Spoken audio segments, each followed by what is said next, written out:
夏末，炎意未散，独苏山的山头热辣辣的晒过人头顶。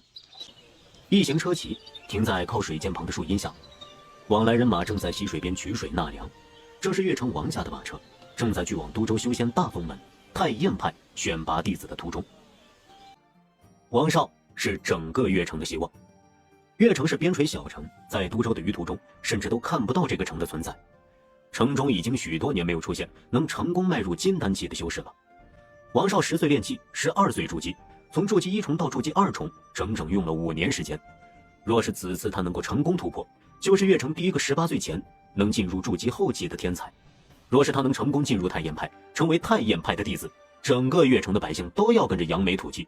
因此整个越城的灵石、灵药、灵丹全都拿来进贡给这位天才了。在王少身边还坐着一个容貌姣好的绿衣少女，这是王少的未婚妻，越城杨家的大小姐杨簪心。此次陪着王少一起去太验派选拔赛。杨大小姐对修仙并无多少兴趣，与王少年纪相仿，却堪堪停留在练气初期。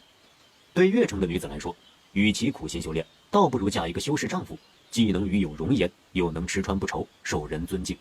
阿少，喝点茶吧。我出去一下。那个狐狸精！大小姐，少城主该不会是想收了那个女人吧？他做梦！柳姑娘，外面这么热，要不要到本城主的马车里坐坐？多谢少城主好意，不用了，这里就很好。柳云心也是陪着他的兄长穆曾霄来参加太验派选拔赛的。穆曾霄与柳云心并非是亲生兄妹，当年柳云心的父母收留了孤儿穆曾霄，待柳家夫妇去世后，兄妹2人相依为命。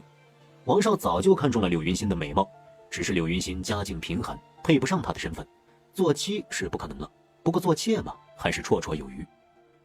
可惜的是，柳云心不识好歹，对他的示好3番5次视而不见。不仅如此，他那个兄长穆曾霄还跟防贼一样的防着他，让他找不到下手的机会。王少，你想干什么？少年人生的剑眉星目，五官俊逸，他也是8岁练气，当年也曾被越城人看好，以为又是一个天才苗子。可时至今日，他也没能筑基。柳姑娘，听说你身体不好，令兄要进太验派，恐怕是为了宗门里的灵药灵丹替你疗伤。虽然你们兄妹情深，我也能理解，只是将希望寄托在连筑基都没能冲破的废物身上，不觉得有些天真了吗？倒不如做我的女人，等日后本城主进了太验派，那里的灵丹灵药你可以随便用。住口！厚颜无耻！一个废物有什么资格说别人？少城主，不好了，你快来看呐！正在争执的2人一同朝水涧看去。天气晴好，一丝风也无。水涧往下，溪水如飞起白练，隐隐中水面似有黑影掠过。下一刻，从水面中猛然飞射起几道黑影，钻进人的影子中。紧接着，接二连三的惨叫声响起。好痛！救命啊！这是什么？我的眼睛，我的眼睛！车马陡然受惊，欲往前奔，缰绳却拴在树上，将马车里的人跌落出来。杨大小姐连滚带爬地跑了出来，躲到王少身后。天哪，这是什么呀？这是妖兽，玉。玉是什么？是传说中的一种妖物，会躲在水里暗中害人。玉的口里含着杀力，会射人，被射中的人会生疮，被射中影子的人也会没命。我去救那些人。王少，你保护好云溪，别让他碰到你们的影子。没见过自己赶着送命的蠢货。正在这时，原本2崖间的水系猛地暴涨，水面刹那间漫至脚下，似要将他们所在的土地淹没。与此同时，溪水下黑影越发明显，只听噗噗噗几声，周围的丫鬟随从惨叫起来，染红了大片溪水。王少吓得抱头就跑，哪儿还能顾得上未婚妻和柳云心呢？柳云心本就病弱，逃了几步就气喘吁吁。杨大小姐见状，眼中一暗，一手扳过柳云心的肩头，就要将柳云心往水里推去。一小滴水珠从飞溅的溪水中掉了出来，碎裂在生满青苔的岩石上，却又在一刹那还原成露珠的模样。柳云心惊叫一声，瞪大了双眼，一只手抓住了他的手臂。你没事吧？云溪，快跑！他在你身后！小心！柳云心感到一股推力将自己推开了，身侧的绿影瞬间被黑影吞噬，水面渐渐平静下来，方才的一切仿佛只是个幻影。杨大小姐跳下去了。洞穴里很是干燥，雪壁上慢吞吞地爬着一只蜗牛，用手指碰一碰它的触角，蜗牛就缩回壳里不动弹了。杨簪星收回手，望着黑突突的洞，无声地叹了口气。连续5天的通宵加班，他体力不支，在楼下的便利店买了份盒饭，还没来得及吃就睡着了。醒来了就在这么个鬼地方，刚睁眼就看到水里有个黑乎乎的庞然大物兜头而来。他下意识推开身侧少女，却听到有人叫那少女的名字云心，还听到或许是叫自己的名字杨大小姐。也不知在这里沉思了多久，直到看到自己腰间的玉佩上写着2个字簪星。或许他是穿越了，穿越到了一本叫《九霄之巅》的修仙流升级爽文中。社畜杨簪唯一的爱好就是看网文，这其中金手指修仙升级流爽文是他的最爱。为何这么肯定这本书是九霄之巅？可能是因为杨簪星这个名字。杨簪星是九霄之巅里的一个女配的名字，和她同名同姓。可惜的是，这位炮灰女配出场没有7掌，那就被男主一巴掌拍死了。没记错的话，原著进行到这里，本来是杨大小姐嫉妒柳云心得了未婚夫王少的青睐，趁着木曾霄与妖兽玉搏斗的功夫，趁人不备将柳云心推下水，意图杀人灭口。木曾霄为了救下青梅竹马的柳云心，跳入水中，被玉的妖气卷入水中洞穴，从而得到金手指秘宝，在水下升级突破，最终杀了妖兽玉，返回地上。回到了地上的木曾霄做的第一件事就是当着众人的面拍死了对柳云心暗下杀手的杨大小姐，从而和王少结下死仇，开启了我是主角，我到处结仇打脸模式。穿越过来的杨簪星看到了妖兽玉千钧一发的时候，下意识地将柳云心推到了一边，于是落水的是自己，被妖气卷入洞穴的也是他这个倒霉蛋。杨簪星站起身来，打量了一下周围，四周没有别人，只有一只缩在壳子里的蜗牛。他把蜗牛从穴壁上抠下来，壮着胆子往前走了一段。明明是掉入了水下，水下的洞穴里却没有一滴水，这种不科学的东西也只能发生在修仙文里了吧？唉，不过这样下去，还没等我找到出口，我就会渴死吧？原著里男主拿到金手指后是怎么找到出口的来着？等等，金手指？对啊，金手指呢？那个简直像是增益红蓝 buff， 开挂开的让反派炮灰闻者伤心见者落泪的金手指呢？杨簪星刚刚想到这一点，陡然间觉得指尖一痛，他低头一看，就着头顶那些微弱的亮光，看清楚刚才被自己拖在掌心里的花壳蜗牛，不知道什么时候爬到了他的指尖，在那里一点红色冒了出来。蜗牛就算咬人也不会出血吧？这又是什么不科学的设定啊？下一刻，脚下的土地突然震动起来，穴壁开始纷纷往下掉落碎裂的石块。杨簪星捂着头蹲下，正想找个地方躲起来，就见自己掌中猛地发出一阵奇异光芒，同穴顶不一样，这光芒亮得刺眼，从他的手心绽放，一瞬间让他觉得似被火灼伤。萧元珠，原著里这颗珠子就是男主木曾霄金手指指定用挂了。这颗萧元珠无所不能，从而进入太阳派，成为太阳派宗门弟子。如今柳云心遇到危险，英雄救美的是我，落入水涧的是我，被妖气卷入沙穴的是我，那么得到金手指萧元珠的理所应当也就成了我。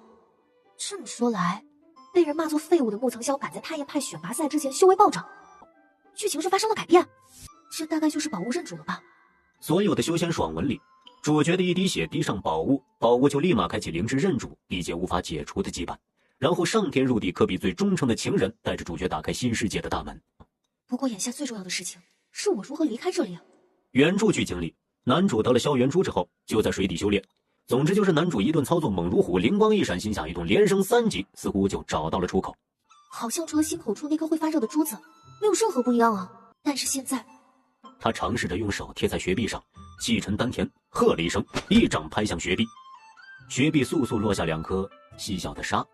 簪星痛呼一声，望着自己瞬间通红的手心是不是我想的太简单了？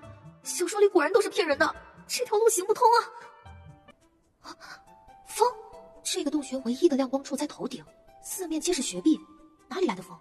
簪星停了一会儿，不知道是不是因为萧元珠的缘故，感觉吹来的风逐渐变得明显，似乎连成了一道长长的线，只要顺着线路就能找到线头。他站起身，朝着风线吹来的方向缓慢地挪过去。不远处的穴壁上出现了一道裂缝，裂缝只有扁扁的一条，恰好能容一个人通过。簪星迟疑片刻，走上前去，他没有贸然先钻出去，只是贴着裂缝往裂缝外看。外头就是水涧，只要从这里出去，游上去就是岸边。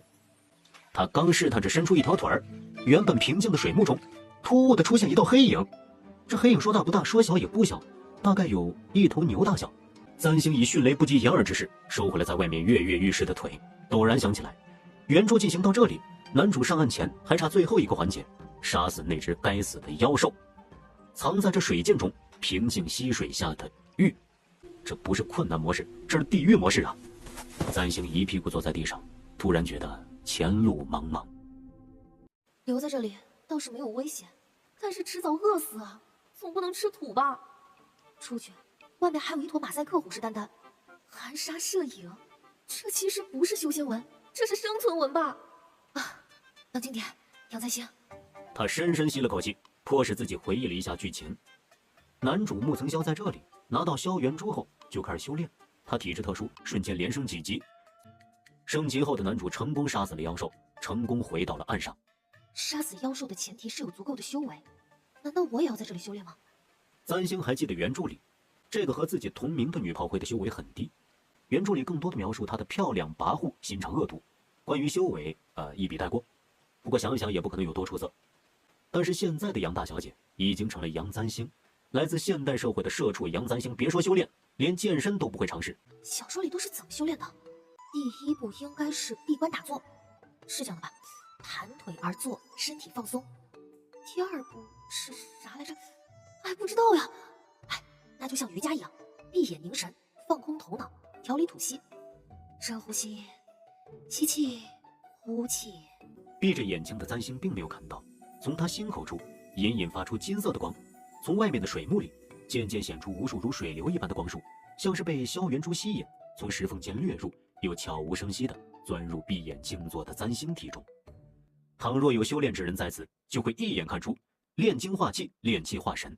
这原本修为不值一提的少女，竟然就在这短短的时间里突破化气，进而化神，眼看着就要进入筑基期了。少城主，求求你救救我们家小姐吧，她也是你未婚妻啊！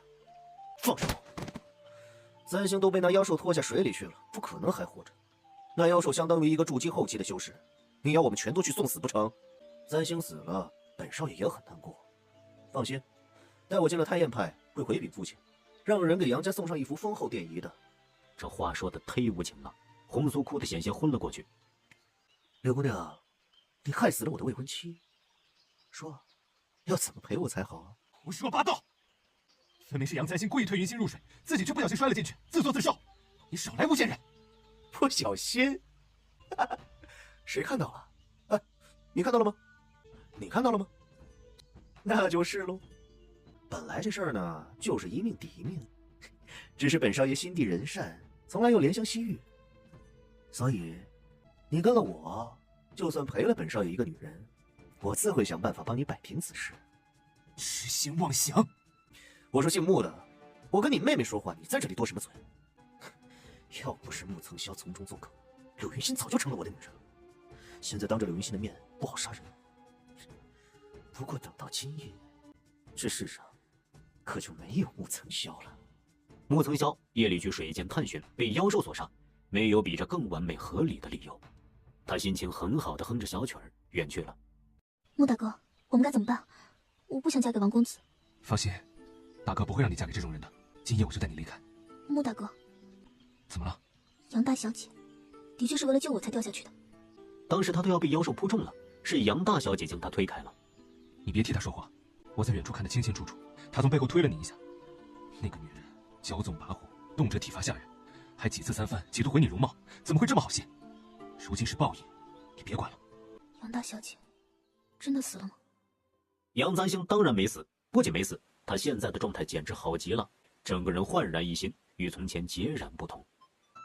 这一觉我睡了多久啊？醒来后感觉如此不同，不知道现在大概在哪个阶段了？有没有能力与这妖兽放手一搏啊？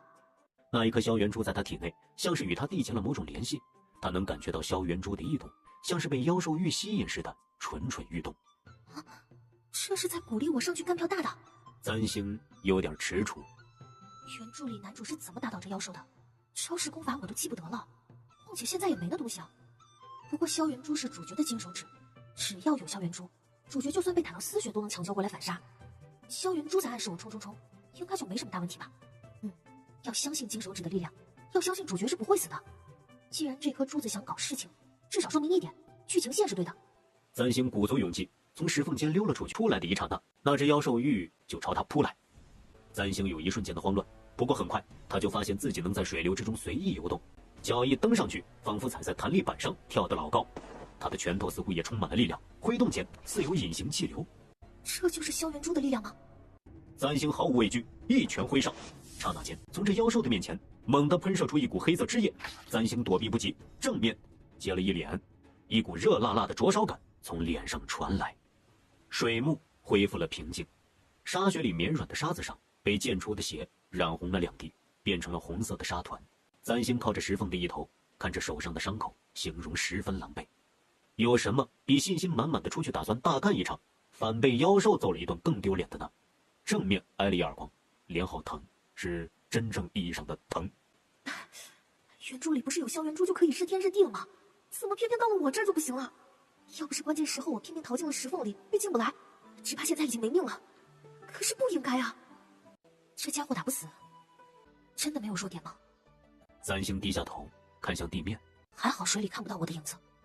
三星自语，从妖兽嘴里射出的沙子，人倒是可以躲开，但要是让影子也精准避开，未免有点难。等等，影子？这妖兽喜欢朝别人的影子放冷箭，他自己没有影子的吗？心念闪动间，三星转过身，将头附在石缝边缘朝外看。水下，妖兽模糊的身子时不时从其中掠过。如果是过去，这很难看清楚。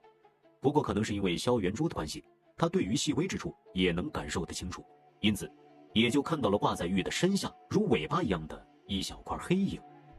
难道玉是因为忌惮这些沙粒才不敢过来的吗？他在指尖留下了一点沙粒，趁那只妖兽从前面掠过的时候，猛地朝那一小片黑影弹射过去。一阵嘶哑难听的惨叫声响起，他心中有了底，从地上挖了一大坨白沙，仿佛抽了羊癫疯的妖兽冲过去，扔雪球一般将沙团砸进了那一小片恍惚有了生命的黑影中。一瞬间，水柱冲天而起，水下剧烈震动起。红苏，快过来吧，那里危险。小姐还没出来，我不能走。小姐不会出来了，都已经过去6天了，就算没被妖兽杀死，也已经……唉，活人在水下是不可能待6天的。王家的马车已经走了，只有他们杨家的2个家仆还固执地守在这里。可谁都知道，那是不可能的。小姐，小姐没了。不好意思啊，那个，你坐的离水这么近，不怕被妖怪抓走吗？小姐，咱明日早些起来赶路，应该能在平阳镇遇到少城主的。是啊，少城主一定很担心大小姐。不说此话还好，一说这话，三星连烤好的鸟蛋都不想吃了。少城主就是越城的少城主王少，在九霄之巅里是这位女炮灰杨大小姐的未婚夫。此人凶恶好色，跋扈嚣张，在整个原著里，作为男主打脸的第一战，仇恨拉得很稳，妥妥的一个反派工具人。为什么对王少这个人记得很清楚？可能是因为他是自己同名女配的未婚夫。不管王少和男主间恩怨如何，三星觉得他至少对杨大小姐不错。当初脱胎换骨的男主回到地面后，第一件事就是当着王少的面杀了他的未婚妻，进而和王少结成死仇。为了死去的未婚妻，王少对主角赶尽杀绝，处处掣撤。虽然最后被反杀，但还算个深情种子。没想到三星回到地面上，才知道这个深情种子早已经在三星落水的当日连夜扛着马车跑了。但凡有点交情的人，都会想着再抢救一下吧，而且走就走了，留几个下人守在这里也好呀。结果除了杨家的2个家仆还在，啥也没留，就连这辆马车都是杨家自己的。看看这是人能干出来的事儿。其实，少城主也是有苦衷的，他也是怕连累了其他人。大小姐千万不要难过。我哪有心情难过这个？三星抚上自己的脸，那里手指一触摸上去，立刻生出灼烫感。他在水下被玉的黑色汁液射中右脸，右脸受伤，不知道会不会有危险。咱们越城是小地方，平日里也没见过几个妖兽。可平阳镇不同，平阳镇在孤峰山脚下，孤峰山是太燕派宗门所在地。听说平阳镇的人见多识广，一定有人知道大小姐脸上的伤怎么办。对，而且到了平阳镇就能看见少城主了。等少城主进入太燕派，宗门里的灵丹妙药无数，肯定能想法子治好小姐的脸。我该怎么告诉这可怜的小丫头？王少那工具人在太燕派选拔赛中第1关就落选了，连宗门的门都没摸到。对了，大小姐，您在水下究竟是如何脱身的？我掉进了一个洞里，后来找到了出口，就杀了那只妖兽回来了。大小姐，杀了那只妖兽？是啊，这脸不就是那时候弄伤的吗？可是，奴婢听少城主说，那妖兽的修为相当于一个筑基后期的修士。小姐，您才刚踏入炼器，是吗？可能我突破了吧。总觉得大小姐和过去变得不太一样了。过去的杨大小姐一心只有少城主，与其修炼功法，不如多找些美容养颜的方子。因为生得漂亮，从小被众星拱月，以至于脾气骄横。除了偏宠的红苏，对其他下人都是动辄打骂。不过今日回来后，倒是变得平和柔软了许多，就连对临阵脱逃的王少也表现得很平淡。要是换做过去，只怕现在簪星已经边哭边骂，诅咒王少全家18辈祖宗了。难道是被恶鬼夺舍了吗？可世上也没有这样温柔可亲的恶鬼吧？老奴听说有的妖兽修炼多年，体内会挤出妖丹，相当于修炼之人的金丹。妖丹？哎，好好的一个女娃娃，偏偏被毁了容。虽说平阳镇的医士见多识广，可万一救不回来，一辈子也就完了。是的，妖丹内有充足的元力，修炼之人吸收其中元力，对自身修炼颇有好处。有人说，一枚妖丹相当于一格3品灵药。不过有妖丹的妖兽很少，难得一见。是这个吗？啊，这是我在水下杀了那只妖兽，从它体内掉出来的。其实这话说的不对，当时他在水下用沙团砸中了玉的影子，上面的虚影开始消散，而那块凝实的黑玉则开始剧烈翻腾，从其中飞出一粒血色红丸。簪星本来也没注意，心口处的萧元珠却开始微微发热，像是十分渴望那东西。于是他伸手将那枚妄图逃走的红丸抢到了手中。牛叔，这就是妖丹吗？我还是第一次看见妖丹呢。我也没见过。牛叔，你刚才不是说这妖丹相当于3品灵药？要是小姐将这妖丹吸收了，是不是可以大涨修为？话虽如此，可这妖丹毕竟是妖兽体内所结，其中蕴含妖力，若是修为不够，恐怕不能将其中元力吸收。不过待到了平阳镇，找个交易会，将这妖丹换成灵石或者低级灵药灵丹，这样大小姐也更容易吸收。那岂不是很可惜啊？低级灵药和灵石常有，妖丹却不常有，不如送给少城主。少城主正值选拔赛前，有这枚妖丹相助，定能顺利进入宗门。待到那时，少城主必然感谢小姐，对小姐更加情深意重。这孩子想法还挺天真，不过我可不打算把这枚拼死挣来的妖丹送给那个渣男。唉，从一开始的穿越到现在，一直都在应付突如其来的状况，以至于到现在才有时间好好接受自己所在这个世界的现实。他的确穿越到了九霄之巅的书中世界。九霄之巅是一本古早男频升级流修仙爽文，文如其名，男主在整本书中从头到尾就干了3件事：1打脸，2升级，3收后宫。作为出场没有2000字就下线的女炮灰，从某种方面来说，簪星在当时收回了推向柳云心的那只手，代替男主落水后，就应该改变了剧情。作为杨大小姐这个角色，她不会再重复被男主木曾霄一掌拍死的结局了，不存在和男主结仇的这条线，也就摆脱了炮灰的命运。哪怕是穿越，也离开了原著的剧情线，可以重新开始，在书中世界过自己的新生活了。如果他脸上没受伤的话，在水下被玉射出的泥浆所伤，毁容倒是其次，更重要的是，我能感觉到有一道妖气顺着我的脸在往深处蔓延，再这样下去，恐怕性命堪忧。如牛叔所说，月城是个小地方，一是只是医治寻常伤病，这种妖兽留下的遗症，也许只有平阳镇那些高明的医修才有解决办法。我必须去平阳镇，只是我去了平阳镇，治好脸上的伤痕之后呢？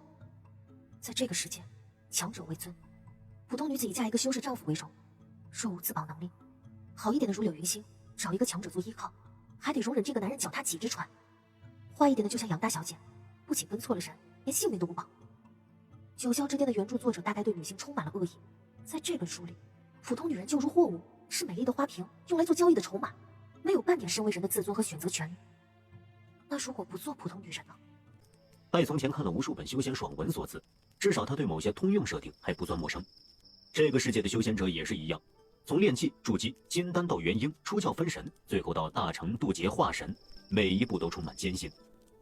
他的未婚夫王少8岁炼气，12岁筑基，到现在也才筑基中期，已经是整个月城的佼佼者，所谓的天才。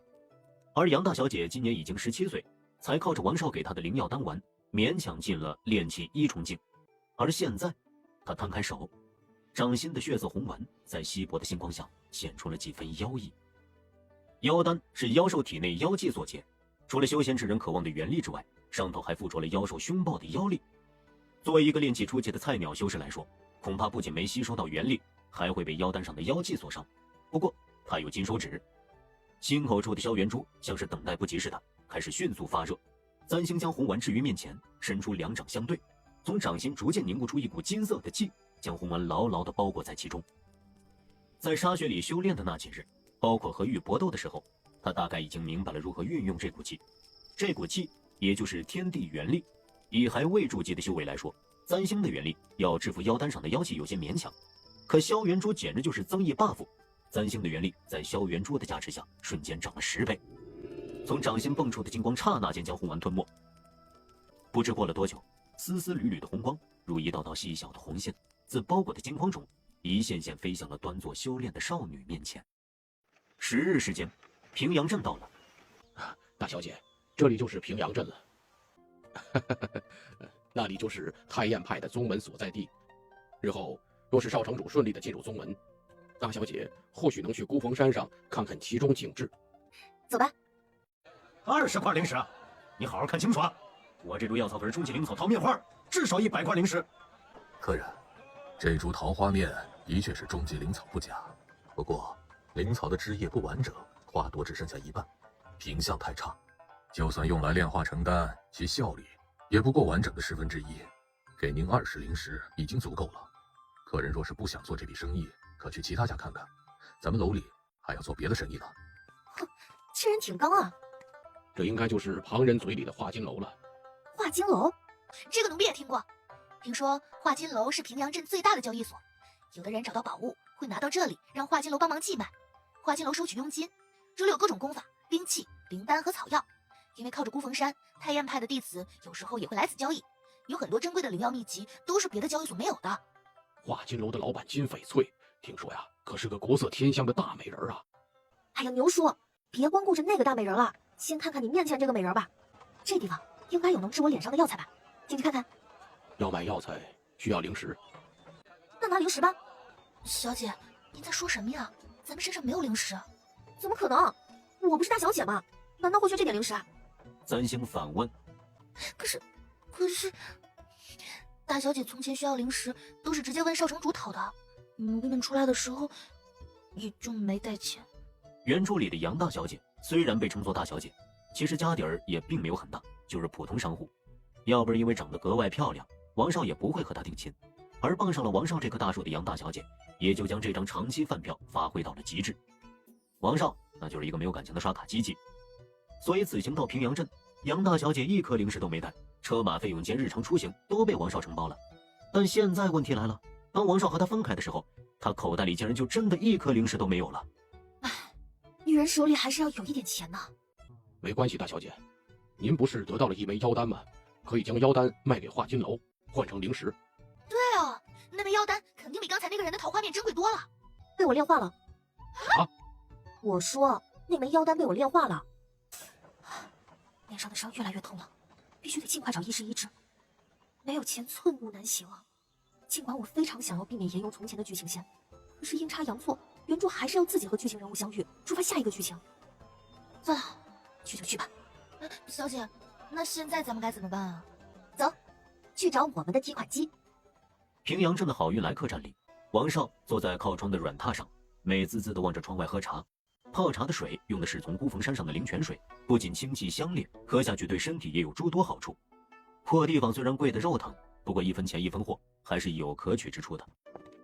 小厮进来低声道：“少城主，暂时没有查到木曾霄兄妹的下落。”没有查到？一群废物，连找个人都找不到。当日在水涧边，他们一行人遇到妖兽玉，杨大小姐被妖兽所害，尸骨无存。王少心中虽恼怒，不过很快就将主意打到了柳云心身上。于他而言，女人和货物没什么两样，一个没了换一个就是。何况他本来就垂涎柳云心已久，是以他将柳云心和穆曾霄绑了一并带走。本想着等到了平阳镇就将柳云心收为己用，没想到当天夜里穆曾霄就带着柳云心逃跑了。那小子也不知道跑到哪里去了。王少派去的人一直没能打听到他的下落，这令人格外恼火。少城主，还要继续查下去吗？罢了罢了，不曾消个废物，不自量力想进太燕派。既然如此，他总会到平阳镇。等选拔赛那一日，不用我找他，他也会出现。到了那时，我再慢慢收拾他。王少仍旧有些心绪难平。此次来平阳镇的路上，杨三星被妖兽害死，又弄丢了柳云心，现在连木曾霄的影子都摸不到，未免出师不利，令人心中烦闷。他将杯中茶水一饮而尽，站起身走出门去。客栈楼下的大堂里，许多年轻的修士分散在各处坐着，热烈讨论着接下来的太燕派招新。都州的修仙界里，太燕派是有名的宗门，已近10年不曾招过新弟子。今年开门纳新，五湖四海的少年才俊们都远道而来奔驰此地，各处有各处的口音，穿着打扮也各不相同，汇在一起倒是热闹得很。好运来客栈因为价钱昂贵，来得起此处的多是大宗族中被人看好的天之骄子，以王少这样边陲小城的少城主身份，其实进来有些勉强了。不过王少亦很精明，若能在此地结识一些大家弟子，待进了太燕派后也能多个照应。毕竟想来月城最后能进入太燕派的只有他一人，单打独斗在最开始总是不大容易的。呀，王公子也出来了。香柔小姐，昨晚睡得可好？很好，多谢王公子。段香饶是王少在客栈前遇到的，当时这女子站在好运来客栈前，似乎因为没钱被掌柜驱赶出来，关键时刻王少就出来英雄救美了。他喜欢这女人，不仅因为段香饶在缠绵的时候大胆香艳柔情似水，还因为段香饶的修为是筑基中期，如果顺利的话，段香饶应该也能进入太燕派。是以这些日子里王少都与段香饶缠绵在一起，感情突飞猛进，不知道的以为段香饶才是他的未婚妻。至于原先的杨大小姐，早就被王少抛之脑后了。再过2日就是太一派选拔弟子的招新赛了。香饶听说化金楼里有不少灵丹灵草，王公子要不要一起去瞧瞧？王少面上维持着如常的微笑，心中却有些不悦。这几日段香饶与他同吃同住也就罢了，连衣裳首饰都要他付零食。平阳镇不比月城，物价飞涨，他来这处客栈歇歇脚，已是打肿脸充胖子。段香饶分明是将他当作肥羊。不过四周有听见二人对话的男修目光朝他们望来，若是此刻驳回，倒是显得他吝啬小气，花钱事儿小，丢面子事儿大呀。我正有此意，走吧。少城主，少城主，奴婢终于找到您了。大小姐，您猜得真准，少城主果然在这里。三星打量了一下面前的客栈，客栈门口还聚集有不少修士。红苏这一嗓门下去，不少人的目光都被吸引过来。少城主，你看，我们家大小姐没死，来这里找你了。三星？怎么可能？也不是被妖兽撞到水里去了，怎么可能还活着？我跑出来了。这位就是王公子的未婚妻杨小姐了吧？啊！什么东西？好运来客栈面前围满了看热闹的修士，少女静静地站着，并未因这突如其来的情况而生出半分无措。女孩子的裙角被风吹得摇曳，她长了一双如林间小鹿般明亮清澈的眼睛，睫毛很长，鼻梁纤细，嘴唇红若丹霞。这应该是一个娇俏明艳的美人。如果忽略她的右半张脸的话，她的右脸白皙的皮肤上爬上了几道刺眼的黑痕，将那原本动人的美感给粗暴地破坏掉了。这就是王公子的未婚妻吗？这……你脸上的是什么东西？少城主，我们家小姐在水下被妖兽的妖气所伤才会毁容的。少城主能不能带我家小姐去医馆看看，兴许能治得好。妖气所伤，听闻妖兽的修为相当于修士的筑基后期，若是被妖气所伤，恐怕只有高级灵药才能治得好。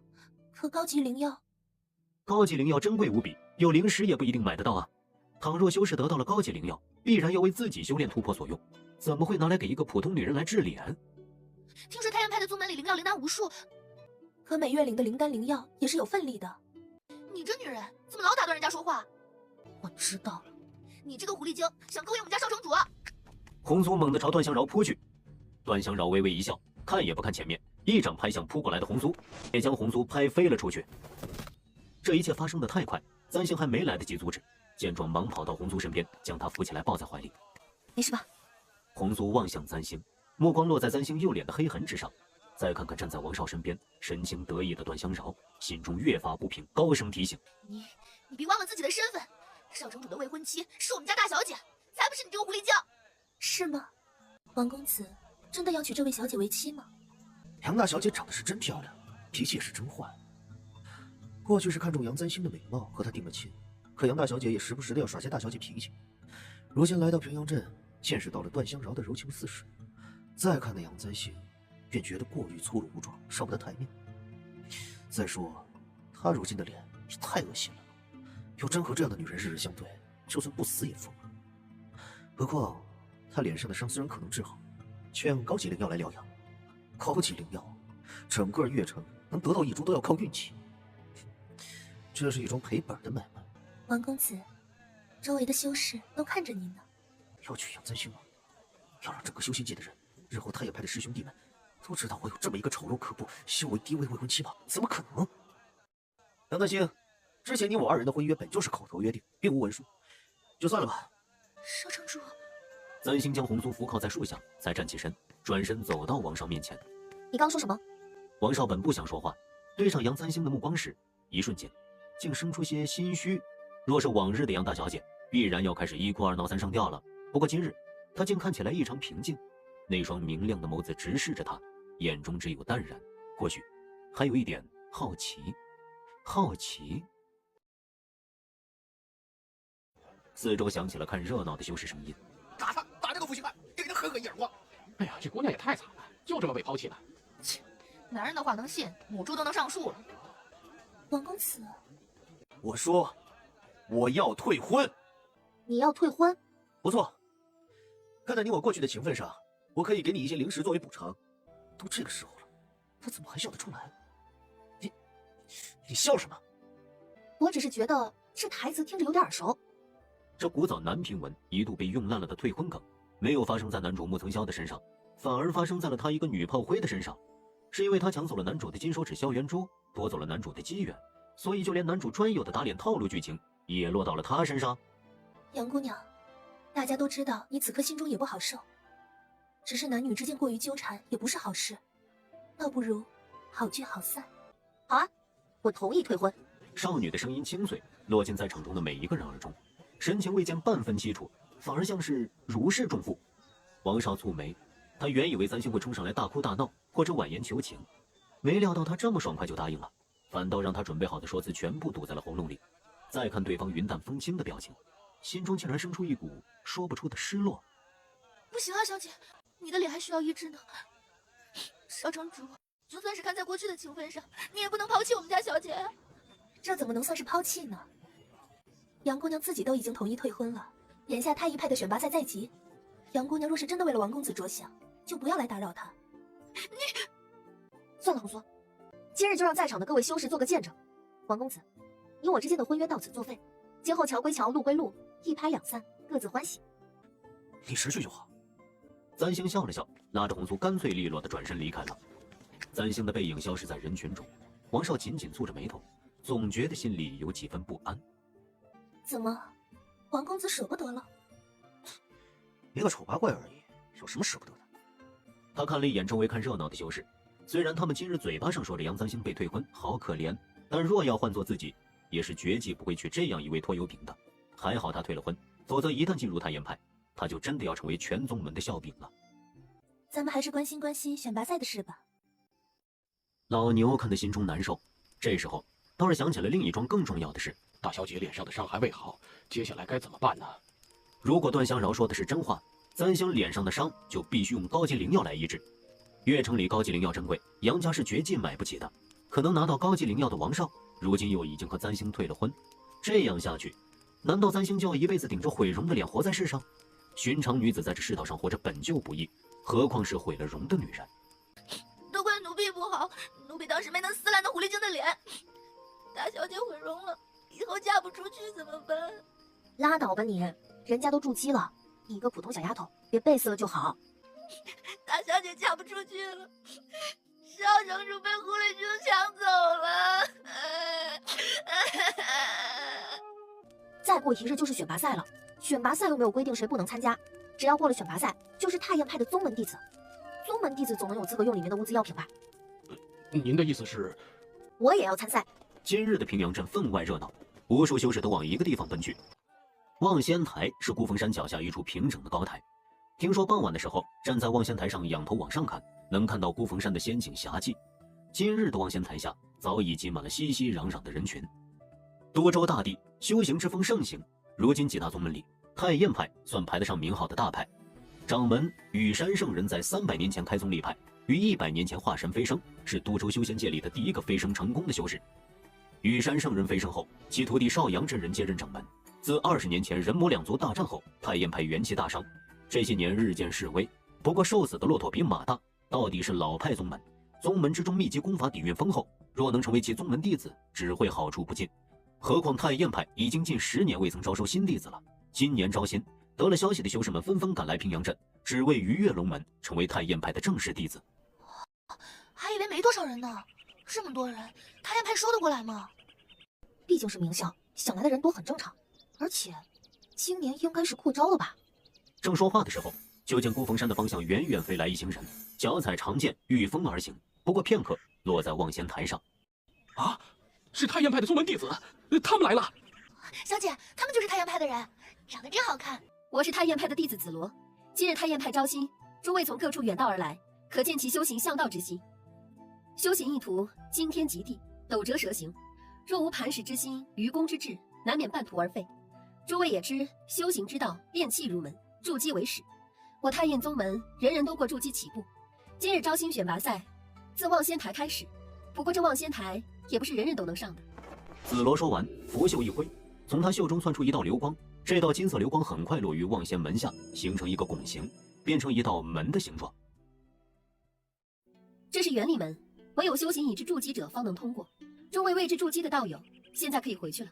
哇，厉害了，智能安检啊！怎么能这样？凭什么看不起练气息的人？就是啊，太晏派堂堂一个大宗门，怎么能这样傲视轻物啊？并非傲视轻物，实则是为了诸位着想。望仙台上的试炼不同寻常考核，若未至筑基者尝试，轻则重伤，重则丧命。此话一出，刚才那些还愤世嫉俗的修士们便不敢开口了。想进太晏派是真的，可谁也不想为了进宗门搭上一条命啊。那么现在就请已过筑基的道友们通过这扇原理门吧。有跃跃欲试者迫不及待地率先跑了过去，一头扎进金色的光门中。末了，在门后哈哈大笑。诸位，我就先进去了啊。剩余的修士见状，一拥而上，其中还有几个浑水摸鱼的修士，尚且怀着侥幸之心。没料到刚一到门口，就被金色的光弹了回来，摔得不轻。别想蒙混过关哦，原理门可是很聪明的。我们也过去吧。杨姑娘，杨姑娘怎么也在这儿？难道你也要来参加选拔赛吗？别说笑了，他一个刚进练气系的，连这道门都通不过。是吗？我还以为能有机会和杨姑娘一同参赛呢。少看不起人了，我们大小姐可比你这个狐狸精强得多。强不强，不能光靠会耍嘴皮子。哎，等等，有事吗，王公子？王少也不知道自己为什么要叫住杨三星，只觉得他眼里像是没有自己的模样，看着让人心中莫名不愉。杨三星，你是不是被我退婚后伤心疯了？刚才的话你没听见？没到筑基期进不去这道门，你聋了？王公子，难道你没有听说过一句话吗？士别3日，当刮目相待。女子轻而易举地穿过那道光门，并未遇到任何阻拦。这怎么可能？大小姐好棒，大小姐通过这道门了，大小姐一定行。你不是说她的修为才刚到炼气1重境吗？本来就是。站住！还有什么事吗？你什么时候筑基的？明明来平阳镇之前都只是炼气1重境。这还要多亏了当日在独苏山界里那只妖兽了。妖兽？那只玉？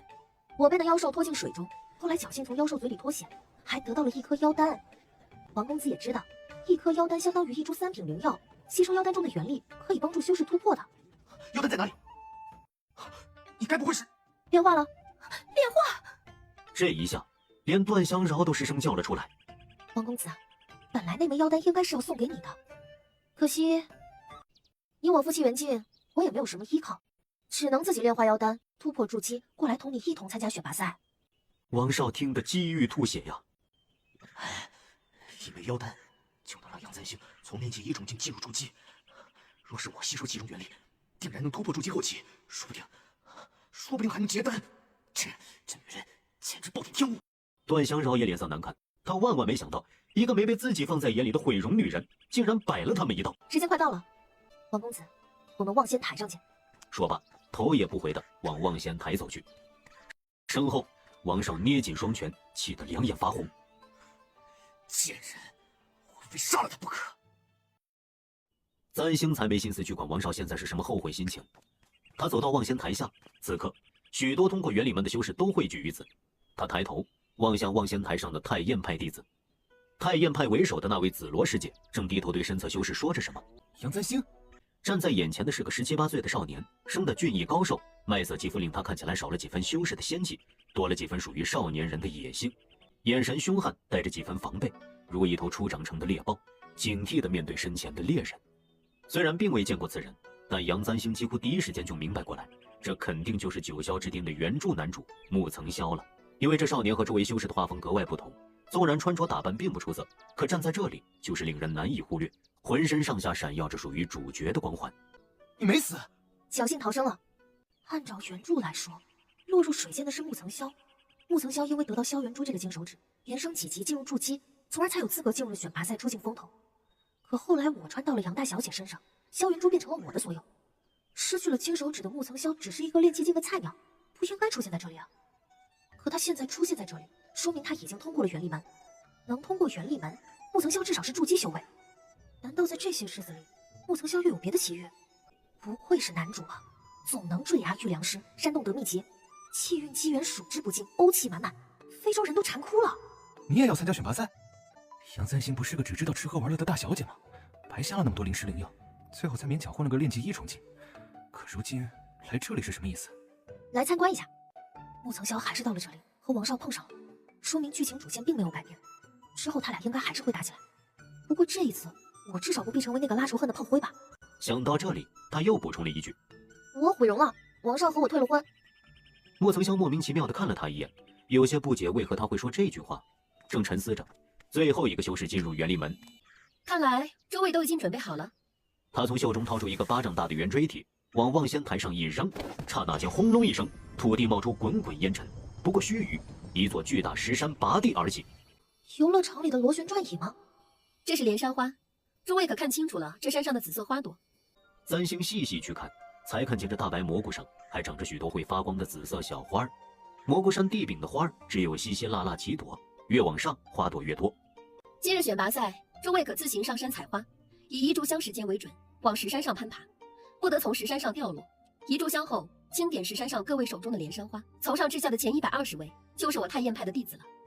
简单来说，这就是一个攀岩夺宝的游戏嘛。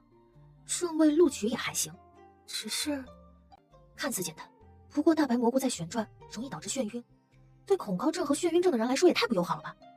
而且要想多采花，就得爬得越高，可僧多粥少，在采花的过程中，恐怕也少不了明争暗斗。那么试炼开始。望仙台上的香顷刻间被点燃，选拔赛开始了。簪星尝试着抓着石头爬上去，他动作不是很快，脚踩上去便觉得身子晃得厉害。簪星倒是不急，原著主角第一个打脸的环节，虽然他已经不记得其中的细节了，可是也隐约觉得好像没有这么容易。果然，当他才爬到一小半的时候，在他前面的一位壮汉修士已经发现了眼前一朵连山花，二话不说就打算摘花。可手才刚刚一碰到花瓣，那花瓣突然见风长大，5只紫色的花瓣陡然拉长，瞬间化作一只泛着黑紫色的枯瘦人手，朝这位壮汉胸前狠狠拍去。壮汉猝不及防之下，被那鬼手花朵一掌拍在胸口，仰头栽倒下去，咚的一声闷响，听得人心里发寒。与此同时，四周纷纷传来惨叫，和人从高处跌落在地发出的扑通声此起彼伏不绝。连山花还有一个名字，叫做鬼手花。想要摘下一朵花，也不是件简单的事。方才急着摘花的修士们，大部分都中了招，参赛者们也瞬间少了一半。前面那位壮汉掉了下去，簪星仔细观察着面前的这朵花，这是一朵紫色小花，有5个花瓣，花蕊是金黄色的，还会发光，凑近去闻，还能闻到一股淡淡的清香。从外表来看非常无害，但簪星还记得刚才眼前的一幕，这花在人凑上去的时候，就会瞬间变成一只死人手的模样。心理素质不行的都不用被拍，自己就被吓死了。要跟这花打架吗？簪星犹豫了一下，就在这时，心口微微发热，那颗萧元珠又开始蠢蠢欲动了。不知是不是他的错觉，咱星能看到面前的紫色花朵里，白金黄色的花蕊中渐渐渗出一丝丝光芒，这看起来很像是天地原力。咱星伸出一只手，并未先去摘花，而是附在花朵上空，甫一附上去，体内的萧元珠突然疯狂转动起来，自花蕊上渗出的原力一丝一丝钻进咱星的体内，被萧元珠大口吞噬。不过须臾，那朵花便被吸进了最后一点金芒，变得暗淡了下去。咱星小心翼翼地将那朵莲裳花摘了下来，花朵静静地躺在手心，没有变化成鬼手，也没有攻击咱星，并无任何变化。咱星恍然，原来这花之所以会变化，就是因为花蕊里的某种原力。不过这种原力恰好又能为萧元珠所吸收。当我利用萧元珠吸收干净花蕊中的原力之后，这朵莲裳花就变成了一朵普通的花，没有半分攻击性，真是太省事了。这样一来，他只需要用萧元珠吸干原力，再摘花就行了。摘得快不如摘得稳，他慢慢往上爬，不愁没得花摘。莫曾霄手脚并用地往上爬，瞧见咱星在他前面，莫曾霄也愣了一下，他还以为咱星早就被淘汰出局了，没料到他居然还在，甚至还神情轻松地对自己招了招手。嗨，你摘的不少嘛。咱星瞧了一眼莫曾霄背篓里的花，这么短的时间里，他已经摘了5朵了。少年人警惕地盯着他，你想干什么？放心，我不会抢你的。咱星继续往上爬，祝你晋级成功。莫曾霄顿了一顿，总觉得现在的咱星说不出的古怪，不过眼下他也没有心思浪费在咱星身上。虽说高处的莲裳花更多，可爬到高处也越危险，说不定还没有摘到花，自己就一个不小心从上面摔下来。许多修士不肯再往上爬，又担心手头的花不够多，进不了太燕派，便将主意打到同为参赛者的修士身上。一时间，蘑菇山上人与人相争抢花，又是一阵扑通扑通声。不行啊，不能再往上爬了。确实，这山太高了。他2人结伴，使得旁的修士不敢来明抢，一路上还算顺利。段香饶看了一眼自己和王少的背篓，他有12朵莲裳花，王少有16朵，虽然不算少，但也不算特别多。王公子，你看，离他们2人不远的地方，咱星正背着背篓慢吞吞地往上爬来。王少震惊的是，他居然还在。王公子，你看他的背篓。王少看过去，目光顿时发直，在那里码着一摞莲裳花，整整齐齐，至少20朵。紫罗望着蘑菇山上的修士们，这时候的修士们大多都已经停止继续向上爬，转而向身边的人动手。师姐，他们都不肯往上爬了。这些修士畏难怕险，不肯继续往上。殊不知越往上的莲裳花，其中所蕴灵气越是充足。山顶上的那一株，可比2品灵药。试炼结束后，这些修士们摘到的莲裳花都会作为奖励送给他们自己。如果他们能爬得高一点，奖励也就越丰厚。可惜了。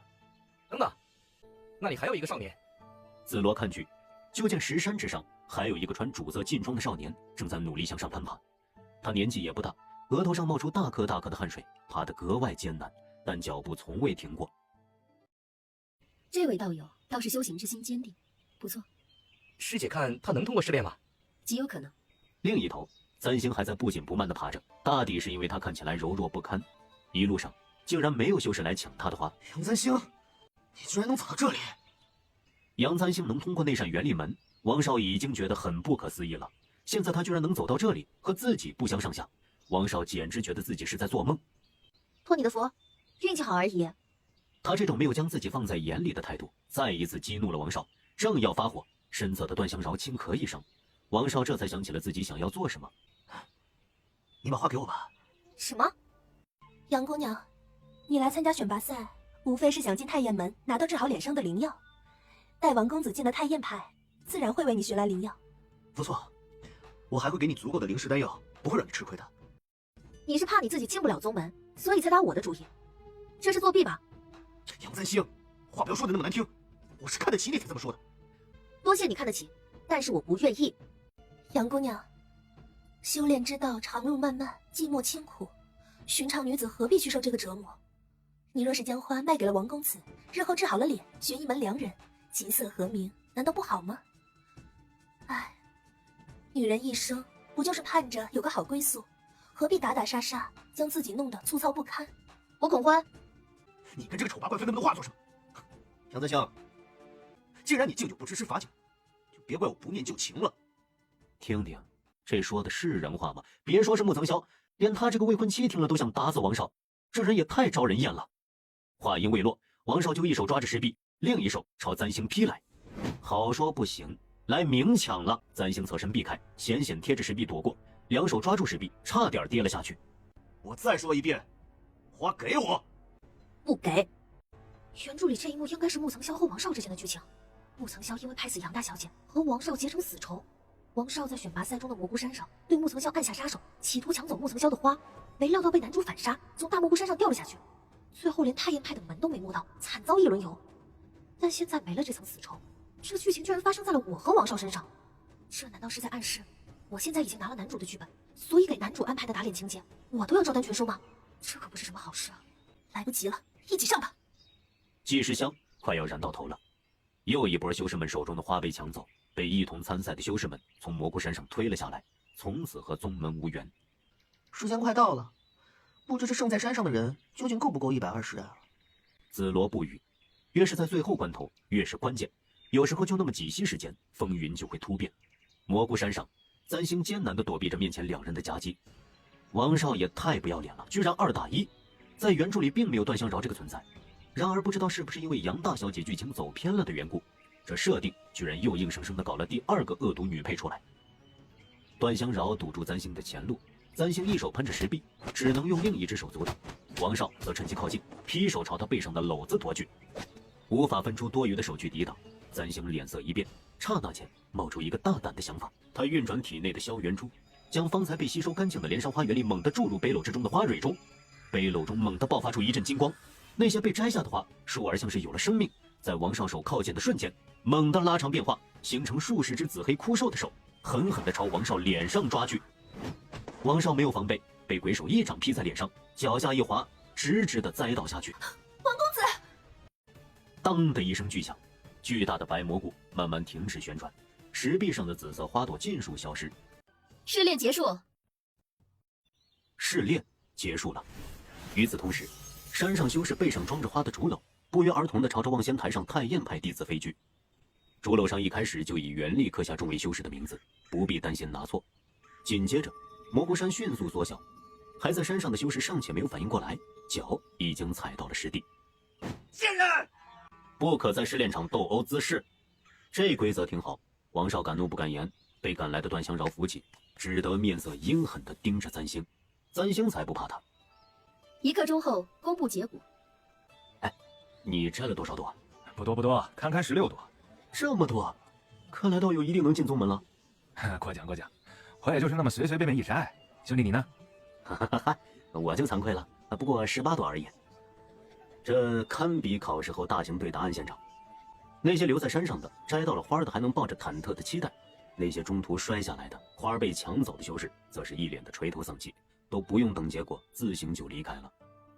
考试放榜，向来是几家欢喜几家愁。红苏站在园林门外头，远远地对着簪星挥手，和老牛看起来仿佛是接考生回家的家长，心酸中带着一丝好笑。簪星还看到了一个熟人，穆曾霄。少年站在一旁，他身边没有什么好友，唯有一个柳云心站在外头等着他。哎，你摘了多少朵？与你无关。好冷酷的男主啊！簪星没再继续和他搭话。现在开始公布结果。他伸出纤纤玉指，随手一点，于是望仙台下顷刻荡起一层水波，如在空中突兀地出现了一面透明的镜子，随即无数金光朝着水镜飞去，在镜面上凝固着一个个发着光的名字，由上至下整整120名。诸位可在水镜上自寻名字，有名者从今以后皆是我太燕派弟子。有没有好心人帮我看看呀？我不识字儿，我叫田大头，帮我看看有没有我的名字。像极了高考生放榜查分时刻，簪星也打算去看看，才走了一步就被人拉住了。回头一看，居然是王少。王少盯着他的目光仿佛杀父仇人。难道你以为你会榜上有名吗？为什么不行？簪星反问。王少暴躁的大吼：别开玩笑，你只是一个凭借着我的灵石丹药勉强进入炼气一重的废物，就算你炼化了那颗妖丹，侥幸进了选拔赛，也不可能进得去太阳门。我告诉你，杨簪星，你害我没能进入宗门，但回到月城，我定要你们整个杨家付出惨痛的代价，将会为你今时今日所作所为后悔万分。这些话在原著里是王少对穆曾霄说的，而现在王少却对我说了出来。剧情还是在按照从前的发展，只是发展的对象已经换了一个人。这样说来，我到底是改变了剧情，还是没改变剧情啊？我听说月城100年间难得出一个宗门弟子，一旦出现宗门天才，整个城里都要倾尽物资精力去培养保护他。那又如何？你之所以在月城风光，并不仅仅只是因为你是城主的儿子，还因为你是月城第一个18岁前进入筑基期的天才，所以百姓都对你寄予厚望。而今你落选了，如果我进了宗门，月城都要以我为荣，你恐怕不能肆意报复。哼，话说得轻松，你以为我进不去你就进得去吗？杨簪星21朵，名字68。不可能，不可能！现在，你还要我杨家付出代价吗？杨簪星进了太燕门，不管他修为如何，背后都是有了宗门做依仗，整个月城都要因为出了个宗门弟子而扬眉吐气。纵然他再怎么不满，再怎么痛恨，都不能对杨家痛下杀手。强者为尊的世界就是如此，拳头才是硬道理。王公子，现在全村的希望是我，你出局了。一场试炼落下帷幕。洪素一开始只希望簪星进入选拔赛，挫挫段香饶的锐气，没料到簪星居然真的通过了试炼。他抱着簪星喜极而泣，老牛更是老泪纵横，一把年纪了跪在地上感谢上天保佑。来来往往的修士们见状好奇的看过来，让簪星毫不尴尬。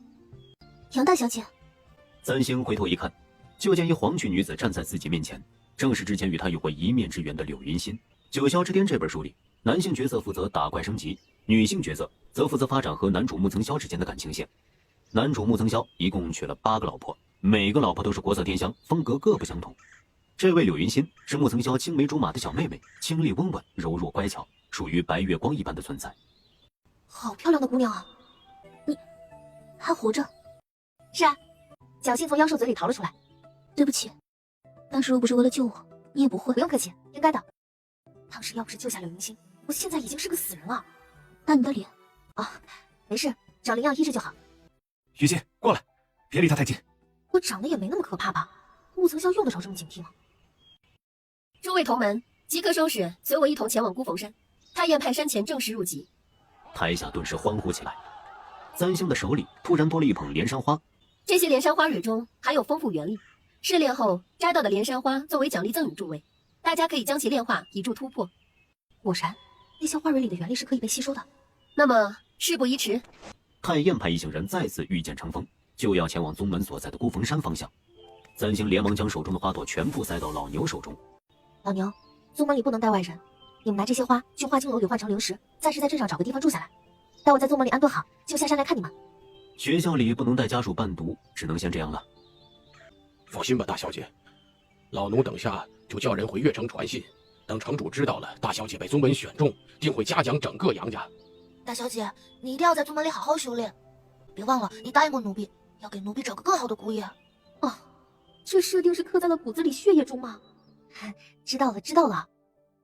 太燕派是都州修仙界里的老牌宗门，仙掌门羽山圣人在300年前开宗立派，于100年前化神飞升，是都州修仙界里第一个飞升成功的修士。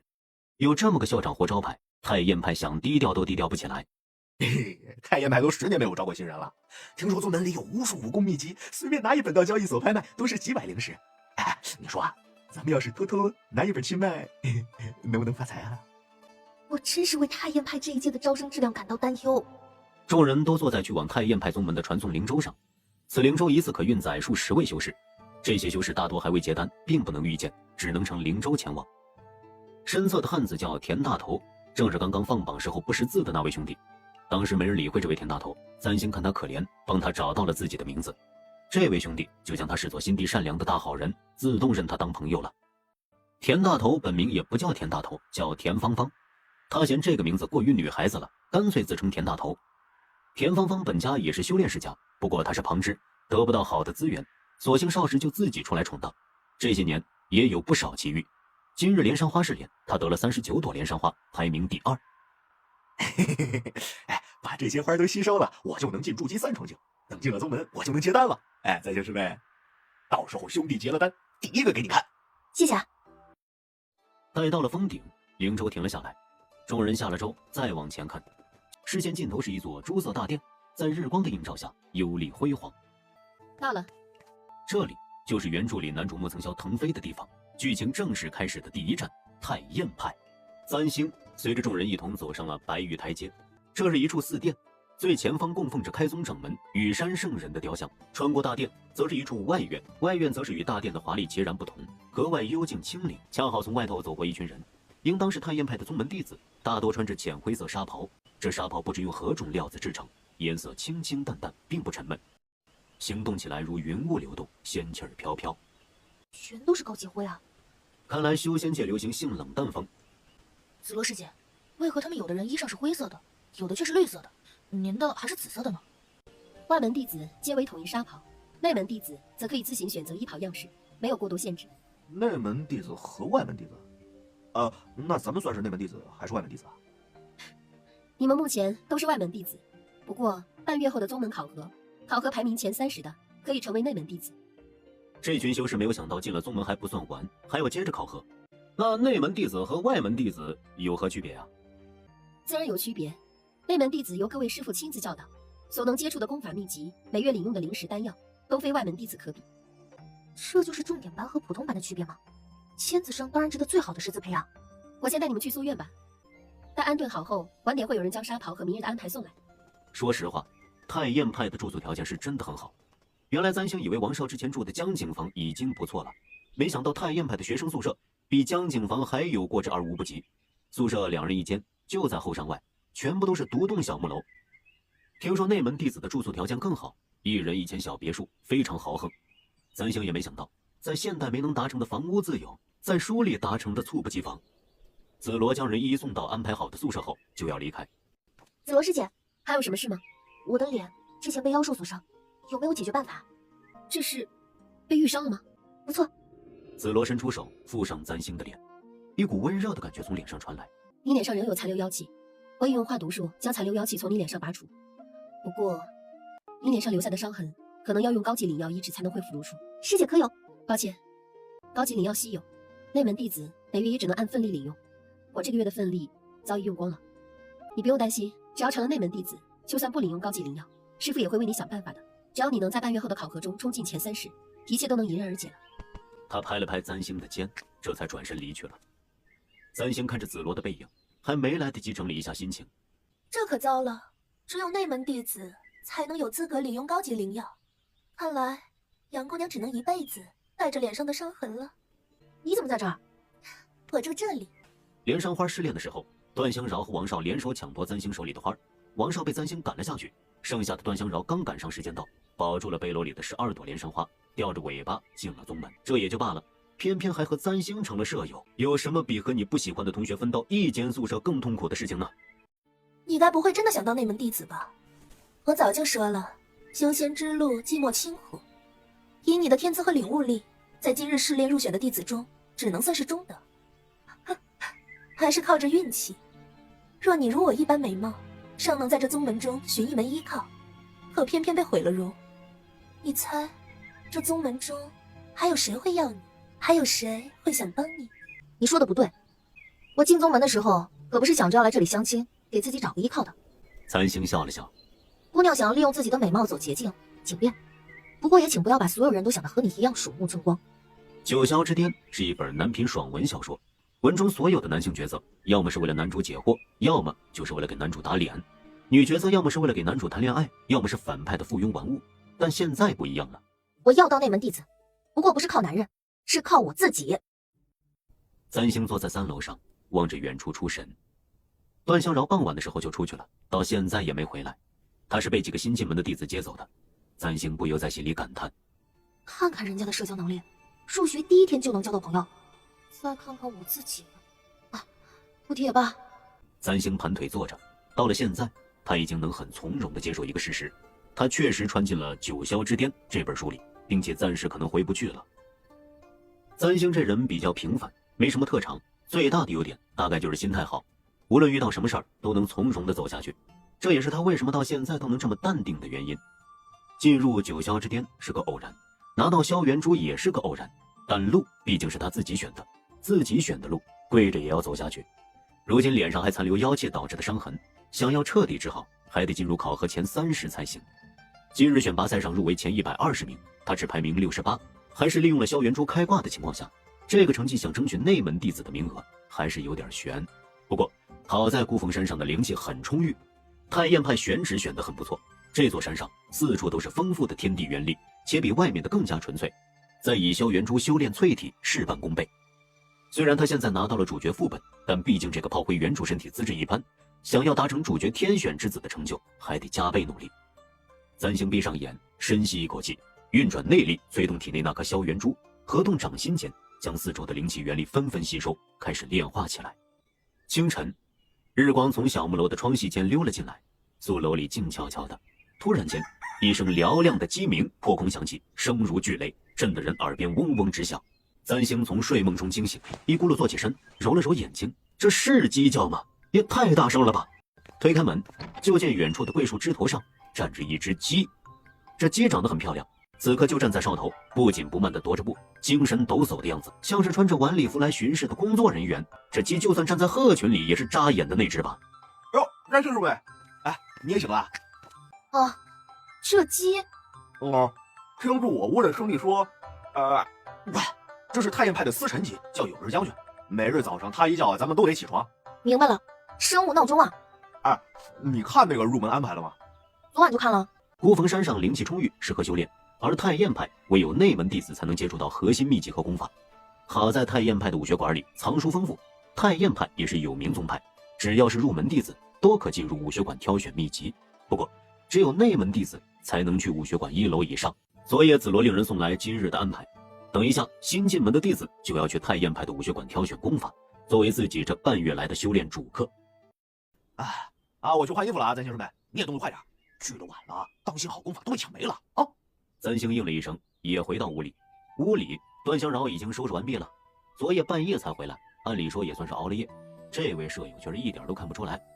三星拿起昨夜发下来的校服灰袍，他不会弄段香饶的复杂发型，只将长发梳理好，在脑后抓起一小股，束成一小束，随手用发的灰布帛绑了，就出了门。找到了！这就是太燕派的武学馆，每一位进入太燕派的弟子都能去武学馆挑一门功法修炼，但你们升入内门弟子才可以继续往上。眼下你们能进入第1层。子罗师姐，能不能跟我们透露一下哪本功法最厉害？比起厉不厉害，修炼更应该考虑合不合适。去吧，现在就去挑一本合适你们的功法。武学馆一次只能进20个人，每次只能在里面待1炷香时间。三星是最后一批进武学馆挑功法的人，同时进去的人里还有田芳芳、木曾霄和段香饶。除了田芳芳，剧情人物都齐了，很难说清楚这到底是不是原著的恶意。三星一脚跨进小楼，顿时觉得一股冷气扑面而来。这武学馆大概存在很久了，在放书的木架上显出一种经过岁月沉淀后的幽冷感，有些架子上竟还生出了奇形怪状的灵草。书架嵌进了墙里，从脚底到头顶堆满了书，甫一走进去，如置身书籍海流，觉得人类渺小。这些功法各自散发着幽幽金光，格外吸引人眼球。光是第1层就如此绮丽，让人不禁想象高层的景象是如何的绚烂。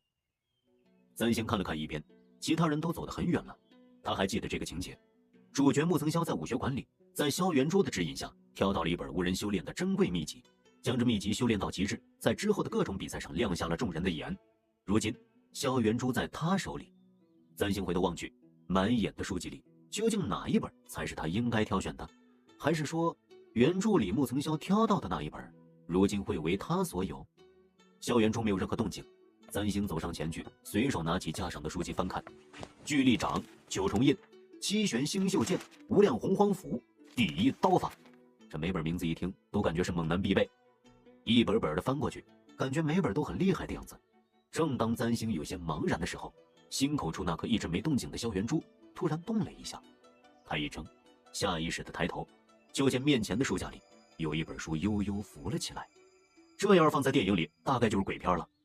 三星向来怕鬼，但是这一次竟然没有觉得害怕，实在是因为这本功法看起来画风格外的不同。别的秘籍都是散发着金光银光，一看就珍贵神秘，如极光片羽。这一本书虽然也散发着光芒，光芒却是粉色的，还是最艳俗的那种芭比粉。三星皱着眉头看了一会儿，心中对萧元珠的直男眼光发出疑问：你确定？萧元珠跳了跳，似乎有些不耐烦了。三星没办法，只得走了过去。才走过去，都还没伸手呢，那本功法像是感觉到了有人靠近，嗖的一下自动跳到了他的手中。紧接着，这秘籍上的粉色光芒渐渐散去，变成了一本普通书籍的模样。三星低头一看，上面写着5个大字儿：青娥拈花棍。这名字够玛丽苏的，但是拈花就拈花嘛，拿个棍子是什么意思啊？三星正在沉思的时候，外头已经传来守门弟子催促的声音：“时间快到了，请尽快挑选好功法离开。”他将这本书揣进怀中，缓步离开。待到了门口，在门口弟子处登记了一下，这才出了小楼。等出了小楼，才发现田芳芳早就已经在门外等他了。三星师妹，你挑了什么？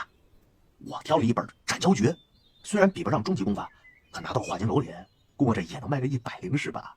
宗门里的书不是不能拿到外面去卖吗？简单，我把它誊抄一遍，也就不算宗门里的书了嘛。哎，你呢？你挑了啥？这名字说出来有点羞耻。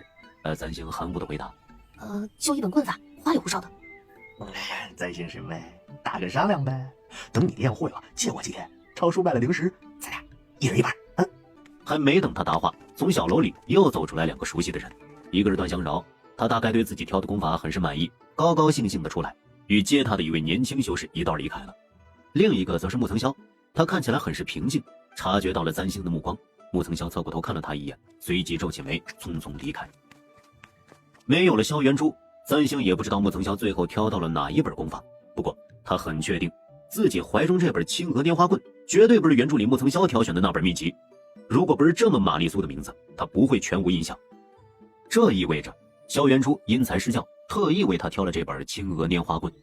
这本听起来如此羞耻的秘籍，才是最适合他的功法。右师叔，太燕派的玄灵子是掌门少阳真人所收的第6个弟子，排行老6。都挑完了？紫罗点了点头。可有什么不同寻常的天才？右师叔，哪有那么多天才？看名册上被挑走的功法和往年差不多。不过什么？新入门的弟子挑功法，大多会选听起来厉害的，或是比较顺手的心法秘诀，名字越嚣张越好。不过有2个人不一样。怎么说？其中一个少年叫穆曾霄，他挑走了五行破神功。师叔也知道，五行破神功是一本残卷，正因如此，虽是高级功法，却还是被放在了第1层楼里。你说这少年挑了一本残卷？不错，只要是残卷，就算是高级功法，到最后也没法修炼完整。挑残卷修炼，向来很是吃亏的。那另一个呢？另一个又怎么了？另一位女弟子叫杨簪星，她挑走的则是那本青娥拈花棍。你说什么？只有有缘人才能找到青娥拈花棍，姚师妹找到了。青娥拈花棍不是一本普通的棍法，是由太燕派的清华仙子所编纂。清华仙子编纂好青娥拈花棍后，将此功法放置在武学馆第1层。这么多年来，从未有新入门弟子发现过这本秘籍，不是因为弟子们的眼光不好，而是因为清华仙子说过，此功法不同寻常，唯有有缘人方能找到。而如今，这本青娥拈花棍却被那位新入门的小师妹找到了。你说的那个杨簪星是什么人？弟子打听过，姚师妹来自都州一个叫越城的小城，据说是陪着自己的未婚夫来参加选拔赛的。姚师妹的未婚夫落选，反倒是杨师妹通过了试炼。哦，她如今修炼到什么程度？试炼上的原理门显示是筑基1重境。筑基前期呀，尚且稚嫩了些。若是越城城主在此，听到此话大概要呕得吐血。越城中能在18岁前筑基的，也就仅仅一个王少，还被奉为天才。只是太燕派见多了少年才俊，如簪星这样的，实在是不值一提。右师叔，你看，他既能找到青娥拈花棍，说不准有什么特别之处。且再等等，等宗门考核之后，看他如何。是。簪星并不知道，因为一本功法，自己被6师叔玄灵子盯上了。挑完功法后，他就和田芳芳一起去授课殿中上了公共课。太燕派如今的掌门少阳真人，一共收了7个徒弟，负责教授公开课的正是少阳真人的大弟子月光道人。这名字听着就让钱包发凉。他性情也很温和，有弟子不懂提问的，也耐心回答，就是语速极慢。旁人说3句话的功夫，他1句话才刚刚说完。田芳芳坐在簪星身侧，小声的与簪星咬耳朵。师妹，不是说这修仙之人都很会驻颜之术吗？我瞧着这月光师伯的脸也不怎么样啊。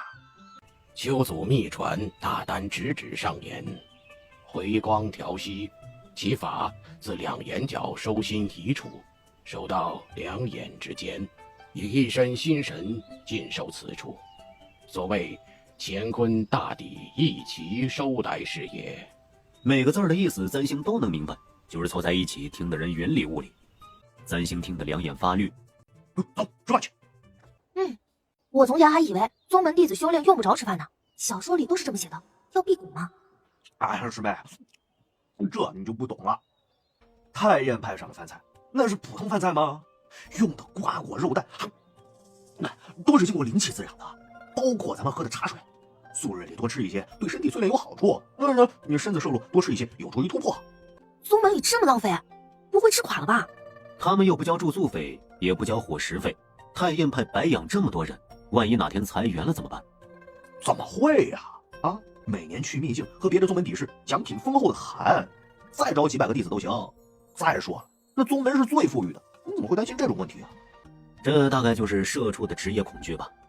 宗门考核在即，今日又才刚刚去武学馆挑了功法，大多数弟子都会选一个地方自行修炼自习。整个孤峰山上最适合新弟子们修炼的地方，就是宿舍楼后的出红台。甫一走到此处，三星便觉得身体变得轻盈无比，四周涌动着灵气，让萧元珠瞬间苏醒了过来。这地方不错呀！哎呦，在这种地方修炼，可比以前住的那破屋好多了。宗门里的人就是会享受，看看人家这风景。这书里的世界，先不说设定逻辑如何，单就指自然风光来说，真是没白来一趟。哟，你也来修炼啊？三星回头，他那位好舍友段香饶挽着一个年轻的修士，正皮笑肉不笑地看着他。哦，这是你朋友啊？你觉得他看起来像是我朋友吗？段香饶的目光落在三星身侧的棍子上，心儿一怔，随即笑起来。杨师妹，莫非你选了棍法？新弟子是可以去兵器库领兵器的，兵器的品级都一般。如果弟子有钱，以灵石在他处自行购买了兵器带上山，也可以使用。当然，三星很穷，用的这根铁棍就是宗门里给新弟子发的普通棍子。是啊，不行吗？当然可以。说起来，这棍子与你倒是挺相称的。不过，我还以为你要选灵断之类好看的兵器呢。我看棍子正好，若选了灵断，岂不是丑人多作怪？段香饶小鸟依人地靠着他，望着三星的目光隐有得色，像是在炫耀自己的新男友。三星一言难尽。看什么看，丑女！杨师妹，这位兄弟叫华月，是选拔赛上的第1名，如今已经结丹了。三星心中一动，选拔赛上那位拔得头筹的兄弟，一共摘取了54朵莲山花，并非是因为他爬得最高，而是因为他抢的最多。他几乎是靠抢得了第一，因为他已经是金丹前期，在本次新入门的弟子中，修为是最高的。段香饶居然找了新生第1名做新男朋友，这社交能力真是绝了。识时务者为俊杰，三星不打算和这人在现在起争执，决定避其锋芒，扛着棍子默默掉头就走。田芳芳见状，赶紧跟上，身后传来段香饶和华月放肆的嘲笑声，三星只当是没听到。他走到出红台，与田芳芳分头，找到一处灵气充裕、四处又没什么人的林间空地，坐了下来，拿出怀中的青娥拈花棍，以灵石翻阅。这本秘籍不知是谁写的，一翻阅犹带阵阵香风，像是女子身上带着的花香，芬芳又清甜。紧接着，三星眼前渐渐模糊起来，像是置身于混沌的白雾之中。不知过了多久，白雾渐渐散去，眼前出现了一名年轻女子。这女子白衣翩跹，看不到脸，单看身影也让人觉得这是一位绝代美人。中直为棍路之主，中平正直之位，无论大门小门，身与气皆须成一直线，即所谓子午也。三星睁大眼睛，不敢错过这女子动作的一分一毫。说来也奇怪，都说女子用棍不雅，白衣女子舞棍却犹如跳舞，身姿飘逸，格外动人。青棍激起的劲风摇动花树梢头，树上的樱花簌簌落下来，铺了满地。于是树上树下皆是芳华，一片霞色中只有这白衣女子孤冷的身影，像是要永远的迎风翩然下去。起先她动作很慢，每一步都能让三星看得清楚明白，随后棍法渐渐快了起来，到后来已然分不清哪里是人，哪里是花，哪里是棍，只觉得绝世美人翩若惊鸿，宛若游龙。天色渐渐暗了下来，出红台飞瀑前的彩虹慢慢散去，目光完全隐没于云层。几粒零碎的星子探出头，将星光洒遍整个林间。穿着纱袍的女子纹丝不动，静静地坐在原地，额上渐渐渗出大滴大滴的汗珠，汗珠滚落至她的鼻尖，她却像浑然未觉。夜幕中，无数星光汇聚在他的头顶，沉默地凝视着这已经修炼了1天1夜的人。清晨，一声嘹亮的鸡鸣叫醒了整个清晨，学子们纷纷抱怨着起床上课。师妹啊，你是没睡好觉吗？看起来嘴上这般憔悴。对啊，睡眠不足。距离挑走那本青娥拈花棍已经5日了，距离宗门考核也只有不到10日时间。三星每天上完公共课都去出红台自习，一待就是半夜，黑眼圈肉眼可见的增长。本来右脸上就有妖气留下的黑痕，如今是越发难看。这也就罢了，常常加班的社畜熬夜到凌晨已经是家常便饭。可恶的是，纵然他如此努力，棍法仍然是没有半分进步啊！他已经掌握了拈花棍的棍法，但挥舞出铁棍的样子就和普通的棍法一般，全然不像是灵石之中那白衣女子所舞出的威力，以至于三星总觉得自己像是个拙劣的买家秀，只得其形不得其神。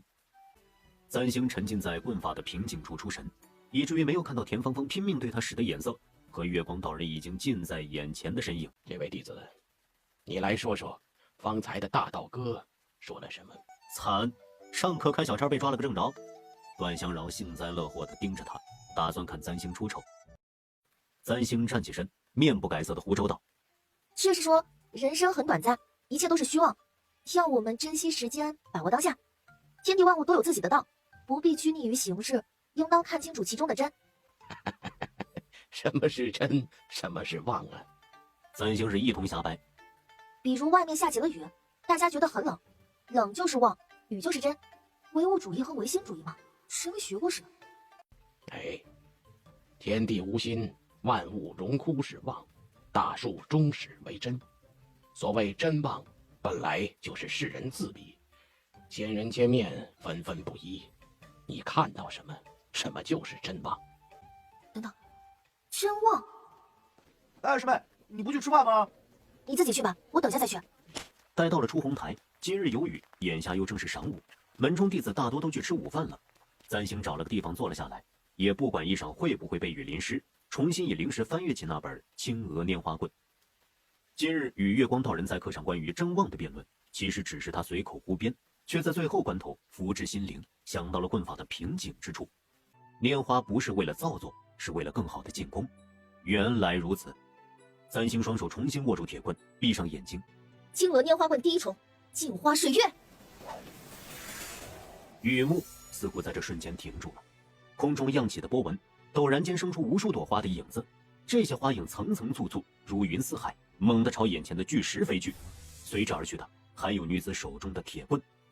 砰的一声，巨石化为齑粉，桂树浓香，抬眼看去，花影水面尽数消散，只有一灰袍女子手持长棍，立于天地雨幕中，长发早已被雨水打湿。三星低头看向自己的手，我刚刚好像突破了。接下来的几日，三星照例早出晚归，兢兢业业的学习。同门弟子们也意识到了宗门考核迫在眉睫，纷纷用起功来。一时间，整个出红台人满为患，堪比期末时候大学图书馆，去得晚了连位置都没有。最乐成其见的大概就是太炎派的六师叔玄灵子了。明日就是宗门考核的日子，玄灵子坐在殿中，一边核对着弟子的名字，一边啃着令人偷偷从山下买来的烧鸡。山上的食材灵气充裕，厨房做得干净清爽，好是好，但是不如山下有滋有味。加之掌门少阳真人前些日子觉得他臃肿了不少，有损宗门形象，令他辟谷。玄灵子饿了10来日，终于忍不住在这个夜里爆发了。紫罗走进来的时候，玄灵子正把烧鸡往屁股下藏。别藏了，六师叔，我都看见了。紫罗，这些弟子中，我最喜欢的就是你了，你可千万不能告诉掌门。紫罗假装没听到这一句，岔开话头。师叔，明日的考核事宜都准备好了，掌门师尊说了，这一次宗门考核就是为了给您招新弟子的，您好歹上点心啊。少阳真人的7个徒弟里，除了年少的7师叔外，就只有6师叔玄灵子还没有亲传弟子。他自己又行事散漫，素日里除了爱吃爱睡，也没什么壮志。这一次少阳真人发话，通过宗门考核的都是内门弟子，而在后头内门考核前3位的，则是玄灵子的亲传弟子，总得给玄灵子找点事儿做。掌门甚是偏心，师兄他们的亲传弟子都是早早就看中了天才俊杰，我却要从普通修士中寻找。紫罗，你不是说这次入门的新弟子中，没什么人让你眼前一亮的吗？也不完全如此。依弟子看，此次宗门考核中，那个画月不错，是本次新弟子中唯一结丹的，就算在咱们宗门里，也称得上优秀。结丹又没什么了不起。对了，上次那个挑了残卷的少年，还有那个找到金额年花棍的姑娘呢？弟子暗中查探过，他们二人并没有表现出什么特别的地方，不过倒是很勤奋。每日在出红台上修炼的最久，就属他们二人了。只是他们二人在之前的连山花争夺中排名都是中等，修为也没有什么优势。此次宗门考核未必就能进前30。罢了，至少他们道心坚定，不畏困苦。这半月以来究竟有何敬意，明日就能见分晓。且看明日吧。这一夜，三星睡得也不甚安稳。明日就是宗门考核，如果不能进入内门，他就要永远带着脸上这道疤痕过日子了。说不在意是假的，但若说更重要的，大概是人一旦努力起来，总希望有一点收获。胜负欲一旦被激起来，就不能做到对结果不悲不喜，无欲无求。况且人活着总要有点盼头，至少他希望自己输的不要太难看。接连几日的秋雨，在宗门考核日的前一夜终于停了。司晨七一大早的就开始狂叫。素日里用来修炼的场所，就在一夜间拔地而起了一座巨大的石台。此次宗门考核以抽签形式为主，一共2轮，2两对抗。第1轮胜出的60人方可进入第2轮考核，第2轮考核仍旧以2人对抗为考核形式。第2轮后胜出的30人方可成为太燕派的内门弟子。考核方式倒是挺简单粗暴，只是细细一想，规则又很残酷。此次新进门的弟子本就来自都州各地，有富贵宗族人家的天才，也有穷困潦倒自学成才的散修。宗族天才不缺乏灵师灵技，譬如选拔赛上的第1名华月，他手中那把镶着宝石的长剑就是4品灵技，他若对战旗鼓相当的对手，那把剑也能为他增益不少。而如三星和田芳芳这样一块灵石也没有的穷鬼，只能拿宗门里配发的普通兵器，就没有任何优势了。负责本次宗门考核的又是紫罗，三星觉得紫罗大概是辅导员助理之类的，负责监考整场考试。紫罗站在比试台上，伸出右手，从手心处渐渐升起一团金色的光芒，片刻后金光散去，置于一个圆形的小炉。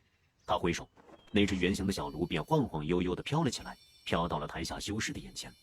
签炉里有120张木签，木签上既有比赛顺序，抽到相同数字的则为本次考核对手。现在请诸位抽取木签。师妹，咱俩可千万莫要抽到一样的数字，我可不想你走啊！倒也不是田芳芳托大自夸，在之前的选拔赛上，田芳芳本来就排名第2，她还未进宗门时就是筑基2重境，这些日子苦练功法，修为应该更有增长，若论实力远在三星之上。正说着，签炉已经飘到了2人眼前，田芳芳先摸，三星后摸，待签炉飘向下一个人后，三星才低头看着自己手中的木签。这木签大概指头宽，很细，上头刻着几个尖尖的红字，36。我是15。哎，师妹，你是多少啊？哎，太好了，你我不是对手。三星不言，抬眼看向了另一头。三星依稀记得，在宗门考核上，原著男主木曾霄抽中了第1个上台比试的木签，让众人惊艳了一把。第2轮比试中，直接盖过了选拔赛中第1名华月的风头，以至于被华月妒恨，后来结成死仇。如今剧情被打乱了一些，不知道属于木曾霄的剧情线还会不会照旧发展。抽签结束，宗门考核开始。第1组考核弟子走上台来，站在比试台上一方的是一个青年修士，手持一把长剑；站在他对面的则是一个约莫17、18岁的少年，生得剑眉星目，清俊挺拔，麦色肌肤令他看起来颇有少年人的朝气，正是木曾霄。原著线并没有发生改变，男主木曾霄还是如文中所写的一样，第1个上台了。郭浩，木曾霄，只是他的那个萧字还没出口，对方的剑光已至眼前。偷袭！你这人好不要脸啊！那个小兄弟要糟啊！要糟的恐怕是另一位。果然，下一刻就听见身侧传来更响的惊呼。但见台上的少年人身姿未动，他甚至连腰侧的剑都没拔，只伸出一掌就将对手的剑锋给握住了。怎么可能？新入门的弟子再差也是筑基修为，筑基修士的一剑可不是孩童戏耍，而是少年人只是轻轻一握，就将剑锋挡住，随即猛地上前，竟反手将那剑锋推了回去。这一挡一推不过瞬息，只听啪嗒一声，那青年修士已经飞了出去，重重地落在比试台下，半晌爬不起来。他竟然将5星破神功发挥到此种威力，此子不简单呢。师弟，看来这一次你能收一个好徒弟了。第1组木曾霄胜，台下弟子哗然，一招啊，只一招，尚未拔剑，这少年人就赢了。经过第1组木曾霄的表演，哇，师妹，你看到没有啊？咱们这太阴派可真是卧虎藏龙啊！哎呀，不必妄自菲薄，如他这样的是少数。作为局外人，看书的时候还不觉得，真当身处其中，三星才发现作者给男主开金手指开的有多丧心病狂。紧接着，第二组弟子上台，三星抬眼往木层萧那头看去，木层萧注意到他的目光，皱了皱眉，转身走到另一头去了。木层萧没有了萧元珠，却还是在宗门考核上一招击败对手。看来原著的剧情线并没有因为我的穿越发生改变，不知道这算是好事还是坏事。田芳芳也很快通过了考核，她的斩蛟诀已经练到了第2重。此次考核的对手是一名女弟子，这女弟子年纪也不大，修为不及田芳芳，被田芳芳一刀劈到了台下，斩断了半头秀发。小师妹气得手都在发抖。对不起，第一次没控制好力度啊，对不住啊。比试有的快有的慢，实力相差过大的至多10招之内见分晓，修为旗鼓相当的则各自发挥，打得激烈精彩。第36组，杨簪星、冯虎。簪星拿着棍子走上了比试台。竟然用棍！师兄，用棍怎么了？自古女修选兵器，极少有人选择棍，实在是因为不太好看。长剑飘逸，可配腰上；金刀飒爽，提在手中，断天灵柔美翩翩。不用时还能做装饰，可若是棍子，扛在肩上吧，总有几分不雅。可他挑中了青娥拈花棍，只能用棍子。你说什么？就那个小姑娘，在武学馆里找到了青娥拈花棍。杨师妹可真倒霉，偏偏遇到了冯虎。冯虎可不是会怜香惜玉之人。就算要怜香惜玉，也不会是对她这样的丑女。簪星并未在意台下的议论，只将棍子横于身前。请。我这一虎爪枪下去，你的脑袋都会碎。女人，你还是快点认输，省得浪费时间。你让我认输我就认输，岂不是很没面子？还是先打打看吧。壮汉一手持枪朝眼前女子刺去，女子的身法却格外灵巧，每次都能险险避过。冯虎，你莫不是对这位师妹手下留情？哎呦，他肯定是看上人家了。闭嘴！谁会看上这种丑八怪？猛地运转原力，但见他掌心那把长枪忽然像是有了生命，枪尖的虎爪猛地暴涨，氤氲出一团兽爪的光影。虎爪迅速长大，像是有了生命，于光影中摇摇晃晃的弯曲生长。眼见着这只巨大的兽爪就要朝着簪星的脸抓下去，师妹小心啊！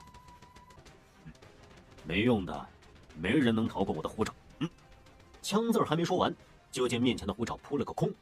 冯虎一愣，虎爪的确是朝着簪星的脸面抓下，却又在靠近簪星头顶的前一刻，像个陷入了柔软的水中沼泽地泥潭里，被交缠着拨不起来。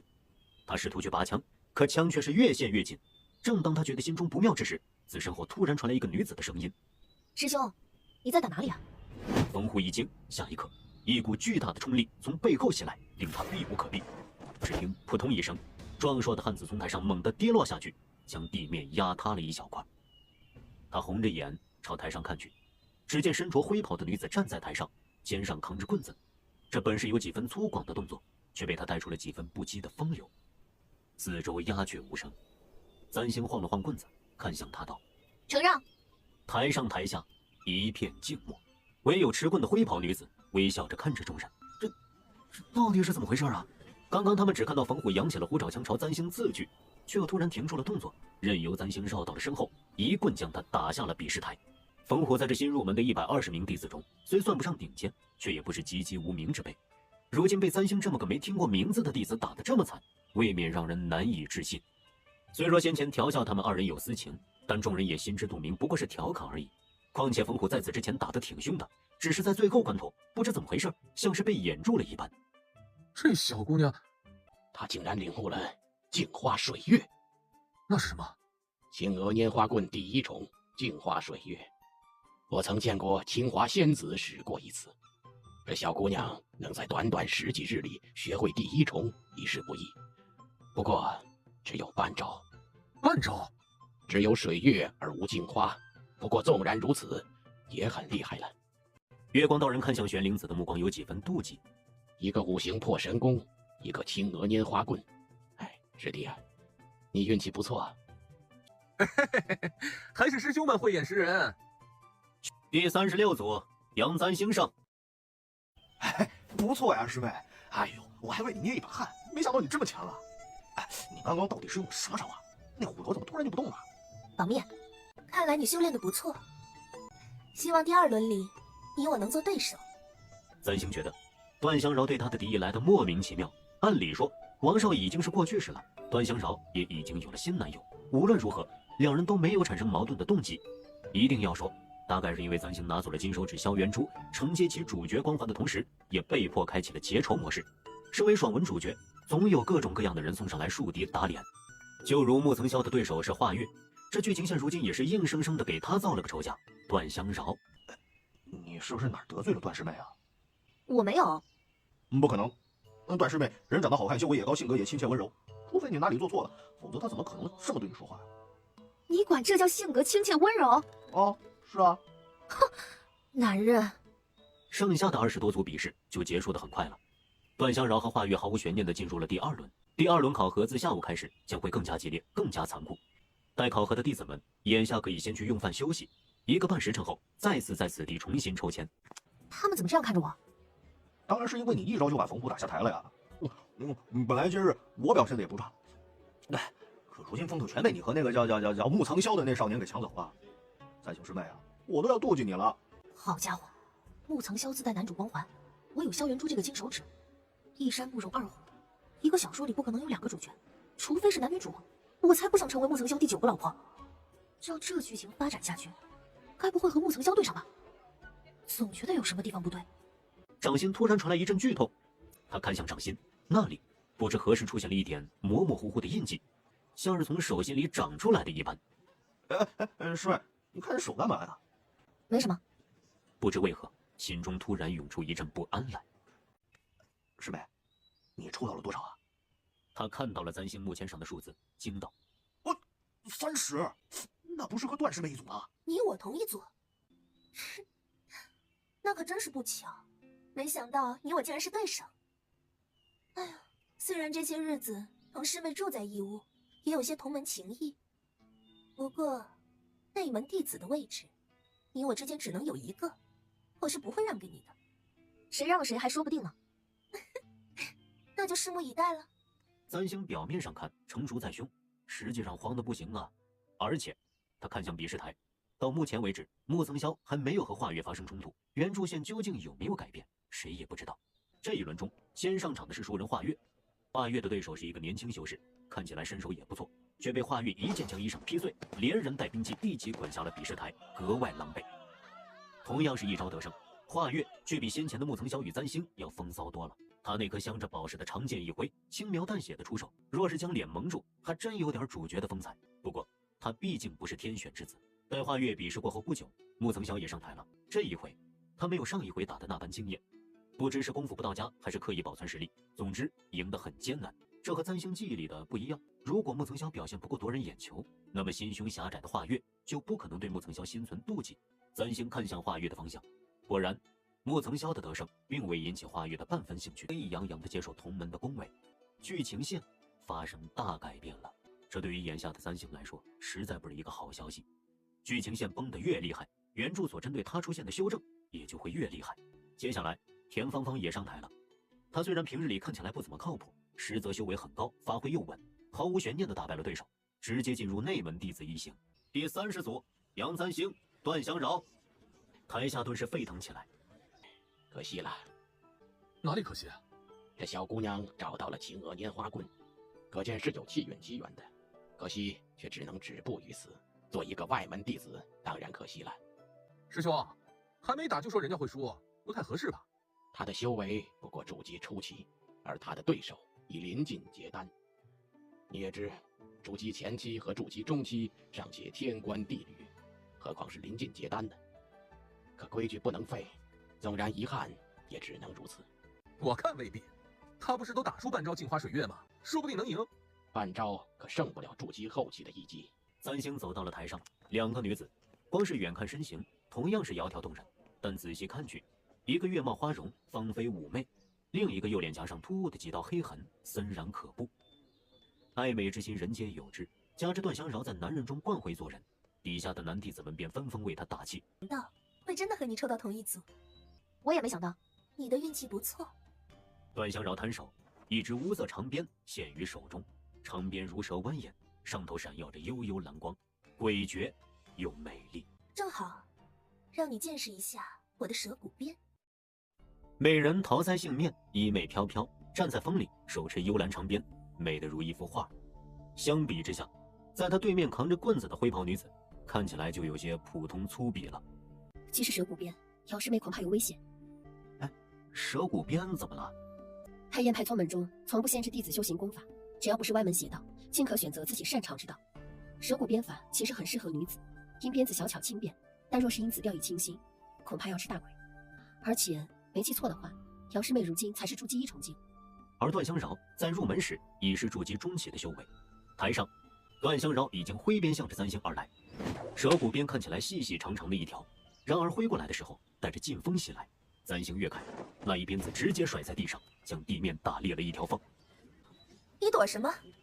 不是说你要凭自己的本事当内门弟子吗？3星停下脚步，转身持棍迎上。你话很多。女子的棍是铁棍，然而在她手中却如没有半分重量，轻轻松松的劈开。短短几息间，两人也过了好几招。女子间的打斗不像男子那般粗暴无聊，飘逸风雅如舞蹈。台下的弟子们越发的激动起来。好，打得好！段师妹打得太好看了，用鞭子抽他。你的棍法倒是比我想象中的好一点，可惜这根棍子太刺。你的鞭子不错，可惜你的鞭法配不上你的鞭子。你讽刺我？对。太燕派给新入门的弟子配发兵器都是普通的新手装备，段香饶手中的这根鞭子却不一样。他之前就是因为没有灵石才找上了王少，毫无疑问，他手中这根漂亮的蛇骨鞭应该是华月用来讨美人欢心的礼物。这赛制也是很不公平，段香饶手上的那根鞭子至少能为他增加1种元力。就凭你也想讽刺我？比赛结束了。他手中的鞭子突然长长，如蛇一般蜿蜒过来。3星运转元力，迎着边锋合棍削去，耳边似乎浮起灵石之中白衣女子清脆的声音：高四平，进步扎3枪，进步劈身，背弓迎，转金鸡独立，顶膝推2棍。不知道是不是3星的错觉，他能感觉到此刻身体的每一寸经脉的呼吸流动，他能将棍法的进退精确到每一毫厘，脑海里竟比过去的每一次练习都要清晰。他以棍挡住了朝面前袭来的长鞭，顺势勾步上前，反手将棍尖捅向段新饶的心口。这小姑娘棍法使得不错，你看刚刚那一手推棍，我看她能赢，是吧？那根捅向段香饶的棍子停住了。我说过了，你不行的。自棍尖处突兀地缠上了一条鞭子，这根鞭子发着幽幽蓝光，一节又一节，像是蛇的身体柔弱无骨，将棍子缠得死紧。3星心中一沉，想要抽回铁棍，那鞭子却如巨蟒难缠。3星再一用力，只听咯吱一声，那根鞭子竟从中而断，断鞭随着棍子一同朝着3星面门涌来，鞭尾陡然化作一只无色蛇头，吐着蛇信朝3星心口袭来。扑通，一同落下的不只是3星，还有断成2截的棍子。三星师妹！3星呕出胸口一口血，只觉得浑身上下如同被碾碎一般，疼得眼泪都要掉出来了。段香饶一抬手，那只断了的蛇骨鞭嗖的一下飞回他手中，重新连接成一道完整的长鞭。蛇骨本来就是灵活的。怎么样？现在可算是打得你心服口服。我不服。台下众人一愣，3星艰难地撑起身体，勉强站起身来，直视着对面的人。段香饶只是一个工具人，工具人的喜怒哀乐，甚至敌意，看起来都是如此的莫名其妙，如此的不真实。3星不服的是原著对他的抹杀。被迫进入书里的世界并非他所愿，他不过是不想做一个随波逐流，成为强者附庸品的炮灰工具人，试图改变既定命运。然而一旦被原著察觉，就会被这个世界以各种不公平的手段抹杀，譬如此刻，不对等的修为，不公平的鄙视。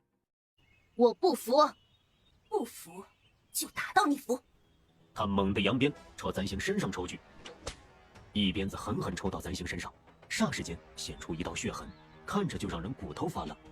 而3星却恍若未觉，将断成2截的铁棍抢在手中。他抢棍子做什么？都这样，还不如认输算了。不过是垂死挣扎。段香饶冷笑一声，再一鞭抽去，这一鞭用了10成元力。3星纵然不死，也是重伤。师妹，快认输啊！灰袍女子突然转过身，向前挥棍。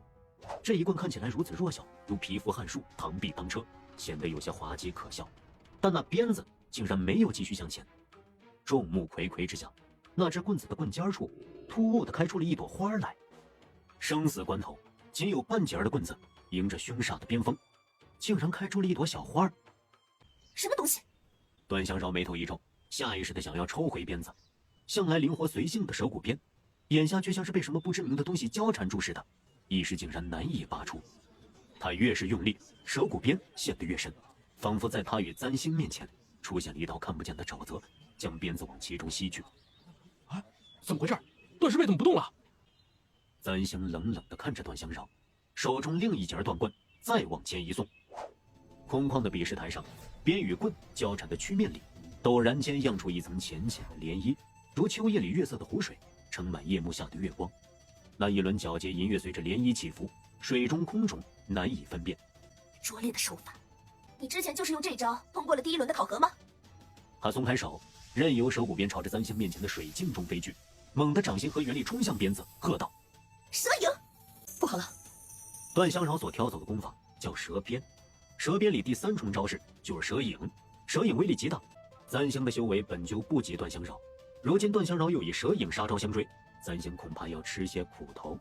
果然，被陷入水镜的蛇骨鞭在陡然间，鞭影变成虚影，又在刹那间分化成数十数百细鞭。细细看去，哪里是鞭子呀？分明是会动的黑蛇！无数蛇影朝着簪星扑去。那道原本还漾着浅浅波纹的水镜，突兀地出现一道裂缝，随即发出一声清脆的巨响，涟漪散去，月光碎了一地。去死吧！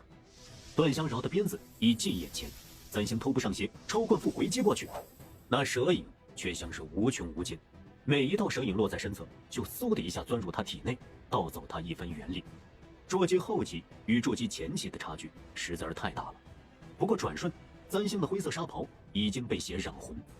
段香饶摊手，无数蛇影飞回手中，汇聚成一条闪着幽蓝光泽的长鞭。你可以下去了，话不要说得太早。就在这千钧一发的时刻，灵台之中似乎响起了一个熟悉的声音：美人之色，空中之音；象中之色，水中之月，镜中之花。随着这女子声音的落毕，簪星手中的断棍陡然增长。他感到体内的萧云珠似要冲破桎梏，索性不再控制，任由萧云珠的原力将残棍包裹。灵石中的白衣女子站在花树下，舞棍激起的棍风将花树上的花朵扫落。如今比试台上并无花树，然而却在那棍尖所指处层层叠叠地绽开了一层霞色来。肤容如美人，画舫楼台永远藏在艳阳春色里，没有春秋，没有日月，没有迟暮，没有荣枯。千树桃花万年药，不知何事一人间。所谓碧云红霞，稍纵即逝，斗转星移间，不变的唯有镜花水月本身。台上的棍尖处漾出了一片花海，这花海层层绯色，将天边晚霞都衬得失色。一片红霞中，那站在中间的灰袍女子似乎都被模糊成了绝色美人。她手持2支断棍，分明是狼狈的模样，竟显出了一点惊心动魄的野力。镜花水月，他竟然学会了完整的镜花水月，能打出半招已经出乎人的意料了。且不说簪星的领悟力如何，单就他如今这个修为，根本不可能打出完整的镜花水月。台上的段香饶已经感觉到了不妙，用力挥动手中蛇骨鞭，然而那蛇骨鞭撞上了一层花朵，非但没有将花朵粉碎，反而如撞上一层坚硬的壁垒，将那蛇骨鞭弹了回来。簪星猛地运转周身元力，在修炼青娥拈花棍的数十日里，这一招镜花水月他用过很多次，但没有花束的情况下，只能使出水月而无镜花。而如今在被段香饶逼入绝境的那一刻，簪星突然领会到了镜花的深意。原来镜花一开始就是虚妄，既如此，有花与无花并无区别。花是假的，但棍是真的，但棍的存在是为了舞出花。就如这个书中的世界是假的，可他却是真实的人。他顶着这个工具人的身份，不过是为了创造出真实的属于他自己将要走的那条路，而不是做一个不知道下一刻会被命运抛向何方的附属品。他只是想要活下去，想要主宰自己命运的走向罢了。棍子在空中劈倒，所劈倒处花海如流瀑，上下翻飞的花棍使得段香饶的蛇鞭无法近身，他自己却被逼得节节后退。眼看着就要被逼至比试台边缘，段香饶咬牙再次和原力挥鞭。蛇影！无数蛇影朝着花海飞去，虚妄与虚妄，森然与娇艳，令这空旷的比试台也诡异起来。所有人的心都提到了嗓子眼儿，没有人猜得到结局。那根幽蓝色的鞭子断为2截，上头的光泽迅速暗淡下去，如一截腐朽枯木，再无刚刚凶狠灵动。下一刻，灰袍女子迎转滚身，手中残棍劈向对手膝角。段香饶飞出了台面，台上台下一片寂静。灰袍女子收棍，空中漾开的水纹、花海、霞色刹那间消失，仿佛刚刚只是一场瑰丽的美梦。第30组，杨簪星胜。女子站在比试台上，霞色散开后，显出了她原本的样子。灰色衣袍上全是鞭痕渗出的血迹，头发也乱了，看起来竟比败了的人还要狼狈。然而她的目光平静，没有半分动摇。被簪星一棍子打到台下的段香饶半晌爬不起来，片刻后被同门弟子扶起，看向簪星的神情满是不可置信。怎么可能？他一个筑基后期的修为，怎么可能被杨簪星打败？比赛结束了，我才是内门弟子。纵然段香饶再怎么不甘心，考核都结束了，30名内门弟子的名单已出。田芳芳过来扶起簪星走下台，待下了台，簪星才察觉自己背上已然被血迹湿透。子罗吩咐接下来要做的事宜，包括重新分配住宿的地方。这120名新入门的弟子，只有30人成为了内门弟子，剩下的90人都要搬离先前住的小木楼。簪星回去的时候，段香饶正收拾完包袱准备离开，见簪星一瘸一拐的进来，他没有说话，只是看了一眼簪星，目光里满是怨毒与不甘，随即脚步往前，与簪星擦肩而过了。段香饶千方百计想要进太雁门，无非就是想要突破修炼，今日止步于此，自然是万般不甘。只是簪星也没有办法。田芳芳帮他在屋里打了热水，簪星脱下衣裳，把整个人都泡了进去。山上的溪水灵气充足，虽然算不上药浴，对刚刚受伤的身体也有好处。簪星长这么大，还是第一次挨打，背上被鞭子抽打的疼痛感到了此刻才慢慢的溢散开来，疼得他倒吸凉气。屋子里少了一个人，空落落的。簪星将2只胳膊放在木桶外，趴在木桶边缘，心中沉沉叹了口气。他如今已经成为了《九霄之巅》这本书的一个变数，原著会不遗余力地抹杀他，但是他抚摸着心口处属于男主的金手指萧元珠，却又会本能地保护他，所以他才会在萧元珠的保护下接连突破，才会在萧元珠的指引下找到青娥拈花棍，甚至之所以这么快领悟镜花水月，也是萧元珠的功劳。萧元珠会本能地保护主人，无论他是木曾萧还是杨簪星，而原著会因为萧元珠对他的保护，更加不遗余力地抹杀他。这是一个无解的死循环。簪星突然想起了什么，抬眼看向掌心。今日在饭堂的时候，掌心中长出一道红痕，眼下再看去，那红痕像是更深了一点。这是什么？他用力搓了搓，还是搓不掉，总觉得这印记让人有些不安。外头传来敲门的声音，簪星站起身，披了件衣服去开门。门外，紫罗抱着一叠衣物走了进来。簪星师妹，如今你已是内门弟子，不必再穿外门弟子的灰纱袍。这是一些衣物，若是不喜欢穿，可以用灵石在山下的平阳镇买别的款式，收客也有不同。这是内门弟子平日里的安排，你若是得了空，可以看看。簪星谢过紫罗。紫罗师姐，我脸上的伤，我之前问过师傅，妖兽域的妖气浓重，与旁的妖兽不同，寻常的高级灵药未必能治好。你别担心，我今日来也正是为了跟你说这件事的。你先换件衣裳，随我去见一个人。好。咱们太雁派掌门师尊一共收了7位徒弟，咱们有7位师叔，你看到的月光师伯就是其一，其余几位师叔授课的时候都能见到。等下我们要见的是4师叔。师傅，紫罗师姐来了。进来吧。簪星师妹，这是4师叔。这就是少阳真人的第4个弟子，擅长炼丹的李丹书。紫罗丫头，大晚上的，你上我这儿来干嘛呀？师叔，我是来向您讨丹药的。这位师妹的脸被玉的妖气所伤，师傅说寻常灵药无法去除疤痕，让你来想想办法。玉，这年头还能看见玉，也是稀罕。丫头，上前来我看看。不难，炼一味素服玉容丹服下即可。丹药这玩意儿不是含铅吗？吃下去会死人吧？但在一个修仙小说里，又要什么科学呢？那太好了，师叔，请师叔帮忙为簪星师妹炼丹吧。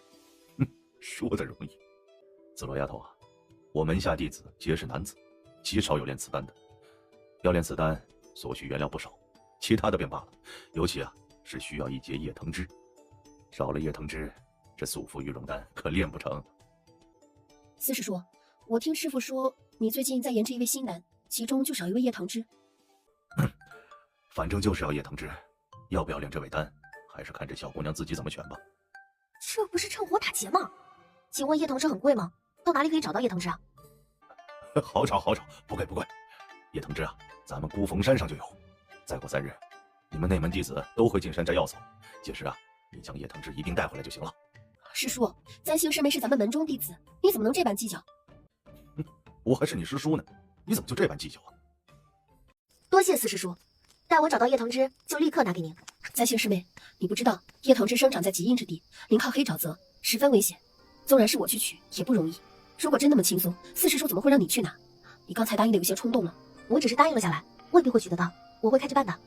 对了，师姐，四师叔说3日后我们会进山摘药草，这是什么意思啊？咱们太燕派宗门灵药灵草丰富，丹药也不缺。因为孤峰山灵气养人，山里有无数灵兽花草，这些花草灵兽都很珍贵，也很危险。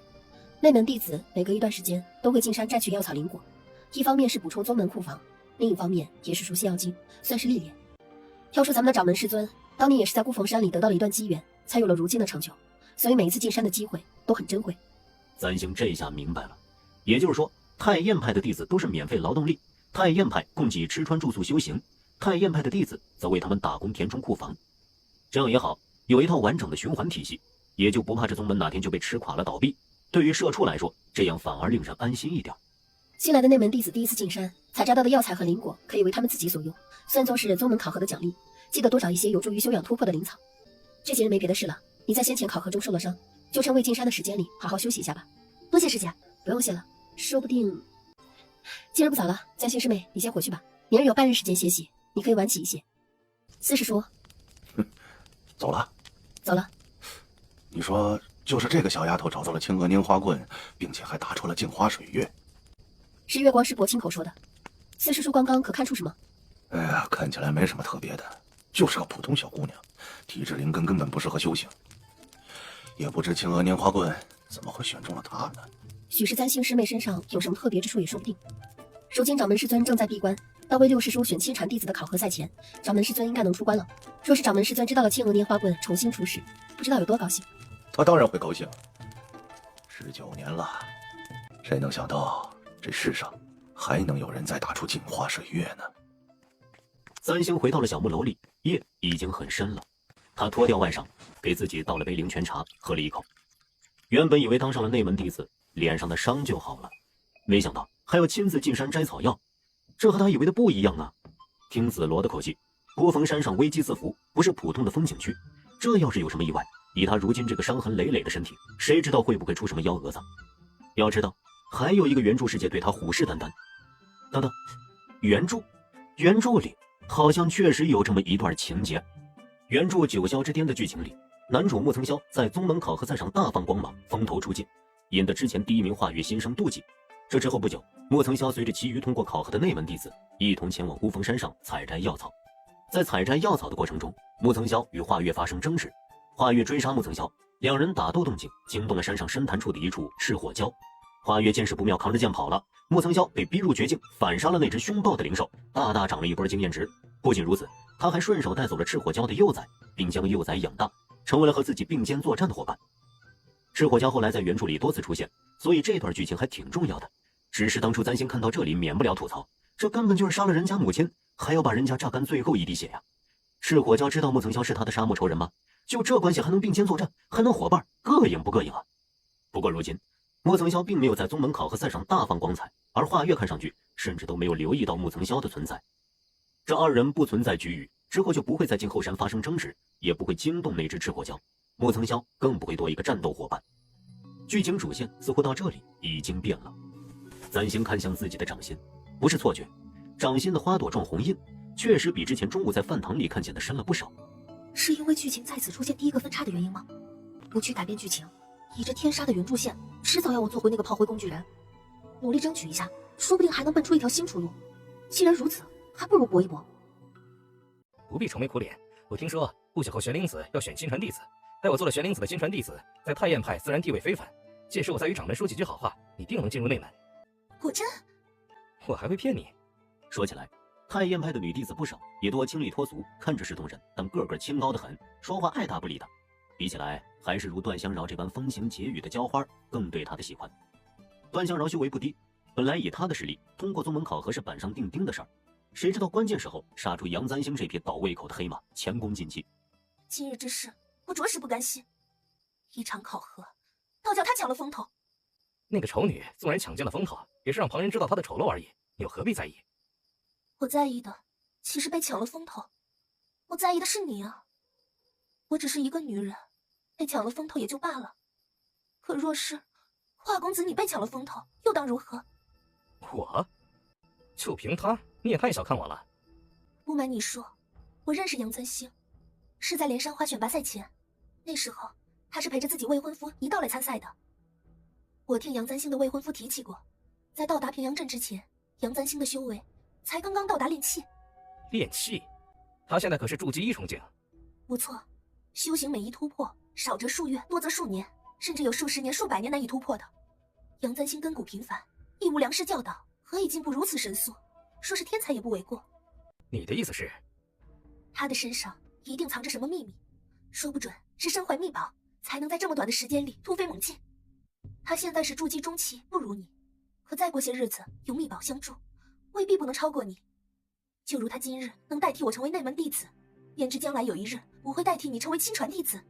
岂有此理！华公子息怒，我也只是胡乱猜测，并不能当真。不，你说的有理，能在这么短的时间里连升3级，此女确实可以。那华公子打算怎么办呢？简单，3日后，所有新进的内门弟子都要进孤峰山采摘药草。山中多凶兽妖花，新弟子不慎遇险也是自然。哼，身怀秘宝，也要看他守不守得住。簪星并不知道自己莫名其妙又多了个新的仇家。宗门考核以后，太燕派许是为了让新弟子们休养一下，没有继续开公开课，只是人人分了一本孤峰山千物图谱，让新弟子们多熟悉背诵。簪星打开看过，里头记载了孤峰山上各种花鸟虫兽图鉴，大概是怕新弟子们踩雷，特意准备的。说是千物，其实应该上了千。簪星抓紧时间连背了3天，总算是模模糊糊有了个印象。不过也不能保证能记住多久，考试临时抱佛脚这种事儿，总是不能抱太大期望。这是乾坤袋，不过只是很普通的乾坤袋，一共只能装10样东西，且装进去之后，在回来之前不能取出。所以，若非采摘到的珍贵之物，切勿往里面装放，否则白白浪费了份额，可不能怪别人啊。簪星捏着那只乾坤袋，颠来倒去的看，袋子只有巴掌大，软乎乎的。簪星尝试着把手指伸进去，感觉里头凉凉的，没有实感，又将手指缩了回来。孤峰山里多凶兽，凶兽白日里多在沉睡，记得动作要轻一些，太阳落山之前务必离开，否则到了月亮升起，凶兽醒来，山上会很危险。去吧，记住，太阳落山之前一定要回来。簪星把乾坤袋装好，随着众人一道走入了密林中。幸好我不恐高。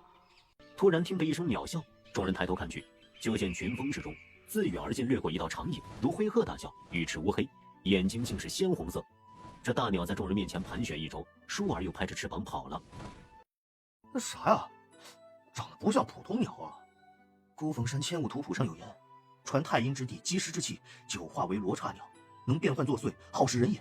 如图上所示，应当就是罗刹鸟了。其余弟子闻言，纷纷抓紧了手中兵器。这山上凶兽众多，咱们还是不要走散了，聚在一处，好歹有照应。陌生环境中，一群人聚在一起，多少令人安心一点。簪星一开始也是这么想的，直到他看到这群人开始采摘药草。孤峰山千物图谱上记载了上千种花鸟虫兽，要将这些东西一一背下来，显然是不可能的。不过能通过应试教育的现代人，多少还是善于总结，无非就是颜色越鲜艳的越有毒，模样越特别的越凶险。但这群新弟子们恰恰很喜欢挑这种长得扎眼的东西采摘。簪星试图劝过他们，未果，人人都想寻不一样的那个装进乾坤袋，形状普通但效果不错的药草，他们不屑一顾。这不，一名新入门的少年采摘了一棵草就被蛇咬了，一群人吵吵嚷嚷地围在这名少年身边。那条蛇倒是被打死了，长得花花绿绿，一看就不是什么正经蛇。别怕，师弟，我帮你把蛇毒吸出来。说罢就撩开这少年的裤腿，埋头就要凑上去。这果然是一本爽文，以至于没有逻辑也没有医学常识，连设定都如此敷衍。等等，众人疑惑地看向他。蛇毒可不能靠吸。簪星从旁边大哥手里拿过一截绳子递过去，这个系在伤口附近吧，绑紧一点。别药草没摘到，回去全宗就开席了。你在胡说八道些什么？不把蛇毒吸出来，他死了怎么办？梁簪星，没想到你长得丑，心眼也这么多。这位师弟跟你无冤无仇，你居然想害他，果然相由心生。怎么就毒辣了？这又怎么扯到长相上去了？这仇恨拉的未免也太生硬了一点。不用吸了，这是玉斑锦蛇，图谱上都有，无毒。想必现在血都止住了。那少年闻言低头一看，果然被蛇咬到的伤口现在已经凝成了一道浅色，眼看着就要结疤了。哇，是我少见多怪，多谢师兄。三星看向穆曾霄，他确实没想到穆曾霄会在这个时候站出来说话，顺便替他解了围。从穿越到现在，我和这位原著男主总共说过的话不超过10句，还每一次都是我主动的。这回穆曾霄对我释放一点善意，难道原著界抹杀不了我，干脆申请我当女主角了？三星打了个冷战，他可不想做穆曾霄的第9个老婆。见三星神色微妙地盯着自己，穆曾霄眉头一皱，转身走了。看样子并没有要和他发展感情线的意思。三星稍稍放下心来。一群人各自摘了些药草，胃口越发大了。有人想摘补气益血的灵果，有人想摘有助突破的药材，还有人听说这里头的某种花朵相当于3品灵药，跃跃欲试。人人所求不同，又怕被别人抢先一步，于是刚刚还信誓旦旦说要一起走的同门，顷刻间都分头行动了。师妹，我这几日仔细看过图谱，圈出了其中最值钱的10种药材，打算采来拿去摘煎楼卖。这些药材和你那节叶藤枝不是一个方向，所以三星了然。你去吧。哎，你放心，我采完了我的，马上就来找你，不会耽误太久。没事儿，我一个人也行。又跟三星解释了几句，田芳芳才离开。三星看了看手中的图谱，轻轻叹了口气。叶藤枝生长在黑沼泽边，那里林中常有瘴气，寻常草木难以生长，别的弟子寻药草也不会去那个方向，所以注定是他一人前去了。孤峰山很大，若要在其中寻找某种药草，不是件容易的事儿，但叶藤枝除外。叶藤枝生长在黑沼泽边，沼泽池底源源不断冒出瘴气，这瘴气渐渐飘散，将方圆几十里的树木都给毒死，所以只要照着山最秃的那一块去找，准能看见。绕过一处清溪，攀过几百步云梯，远处的山崖林间突兀地出现了一道金光，这金光似雾非雾，似云非云，笼罩在树枝上头。再看那一处树枝，树木枯焦，隐隐散发出一股湿霉腐气，三星就知应该是找对地方了。他喘了口气，谁能想到成日在写字楼里一坐就是一整天的社畜，穿越到书中世界，竟然变成了一个暴走徒步爱好者呢？修仙修的不只是脑力，还有体力。黑沼泽的斜边生长着一棵树，这树不高，约莫1人来长，整棵树都是斜着长的，树干有手臂粗，树干的尽头又抽出一条血色细枝，正垂在黑沼泽的上空。这就是叶藤枝了。叶藤枝有枝无花，一棵树只生1根枝，1年只生1次，采摘了1枝就得等第2年。三星估量了一下自己与这棵树的距离，觉得有些难办。要采叶藤枝，只能先爬上这棵树，且不论这棵树牢不牢固，他自己爬得稳不稳，光是要靠近那个瘴气发源地的漩涡就很难。他抚了抚心口，期望萧元珠能给他一点灵感。然而自从上次打出镜花水月，萧元珠短暂的爆发了一下之后，这颗珠子就像是死了一样，再无反应，不知是不是进入了休眠期。不得已，三星把准备好的布巾戴在脸上，蒙住口鼻，又含了几颗薏米仁在嘴里，才走到叶藤之前，脚一蹬，开始爬树。不得不说，自从开始修炼了以后，他的身体素质倒是变好了不少，爬起树来也算顺利。这棵树看起来不粗，爬起来倒是很稳很结实。三星只爬到枝头端点就不敢爬了，纵然如此，扑面而来的瘴气还是令他觉得险些支撑不住，汗水瞬间湿透了衣裳。他一只手紧紧抓住树干，另一只手抽出腰间小刀，想要将树枝切下来，没想到切了2下，连个刀印都没留下。三星愣了愣，索性以原力包裹刀锋，用力一砍，当的一声，刀被弹了回来，刀刃出现了一个缺口。这树枝是铁做的吗？三星目瞪口呆，他再用力砍了几下，那树枝浑然不动，仿佛在嘲笑他的无能。三星懵了。哎呀，东西是找到了，带不走又该怎么办？正想着，忽然觉得背后有劲风袭来，三星猛地皱眉，一道剑光朝着他胸前横扫而来。他往后一退，身后却是那丛只有手指长的叶藤枝，脚步顿滑，一头栽向黑沼泽。千钧一发的时候，三星一手握住那只叶藤枝，整个人悬在空中。华月，你干什么？你说我干什么？我跟你无冤无仇，你为何要害我？你想为段逍遥出头？哼，女人之间的争夺，本少爷哪有那个功夫参与？交出来吧。什么？你身上藏着的秘宝。秘宝？你在短短1月时间里，从初入炼气到筑基前期，连升3级，还越级打败了香饶。要说没有秘宝相助，怎么可能？你若乖乖交出来，我还能饶你不死；否则，阿月竟然猜得8九不离10。原著里关于华月和穆曾霄结仇的剧情，的确到现在没有发生。然而，应该出现在穆曾霄身上的剧情，发生在了我身上。可可是原著里并没有写到这一株黑沼泽，难道接下来的剧情，我也会惊动什么妖兽，从而杀兽强宰吗？你在发什么呆？还不快交出来！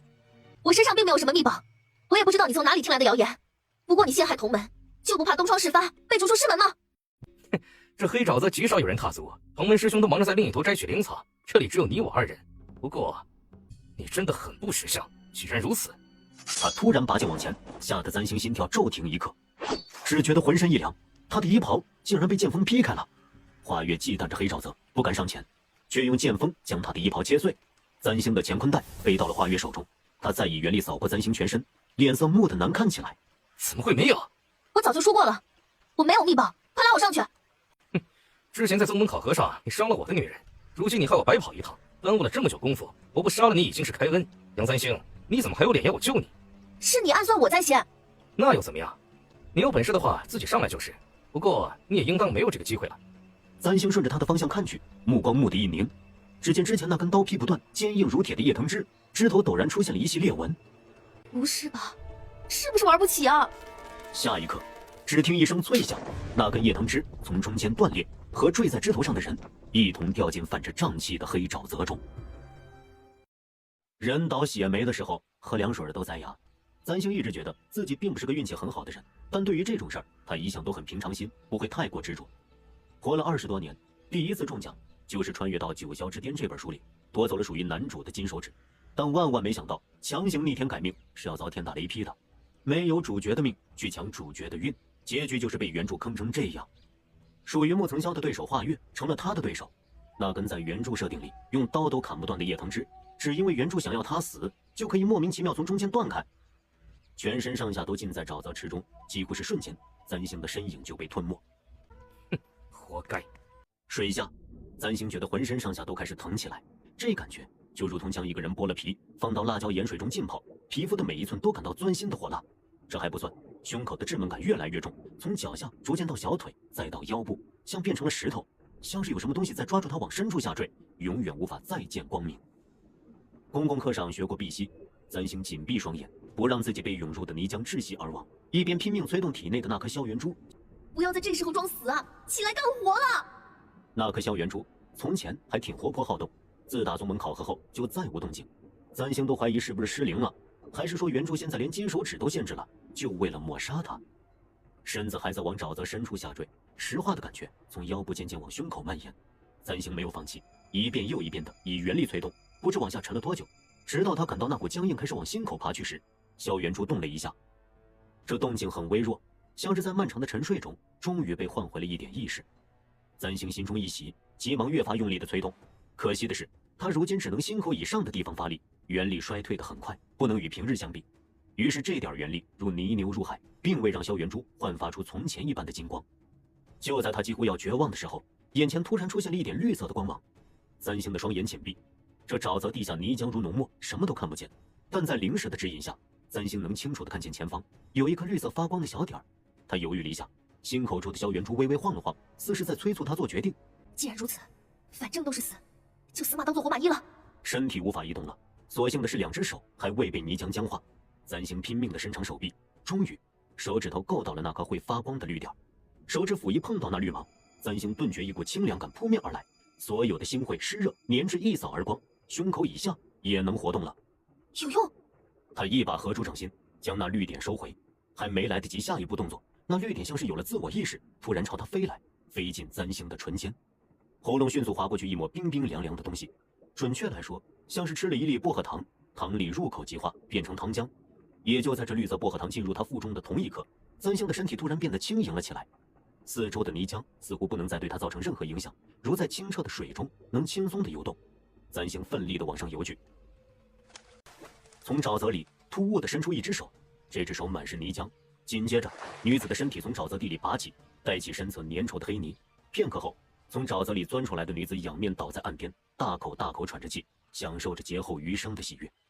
从坠入黑沼泽到现在，感觉也没过多久啊，怎么一出来天都黑了？太阳落山之前务必离开，否则月亮升起，凶兽醒来，身上会很危险。绝了！这原著坑起人来，真是一套一套的。我挖到了绝命花，我找到了凌霄子。哎，我摸到了一尾青木鱼。啊，师兄，秦墨鱼不是满口利牙，凶煞无比吗？你居然敢捞？可不是，裤子碎成这样，差点连命根子都给我咬掉了。诸如种种，子罗站在门口清点着回来的修士。师姐，还差一个。差一个？谁还没有回来？孤峰山到了夜晚，山中凶兽出没，极其危险。临走时，他都与众位弟子打过招呼，要他们务必在太阳落山前赶回来。怎么会？是三星师妹，杨三星没有回来。30个弟子进了山，只回来了29个。吵吵嚷嚷的人群渐渐安静下来。师姐，三星师妹怎么还有回来啊？你之前可与她在一处？在啊，三星师妹要找叶童枝，我要找别的药草，我俩分头行动。后来我摘完药草，还去黑沼泽边找人。我看那根叶童枝已经被砍掉了，周围又没有三星师妹的影子，我还以为她已经离开了。已经找到了叶童枝，却没有人，不会是出了什么意外吧？师姐，听说孤峰山太阳落山以后会很危险，要不找几个师兄弟进去找找师姐吧？杨三星自己不按规矩办事儿，如今困在山里，却要别人冒着危险救他。要知道山上凶兽不少，贸然前去恐怕不妥呀。难道就要眼睁睁的见死不救吗？师姐，过去不曾有过这样的情况吗？也不是没有过，只是夜里的孤峰山很危险，为防止弟子意外闯入，掌门师尊特意在山门口布下禁制，一旦太阳落山之前，孤峰山只出不进，想要进山唯有解开禁制。那就将此事报与掌门师尊，请掌门师尊解开禁制。掌门师尊如今还在闭关，要等81日后才能出关。整个太眼派，难道没有别的人可以解开禁制？有是有，七师叔也能解开禁制，可是七师叔离开太眼派已经1年有余，不知何时才会回来。先将此事告知各位长老师叔，但愿三星师妹平安无事。四周变得越来越冷了，三星站起身，四周仍有泛着艳色的瘴气，三星却没有任何感觉。或许是因为刚刚吃完的那粒薄荷糖，眼下已经是夜晚，孤峰山山上危险得很，三星琢磨着还是早些离开为好。如果是在原著世界里，没有被妖兽杀死，反而在山里冻死了，听起来未免像是个笑话。三星拨开面前的一丛树枝，突然听得前面传来一阵悉悉索索的声音。这声音本来很轻，但在寂静的山林里，就显出几分说不出的恐怖。他按住腰间那把用来砍叶藤枝的小刀，定睛一看，就见面前的草丛里正盘着一条金色的蛇。这蛇大约小孩胳膊粗，居然还会发光，身体卷成一盘，正昂着头吐着蛇信子，嘶的一下朝三星窜来。三星早有准备，扬手回去，哗啦一下手起刀落，那蛇头被砍了下来，溅出一地的绿汁儿。多亏之前和段香扰打过一场，三星对于捕蛇已经很有经验。他小心翼翼地绕过蛇尸，正要离开，突然察觉到有些不对劲儿，脚步一停，看向刚刚的方向。没了头的蛇尸失去了力气，盘着的身体软趴趴的变成一条，也露出了被先前那只蛇盘在中间的东西，那是一只金色的蛋。死蛇灰扑扑的，那蛋却如打了夜光粉，几乎要亮瞎人的眼睛。原来刚刚的金光不是蛇的颜色，是从这蛋身上发出来的。这看起来也不像是那蛇生出来的蛋，这蛋可比这蛇大得多。这蛋大概有鸵鸟蛋那么大，乍一眼看上去像是楼盘售楼部里买房子赠送的砸金蛋活动里的道具，金的有些浮夸。他用小刀的刀鞘轻轻碰了碰那蛋，那蛋纹丝不动，却在靠近的时候发出一点柔软的热气儿来。三星一愣，热的，这玩意儿揣怀里就是一个现成的暖宝宝啊！他有点动心，又怕拿走这蛋会有什么麻烦，毕竟原著世界不做人很久了。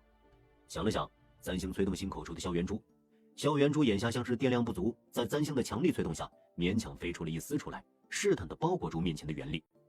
三星连通与蛋的五感，甫一接近那颗蛋，顿觉一阵舒服熨贴之气扑面而来，像是在困倦的时候，面前出现了一张床，又暖又软，如宠物的毛皮，温和又亲昵。只是在一瞬间，三星就做好了决定，他伸手将那颗蛋抱了起来。金蛋看着不大，抱起来也有些沉，不过很暖，在寒冷的山中像是一个暖手宝，立刻温暖了三星的心灵和肉体。它也很亮，自带照明功能，刹那间照亮了前方的路。三星抱着金蛋，深一脚浅一脚地往前走，一边防备着四周以免出现什么意外，竟没有察觉山里不时传出来的鸟啸和兽吼，不知道什么时候已经全部沉默了下来。师叔们，快想个办法！有什么办法？你也知道，夜里的孤峰山有多害人。20多年前，有一批新弟子入山，其中一名弟子仗着自己修为高，心生贪念。太阳落山后，仍留恋山林。待掌门带人去将他救出来时，修为全废不说，一条胳膊还毁了，这辈子都不得修炼呢。这还算好的。10几年前，一名弟子想要摘取灵果炼丹，趁人不备偷偷溜进山里，惊动了凶兽双头药叉，被撕成2半，连元灵都被吞噬干净，留了一地的碎骨。至此之后，掌门才在伤口处设下禁制，太阳落山后，任何人不得进入孤峰山内。咱星师妹不是心存贪念的人，定是在其中遇到了什么麻烦。师叔，若不是为了找那个叶藤枝，咱星师妹也不会遇到危险。我不管，你得想想办法。我哪知道？紫罗丫头，我也很想去救人，但是掌门的禁制我也解不开呀。不错，紫罗呀，别为难你师叔了。难道掌门师尊的禁制就没有一个人能解开吗？那若是掌门师尊闭关，有弟子遇到危险，咱们太炎派难道就放着不管，见死不救吗？若是七师弟在，尚能试一试。不过，这人已经离开宗门1年了，鬼知道他什么时候回来。眼下只能盼着那小姑娘能机灵些，安然度过一夜。待天明禁制解开，我们几人再一同进山找人。等天明，那丫头估计都被吃的骨头都不剩了。这么多年来，除了掌门和小七，从未有人在孤峰山过夜而毫发无损的。紫罗心急如焚，却又无可奈何。昨夜他抱着金蛋一直走，走来走去竟迷路了。本想在树下歇一歇，连什么时候睡过去的都不知道。对了，蛋！三星低头看向那颗被他牢牢抱在怀中的蛋。金蛋到了白日，金色暗淡了许多，也不再暖乎乎的，看起来就是颗普通的彩蛋道具。不过昨夜多亏了有这颗蛋，否则他一定会被冻出病来。三星看向周围，白日里的孤峰山又恢复到了平日里的风光满目、晓光丹霞的人间仙境中。紫罗说过，夜晚的孤峰山很危险，凶兽出没。昨夜他走了很久，又在树下睡了一夜，竟一点事儿也没有。难道是萧元珠在暗中保护？也好，平安度过一夜。眼下天也快亮了，一鼓作气走出孤峰山，但回到太炎派，他一定要把华月那个王八蛋大卸8块。师叔们，天亮了，禁制解开了。解开了吗？啊，竟然这么晚了！快点，咱星师妹还在山里，快去救人啊！救什么人？紫罗丫头，你这么心急火燎的，是要去哪儿？武师叔，您不是和七师叔云游去了吗？怎么回来了？难道……怎么，只欢迎他，不欢迎我？孤峰山山门禁制处，田芳芳一行人正坐在门口等着。三星的人员一般，田芳芳人缘却极好，因此很有几个交好的兄弟陪着他在一道，在山门口等到天亮，打算等禁制一解除，一行人好进孤峰山寻人。司晨急的一声啼叫，孤峰山的山色亮了起来。天亮了，天亮了，走走，赶快进去！田师兄，你那么着急做什么呀？别怪做兄弟的话说的难听，你没听昨夜那些内门弟子说吗？在孤峰山过夜的人一般都有去无回。那杨师妹还是个女子，只怕早就……这，你胡说八道些什么呢？田师兄啊，别听这乌鸦嘴乱说了。那杨师妹吉人自有天相，说不准只是缺胳膊少腿儿，那命还是在的。别跟着胡扯了，赶快！他话还没说完，面前的山门口突然出现一声巨响。我的天，我终于出来了！你们都在啊？在就是妹。哎呀，太好了，你还活着！杨师妹，你感觉如何？可有不适？可有缺胳膊断腿儿，或者是身肉剧毒？看起来不像啊。昨夜你在山上究竟是如何度过的？等等，容我先问句话，华月在哪儿？华月师兄昨夜就回去就寝了，这会儿应当还在木楼。你找他干啥呀？帮我拿着，我去就来。什么人？杨三星，你没死？是很遗憾。杨三星没死，这怎么可能？且不说黑沼泽里的瘴气连他碰到了都要避开，而杨三星是他亲眼看见掉进黑沼泽中的。再者，在孤峰山过夜却毫发无损，太炎派过去几百年里从未出现过这样的人，而杨三星只是筑基初期而已。你果然有秘宝在身。若非如此，实在不能解释眼下的局面。那也不是你残害同门的理由。朝华月冲过去的棍锋陡然间开始层层叠叠的花朵，每一朵花都像是一把温柔的刀，看似姹紫嫣红，娇艳欲滴，实则暗藏杀机，步步凶险。华月手中的长剑再也无法前进一步，而那些花朵似迷阵，从迷阵中猛地冲出一支铁棍，气势汹汹地朝他咽喉打来。这样凶厉的棍锋下，华月居然避无可避。就在千钧一发的时刻，鞋子里突然出现一支枪尖儿，只在片刻，凶厉的杀招尽数解开，花雪纷飞，煞气消减，天地静谧处，花雪交错缠绵，竟平添几分风月之色。三星被那枪尖所挟过巨大的灵气所迫，逼得忍不住倒退几步，方才站稳，这才看向前方。银枪飞舞一圈，重新回到主人手中，落在前方的人转身，露出了他的脸，太验派内门中弟子不得斗。雪，你连幻术都看不出来？谁让你们在这里斗殴的？师弟，你没事吧？师兄，你收弟子的眼光真是越来越差了。师兄，这就是咱们宗门的七师叔顾白鹰。太验派有7位师叔，这我知道。可是原著里似乎并没有这一号人物，这样的名字和脸，我要是看过，不可能没有印象。师妹，杨簪星、华月，谁让你们在这儿斗殴的？师叔啊，可不是我挑事，我刚起床就见杨师妹气势汹汹的找我来拼命，诸位同门都可以为我作证。不错，我发誓，确实是杨簪星先动的手，华月师兄什么都没干。杨簪星，你为何对同门师兄出手？昨日我与同门一道进山，华月趁我去寻找叶藤枝的路上偷袭，意图害我，难道这就是同门情谊吗？不可能！为了防止有残害同门的事发生，入山前我对你们每个人都下了连心咒，若有人对同门下手，连心咒发，此人额上会出现印记。华月额上干干净净，并无印记。不错，杨师妹可别因为个人私怨血口喷人呐。华月的确是没有对我出手，因为他手中的剑没有一刀是砍在我身上的，他不过是将我逼得抓住了叶藤枝，而叶藤枝断开，从某种方面来说，华月还真不是主谋。不过看着这人眼底的嘚瑟，华月应当是一早就知道连心咒的存在，特意钻了空子。这也是原著的考验吗？六师叔，簪星师妹可能是在山里待了一夜，有些糊涂了。您瞧她衣裳也脏了，有什么事还是等簪星师妹换过衣裳歇息过后再说吧。赶紧去吧，等梳洗过后再来殿中找我。师弟啊，真不好意思，一回来就叫你看了笑话。这些兔崽子年轻气盛，一言不合就打打杀杀，也不知是随了谁。反正不是随了你，哼。不过刚才那个家伙连幻术都看不出来，这次招收的那门弟子看起来资质不怎么样。也不能这么说，杨簪星不是刚刚从孤坟山上回来了吗？能在孤坟山上待一夜，还平安无事的出来，自打太验开宗立派后，还是头一回。就这一点，他总不普通。说不定是在山里遇到了什么机缘，侥幸保全性命。偶然一次，算不了什么特别。怎么了，师弟啊？有件事还没来得及告诉你。什么事？为什么说杨簪星特别呢？是因为之前在武学馆里，他找到了青娥拈花棍。你说什么？你娘清华仙子写的那本功法，被杨簪星找到了。小木楼里，簪星整个人坐在木桶中，舒舒服服地泡了个热水澡。等晚些，我叫人送点灵草过来。你昨夜在山里待了一夜，瞧这元气有损，这几日好好补补。多谢师姐。萧元珠经过昨夜，似乎在豢养元气，不再有动静。簪星也决定先休养几日。不过，虽然掉进了黑沼泽里，他身上竟全无被瘴气侵袭过的伤口，除了疲倦一点，并未有任何不适，实在是不幸中的万幸。只是此次和华月算是彻底结仇了。如今华月笃定我身上有秘宝，一计不成，必然还会卷土重来。师妹别担心，六师叔平日里很好说话的，等下你过去找他时，将自己说的惨一些，六师叔不会计较的。与同门斗殴，顶多是罚你打扫外院。师姐，今日出现的那个七师叔驻颜之术是不是很好？看起来与我们年纪相仿，大师伯为何不与他学学？什么驻颜之术？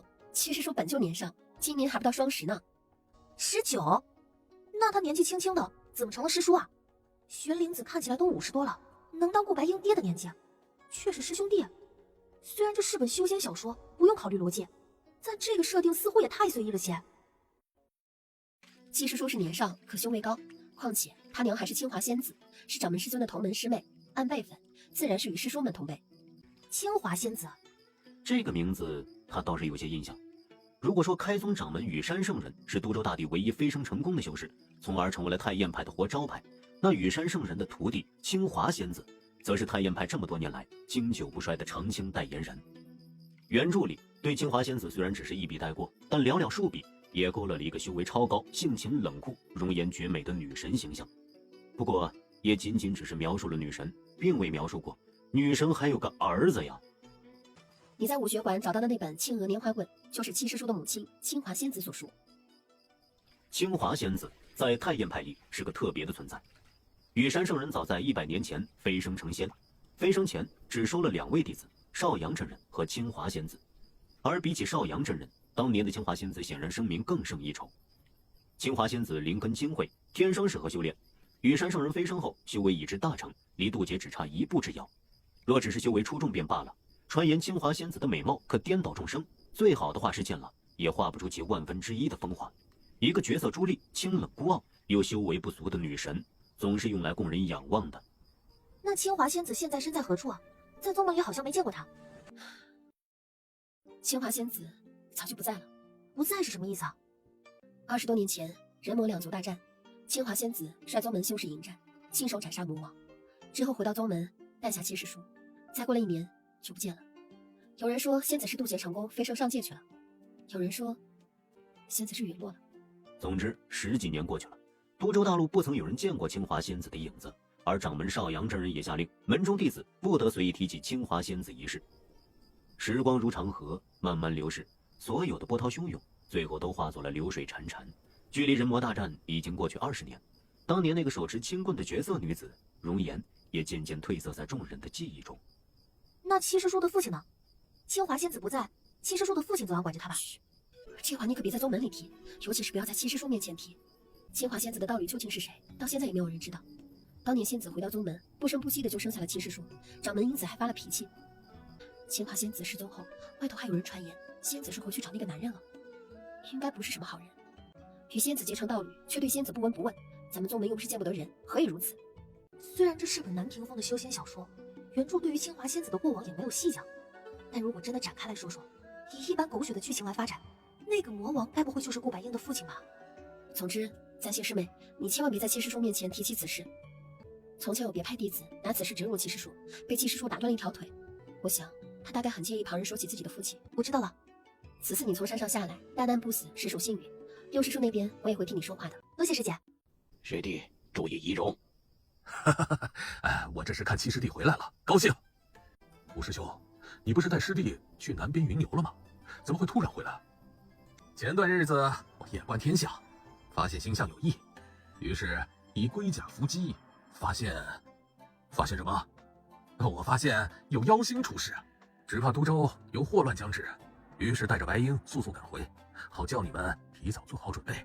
师兄伏击10字有8字都是错的，倒也不必放在心上。不如来说说，那个杨簪星到底是怎么回事？什么杨簪星？是星鸾的弟子。不错，这位姑娘在武馆里找到了青娥拈花棍，那不是清华仙子的功夫吗？这么说，清华仙子选中了她？当年清华仙子斩杀魔王，回到宗门，编写青娥拈花棍放在武学馆中，曾说过，只有有缘人才能找到这本功法。快20年过去了，簪星是第一个找到青娥拈花棍的人。一个连幻术都分辨不出来的筑基初期，我看是误打误撞碰上了。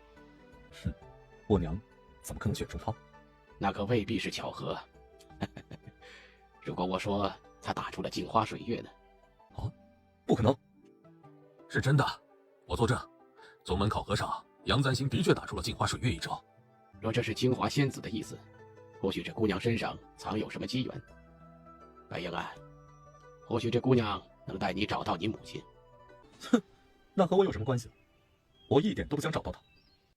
谁啊？师妹，你让我帮你保管的东西，物有原主啊。怎么了，师兄？这蛋有什么问题吗？也没什么问题，就是吧，这个蛋它会动，昨晚炒了一夜，今天早上还把我给砸醒了。我估摸着这蛋是不是认床了，想回家，就赶紧给你拿了过来。哎，簪星师妹，这蛋里是个啥呀？脾气嫩大。我也不知道。罢了，我正好要去找六师叔，让他看看好了。簪星，你是为了昨日在宗门中斗殴一事来领罚的吧？子罗已经跟我说过了，念你是受了惊吓，神志不清，所以犯错，故知小惩事件，罚你从今日起打扫宗门外院7日，再抄清净经10遍。对了，华月在孤坟山里捡了你的乾坤袋，赶快拿回去吧，下次莫要丢了。华月这个王八蛋！我知你心中不平，不过规矩如此，你第一次进山，就当是买个教训也好。想来因此事，你也成长许多。弟子明白了，多谢师叔教诲。知道了就回去吧。秋日落叶多，打扫起来可不轻松。对了，六师叔，我在孤峰山里捡到了这颗蛋，仙物谱中未曾记载，想让师叔帮我看看，这是何物啊？不知是不是他的错觉，手中的蛋似乎颤抖了一下。唉，形状倒是有几分像罗刹鸟的蛋，颜色却又全然不同，且其中并无凶煞之气。孤峰山中奇物众多，此物我也不曾见过。你的乾坤蛋一开始就遗失，此次景山除了叶藤枝全无收获。既然找到这颗蛋，它就是你的机缘，你就将此蛋带回去。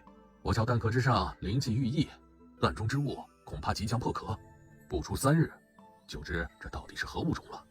因玄灵子的那一番话，三星特地找了一个木盒，里头垫了些软布，将金蛋好好的放在其中，还给他盖了一层手绢。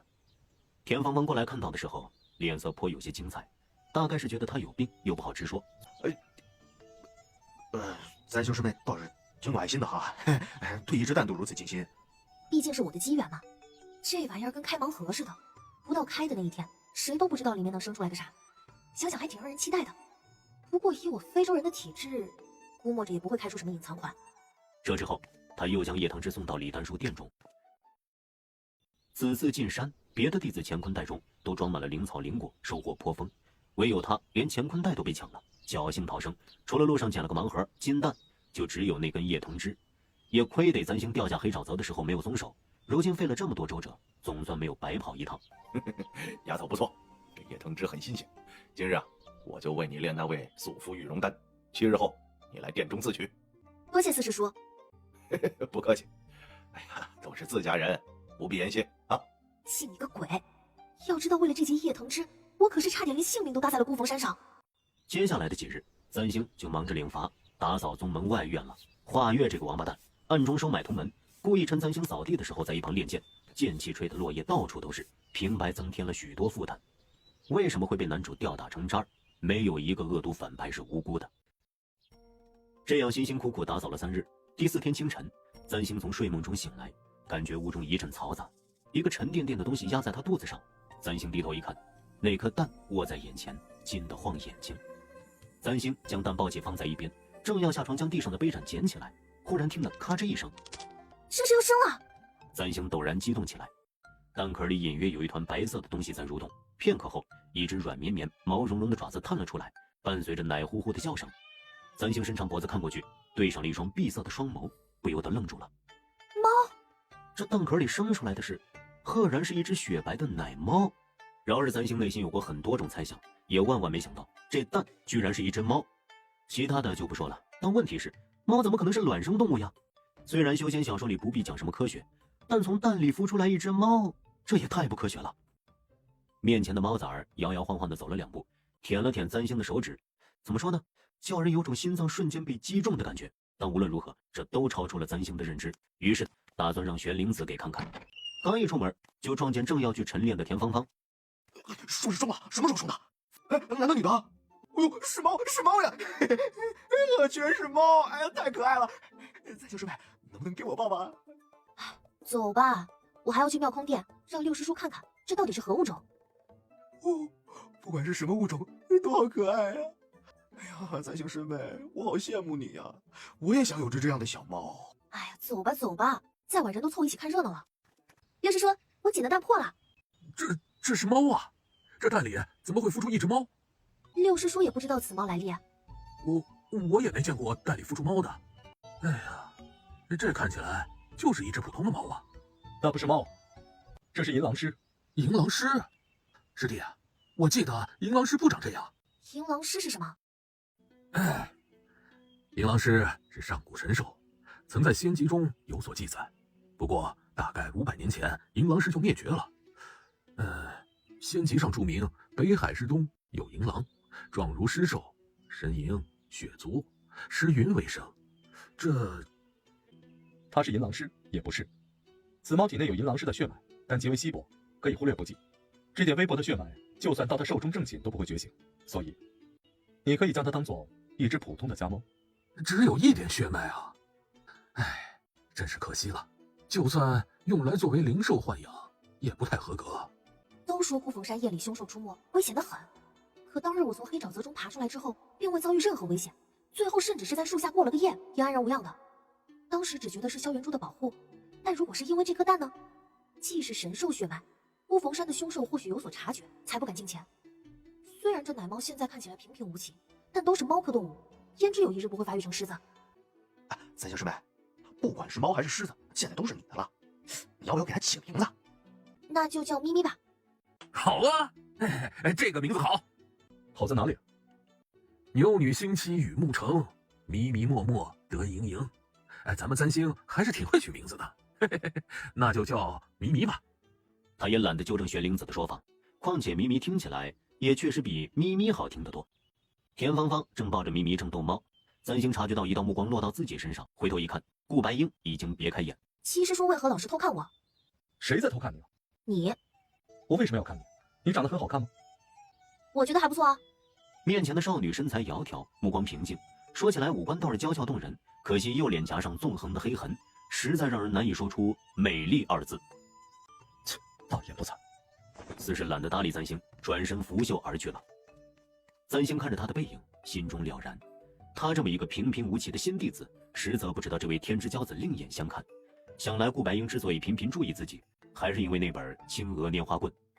毕竟从某种方面来说，他也算是顾白英母亲的弟子，总扯得上几分关系。只是《青娥拈花棍》这本书在原著里并未出现，顾白英在原著里也没有姓名。如今一桩桩一件件，全都以各种方式与他形成联系。3星低头看向自己掌中的红痕，这回连支线剧情都改变了。进来。师叔，咱们就这么回来，你的灵脉。清华仙子的儿子顾白英天资出众，14岁结丹，如今已至分神后期。虽是分神，真实实力却不仅如此。人人都说他不仅继承了清华仙子的美貌，还继承了仙子的灵根，说不定日后将会是都州大陆上第2个飞升成功的天才。况且他还如此年轻。然而寻常人并不知道，顾白英天生灵脉有损，若不修炼，灵脉反噬，必定性命不保。但一直修炼，灵脉滞胀，终有一天会被自己的功法所吞噬。不修炼是死，修炼下去不过是死得更慢一点而已。所以这些年顾白英极少出现在宗门，不是因为他狂妄自大、嚣张傲慢，而是因为大多数时候都是赵麻衣和门东陪着他去各处寻找灵药灵草，以修补灵脉罢了。门东是月光道人亲传弟子，虽然修为不算很高，但天生灵仙窍，能辨认察觉到各种灵草丹药。门中弟子但凡有个疑难杂症，不治重疾的，由门东煎几副灵药服下，大多药到病除。去年初，赵麻衣和门东与顾白英一道去了西周，并无收获，白白浪费1年时间。纵然顾白英不想，元力也会在他体内积攒，再过不了多久，他恐怕又会突破了。只是如今每一次突破，对于顾白英来说，都是更接近死亡而已。武师叔也真是的，说什么妖星出世，着急忙慌非要让咱们赶回来，结果呢，什么事都没有，每次伏击都不灵。掌门师尊怎么还不将他逐出师门？真是家门不幸。这话你到掌门面前说，哼，跟我发牢骚有什么用？我还不是为了你着想。不过师叔，你也别灰心，咱们养在黑沼泽池底的禽虫，应该过几日就成熟了，回来的时间刚好。等将禽虫种入你体内，那时你也会轻松很多的。但愿吧。师叔，你这几日怎么老是走神？他们说你看上了新来的一个女弟子，叫杨3星，是真的吗？你听谁说的？六师叔啊，六师叔说你老是偷看那个女弟子。师叔，她长得很漂亮吗？雪灵子那个混账！你好奇的话，自己去看呢。不说就不说呗，说什么气啊？师姐，素肤玉龙丹炼好了。师叔，这丹药我是嚼着吃，还是用水冲服啊？是一次吃完，还是分几次吃啊？随你。哎呦，没那么多规矩，你想怎么吃就怎么吃啊。那我吃掉这颗丹药后，脸上的伤痕什么时候能消失啊？没多久，至少1年，至多2年。2年？怎么要这么久啊？当然，你以为这是什么灵丹妙药吗？难道不是吗？你脸上的伤痕呢，是妖兽妖气所伤，寻常人如此是不可能恢复如初的。可能让你恢复原貌已经很好了。再者，女子内秀即可啊，外貌这种事儿不必过于在意啊。多谢师叔，弟子先回去了。去吧去吧。出了丹炉房，3星往小木楼的方向走去。这几日他修养的也差不多了，明日开始，所有内门弟子将要一同修行上课。从某种方面来说，他总算是进了太燕派的重点班，成了重点培养的苗子。只是3星看着手上的红痕，先前且不说，自打咪咪从丹里出世后，手心的红痕又明显加深了一些，依稀勾勒出一朵花的形状，总觉得心里有些不安。正想到这里，突觉身后有劲风而至，3星下意识避开，抽出腰间铁棍，反手迎上，正对上一抹银色流霞。外院的飞瀑前，陡然响起一阵金戈交错的清脆响声，花雪交缠，于月色笼罩的峰顶飞舞。可那花雪夜色中，仍有银枪裹挟着杀气，以不可抵挡之势排山倒海而来。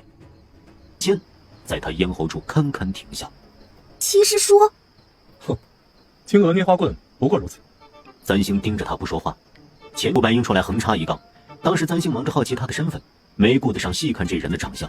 后来又因迷迷的出生和顾白英见过一面，但当时还有旁人，也不好意思盯着人家一直看。眼下终于有了机会，再看眼前人，簪星不得不在心里感叹：顾白英这长相出现在男频爽文里，真的不怎么科学。男性爽文中，长得漂亮的男性角色，要么是炮灰，要么是反派。簪星不记得有反派叫这个名字，原著里甚至都没出现过这个角色。可他的长相看起来，分明应该归类到女频文里的男主才对呀。你看什么看？七师叔刚刚为何要对我动手？恰好路上遇到了，考考你的身手不行吗？居然会有人把棍子别在腰上。一说到这个，簪星就气闷。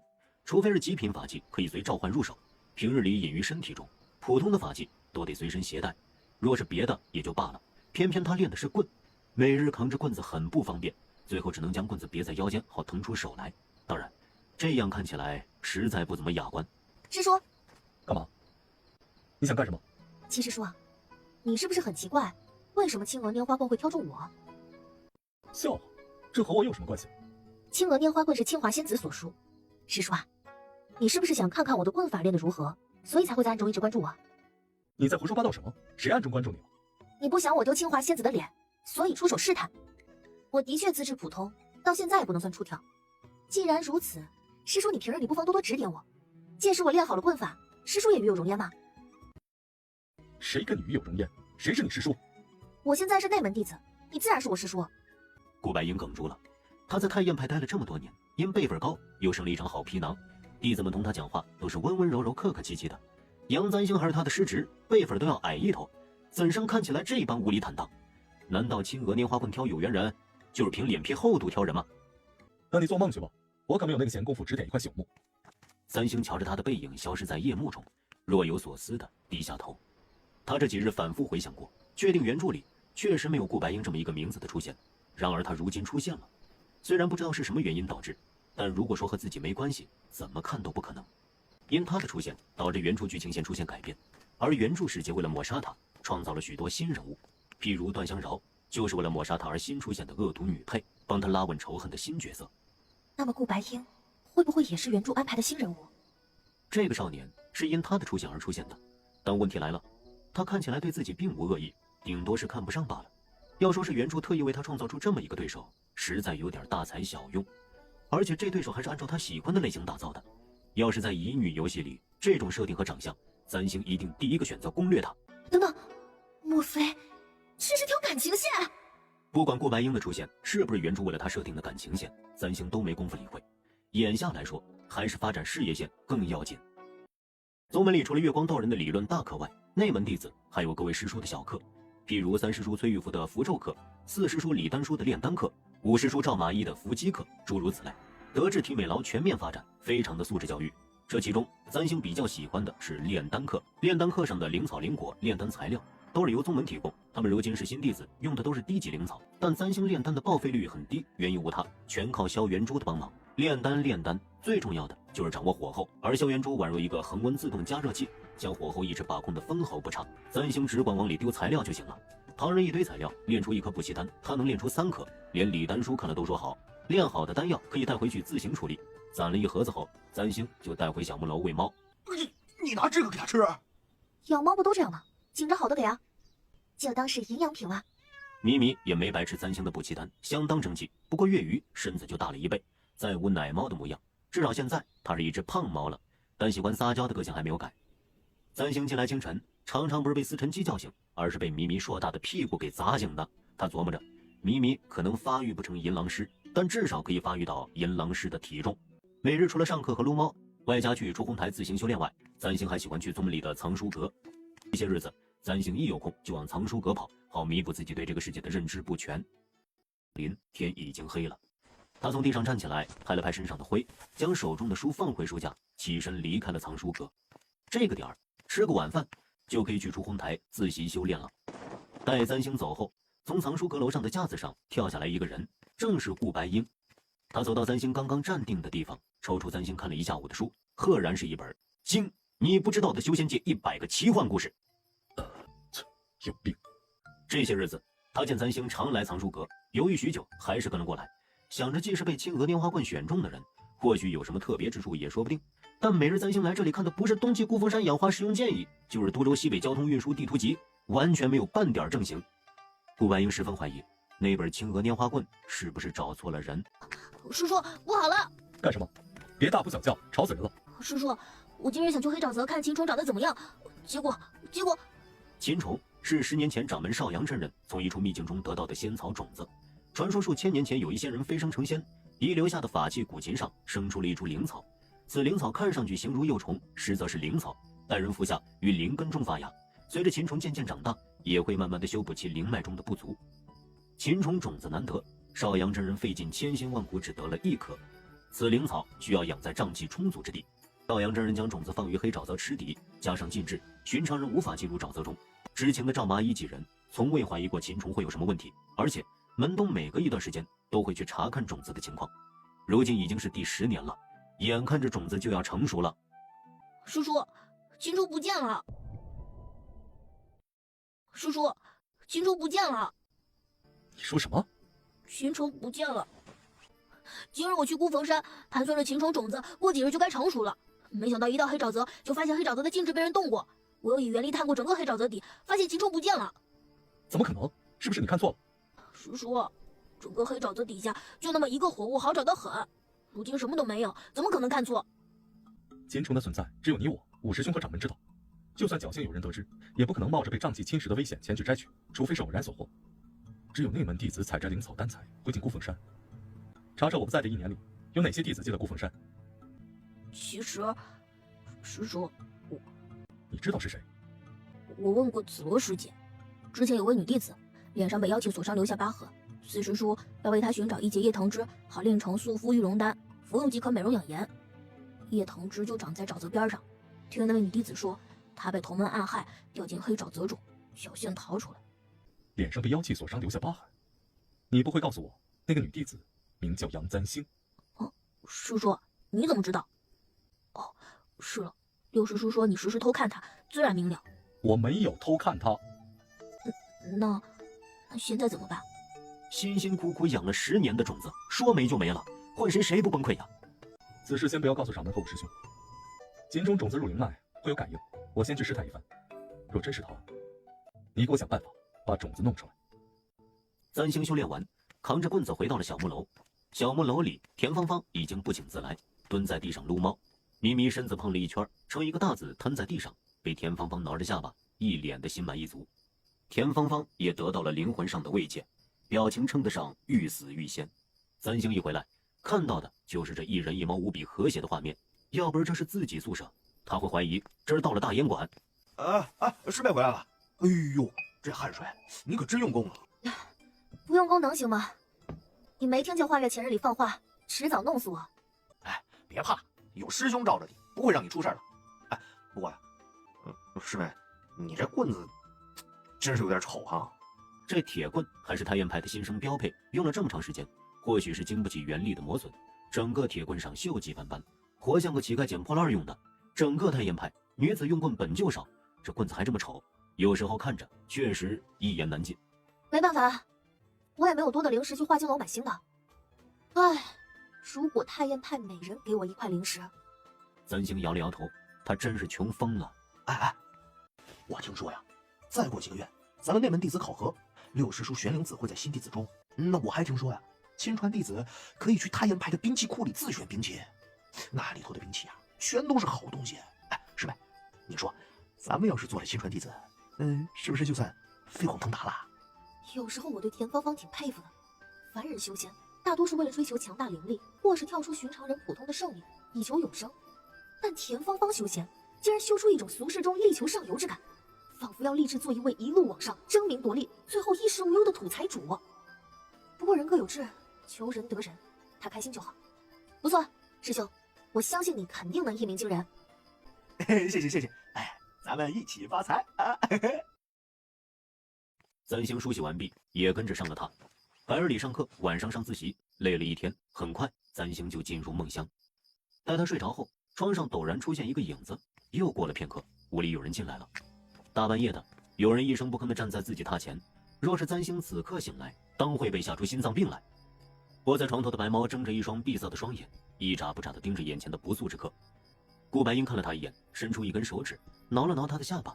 白猫舒服地眯了眯眼，喉间发出咕噜咕噜的叫声。床上的女子翻了个身，一条腿横跨过来，搭在被子上。月光将屋子照得清楚，也照得那只腿格外晃眼。这睡相实在不怎么雅观。顾白英嫌弃地移开眼，手指一动，被子唰的一下飞了上去，将这人胸口以下盖得严严实实。他又转过头，掌心用力，刹那间一线圆力钻进对方的胸口，如一道银光，眨眼不见。三星的胸口处渐渐浮起一阵绿色的光影，这光影如春日的柳树在江边投下的掠影，带着一股浓郁的生机，充斥了整个屋子。金钟种子果然在他身上。夜里发生的事儿，三星全然不知。有了咪咪后，他睡觉倒是更安心了一些。纵然华月想暗中搞事情，咪咪好歹也有个看家护院的作用。夜里睡眠充足，白天就更有体力全心全意地投入到修仙这项事业上。三星觉得自己精神比刚来太燕派的时候好了很多，每次运转元力到灵脉时都十分流畅。三星估摸着，继续努力下去，离突破到下一重境界应该不远了。七师弟没来吗？来了。少阳真人的7个弟子，个人有个人的法殿。不过只要掌门少阳真人不在，寻常商议要事的时候，7个弟子还是喜欢到玄灵的妙空殿中。今日叫各位师弟前来，实则是为了李尔国秘境一事。都州大陆散落着各处秘境，这些秘境并不容易为人找到。20年前人魔两族大战，都州的秘境被魔兄们毁得七七八八。李尔国的那一处秘境其实只能算是一处小秘境，10年前曾开放过一次，太燕派也派弟子前去了。李尔国那处秘境，紫罗上回不是去过？一堆垃圾，有什么稀罕的？话虽如此，找到些花花草草回来炼丹也是很好的嘛。不错，此次李尔国秘境，修仙界各大门派都有此意。李尔国秘境存在数百年，其中灵草仙药已被采摘得寥寥无几。各大宗门都有意让自己门中新弟子中的俊杰前往此秘境，欲得机缘灵草为甲，借秘境磨砺心性为真。凭什么去李尔国磨砺？我们门中又不是没有磨砺弟子的办法。靠考试磨练吗？门中弟子可不这样想啊。崔玉福看起来像只只会动武的妖僧，其实是个考试狂魔。和李丹书时常创新的炼丹不同，符咒一类全靠死记硬背。都州大陆符咒一术种类繁多，光是清洁术都有几千种，偏偏崔玉福每次出的考题又很偏，合格率很低。比起沦落到和你一样炼丹，考试当然很好。既然别的门派都这样，我们也就随大流吧。只是这一次去秘境，师兄可有人选？名额一共给了6个，紫罗已经去过一次，此次不必再去。门东有灵仙窍，方便摘取灵果灵草。梦莹也快出关了，届时可借着秘境试剑。其余人就在你的弟子中选吧。我的弟子？你不是要收亲传弟子吗？那门考核里表现出众的，将成为你的亲传弟子。此去李尔国秘境的资格，就是此次考核的奖励吧。师兄，这恐怕显得咱们门派有些抠门。哎，无妨。花金楼的金掌柜说，还会给此次考核提供别的奖励。师弟，你怎么不说话？这几日顾白英老是心不在焉的，也不知道他在想什么。刚才你们说的我都听到了，我没意见。我还有事，先走。他怎么了？像是有心事。昨日里，我为他算过一卦。什么情况？红鸾心动日，满院桃花生。七师弟，约莫是要走桃花运了。秦钟种子的事到现在还没有一个解决办法，别的且不说，在少阳真人出关知道此事，只怕会大受打击。叔叔，我找到办法了。啊，什么办法？想要青春回到你身上，只需要……只要什么？只要你和他双修即可。啪的一声，顾白英手中的灵果裂成了2半，殿中一个服侍的小童都没有。秋末初冬，风从外面传了进来，本不觉得寒暑的小少年，第一次觉得太燕派的纱袍有些不能御寒，否则他怎么会如此瑟瑟？近几日，我翻遍了和禽虫有关的所有典籍，知道了禽虫种子虽然是草，却似虫，一旦寄生于人体内，只能待它破土发芽。但禽虫意境强，若是2个人双修，灵脉交融，秦虫自然会选择其中修为更强的那一方继承。杨簪星只是筑基修为，所以师叔只要和他双修，秦虫自然会转移到师叔体内。师叔其实应该庆幸，毕竟杨簪星是个女子，如果是男子，哼，你的意思是，我还该感谢他是吗？弟子可没这么说，但是比起贞洁来说，性命不是更重要吗？师叔，你也不要太迂腐了，男女双修很正常，贞洁放在那里也不会涨价，不过是一夜。你给我闭嘴！其他的办法呢？什么办法？除此之外，别的办法？我暂时还没找到，而且杨簪星刚刚被种子寄生不久，若生取，种子即刻枯萎。就算是想要别的办法分离，也要等到种子破土发芽之后。师叔，要我说，你还不如就和他双修了，双修对你们彼此也有好处。虽然你是吃点亏，但是男子汉大丈夫，吃点亏就……哎呦！我怎么可能和他双修？簪星不知道自己才进太焰派几个月时间，连双修都被人给安排上了。这些日子，他都在全身心的沉浸式修仙。林中寺传来一声闷响，伴随着大地震荡的声音，一线落叶被这震荡激起飞到了半空，又在空中准确的凝住。树下，穿着淡绿纱袍的女子站了起来，她看着空中凝住的落叶，过了片刻，伸出手指凝在空中的落叶，于刹那间骤然消失。簪星见状，脸上绽开了一抹笑意，他终于突破了筑基第2重。之前刚传来这本书，在水底为妖兽所致，许是被激发出潜力，有可能那个时候的萧元珠电量正充足，他连升3级，从炼气到筑基。而那之后，萧元珠力量越来越微弱，孤峰山过夜后干脆休眠罢工了。而一个现代人要从头开始修炼，并不是一件容易的事儿。这些日子，他废寝忘食的学习，总算是有了一点收获。只是这青娥拈花棍第2重怎么都打不出来，学习遇到了瓶颈，而教材编纂人现在不知所踪，是不是该找个师叔请教一下？正想着，就见出红台附近许多修炼的年轻弟子正匆匆往一个方向跑。哎，这位师兄，你们急急忙忙的是要去哪儿啊？你还不知道吗？听说太焰派的梦莹师姐出关了，大家都想去看看。那可是梦莹师姐。梦莹，这名字似乎有点耳熟啊。对了，梦莹。莹莹，在九霄之巅里是男主的8个老婆之一。九霄之巅这本书，男主的8个老婆各有千秋，有温柔乖巧的纯情青梅，有冷若冰霜的天之娇女，有骄傲邪气的性感辣妹，也有古灵精怪的淘气医女。从御姐到萝莉，从人妻到女神，作者大概是把自己想到的所有风格都安排进去了。而莹莹就是那个冷若冰霜的天之娇女。当年木曾萧的8个老婆中，人设最完整、戏份最多的，当属青梅竹马的柳云心和冷若冰霜的莹莹。柳云心温柔体贴，有共患难的情谊，适合做老婆；而莹莹美貌倾城，修为高绝，冷若冰山之巅，一看就让人很有征服欲。在这2位老婆中，男主左右摇摆，不是伤了这个的心，就是欠了那个的情。簪星就想说，神经病，但凡有1颗花生米也不至于醉成这样。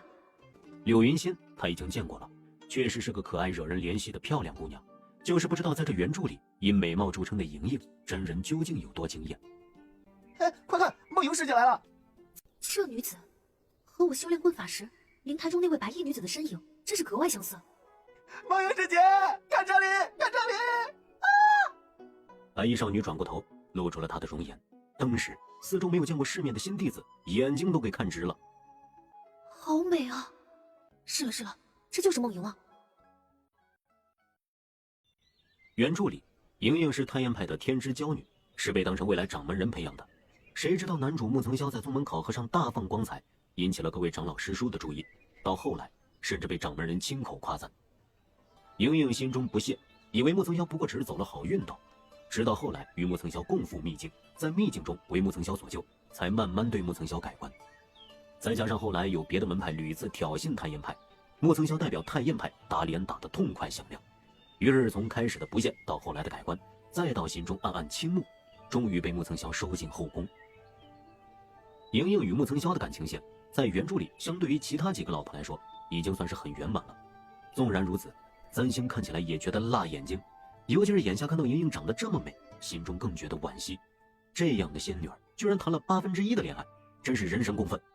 算起来，离男主木曾萧正式被莹莹注意，应该也过不了多久。待此次内门考核上，木曾萧一鸣惊人，亮瞎了众人的眼，莹莹就会开始与他走上融冰之旅的第一站。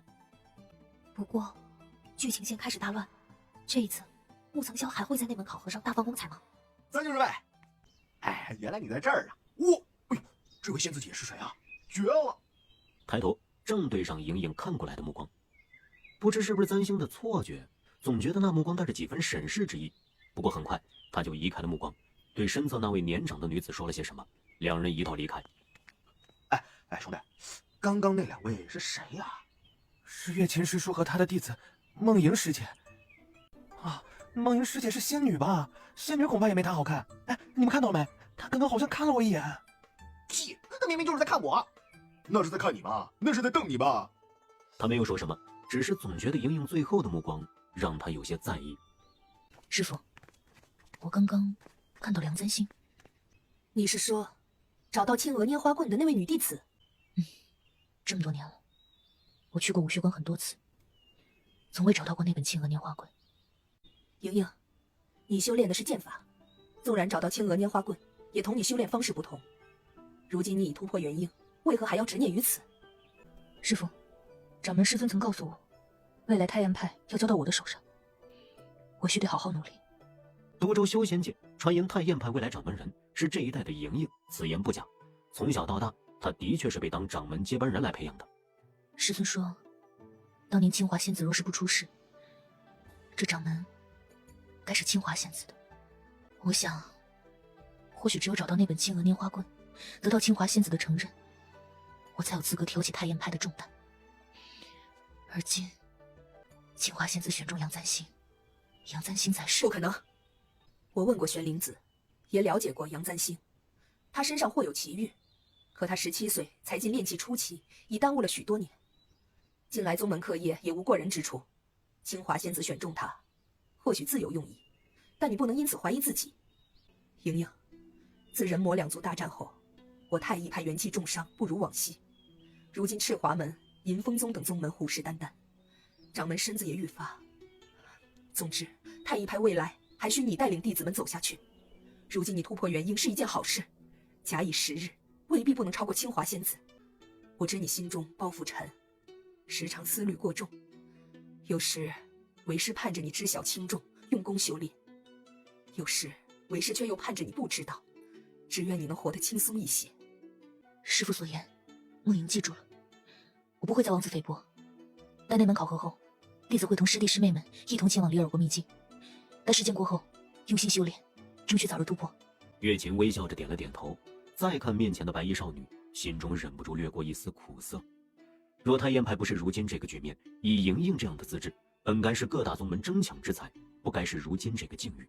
说起来，还是怪他们宗门无能，比不得往昔风光了。快点！师妹，我们来这里到底是干什么的？让你带的东西带了吗？哦，带了。只有这些？师妹，灵草和灵果难得，我还在长身体，饭量大，这半个馒头还是我好不容易从晚饭里省下的。这个给你。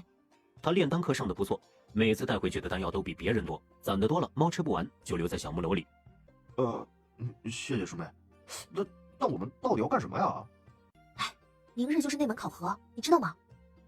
我知道啊，咱们这几个月日日辛苦修炼，不就是为了在那门考核上一举夺人，好当上六师叔的亲传弟子吗？且不说一鸣惊人了，我听说那门考核与之前的考核都不一样，极其凶险。弟子一旦进入考核场地，整个考核结束，大多都会伤得不轻。你是担心受伤？但和我们现在做的事情有什么关系啊？羽山圣人是整个多州修仙界第一个飞升成功的修士，在这个专业领域，他是第一人，所以拜他是对的。拜什么？拜考神啊！在我们当地有一个习俗，考前拜一拜这个专业领域的大拿，就会好运连连，逢考必过。是吗？我怎么没听过这个习俗啊？那是你孤陋寡闻。心诚则灵，多拜拜都是有好处的。三星二人一大早就摸黑起来，到羽山圣人的雕像前，又是送吃的，又是磕头，这件事儿不出半刻就传到了几位师叔耳中。莫非他是对圣人心存敬慕，才特意去叩拜？但又为何又要放些灵草、灵果、丹药、馒头呢？既不是什么节日，总不会是祭拜吧？还能有什么原因？明日就是那门考核了，所以他求神拜佛，希望飞升成功的圣人能分他一点运气，好平安无恙的度过明日的试炼，这都看不出来。原来如此啊！这丫头倒是天真啊！我太验派的内门考试，岂是求神拜佛就能通过的？全凭真本事啊！再说，今年为了给他选亲传弟子，几位师叔特意提高了难度。有过考核经验的弟子还好说，这一批从都州各处选拔而来的新弟子，恐怕不死也会被扒掉一层皮。说起来，这小姑娘看起来弱不禁风的模样，不知道能在考核中坚持得了多久。若圣人真有灵，我倒希望他能忽悠这丫头顺利通过。师兄，你这么说可不对。我太验派从来凭实力说话，光想着旁人护佑，不是修炼之道。若连这点苦头都吃不了，就根本不配修仙，不如迟早卷铺盖走人，滚出孤峰山。这今日这也太冷了，这衣裳也太不御寒了。你干什么？哎，那你觉得冷就在里面加条秋裤呗，反正外面又看不出来。修仙界太虚荣了，只要风度不要温度的风气，真是要不得。等到老了，谁老寒腿谁知道。田芳芳陡然被打开了新世界的大门，沉思了一会儿，觉得三星这个办法确实不错，回头加了条裤子在沙袍底下，这才和三星去饭堂吃早饭。今日是内门考核的日子，也是玄灵子选亲传弟子的日子。比试台前已经围满了人，和上次一样，又和上次不太一样。上回只有子罗在台前主持，今日却是颇受重视的一场，7位师叔人都到了。月光师伯、月琴师叔、崔玉福、李丹叔、赵麻衣、玄灵子以及顾白英都在比试台的一侧坐着。三星还看到了华月，华月目光阴鸷地扫了他一眼，看着就没打什么好主意。这些日子，华月没少找人来骚扰他，不过在宗门内，他暂时也没找什么机会下黑手，至多也就是嘴上骂几句，和让他的狗腿子来找点话茬。毕竟宗门内不许斗殴。听说他和段香饶也分手了，嫌弃人家只是个外门弟子，配不上他这个准亲传弟子。总之，无情无义的堪比第2个王少。三星也看到了莹莹，这位太验派未来的掌门人，前段时间刚刚出关，突破了元婴中期，这样的内门考核难度已经不适合他的实力，因此他不必参与。三星的目光在莹莹和木曾萧身上流连一转，这2人看起来非常不熟，暂时没有发现任何感情线的苗头。看来到目前为止，有关木曾萧和梦莹那段剧情还没有开始，不知道这一次内门考核会不会出现变故。今日是内门考核的日子，本次考核经诸位师叔们共同商议，决计改变考核方式。他伸手，掌心即刻出现了一粒米粒儿大的光点。玄灵子再一挥手，米粒儿大的光点落于空中，徐徐展开，竟是一幅画来。这是一幅长卷，长卷上绘制着各种妖兽修士，妖兽与修士似在进行一场大战。乍一眼看起来，画上像是描绘了一幅战场的情景。这啥呀？这是须弥芥子图，也是你们此次考核的场所。这考场有点高级啊。正想到这一点，三星忽然见那幅描绘了战场画的长卷陡然间放大至眼前，下一刻眼前一花，再看清楚时，自己身处的环境已经不再是方才那个比试台了。这是一处野地，草长得很深，不远处有一处密林，云层也很低，沉沉地照在人头顶。目光尽头，则又是一处险峰流瀑，日光晴好的模样。只是远处的风景看起来极假，像是一幅拙劣的假画，唯有眼前的阴森与凄凉是真实的。地上的泥土很软，泛着些乌红，隐约带着股血腥之气。一只乌鸦停在树枝上，血色的眼睛盯着三星，散发出不祥的味道。20年前，魔王鬼雕堂在人间肆虐，屠戮人族，人魔大战，修仙界宗门率领弟子出战，我派清华仙子亲手斩杀魔王鬼雕堂，助人间恢复平静。人魔一战后，我太炎派元气大伤，许多优秀弟子陨落，魔族邪恶嗜杀，罪不容诛。后有人绘出须弥芥子图，以应当年战场惨烈之象。所有参加考核的弟子，你们脚踩的这片土地，就是当年人魔大战中的场景。此图中以元力勾勒出当年大战中出现的各种魔修，每击败一魔修，所获元力自动增长。不同魔修所代表的元力各有不同，低等魔修元力最少，高等魔修元力较多，所以魔修数量都有限。你们需要做的是尽量在最短的时间里击败更多的魔修，获得元力。此比试台外的排名时，每隔1个时辰会按照所获元力自动更新排名。三星正凝神听着，忽然觉得自己手中多了什么，低头一看，是一张符纸，上面歪歪斜斜地画着一个红色的纸字。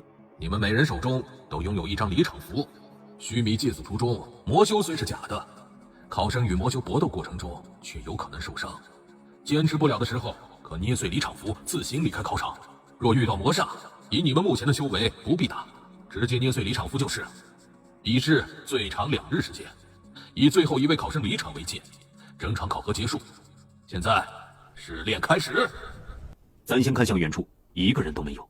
看来为了防止弟子们组队，一开始这图就将众人随机分配到了各个地方，这可就有些恐怖了。这里没有太阳，也没有月亮，时间像是凝滞在了黑夜来临的前一刻，天色将暗未暗，是一个沉闷的诡异的战场傍晚。三星沉思了片刻，把离场符收好，又从怀里摸出另一张符，贴在了自己的胸口上。刹那间，四周即刻亮了起来，在森林之中隐隐绰绰地出现了一些光点。这些光点有的明亮，有的暗淡，有的小如萤火，有的大如车斗。三星看了一会儿，就先朝有小光点的地方走去。他怎么能有巨眼符？哪儿呢？哪有巨眼符？巨眼又称慧眼，佛教里为5眼之一，是为上乘的智慧之眼，能够看到过去和未来。这巨眼符是崔玉符捣鼓出来的新符，虽不能有看到过去未来的能力，但寻常人贴上此符就能看到附近的元力流动。不过此符作用不大，很小众，崔玉符不好写进宗门教材，就另外编纂了一本好好画符、新鲜有趣的冷门符咒小技巧，放进了藏书阁。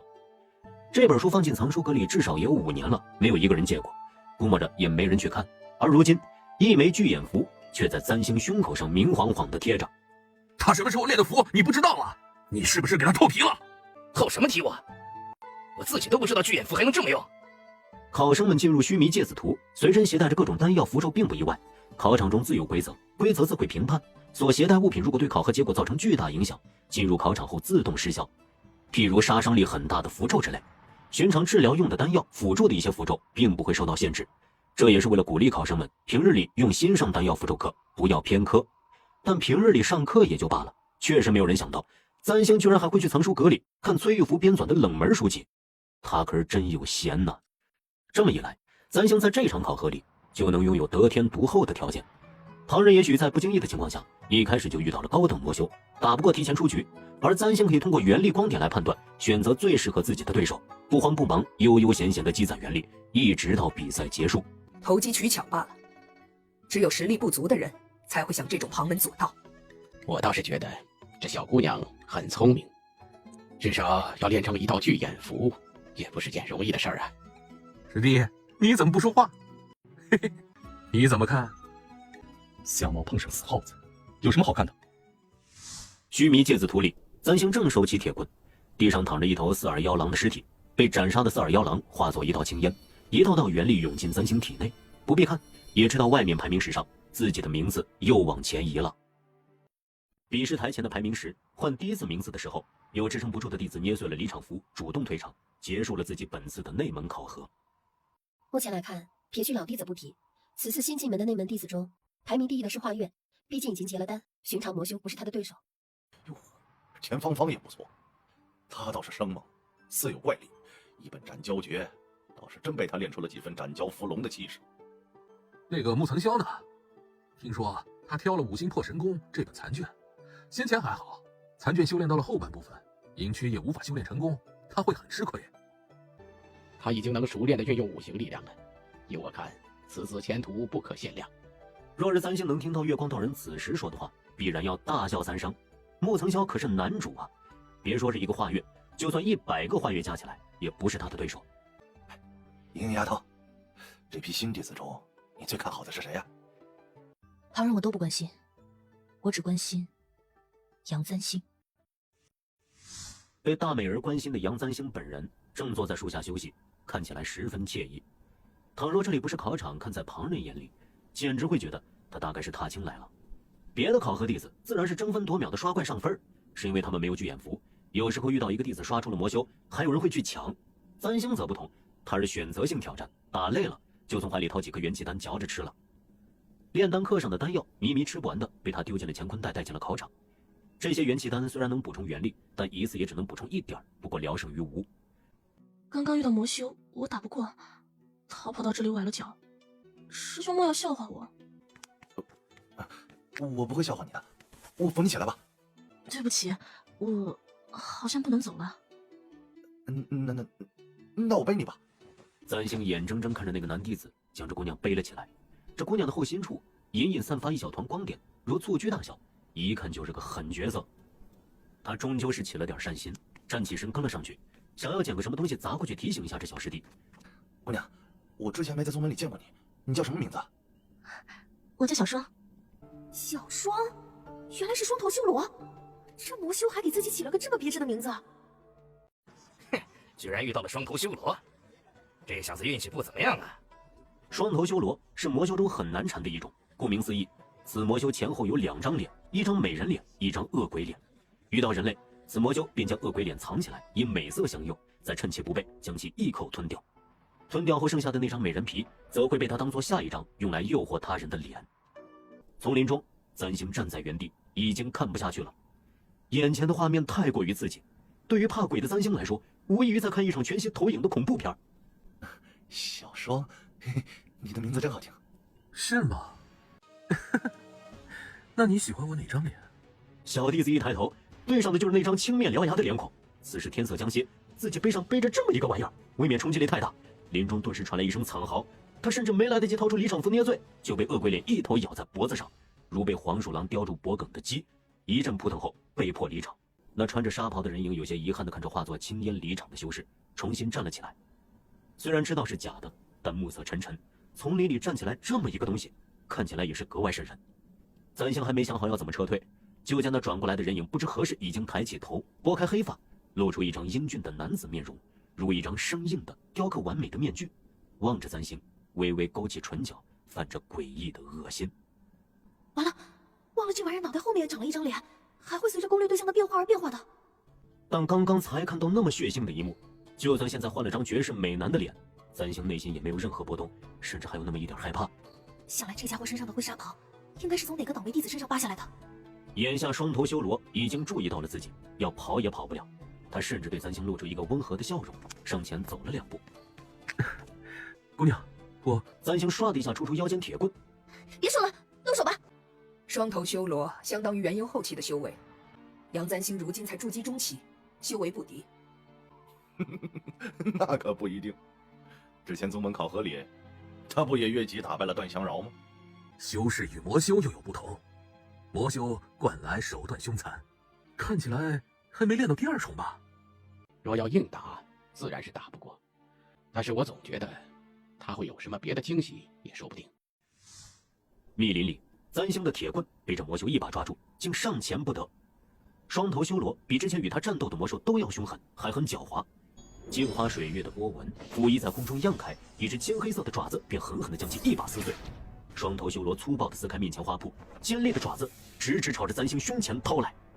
太快了，这魔修的速度太快了，根本不是他对手。镜花水月对人有用，但对于没有弱点的魔修来说，似乎弱势了一些。簪星焦头烂额，心口的萧元珠仍旧没有动弹。他一咬牙，正要持棍再次迎上前去，突然发现那双头修罗在地上捡起了一朵花来，突然心中一动，倒是想起了一桩旧事，大概就是20年前的那场人魔2族大战了。所以簪星看完了铭记历史纪念人魔族战胜利20年，里头详细记载了当年大战期间一些颇有特色的魔修，关于他们的来历、外貌特征以及弱点，还有插图，双头修罗也记载在其中。传说许多年前，有一位修士，修为挺高，资质不错，人也生得俊气，家世也出众，可以说是年纪轻轻就是人生赢家。只是这位修士有一个怪癖，喜欢穿女人的衣裳，偷偷扮作女人。起先大家不知道，后来有一次被人看见了，众人看他的眼光顿时大变，于是这位人生赢家立刻就尝到了世间的苦头。有人故意捉弄他，逼他白日里穿女人衣服供人们玩笑，最后不知怎么的，还将这位修士的脸给毁了。被毁容的修士满心愤懑，终于在穷途末路中投壶不成，阴差阳错堕入魔道，成为了一名魔修。因这修士堕魔之前心结是2张脸，于是成魔后也生出了2张脸。簪星原本很是忌惮这魔修的，不过眼下再看对方时，竟生出一丝同情。这位修士说小了不过是个人爱好，说大了也无非是跨性别者，这又不是什么错呀，何至于就被人逼入如此境地？人类有时候的恶意来得莫名其妙，真是令人生气。大哥，我支持你做自己，但是你也不要伤及无辜啊！簪星手中暗暗用力，与铁棍中绽开的花在他手中迅速结成一串花环。我看这个就很很适合你。那只粉色的花环被轻轻地放在男人头顶上，刹那间，不知是不是占星的错觉，那张恶鬼脸竟然柔和了起来，浮上来一张陌生，既不英俊的过分，也不恐怖的令人心悸，一张温和清俊的青年的脸来。他像是很满意这顶花环，嘴角慢慢翘了起来，同方才那张面具一样的虚假外壳不同，这笑容像是微小的心愿得到满足的欣慰。紧接着，他头顶上的花环猛地爆发出一阵强烈的金光，将这魔修吞没了。与此同时，一股元力注入到占星体内。比试台前的排名石上，占星的名字如做了灵州一般，飞也似的跑到了前头。看做了什么？双头修罗怎么就败了？又投机取巧。丛林里空荡荡的，什么都没有，泛着星色的土地上，只剩下那一只孤零零的、灿烂的、过分的花环。占星走了过去，弯腰将花环捡了起来。他在花环里藏了诛邪诀，诛邪诀灵力强大，若是置于魔修头顶，必然能将邪魔诛灭。但鲜少能有人将诛邪诀直接印于魔修头顶的。占星也只是赌了一把，赌这位因人言而堕入魔道的修士，仍旧如许多年前一般，会为了一朵花而心动。他确实心动了，将那只花环戴在头顶，占星也确实打败了他。只是他看着手中的花环，并未觉得心中有多欢喜，反而有股莫名的沉重。密林里的风层层地吹过来，那本是因为镜花水月而生出的花朵，很快便消散成烟。第一日时间过去，有一大半的弟子捏碎了离场符，从须弥芥子图中提前退场。青石板上的排名变化了一次又一次。新弟子第一次参加内门考核，表现出众的自然备受关注。这其中，田芳芳和穆曾霄算是两匹黑马。他们二人看起来都并非出自大宗门，但天然耕苦经济，适合修炼。田芳芳力大无穷，元力浑厚；穆曾霄对于五行之力运转自如，疑似自行补全了一本残卷，实属天才。本来看玄灵子的意思，亲传弟子的3个名额，这二人或许能有一席之地。和赵麻衣都认为，玄灵子若要挑选亲传弟子，华月是最好的人选。不过，崔玉福却不这么认为，他很看好占星，大抵是因为占星阅览了他编纂的小众书籍，甚至还练出了一道巨眼符。你要是不想要他，我要了，给我做亲传弟子，我喜欢。哟，那可不巧，我也想要。哎呀，这么能炼丹，要放在我们炼丹房里，能省下多少灵草啊！哟，这丫头真好，比那些不会当家的年轻人好多了，我也喜欢。顾白英白了他们一眼，懒得出声。咦，占星师妹去的是这个方向，好像华月就在前方。须弥芥子图里，占星扛着棍子慢慢的走着，走了2步，就见到眼前的密林开阔起来，变成了一处原野。原野之上，正有一只巨鸟俯冲而来，它冲至前面人的面前，前面人侧身避开，那鸟会插入了一方青石，瞬间将青石粉碎。占星看得暗暗啧舌，这鸟嘴要是在人脑袋上戳一下，大概能戳个洞。可是下一刻，只听到空中传来一声尖利的鸟啸，巨鸟的身体被剑划为2段，又迅速消散成一道青烟，消失在空中，竟然一剑就拿下了。好的男子转过身，露出一张熟悉的脸，他似乎也没想到会在这里遇到占星，先是惊讶了一瞬，随即面露狂喜之色。邢占星，竟然是你，这可真是天助我也！茫茫人海啊，偌大一个考场，他居然又能遇到华月，他就知道原著那个狗东西绝对不可能这么轻易的放过他。华月，以我在须弥芥子图中所有的一举一动，外头都能看到。你以为你对同门出手，师叔他们会袖手旁观吗？确实如此，不过我可没打算对你出手。他盯着占星，眼中似有得色。占星只觉得怀中突然腾起了一团火，他低头一看，就看见那张藏在怀中的离场符已经燃烧成一团，很快化为灰烬。你干什么？杨占星，现在除非被魔修打至奄奄一息，否则你不能主动退场。他的剑尖轻轻划过土地，占星眼睁睁地瞧见那块土地上生出了一轮明晃晃的光团，随即慢慢溢开。他心中一紧，这可不是中等魔修能呈现出来的原力啊！下一刻，华月手中的剑朝占星刺来，剑尖斜卷着巨大原力朝占星扑面而来，却又在靠近处停止，突兀地缠上占星的铁棍。刹那间，铁棍被斜卷着劈向地面，土地剧烈地震荡起来。不好了！占星心下一沉，巨眼符的加持下，可以看得清清楚楚，以地面上升起的原力光团，看起来比之前任何一次都要璀璨。这绝对是高等魔修，而且还是很厉害的高等魔修。华月看不到原力光团，只是感觉到了此处有高等魔修。考场内不能对同门出手，可是魔修可以啊。占星必然不是高等魔修的对手，却只需要看戏，待占星奄奄一息之时，逼问他，或者直接掠走他所藏的秘宝，是一件水到渠成的事儿。这一切都是在华月的计划之内，唯一的变数就是他未必能在偌大的考场里遇到占星，但有时候连天都站在他这边，这可不就是瞌睡来了送枕头，杨占星自动送上门来了。泛着猩红色的土地缓缓蠕动起来，如有了生命。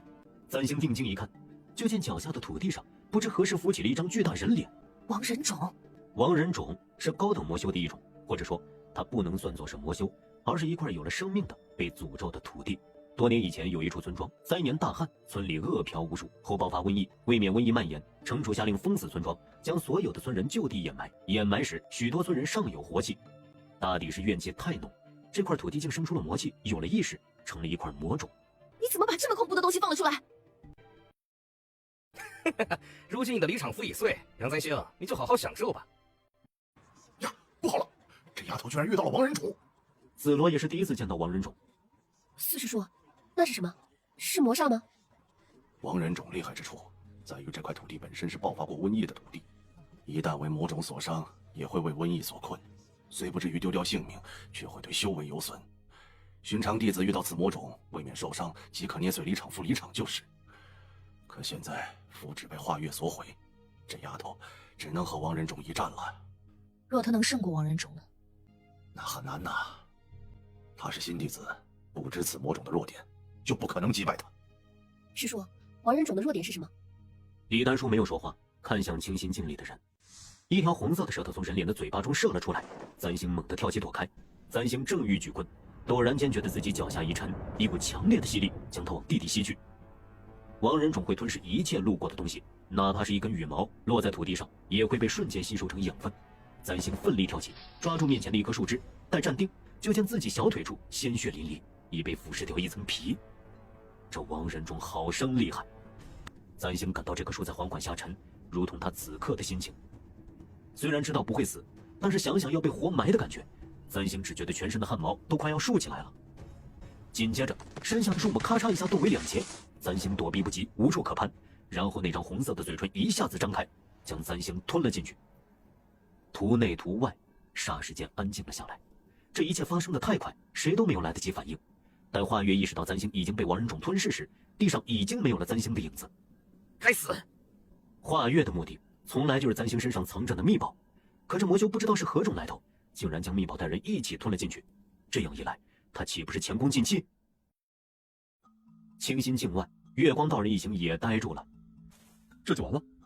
众人虽然心里都清楚，占星必然不是王人种的对手，可是也没想到他会这么干脆利落的被吞了进去。以他现在的名次，应当在100名左右，不会再往前了。诶，怎么了？他的排名怎么没变化呀？占星既然被王人种吞噬，也就意味着他被王人种击败了，即将被迫离场。对于占星来说，本次考核到此结束，他不会再收获更多的元力，名次会往下降。但眼下，占星的名字并没有动弹。他怎么还没离场？华月躲在树上，看向那块仍在蠕动不停的土地。王人种吞噬掉占星后，渐渐恢复了平静。他悄无声息地拔出腰间宝剑。这魔修不知道是什么来头，但既是高等魔修，元力自然不低。杨占星已经出局，不过若是他斩杀掉这头魔修，所获元力应当会让他的名字在排名史上上升一大截儿。他一个结丹的修为，可不像杨占星那样废物。思及此，华月便猛地持剑，朝着王人种上那张嘴巴所在的方向一剑斩下。轰的一声，魔修被剑锋斩成几段的画面并未出现。泛着血红气息的土地像是有了生命，又像是密密麻麻的虫子，将他的宝剑牢牢吸住，拼命地往地里拖。华月一时间竟拔不出来，他心中一惊，还未来得及做出下一个反应，就感到脚下的土地咕嘟咕嘟地冒出腾腾热气，像是灶火上的水即将煮沸。紧接着，那张巨脸上浮现出痛苦的神情，嘴巴一张，从其中喷出一股粘稠的汁液，还裹着一个熟悉的人，一道被抛了出来。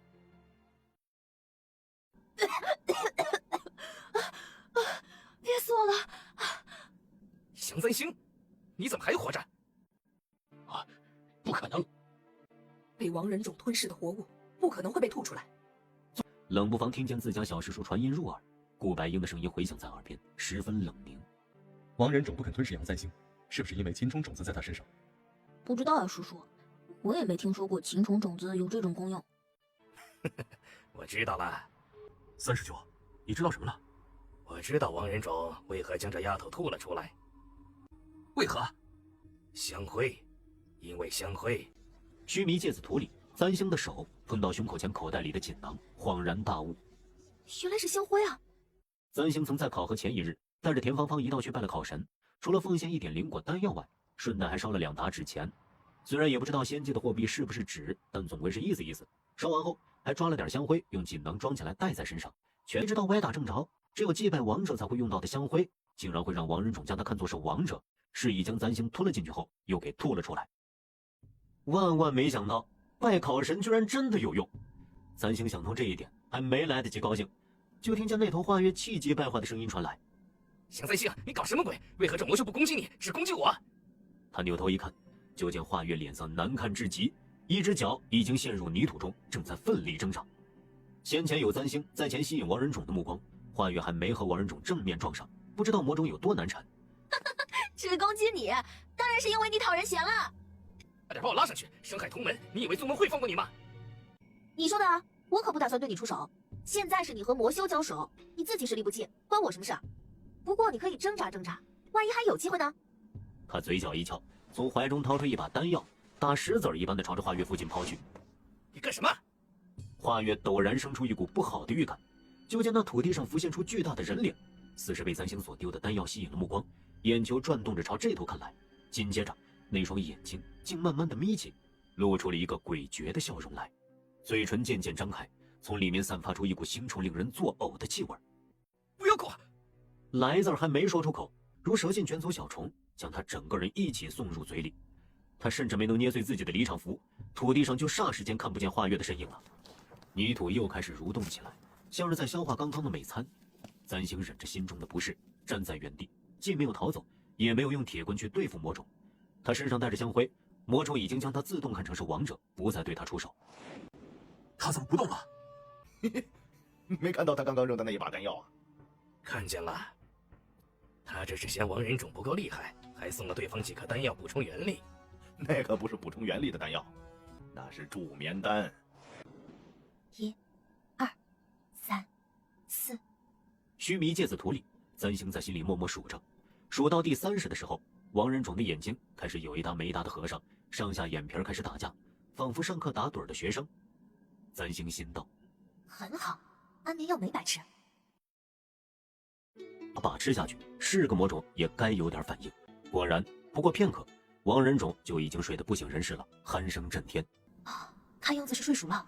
簪星放下心来，运转全部元力，流转至棍间，双手握棍，狠狠劈下。排名10上的杨簪星3个字，刹那间就跟做了灵州似的，嗖嗖嗖往前狂奔了好几行，最后渐渐落在第3行，堪堪30名。这家伙又投机取巧，就这也能算过了考核？七师弟，智取也是考核的一种。我们宗门不仅仅看修为，也要看才智的嘛。那也不行。顾白英心中憋着一团火，他原以为杨簪星既是继承了青娥拈花棍，总有几分真本事，就算他嘴上嘲讽，待他也是存了几分期待。没料到这人如此不正经，只会耍小聪明，连过的考核方式都如此猥琐，看得人心梗，简直丢清华仙子的脸面。不过我看他对付王仁种这样的高等魔修已经如此吃力，须得靠一点运气和小聪明，恐怕最后的名次也就是在眼下名次左右浮动了。你说这小姑娘运气这么好，嘿嘿嘿，该不会遇到魔煞吧？整个须弥芥子图里总共只有2名魔煞，过去10年考核从未有弟子遇到魔煞的，你以为那么容易就遇上了？这话说完，没人理他。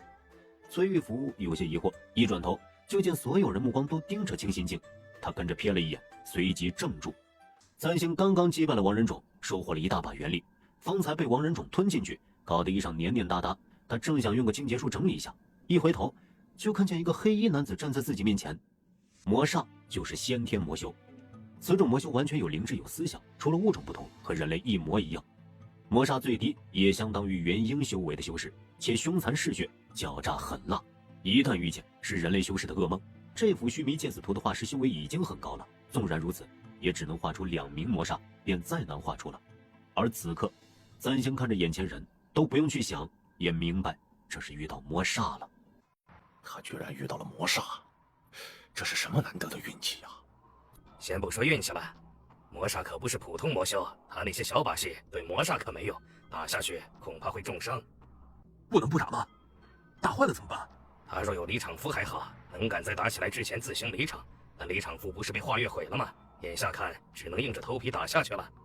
大师兄，近10年都没有弟子在须弥芥子图中遇到魔煞，从前遇到过的也早在打起来之前自行离场。魔煞凶残嗜血，就算是假的，也不好对付。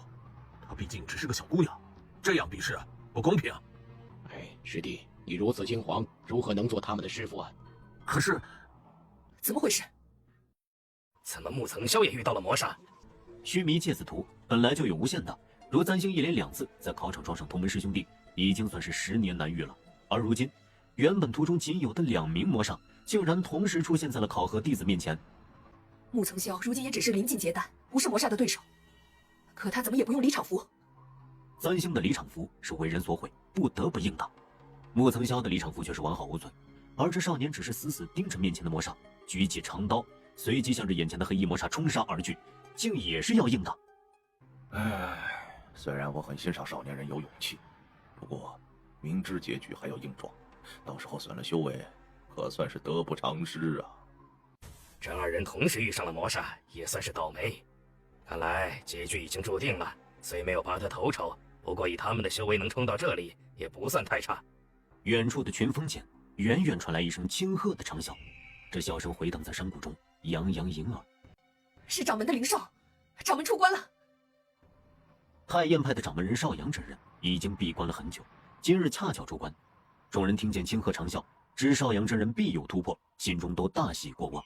正巧着那灵兽拖着长尾划破青空，忽然又听得咚的一声巨响，比试台上一个人影被抛了出来。三星师妹，被须弥芥子图抛出来的三星倒在台上，半晌没有动弹。哎呀，就知道他打不过魔煞，莫不是受了重伤？快去把他送过去，让门东给看看。门东应了一声，正要过去，突然想到什么，传音入耳：“师叔，你快把他抱回去。”为何要我抱？你别忘了，他身上还有秦虫种子，眼下正是虚弱的时候。要是哪位师兄借此亲近他，2人有了情谊，私底下双修，那秦虫种子不就要不回来了吗？哎，你快去啊！你看有别人要去了。顾白英瞥一眼前面，果真见一弟子正要往比试台上走，顿时脸色微变，犹豫了一下，一咬牙站起身，快步走到台上，弯腰将三星抱了起来，往妙空殿走去。其余人顿时一呆。顾白英在太燕派属实不算一个爱管闲事的人，古道热肠、怜香惜玉这种词儿，更是与他一点边都沾不上。众人还是头一次见到他主动抱一个女子，顿时神情微妙。七师弟，什么时候和三星这样要好了？被魔煞伤了，可没那么容易养好。要说他，你们看，比试台前的那块排名石上，杨三星这3个字不知何时跑到了最前头，金光闪闪的模样，让人想忽视也难。不会吧？刚刚都还在30名左右晃的，如今才一眨眼的功夫，就跑到头名去了。难道他击败了那名魔煞？怎么可能啊？快给他看。奇怪。什么奇怪？杨三星身上并无伤口，顶多就是有点皮外伤。那他怎么还没醒？不会在装死吧？倒也不是。叔叔，我发现杨三星的元力运转有点奇怪。怎么说？寻常人的元力如小径溪流，源源不断汇入灵脉各处，可他的元力似乎没有动静，既无流动也无消亡，就好像本就如此，不会有任何变化。是秦冲的原因？我不知道。榻上的女子神情平静，像是睡着了般香甜。殿外的风吹来，吹得她额前一缕散发微微飞扬，露出了半张带着黑痕的脸。少年蹙眉盯着她的脸，不知在想什么。算了，再看。三星做了一个很长的梦，梦里似乎有人在他耳边说着什么，一声声很急促的样子。远处有大块大块模糊的血光，他努力想要看清说话的人究竟是谁，眼皮却像是被粘住了似的，依稀能瞧见雪白的裙角如云雾般轻柔，全身都被禁锢了般难以动弹，似乎在往泥沼中一点点陷入，窒息的感觉越来越严重。三星猛地睁开了双眼，咪咪偌大的屁股坐在他脸上，塞了他一嘴的猫毛。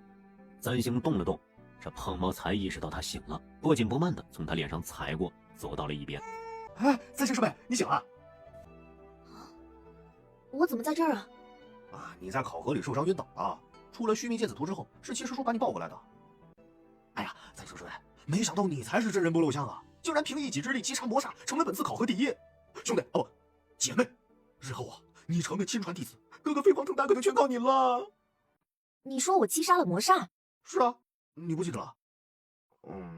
也是啊，想来你与那魔煞搏斗也费了好一番功夫，不记得也正常。现在啊，全宗门上下都在议论，你和牧师弟现在都成了宗门传说。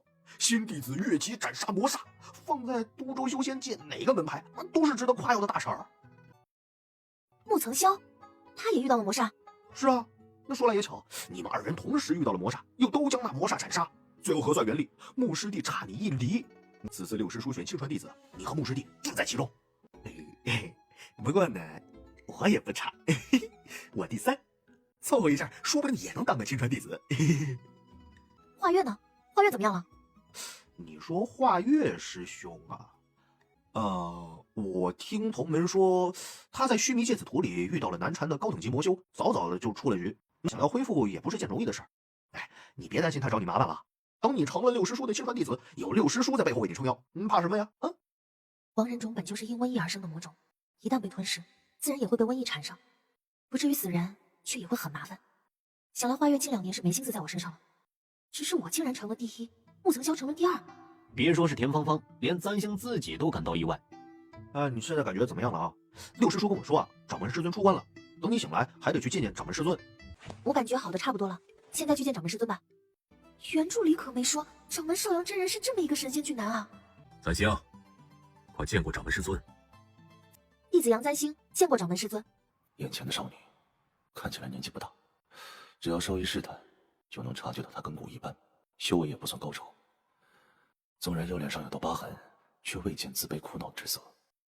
宗门里讲究去俗，人人恨不得将自己装饰的不食人间烟火，而这女子浑身却带着人间的鲜活，蓬勃朝气，令人印象深刻。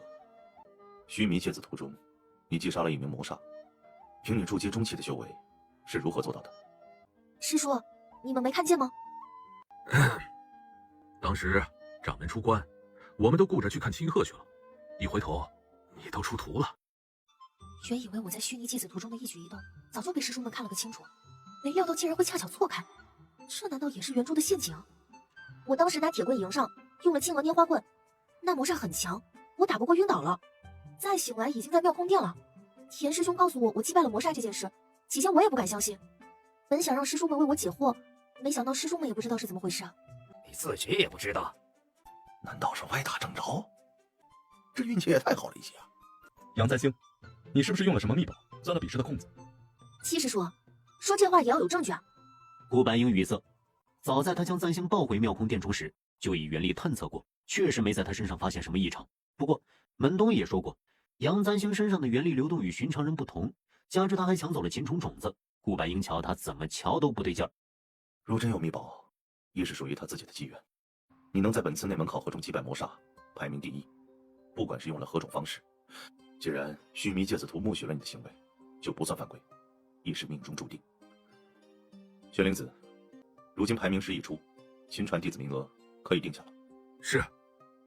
弟子心中属于杨簪星、穆曾霄以及田芳芳3人，这3人一人机缘在身，一人根骨精奇，还有一人对修仙一道颇有慧根。若能为我玄灵子的亲传弟子，再好不过。既心意已决，就照你说的办吧。从今日起，他们就是你的亲传弟子了。少阳真人一句话，簪星就成了玄灵子的亲传弟子。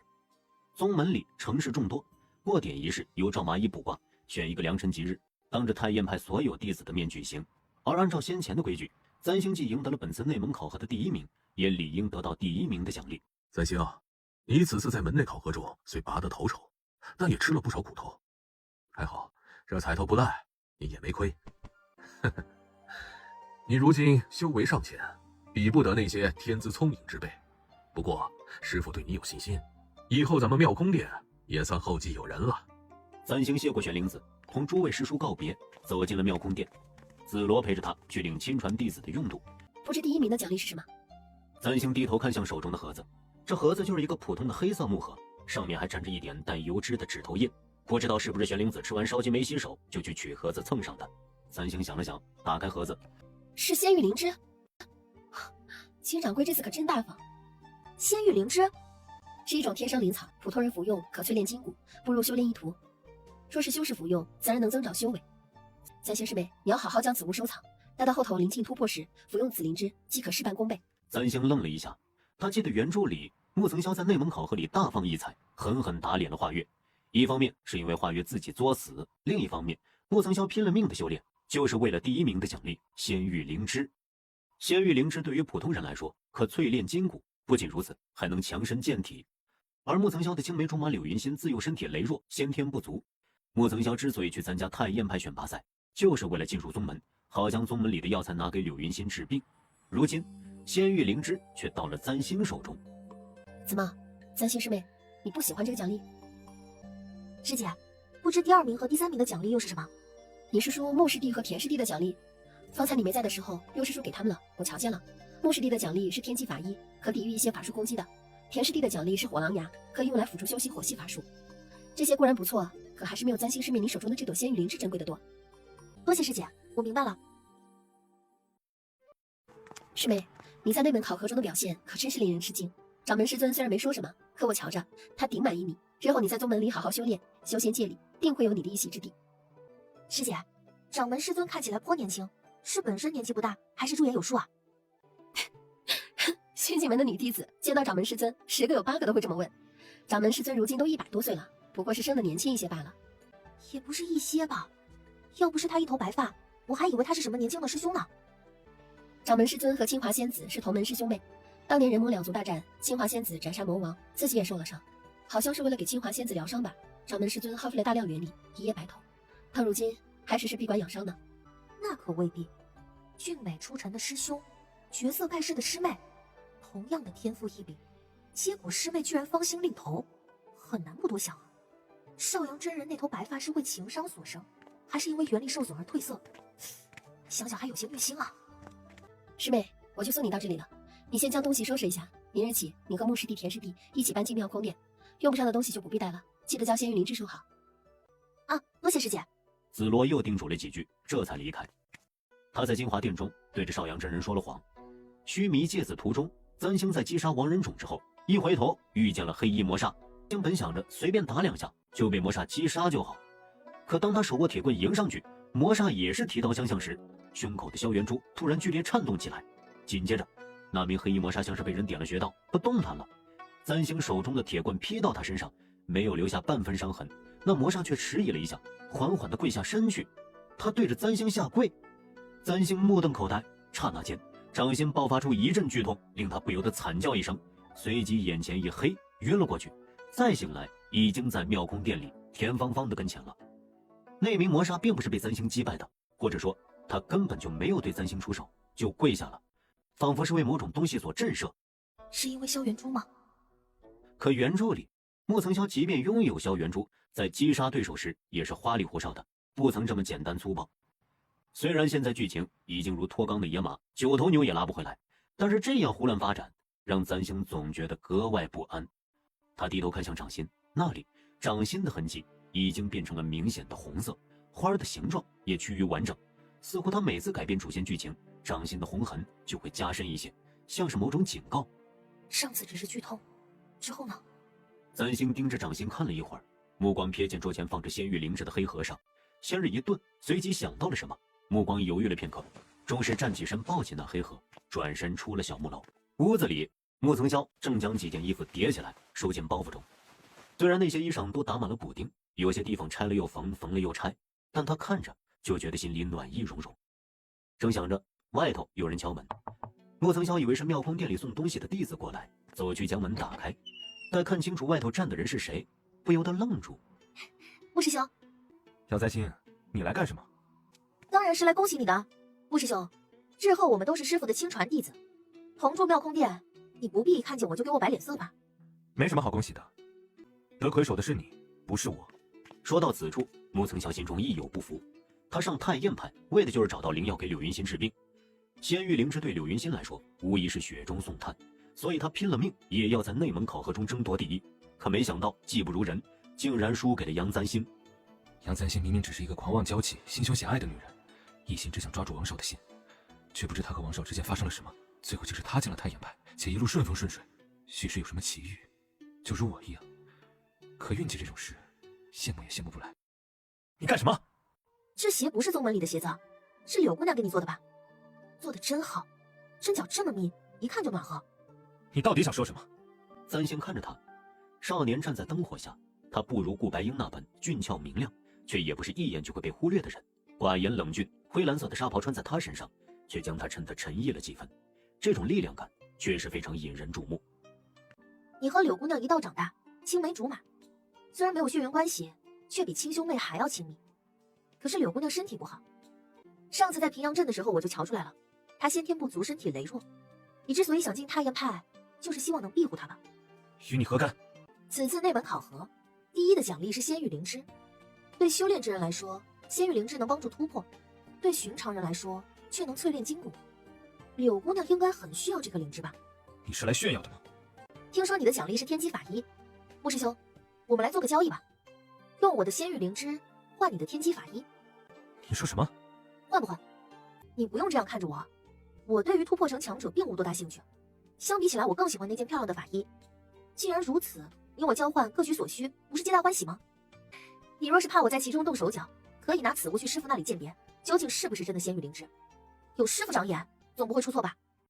莫曾霄神色不定，诚然，三星的话对他十分有诱惑力。他在内门考核里拼命打败魔煞，为的就是这颗仙玉灵芝，可终究功败垂成。如今三星提出交换，他自然求之不得。然而众人皆知，天机法衣再珍贵，也不能和仙玉灵芝相比。傻子都知道，这是赔本的买卖。杨三星为何会这么做？他有这么好心？你慢慢想吧。这灵芝我先放你这儿，你想好了，要是不换，就将盒子送回来；要是想换呢，就知会我一声，我好来取天机法衣。等等，你就把仙玉灵芝留在这里？哎，都是同门师兄妹，我信得过你。师兄慢慢考虑吧。莫曾霄可是九霄之巅的男主，男主嘛，都是一言九鼎，不屑于做小人行径的。不必了，我现在就回答你，我跟你换。叔叔，不好了，出大事了！什么大事啊？我刚刚去搜内门考核弟子的用度，顺带想去看看杨簪星，结果见他拿着仙玉灵芝出了门，我一路跟了上去，发现他是去找穆曾霄，就是本次内门考核第2名那个弟子。哦，然后我偷听了他们说话，杨簪星居然要和穆曾霄做交易，他用自己的仙玉灵芝换了穆曾霄的天机法衣。他是脑子有问题吗？难道没有人告诉他，仙玉灵芝比天机法衣珍贵得多？他知道，他什么都知道。杨簪星是故意换给穆曾霄的。那他还挺大方。不是啊，师叔，你难道不着急吗？这和我有什么关系啊？哎呀，仙玉灵芝如此珍贵，杨簪星却肯主动相让，做一桩赔本生意，图什么？图什么？当然是图穆曾霄了，他肯定是喜欢穆曾霄啊，师叔。你要知道，秦虫种子还在杨簪星的身上，杨簪星如此作为，保不齐穆曾霄会心生感动。他们2人正是血气方刚的年纪，倘若一时冲动，趁人不备双修了，穆曾霄修为比杨簪星高，秦虫种子肯定会移到他的身上去。再这样下去，岂不是白白便宜了那小子？什么？见这人总算是有了点反应，门东长舒了口气。师叔，所以我才说大事不好了。他们2个指不定哪天就偷偷双修了，毕竟干柴烈火的，咱们可不能无动于衷，必须要将这种事情扼杀在摇篮之中。师叔你干嘛？你平日口口声声双修的，小鬼懂什么双修？再说了，这种事怎么扼杀？那可不一定。嘿，师叔，我有一个办法，保管行得通。什么办法？顾白英狐疑。嘿，听说那个穆曾霄还有一个青梅竹马，如今就在平阳镇中，不如将他带回宗门，有那位姑娘在，杨簪星休想跟穆曾霄云情羽意。三星当天夜里就和穆曾霄交换了奖品，拿到了那件天机法衣。天机法衣是用血蚕丝制成，普通的刀枪不入，水火不进，也能抵御几番法术攻击。衣裳一穿到身上，便自动根据穿衣人的身材性别调整至最合身的模样。哎呦，师妹，你今天真漂亮啊！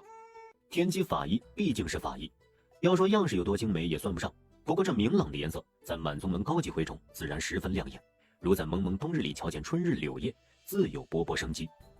三星如今也就是个17、18岁的姑娘，若不去瞧右脸上的黑痕，站在雪地里亭亭如玉，确实明艳娇俏。这料子看起来不便宜。哎，师妹，你发财了？我拿仙玉灵芝和穆师兄换的。什么？你把仙玉灵芝换给穆师弟了？哎呀，师妹呀，你怎么能暴殄天物呢？那一定要换，怎么怎么不先找我呢？我愿意跟你换的。哎，田师兄，我又不想要火狼牙，自然跟穆师兄换了。难道你不知道仙玉灵芝有多珍贵吗？就算是拿到化形楼里卖，仙玉灵芝也能比天机法医多拿1000灵石啊！我知道，师兄，你今日不是要帮忙一起搬东西吗？走吧，别耽误了时辰。如今三星和穆曾霄、田芳芳都是玄灵子的亲传弟子了，住宿待遇必然提高，从公共宿舍小木楼搬去妙空殿里。为师在妙空殿后院里被你们3人特意寻了3处空院，曾霄的房间在寒无院，芳芳你住松风院，三星你的院子在最里头，靠近逍遥殿的墙边明秀院。院子里东西都置齐了，要是缺什么就跟子罗说，记在册子里，下月一道送进来。我先带你们去逛逛。虽然整个宗门里大环境是喜爱高级回性冷淡风，但每个师叔的法典风格多多少少还带着一点个人影子。待三星来到自己的明秀院，不由得怔了一怔。虽然早就听说宗门里的亲传弟子住宿条件很好，一人一间小别墅，真正看到时，三星还是忍不住吃惊，太燕派真是好有钱呢。别光顾着在外面，也去里面瞧瞧。看三星面露惊叹之色，玄灵子不免得意，带三星进了寝屋。三星甫一进去就被香的打了个喷嚏。我让你四师叔送了颗长香丸放在床头，是玉兰花香味的。你是女弟子，为师就按平阳镇上那些女娃娃喜欢的式样给你安排了。三星险些被这满屋子的粉色晃瞎了眼。罢了，虽然直男眼光一言难尽，但毕竟是师父一片拳拳爱徒之心啊。多谢师父为弟子布置，我很喜欢。喜欢就好。你日后既是妙空殿的人，自然应当用上最好。为师过几日再下山一趟，再替你添置些姑娘家喜欢的东西。你有什么喜欢的、想要的，别客气，跟师傅说，师傅给你买。三星又道过谢，玄灵子便去松树风院看田芳芳了。三星走到窗前，看向院子里的风景。小木楼靠近崖边，仙气缭绕；妙空殿各院落处却如普通人家的宅院，少了几分脱俗，多了几分温馨，更像是家。三星看了一会儿，低头笑了。他摊开掌心，掌心处的红痕确实比昨日消淡了一些，不是错觉。仙玉灵芝本该是穆曾霄所得奖励，而他改变了剧情，所以红痕加深。昨夜里他与穆曾霄做交易，其实是做了一个试验。仙玉灵芝物归原主，而这掌心的红痕果然淡去了一些。三星握紧掌心，将红痕覆盖掉，看向远处。不能改变主线剧情，也不能抢主角光环，只有这样，原著世界里才不会对他发出警告。又过了几日，赵麻衣补出的良辰吉日到了，宗门里举行了拜师典礼。当着所有宗门弟子的面，三星几人正式成为了玄灵子的亲传弟子。过典礼那日，三星身上穿着天机法衣，于是等典礼过后，不出半日，满宗门都是有关三星的流言蜚语。总结起来，大抵就是内门考核第1的那位女弟子暗恋第2的穆师兄，于是故意做出一桩赔本的买卖，将仙玉灵芝换给了穆曾霄，赚回了一件远不如仙玉灵芝的天机法衣。若主角是寻常姑娘，这在宗门里也不过是一桩男女风月的趣事儿，聊聊就好。偏偏三星容貌有悔，当初在平阳镇还在大庭广众之下被未婚夫当面退婚，种种因缘就给这桩风月趣事增添了一丝苦情色彩。三星如今走在路上都被人拿怜悯的目光看着，子罗更是连夜来找三星，急道：师妹，你怎能将仙玉灵芝换给穆师弟？我不是告诉过你吗？天机法衣远不如仙玉灵芝。师姐，我是见那件法衣漂亮才换的。我懂，你既钟情于他，自然想要将最好的留给他。平日里在修炼一道上，见你颇有小聪明，怎么在情事上猜不透，傻乎乎的？我没有。况且你也得看对方值不值得你这般付出啊！你知不知道穆师弟原来有个青梅竹马的妹妹？我知道啊。那你知不知道他马上就要来咱们太燕派了？这个三星还真是不知道。师姐，你听谁说的？前几日七师叔跟掌门提议，说是6师叔今日选好了亲传弟子，当解决弟子们的后顾之忧。那位柳姑娘如今一个人留在平阳镇，身体羸弱不堪，不如接回太燕派，住在寒无院，方便穆师弟照顾。掌门师尊认为七师叔说的有道理，就同意了。估摸着那位柳姑娘明日一早就到了。师妹，那仙玉灵芝，穆师弟10有8九都会给柳姑娘服用的。你一片真情，却为别人做了嫁衣，就连我这个外人听了心中也是不平的。七师叔的提议，三星的重点不在这个，是大感意外。顾白英看起来可不像是会多管闲事的人，这是什么剧情发展呢？是啊，也不知七师叔是怎么想的，你是不是得罪了七师叔啊？三星心里将自己的举动从头到尾梳理了一遍，确实没发现自己有得罪顾白英的地方。不过让柳云心住进宗门，反而更合原著未来的发展。顾白英误打误撞的将剧情线扳回了一些，对簪星来说这是件好事儿。不过，此事还能有利用的地方。师妹，你怎么了？我去找师傅，有话要跟他说。坏了，师妹该不会是去讨说法了吧？心中焦急之下，立刻用了张传音符，好提前跟玄灵子打个招呼。师弟，你说你好端端的，干嘛跟掌门提议将那位柳姑娘弄进宗门？这不是分明是往簪星的心窝子里捅刀子吗？那不正好，年纪轻轻的想什么双修？是什么双修？没什么，新弟子进门不好好修炼，光想着情情爱爱，成何体统？哎呀，她还是个小姑娘嘛，年轻人情情爱爱很正常。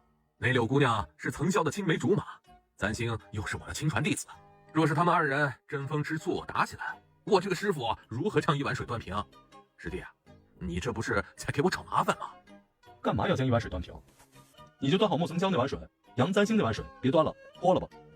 师弟啊，簪星到底什么地方得罪你了？你怎么如此不待见他？哼，我不是不待见他，我是烦他，讨厌他。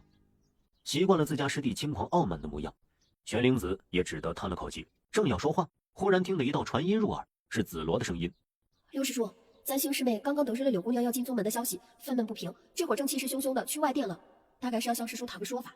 您最好提前想好说辞，可别火上浇油。”你干嘛呢？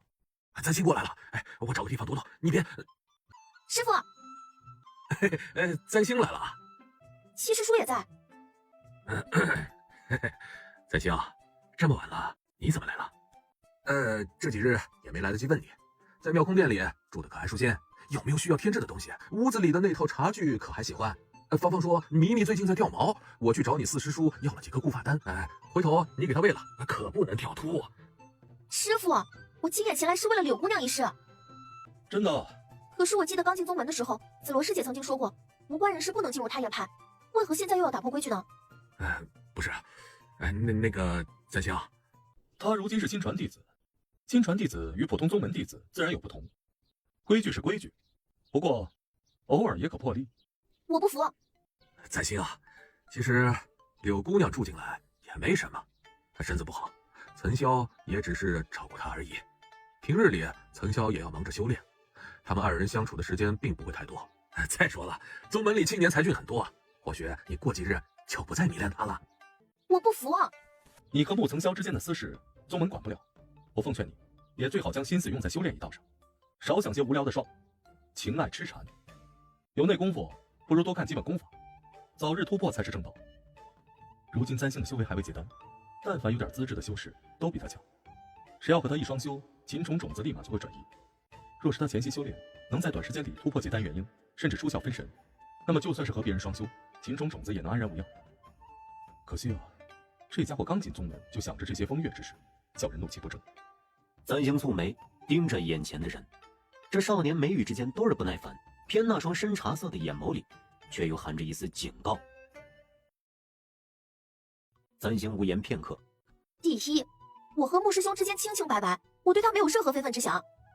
簪星，没事，师父觉得你比那柳姑娘好多了。第二，我不服，是因为他可以将自己亲人带入太液派，既然如此，我也要带。啊！我的贴身丫鬟红苏自小跟着我长大，如今就住在平阳镇。她年纪还小，我也想照顾她。既然都是亲传弟子，理应也是同人，我也要把她带进宗门，这不为过吧，师父？当初他通过选拔赛进了太液派，红苏和老牛留在平阳镇，每月簪星能下山一次见他们。老牛年纪大了，回了越城杨家，本来红苏也该回去的，但小丫头不放心簪星，非要留下。簪星每月发放的零食大部分都贴补了红苏，如今听闻柳云心都可以进宗门，就想着干脆让红苏也一起进来，省点生活费。况且她一个小女孩在外面，总让人不放心。师父，我和穆师兄都是您的亲传弟子，您可不能厚此薄彼，须得一碗水端平啊！饶是玄灵子和顾白英已经想过了几百种簪星会发疯撒泼的情景，也没料到他居然会剑走偏锋，行事如此莫名。这关注的重点是不是有点偏了？不过相比较而言，只是叫一个小侍女住进宗门，已经是很容易达成的条件了。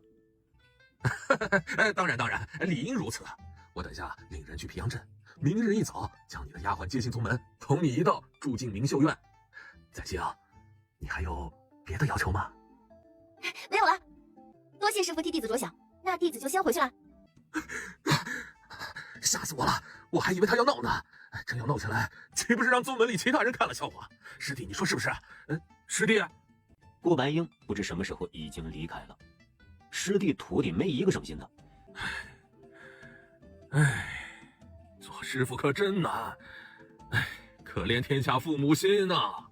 另一头，顾白英回到逍遥殿，将方才发生的事同门东说了一遍。你说杨三星苦练穆层霄，可刚才他在店里看起来一点都不伤心。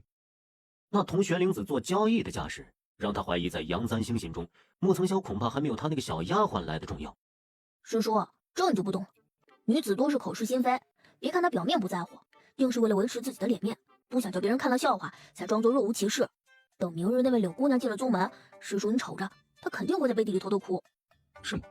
顾白英很是怀疑，更难以想象杨三星背地里偷偷哭的模样。当然，不过师叔，你可不能心软。咱们虽然做的是棒打鸳鸯、天打雷劈的恶事，但是都是为了情种种子。虽然这行径不怎么光彩，但是也情有可原，是吧？哎呦，你打我做什么？闭嘴！不知道这一夜有多少人失眠，全宗门又有多少人等着看明日的热闹。总归三星自己睡得很安稳。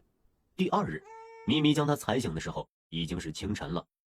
大小姐，大小姐，这么久不见，红素可想死你啦！红苏比第一次见面的时候长高了一点。红苏这个年纪正是长身子的时候，不过这些日子在平阳镇，小姑娘大概吃穿也不错，比先前圆润了一点。之后你就和我住在这里，和我一起，不必下山了。奴婢知道，他们说是大小姐特意安排让红苏住进宗门的。大小姐心里想着红苏，红苏可感动了。大小姐住的院子可真漂亮，大宗门就是不一样，比咱们月城里王家的宅子还要宽敞。还行吧，你若缺了什么就跟我说，咱们回头再添置上。大小姐可算是熬出头了。先前少城主说要退婚，奴婢还想着待回了月城，不知有多少人要在背后嘲笑咱们。现在可好了，大小姐成了宗门里的亲传弟子，日后不会再有人敢欺负咱们了。三星觉得红苏这架势看着颇像宫女儿考上名校的慈母。知道了，所以你日后就好好留在这里吧，有我在，总不会让你吃亏的。红苏揉了揉眼睛，乖巧的。大小姐，这宗门里的人好像都不怕冷啊，衣裳穿得薄，被子也盖得薄。我怕大小姐冷，先将床暖了，睡起来才舒服。三星已经叮嘱过他，日后不必再称奴婢，否则一口一个奴婢的，叫的人心里也怪不自在。太好了，我也觉得冷。有时候他也很怀疑，宗门里的那些弟子夜里会不会偷偷在被窝里施一个温暖术之类的。外头响起敲门的声音，就见一如花似玉的姑娘站在门口，忐忑不安地望着自己，正是柳云心。柳姑娘，我今日跟着穆大哥一道进了宗门，日后就和杨大小姐一起住在宗门里了。我听穆大哥说，杨大小姐用自己的仙玉灵芝换了天机法衣，仙玉灵芝很珍贵的，我做了双棉鞋，杨大小姐不嫌弃的话，就请收下吧。一双鞋又不值钱，糊弄谁呢？柳姑娘有心了，多谢啊！这几日天冷，我正需要一双鞋。那我不打扰了，杨大小姐也早些休息。大小姐，你看她分明就是来耀武扬威的，要是放在以前，大小姐绝对不会这样忍气吞声的。什么耀武扬威啊？他在桌前坐下，将包袱打开，里面果真收着一双棉鞋，鞋底很厚却极软，手摸一摸暖融融的。再看针脚细密整齐，一看就是费了心思的。大小姐，你就别瞒在心底了。大家都知道你是钟情穆公子，所以才将仙玉灵芝拱手相让。可穆公子却将仙玉灵芝给了柳云心，还将她接到了太燕派，这不是打你的脸吗？这绯闻传的还挺快，谁说我钟情穆层霄了？所有人都在说呀。穆公子原先的确不起眼，不过他现在也是宗门里的亲传弟子，修为高，人也长得精神。姑娘若想让他当红苏的姑爷，也是可以的。还有句话红苏没敢说，毕竟三星现在脸上还未好，而柳云心本就美貌，男人嘛都爱漂亮的，加上柳云心和穆层霄又从小一起长大，三星和柳云心真要对上，穆层霄肯定偏心柳云心。三星不觉好笑，小丫头，你成日就知道姑爷姑爷，你放眼瞧瞧咱们这宗门，多少青年才俊啊！穆师兄虽然是不错，我可瞧不上他。穆层霄一共娶了8个老婆，他可没那个心思当第9个。有哪些青年才俊？红苏先帮大小姐看一看。这孩子没完没了，三星随口说道。那可多了，就比如七师叔住咱们隔壁那位，长得好，修为也高，还没有乱七八糟的青梅竹马，货真价实的青年才俊。果真？啊，不信你自己去看。簪星本是随口敷衍小姑娘，毕竟顾白英脾气不好，估摸着吓吓红苏就该老实了。但簪星万万没想到，红苏内心对于找个新姑爷的执着，竟令他不惜钻了狗洞也要爬去隔壁院子里，为的就是亲眼目睹那位青年才俊。不过一个时辰没瞧见红苏，出来一瞅就瞧见狗洞旁边的脚印儿。妙空殿与顾白英住的逍遥殿本就挨着，他这处明秀院和逍遥殿的院子更是有一墙之隔。不过簪星自己从未想过要去串门，毕竟顾白英看起来也不是一个好客之人，真是难为红苏，他居然钻了狗洞。最好是趁着顾白英没发现的时候，就将红苏小朋友带回来。这墙附近也没设禁制，估摸着这位小师叔脾气不好，全宗门都知道，也没人敢狗胆包天偷进逍遥殿的地盘。这地方确实像仙境，可也未免太孤凉。簪星正想着，陡然看见长院的尽头，靠近殿窗的地方生长着一棵巨树。隆冬时节怎么会有花啊？顾逢山夜夜下雪，这花枝上怎么半点残雪也无？那是幻术。一个声音从背后响了起来，簪星回头，见一8、9岁的小童立在自己面前。这小童皮肤白皙，眉眼生的秀气，如年画上的观音童子。浅粉色的纱袍穿在她身上，说是个女孩也有人信。你说这是幻术？自然，现在是冬天，怎么可能有花开得这么好？当然是我师叔以幻术为耻。你连幻术都看不出来，真丢人。你是谁？我叫门东，是月光道人的亲传弟子，入门比你早，你可以叫我师兄。既然你年纪比我小，我就叫你师弟啦。你现在是在无视我的话吗？是啊。你就不怕我将你偷偷溜进来的事情告诉师叔？你偷进逍遥殿到底是要做什么？嘘，安静，我找个人。你找谁啊？你要找的是这2个家伙吧？红苏这孩子，钻狗洞就钻狗洞嘛，居然还把猫带上了。谢师叔。簪星试图打圆场。红苏刚来，不识路，在我院子里逛呢，不小心逛到你院子里去了。哎，咱们俩院子挨得近嘛，你这逍遥殿挺宽敞呀，这花开的也漂亮，养得真好。顾白英冷眼看着他东拉西扯，簪星的声音慢慢小了下来。末了，太晚了，人找到了，我也就不打扰师叔休息了，先回去了。等等，今日柳云心进宗门，你看起来心情却很好，难道一点都不伤心？你要问的就是这个。不要顾左右而言他。不伤心，我又不喜欢他。撒谎。就是，女子都是口是心非。簪星无言片刻，他是脸上写着弃妇2字还是怎么的？怎么老喜欢给他加戏呀？总之我就是不喜欢他，你们要这么想我也没办法。我现在只想好好修炼，赶在开春前早日突破。为何要赶在开春前？开春后我就要去李尔国的秘境试炼了。虽然师傅说李尔国那处秘境算不上特别危险，不过这是我第1次秘境试炼，听说还有其他宗门的才俊，总不好丢脸吧，自然需要有备无患了。对了，李尔国秘境试炼，本次试炼弟子入选是新入门的亲传弟子，你、田芳芳，还有穆曾霄。穆曾霄？是啊，这回我与穆师兄一道前去试炼，该不会宗门里又会传出什么流言蜚语，说我们打着失恋的幌子谈情说爱吧？不行，我不同意。簪星到最后也没明白，为何一提到他和穆曾霄将去秘境试炼，门东和顾白英都是一副如临大敌的模样。是以他自然也不知道，待他走后，逍遥殿中险些翻了天。师叔，绝不能让他们去秘境试炼，这般年轻男女正是血气方刚的年纪。那秘境里一旦有了危险，大家同舟共济一回，很难不生出患难之情。要是一个激动，他们干柴烈火的，说不定哪一夜就被人偷偷双修了。你给我闭嘴！穆曾霄喜欢柳云心，如今都接到宗门里来了，如何与杨簪星盛情？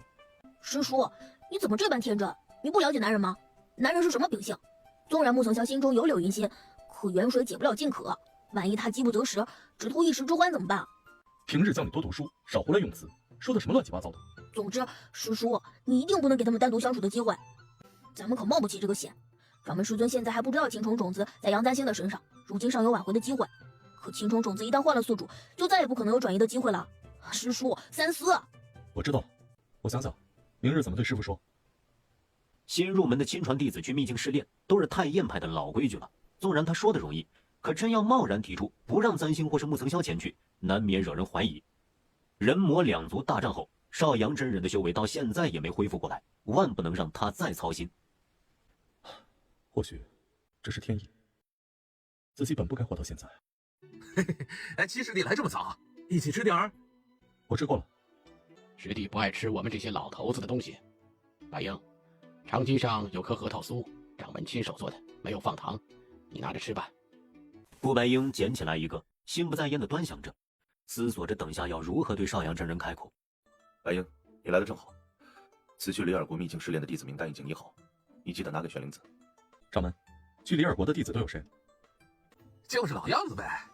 六师弟新收了3个新传弟子，门东，还有刚刚出关不久的孟莹，加上子罗，6人刚好。子罗不是已经去过李尔国了？李尔国秘境10年才开启一次，虽然秘境里的机缘已经被分得差不多了，可是都州各大宗门都会将此秘境作为新弟子试炼的第一场所，今年也会汇聚各大宗门的新生才俊。你也知道，咱们宗门不如往昔风光了，新出来的弟子连至元婴的都屈指可数，子罗跟去至少也能保住些脸面。不必妄自菲薄，玄灵子此次收徒的3人都颇有仙缘慧根，未必不能在秘境中表现出色。我以为他们或许比子罗在这次秘境中收获更多。也是，须弥芥子图中，杨簪星和穆岑霄都打败了魔煞，光凭这一点就能在修仙界新弟子中扬眉吐气了。孟莹是个天才，子罗已经去过一次，门东是因为灵仙窍，只有这3位新弟子算是代表着咱们宗门的脸面，别的宗门都看着呢。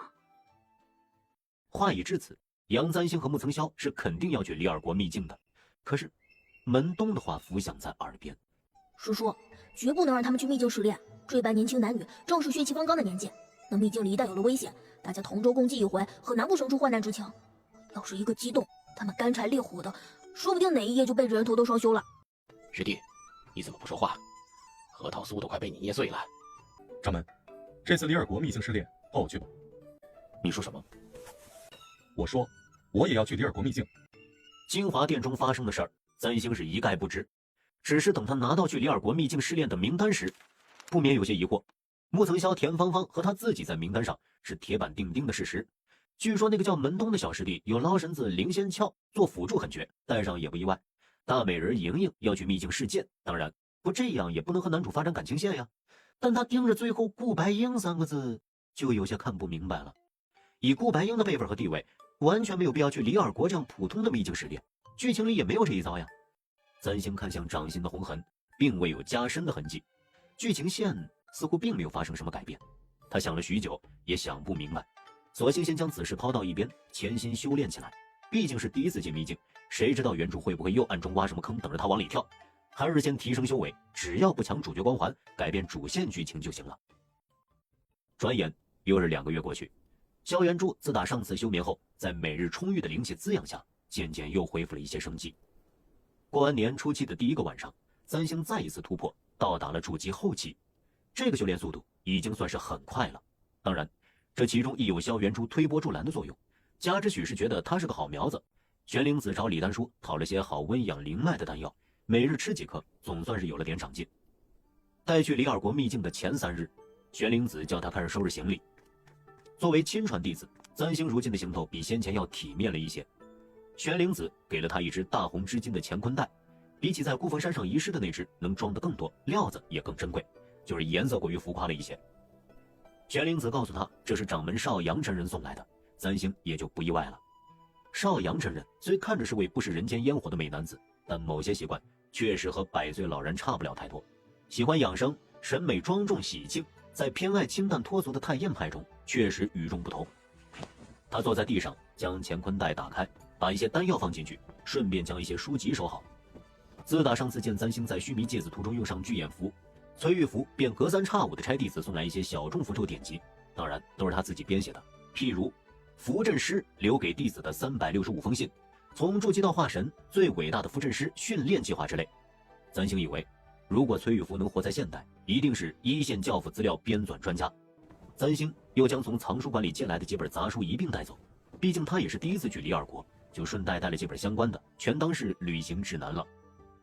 红苏想帮忙，可这些丹药之类的东西他自己也分不清楚，只得坐在一边撸猫。自打红苏来了太艳派，让咪咪本就不小的胃口日渐增长。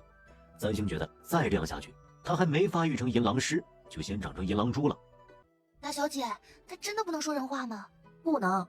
那你能听懂他说的是什么吗？你当我是迪士尼公主吗？什么公主？我去外店找师傅一趟，你自己玩吧。嘿嘿，师妹，你那铁棍子都锈的是蘑菇了，这回去兵器库可得睁大眼睛好好挑一把，也别客气，挑最贵的，以后不想要了，拿去华金楼也能卖个好价钱，是吧？这般光明正大薅羊毛的姿态，令玄灵子忍不住轻咳一声。先跟我过来吧。这个审美，不必问也是少阳真人的手笔。这里的法器最次也是中级法器，当然也有高级法器，不过能不能拔得出它们，得看你们自己。若无本事降服，他们自然不能为你们所用，而你们也需根据自己平日里功法习惯，挑选最趁手的那一样，别光想着卖钱。师傅，最好的法器就是高级法器了吗？当然不，若有法器能生出灵智，拥有气灵，那么此等极品法器才是天下间最厉害的法器。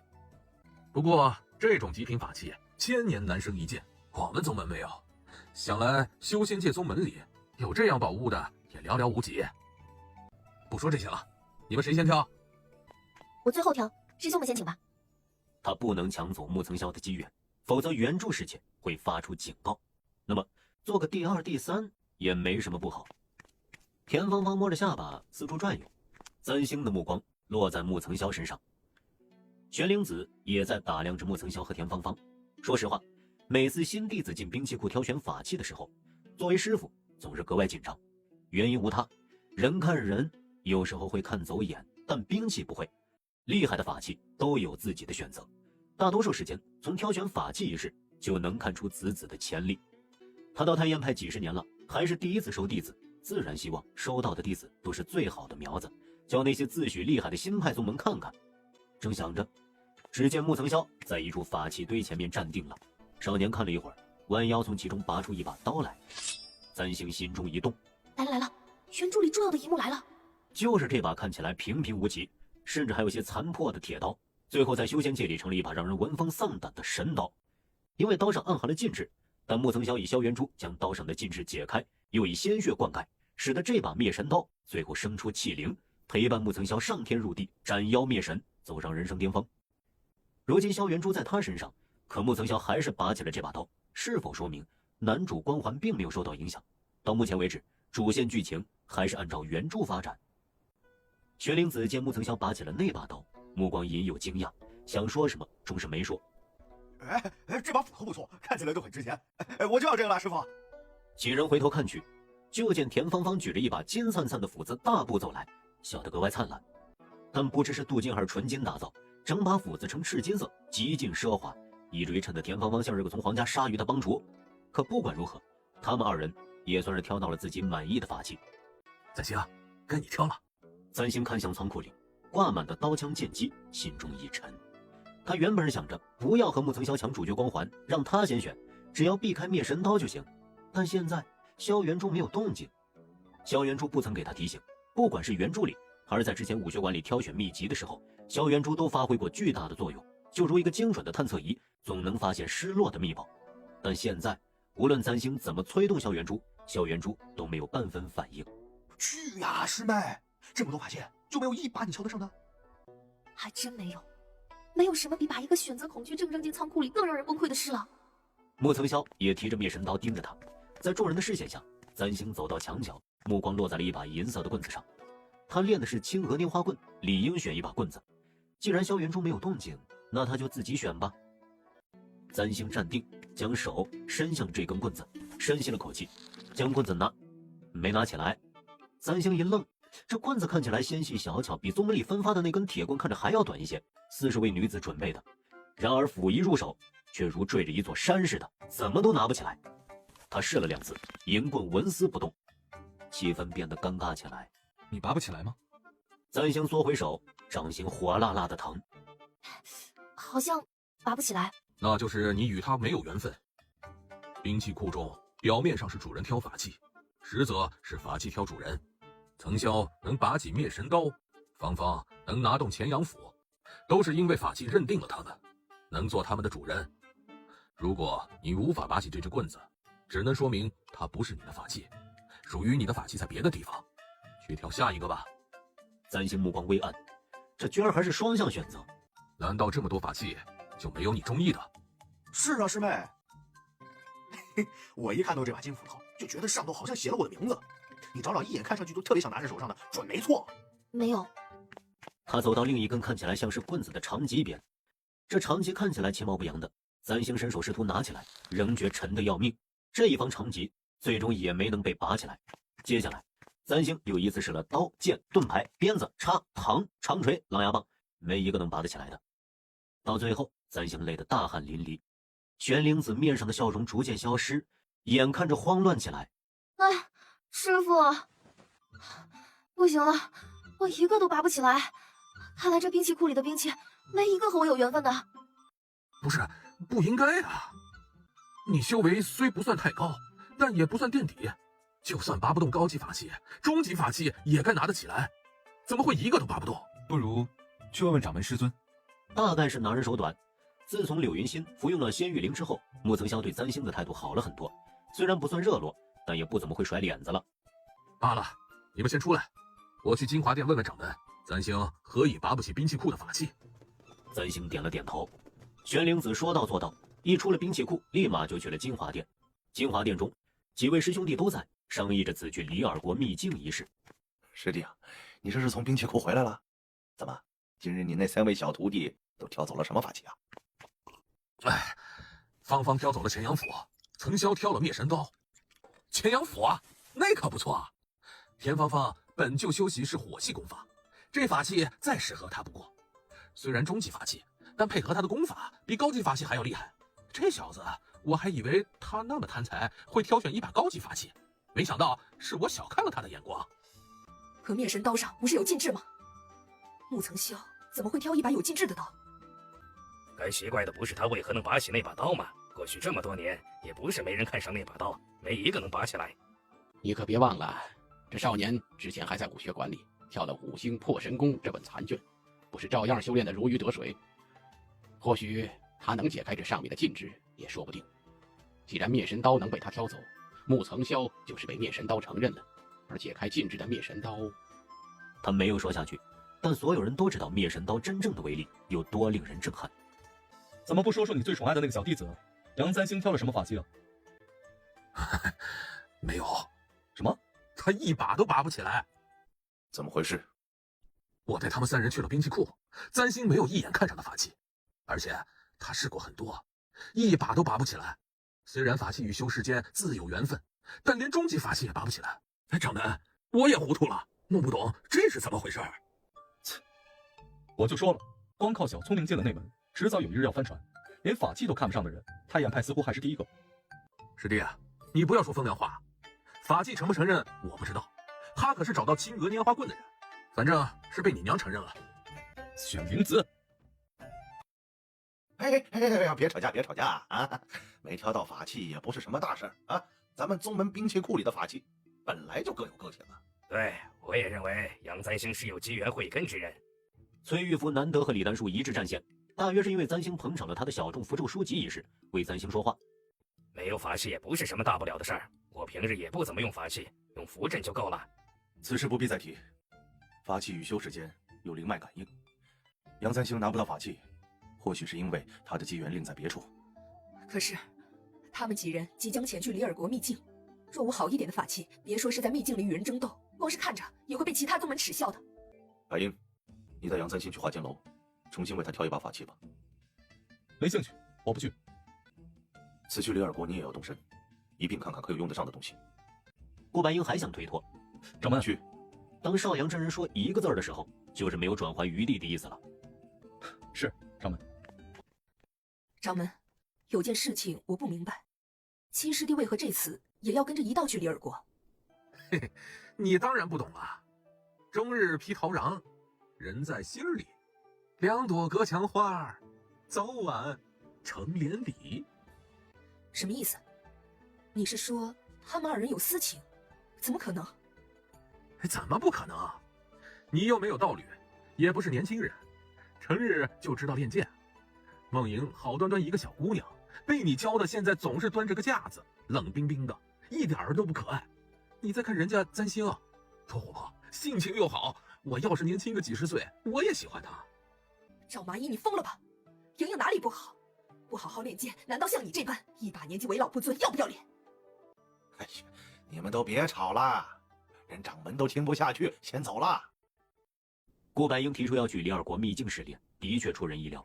事实上，顾白英如今修为已至分神，恐怕即将突破分神中期，这并不意味着是一件好事。他的灵脉中元力滞胀，只会令他的处境更危险。这种危险的时候，其实并不适合到处乱跑。没人知道变故会在什么时候到来。原本依照计划，顾白英服下秦虫种子，能修补灵脉中的不足。但是天意之所以为天意，就是让人永远无法预料接下来会发生什么。天意从不可违。三星原本以为，既然没有在兵器库里拔起法器，此事也该就到此为止了。但没想到，少阳真人不仅长得英俊，性情也体贴，居然让顾白英带着他去山下平阳镇的化金楼里重新选一把法器，灵石宗门里报销。不过这位骑士叔看起来十分不情愿。三星初到平阳镇时，曾经和老牛在化金楼外远远地看过一眼，还记得老牛曾经说过，化金楼的掌柜金翡翠是个国色天香的大美人。不过九霄之巅中，但凡是女性角色都是美女，连雌性动物都生得眉清目秀，事宜也见怪不怪。不管金翡翠是不是美女，但富婆应该是当之无愧。别的不说，内门考核前3的奖励，仙玉灵芝、天机法衣和火狼牙都是化金楼赞助的。哎呦，顾小仙长今儿怎么有空来楼里了？先上楼歇歇，喝杯茶，小的去叫掌柜的。一看就是熟客。七师叔，这地方的法器是不是很贵啊？梁世志，麻烦你出来，不要一副没见过世面的样子，省得丢了太阳派的脸面。脸面可不是这样挣的，我早就发现了，咱们宗门里攀比风气太浓，过于虚荣，不好。说的好听，想虚荣也得有值得虚荣的地方，你有吗？谁虚荣呀？英英呀，你可真是稀客，大半年没见着你，还以为你将姐姐忘掉了。这位可爱的小姑娘是谁啊？是你的道侣吗？别胡说八道，这是我六师兄的亲传弟子杨簪星。原来是玄灵子的亲传弟子。你第一次带姑娘来化金楼，我还以为是你的道侣呢。我眼睛又不瞎，带她来是掌门的意思，你快给她挑一把法器吧。法器？你们宗门不是有兵器库吗？啊，我没拔起来。你是玄灵子的亲传弟子，怎么会？没事，我们化金楼的法器虽比不上太焰派兵器库里的法器，可也不差，要带出去唬唬人是足够了。小师妹，你平日里用的是什么？刀还是剑？我猜像你这样可爱的小姑娘，应当喜欢灵盾。化金楼生意能做这么大，果然是有原因的。对着这张半毁容的脸，还能以诚挚的表情说出可爱2字，活该金翡翠发财。问，我平日里是用棍的，不知金掌柜的化金楼里可有棍之类的法器？有是有，不过女子用棍倒是很少。我没觉得有什么不好，很适合我。仙女用仙女棒，没毛病。化金楼里东西倒是很全，不过片刻，金翡翠就去而复返，手里捧着一个长长的木盒，放到簪星面前。我们楼里的棍子不少，不过用棍者大多是修为普通的男雄，寻常的棍子我也就不拿给你了。这是我们楼里最好的一根盘花棍，小师妹瞧瞧，趁不趁手？簪星看向木盒，木盒里红色软布上躺着一只其貌不扬的黑色铁棍，但看起来倒是和先前太焰派分发的那只被他用到生锈的铁棍差不多。他将铁棍拿起来，发现棍身处细细密密地雕刻了许多花纹，仔细去看，才看清那并不是花纹，而是符咒。这棍子上刻着清心咒，可辟邪驱煞的。辟邪驱煞？难道不是增长元力，抵御攻击吗？这棍子原本是一位佛修所持，用来替平民驱邪的。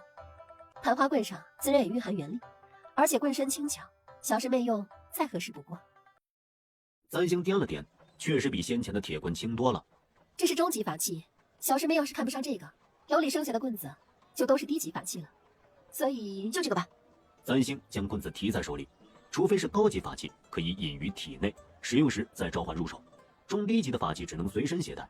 这棍子纤细，相比较而言，别在腰上不那么像赶羊的。师叔，都说了这次灵石宗门里报销，他也不打算自己破费。多少灵石？不贵，既是小白弟弟带过来的人，姐姐就给你便宜点算，凑个整，5000灵石。谢了，你自己拿吧。簪星看得心中颇为不平，同样都是宗门弟子，顾白英随随便便就能拿出5000灵石，而他每月能攒下来几十都很难。储蓄这种事儿，果然只靠节流是不行的。看什么看？你有什么不满意吗？没什么，只是觉得师叔炫富的样子格外迷人。哼，拿好你的棍子，走了。待簪星回了太宴派，玄灵子看过他们在画经楼里挑好的盘花棍，虽算不上特别精细，但也勉强满意。这之后就又交代了一些去李尔国秘境的事宜。孩子们，这是你们第一次独自离开太宴派去秘境历险。李尔国秘境存在近100年，每隔10年，各大宗门都会派新选出来的才俊前去，名为历练，实则扬威。炫耀，差不多就是这个意思。唉，咱们太宴派宗门虽有300年历史，可自从人魔一战后，宗门损伤无数，大不如从前。这些年，修仙界中兴起的宗门迎风宗，从前就和咱们不对付的赤华宗，曾和咱们宗门有过局域的香菱派，全都对咱们宗门虎视眈眈。听起来咱们宗门似乎人缘不大好。开宗掌门羽山圣人为飞升前的确是少年轻狂过，不过咱们宗门现在好多了。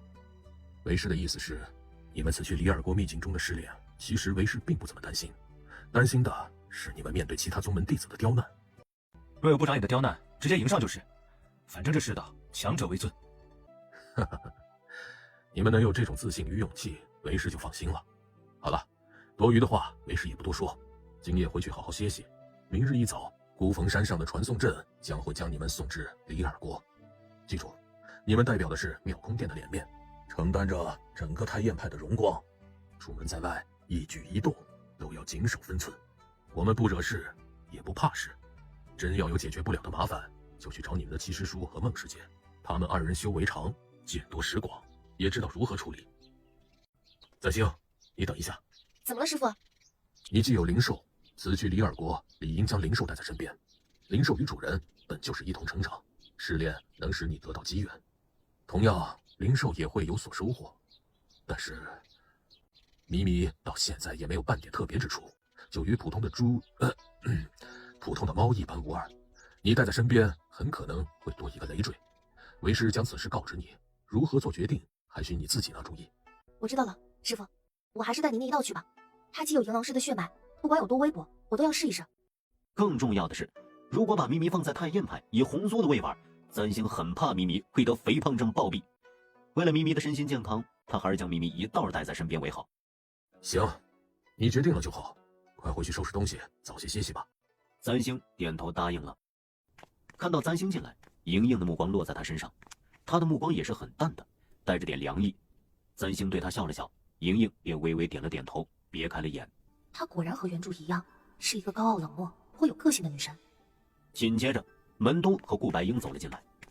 簪星瞧着他们3人，说实话，这3人站在一起，真是赏心悦目。美貌的少年少女，加上一个粉雕玉琢的小童，将孤峰山的春日衬得风清日朗，动人心神。怎么就你一个人？其他人呢？大小姐，回头一看，其他人可不就来了吗？大小姐，这是红酥一早去厨房亲自做的，都是些平日里你最爱吃的点心，回头放在乾坤袋里，路上要是饿了就吃点儿。也不知道秘境里危不危险，大小姐，你一定要保护好自己，千万别苦着累着。红酥本来想跟着一道去的，可他们不让红酥去。大小姐还从未一个人出过远门呢。穆大哥，你们此去秘境，也不知那边是冷是暖。如今正逢初春，怕春寒战暖，受了风寒。我这些日子又新做了衣裳和鞋，你的乾坤袋里面能装不少，都带着吧。我做的便合你尺寸。宗门里都有的，你何必这般费神？不辛苦，只要穆大哥能用得上，云心就很高兴了。穆大哥一定要保护好自己，云心就在这里，等着你回来。好，我一定早些回来。那一头，莹莹3人站着，多少显得有些多余。莹莹微微皱眉，似乎不大喜欢这种温情脉脉的时刻，弄得跟生死离别一般，怪让人恶心的。好了没有？不想去就别去了。来了来了，师弟，孩子们就交给你了。这一路上劳烦你多费点心，别让他们和其他宗门起争执。当然，你也一样。知道。你再多说2句，天都黑了。在孤峰山上，靠近出红台的崖边，因离二国太远，不适合御剑。况且这一行人里，也只有顾白英和莹莹会御剑。太宴派只有1只灵舟，得留在宗门镇门。相比较而言，传送阵需要耗费的灵石要比灵舟少一些。走吧。顾白英率先走了进去，一行人紧跟其后。簪星抱紧了咪咪，跟着走入了其中。走了。走了。掌门，徒弟们第一次出远门，我还真有点担心呢。邵阳真人没有说话，只是看着棋盘上错落的棋子，神情无悲无喜。陪我下盘棋吧。一踏入李尔国的土地，空气都变得湿润了起来。三星抬眼瞧向四方，比起平阳镇来说，李尔国的风景显然更符合旅游城市一说。日光将整座海岛都照亮，国中只有一城，城即是国。因每隔10年，李尔国的秘境都会开放，从各地而来的宗门修士大多手头宽裕，加之穷家富路，极大的拉动了李尔国的消费需求，也让李尔国从一个偏僻的小岛国迅速晋升为都州10大最美海滩之一。田芳芳第一次看到大海，惊奇不已。我原先去了平阳镇，以为平阳镇已经很热闹了，没想到这小小的一个岛国竟然如此繁华。秘境5日之后才开放，要不我们等下四处逛逛去，看看这里有什么好东西，还能买点回去带给师傅师叔。得了吧，还先得去城总兵处记名，见一见李尔国主，别耽误了正事。我就是随便一说。三星一行人先去了城总兵处登记，然后随着引路人去了李尔国的王宫。7位仙长，请坐。收到贵宗的消息，说安排有变，紫罗仙子换成了顾仙长，顾还有些不信，没想到是真的。此生能得见顾仙长的真容，顾不胜荣幸。三星听得牙酸，顾白英却已经对这种奉承习以为常，不紧不慢的喝茶，听着对方继续吹捧。国主又问了一些太燕派近年来的近况，似是和太燕派交情很深的模样。三星正听得昏昏欲睡，身边的田芳芳用手指捅了捅他的胳膊，同他交换了一个眼神。三星会意，和田芳芳一道站起身，与殿中那位倒茶的侍女说了2句，侍女点头，将他们2人送了出去。一出殿中，三星就深呼吸了一口气，和这位国主叙旧，不知要叙到何时了。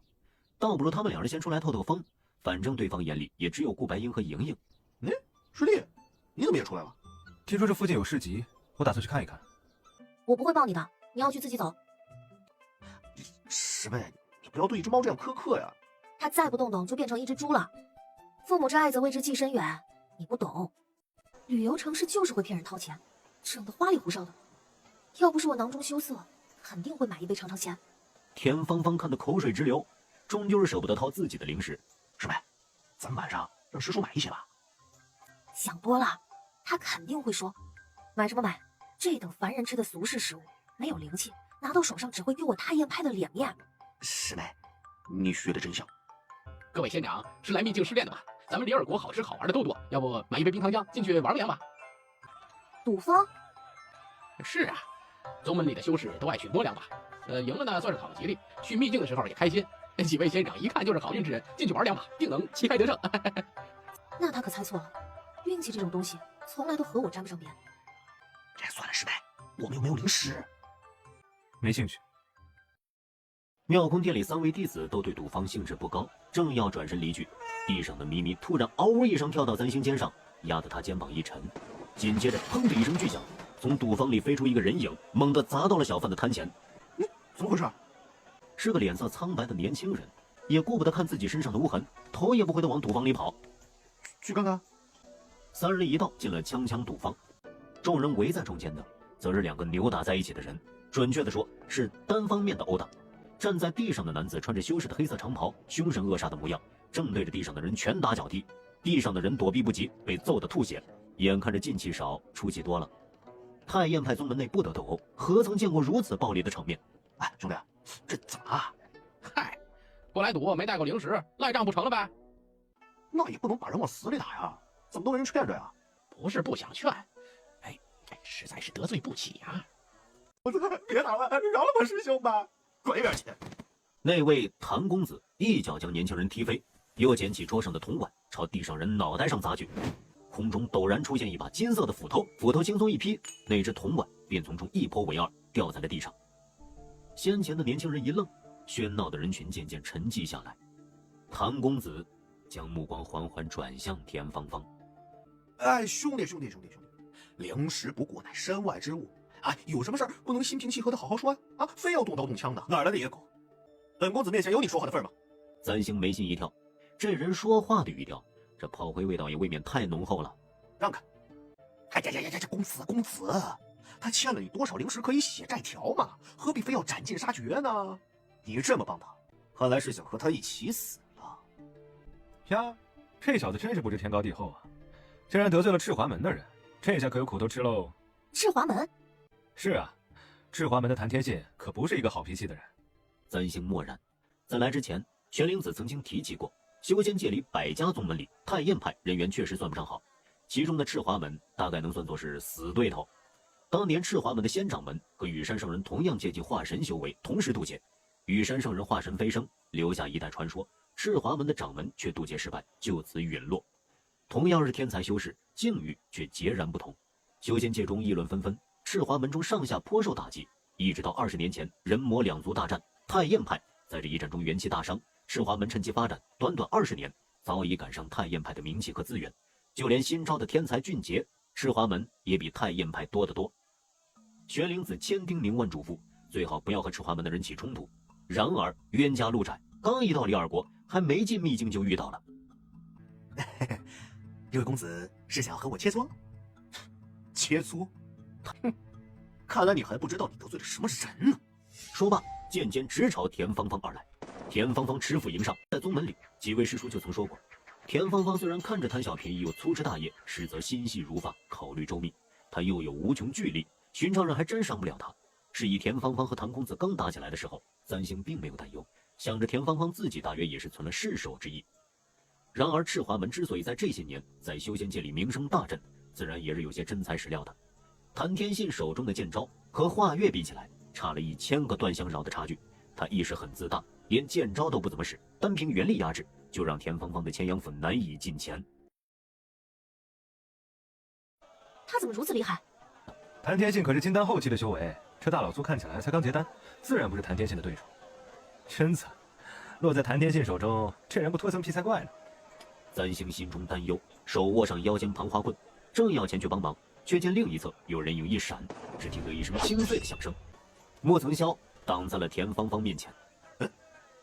莫师弟。田芳芳也惊讶了一下，莫曾霄平日里独来独往，少言寡语，难得有这般展现师兄弟情谊的时刻，田芳芳很是感动。你是来帮忙的吗？帮忙？就凭一把破烂铁刀，笑死人了。田芳芳还记得玄灵子的叮嘱，友好开口：“谭公子啊，原本我们就没有什么敌意，这位公子也不过是欠你一些零食，不如讲和。”他不会讲和的，他一开始打的主意就是要让他们出局。出局？你是来参加秘境试炼的弟子吧？我和师兄是代表琉璃宗来参加秘境试炼的。琉璃宗这个名字，簪星有印象。琉璃宗是个小门派，从前叫琉璃山庄。人魔大战中，这个小门派也参战了，虽然全程划水，但终究坚持到了最后，是以也有了点名声，于是改名叫琉璃宗。不过宗门势力依旧很弱，属于平日里查无此踪的类型。眼下看来，果不其然，都被赤华门的人欺负成这样了。那就对了，这位谭公子应当也是来参加秘境试炼的。秘境就那么大，人却不少，少一个竞争者，自然多一份机缘，是不是，谭公子？那个叫什么名字？太验派莫曾霄。原著里打脸的剧情大同小异，无非就是反派挑衅，主角接下挑战，随即打脸，众人目瞪口呆，全场都炸了。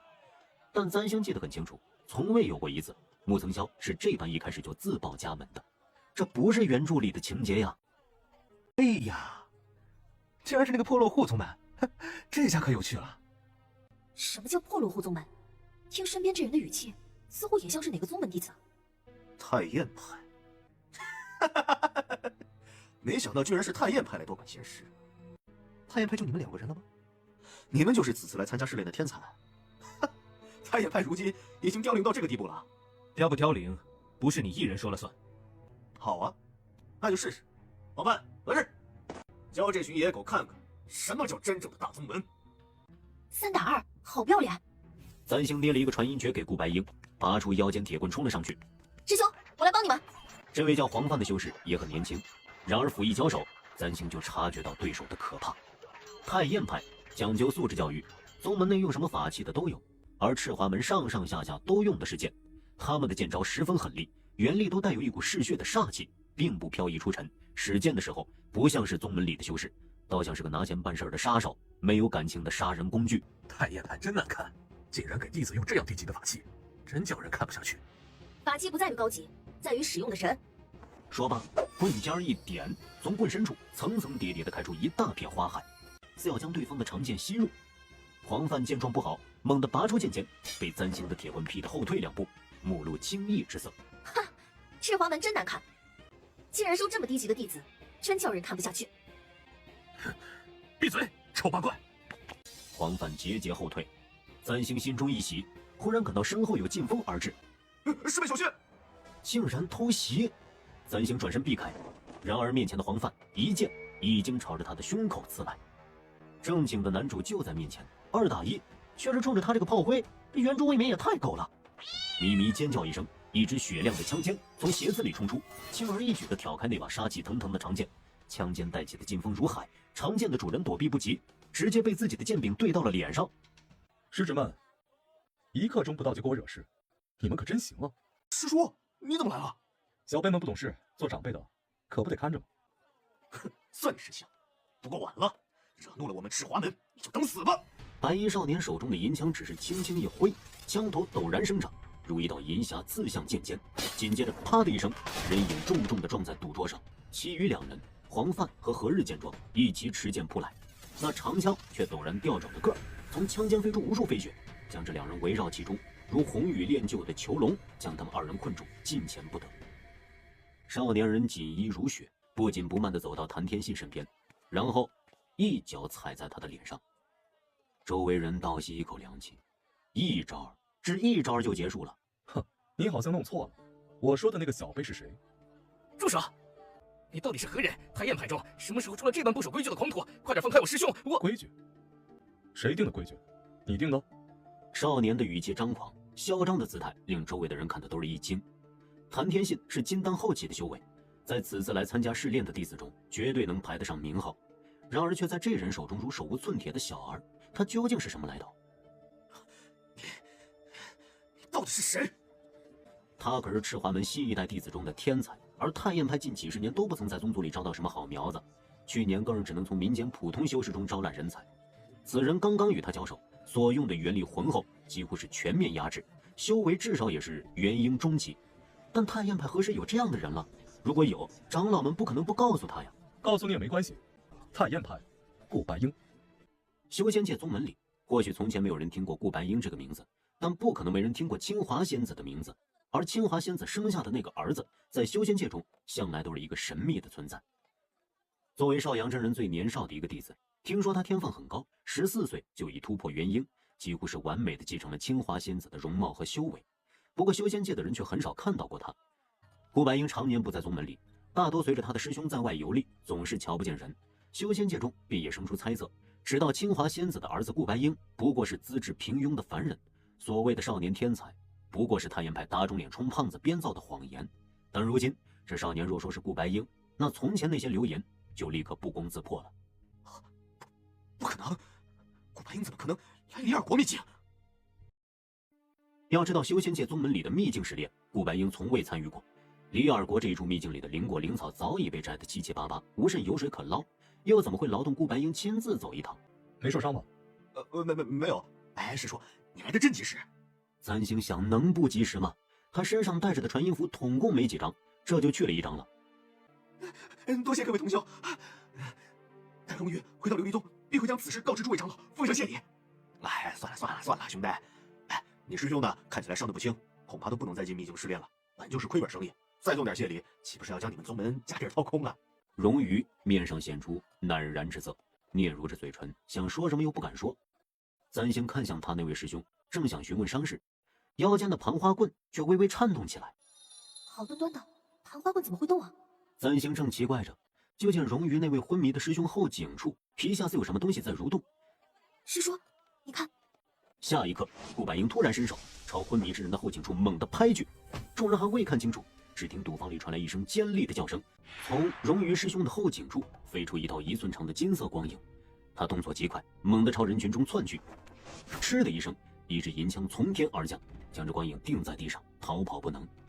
这一切发生的太快，众人都反应不及，但回过神来，就见被枪尖定在地上的光影剧烈翻腾，边挣扎边发出难听的尖叫，直到一盏茶的功夫才慢慢停歇下来。这是什么呀？看着有些可怕。赌虫就是赌虫。顾白英收起银枪，放了一个控制术，将虫子关在光牢里。牧师弟，赌虫是什么？一种妖虫，常匿于赌房赌馆中，趁人不备，寄生于人体内。未寄生之人灵智渐失，好赌成性，只是因赌气绝，无药可救。不过我看典籍上说，赌虫一旦寄生成功，除非被寄生之人丧命，否则不会离开宿主。七师叔是怎么发现的？盘花棍上有辟邪驱妖的清心咒，杨簪星靠近它，符咒克制妖虫，妖虫才会主动逃离宿主。簪星明白过来，看向腰间的盘花棍，难怪刚刚这棍子晃得厉害，是在给他提醒。可是，我师兄身上怎么会有这种东西啊？就算是藏在赌坊中的一个妖虫，为何就只单单寄生我师兄一个？可能你师兄运气不好？那他运气未免也太不好。修仙界里已经近几十年没有人看到过赌虫的踪迹了。况且这间赌坊里凡人众多，赌虫却偏偏选了一位修士，真巧。你什么意思？怀疑我？我没这么说，我没做这种事。你们这是血口喷人！小子，害你师兄的妖虫已经找到了，你打算怎么办？怎么办的意思就是要不要继续查下去了？继续查下去，查到赤华门头上，最后多半也是不了了之。既然如此，我就先带师兄回客栈，再做打算。就这样？你师兄伤成这样，肯定是不能进秘境试炼的。那也是没办法的事情。簪星心中叹息一声，荣瑜大约也是不想和赤华门起争执，才会选择息事宁人。识相就好，算我倒霉。那灵石我不要了，放你们一马。门东和梦莹从门外走了进来，他们二人来得晚了一些。门东一眼就看见被困在光牢里的赌虫。赌虫，这可是好东西，能入药的。没想到里尔国里竟也有赌虫。师叔，没事吧？没什么。锵锵赌坊里陡然出现了这么一个仙姿玉色的大美人，众人当时眼睛都看直了，就连谭天仙的目光也变得柔和了起来。这位就是太阳派的孟师姐了吧？久仰大名，在下聂星红，是银风宗弟子。哦，原来这就是那个暴发户宗门啊！这个银风宗在修仙界宗门中只能说是后起之秀，也是他们掌门人走了狗屎运。大概几十年前，银风宗掌门在自家宗门后山处挖出一条灵石矿，自此开始走上了暴富之路。于是这些年来积极发展人才引进战略，很是招到了一批好苗子。总之，银风宗靠着家里的矿，硬生生的用灵石在修仙界里砸出了一席之地。有了钱又有了人才的银风宗，自然就要踩着救人的名头打出自己的招牌。这其中日渐式微的太燕派就是一个极好的目标。是以过去几十年修仙界每有什么仙门斗法大会，银风宗总是将太燕派当作竞争对手或者踏脚石，屡次出言挑衅。太燕派的弟子们都很看不惯银风宗宗门的行事风格，见到了都要呸一句暴发户。难怪刚才这人一副幸灾乐祸的样子，原来是对头。师叔，我们该回去了。走吧。兄弟，我们先走了，秘境试炼日再见。荣瑜又道了一声谢，簪星几人这才离开。先动的手。簪星和穆曾霄后退一步，田芳芳留在了最前面，迎着顾白英冷冽的眼神。是我，但是师叔，他们太欺负人了，怎么能为了一点灵石就把人往死里打呢？而且他们还辱骂师妹丑八怪。最重要的是，孟师弟也说，分明就是赤华门的人故意用赌虫惹琉璃宗的人出事，好少一个人进秘境，太卑鄙了，是不是啊，穆师弟？我只是猜测。师弟，你怎么？既然先动手，就好好打。你知不知道，如果不是我赶到，太燕派的脸面就要被人踩在地上。啊什么啊？还有你，除了孤峰山就不是太燕派，不会人人都让着你，连偷袭都躲不过。杨再兴，你好歹是内门考核第一的弟子，在外面就这样丢人现眼。师叔，师父临走时嘱咐过我们，在外面不要轻易与别的宗门人发生争执。没有必要的事当然不用争执，但是既然已经动了手，就要打赢。不然动手干什么？恐吓吗？师叔，你的胜负欲好强啊！这少年简直像是一头不服输的狼崽子，谁惹到了他，非咬回来不可。不然，像你一样站在原地等人偷袭，我现在很怀疑玄灵子的眼光。师叔，天色不早了，我们还是先找地方住下来吧。哎呀，对，我也饿了，我们先去找客栈吧。李二国的国主曾热情地请他们在王宫住下，不过王宫里规矩太多，顾白英和孟莹都不喜拘束，还是决定自己在城内找客栈住下。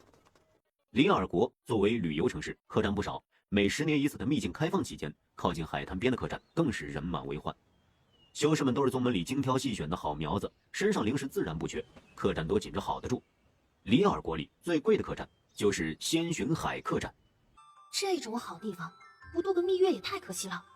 他和梦莹住一间，顾白英和门东住一间，剩下的穆层霄和田芳芳自然也住一间。虽然太燕派算不上穷，但这里一夜就要上百灵石，能省一点是一点。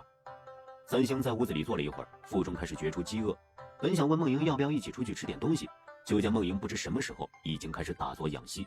他不好惊扰梦莹，便自己下了楼，想瞧瞧客栈里能有什么吃的。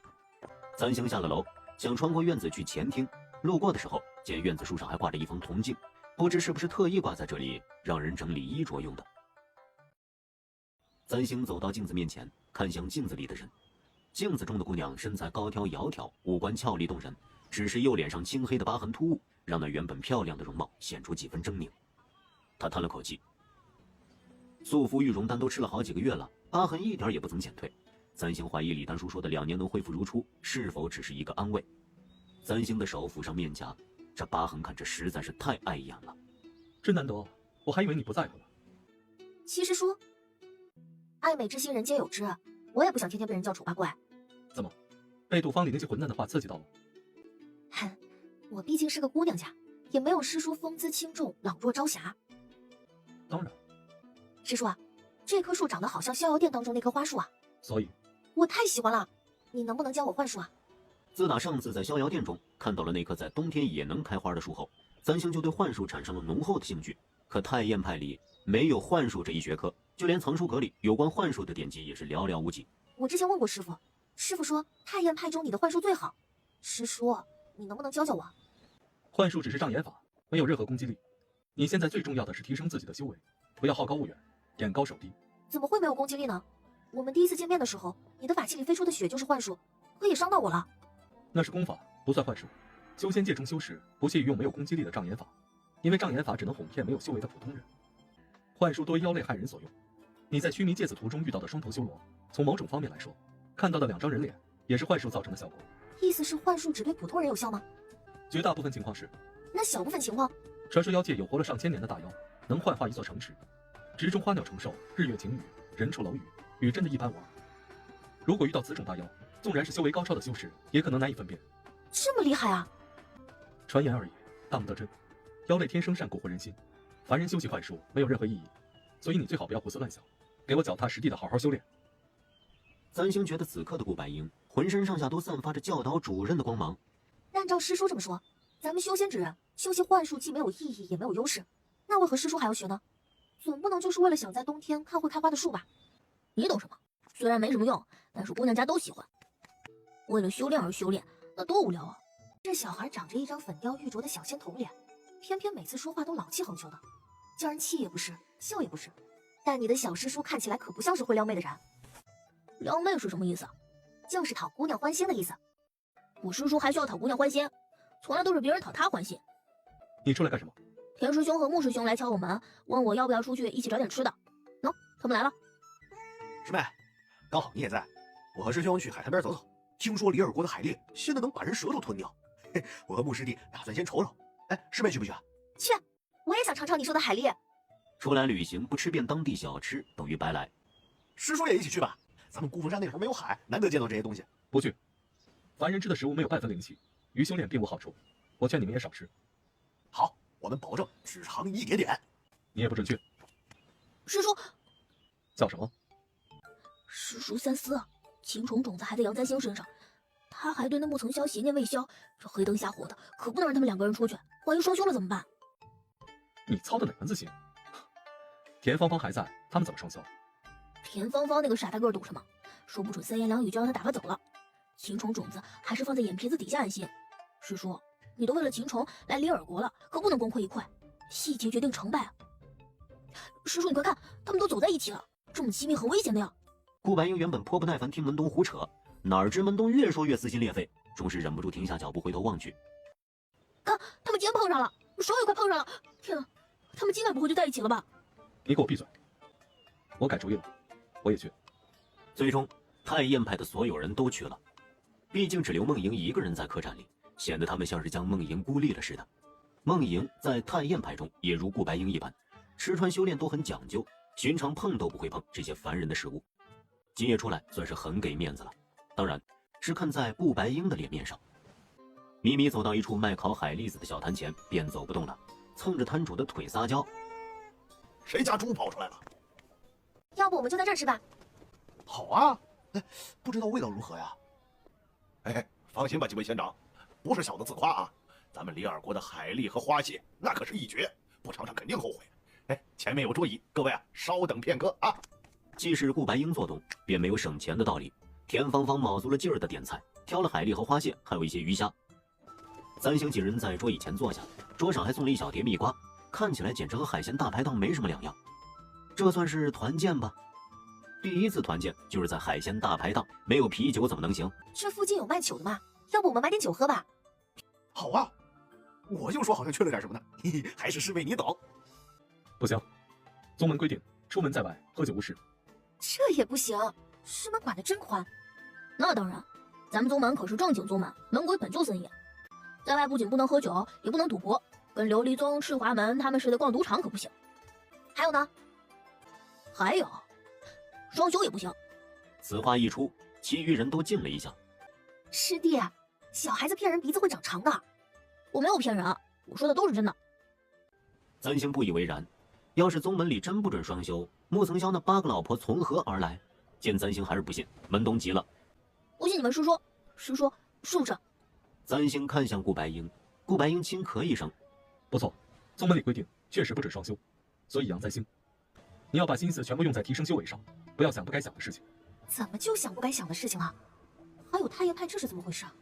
双休是弟子的私人生活，这是要贯彻拒绝黄赌毒吗？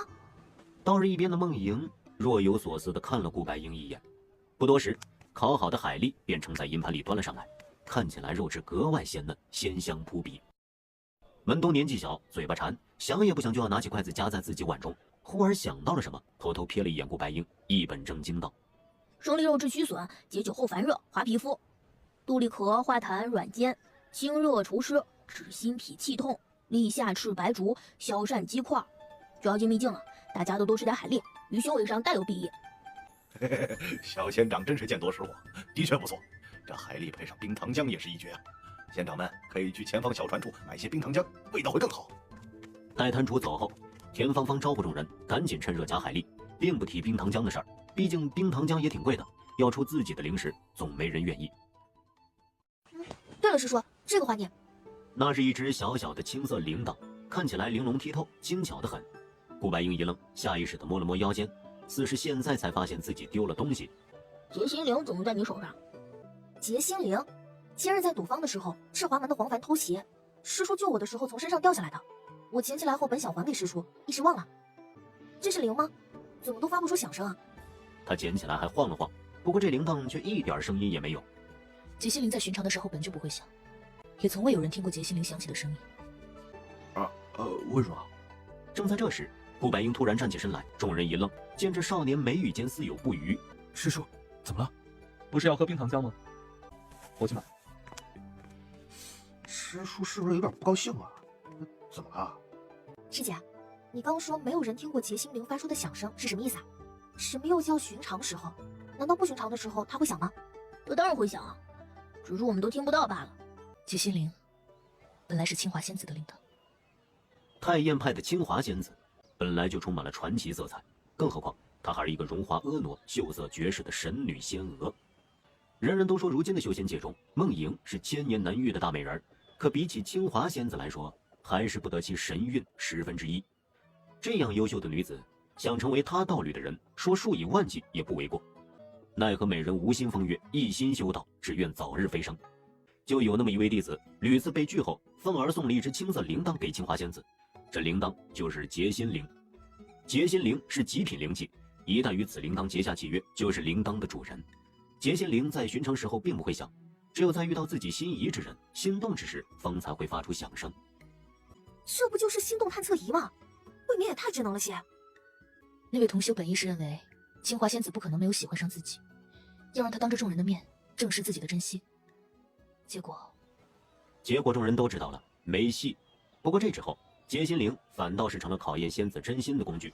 无数才军对着仙子深情款款地说着动人情话，指天指地立下誓言，而清华仙子只是冷着一张俏脸，腰间的结心铃杳无声息，全部铺盖。心灵只会在心动之时想动。这么说，清华仙子在面对七师叔生父时，应当想过。可能吧，但除了清华仙子自己，没人知道七师叔的生父是谁，所以到现在也没人听过劫心灵的响声。那劫心灵怎么会在师叔身上？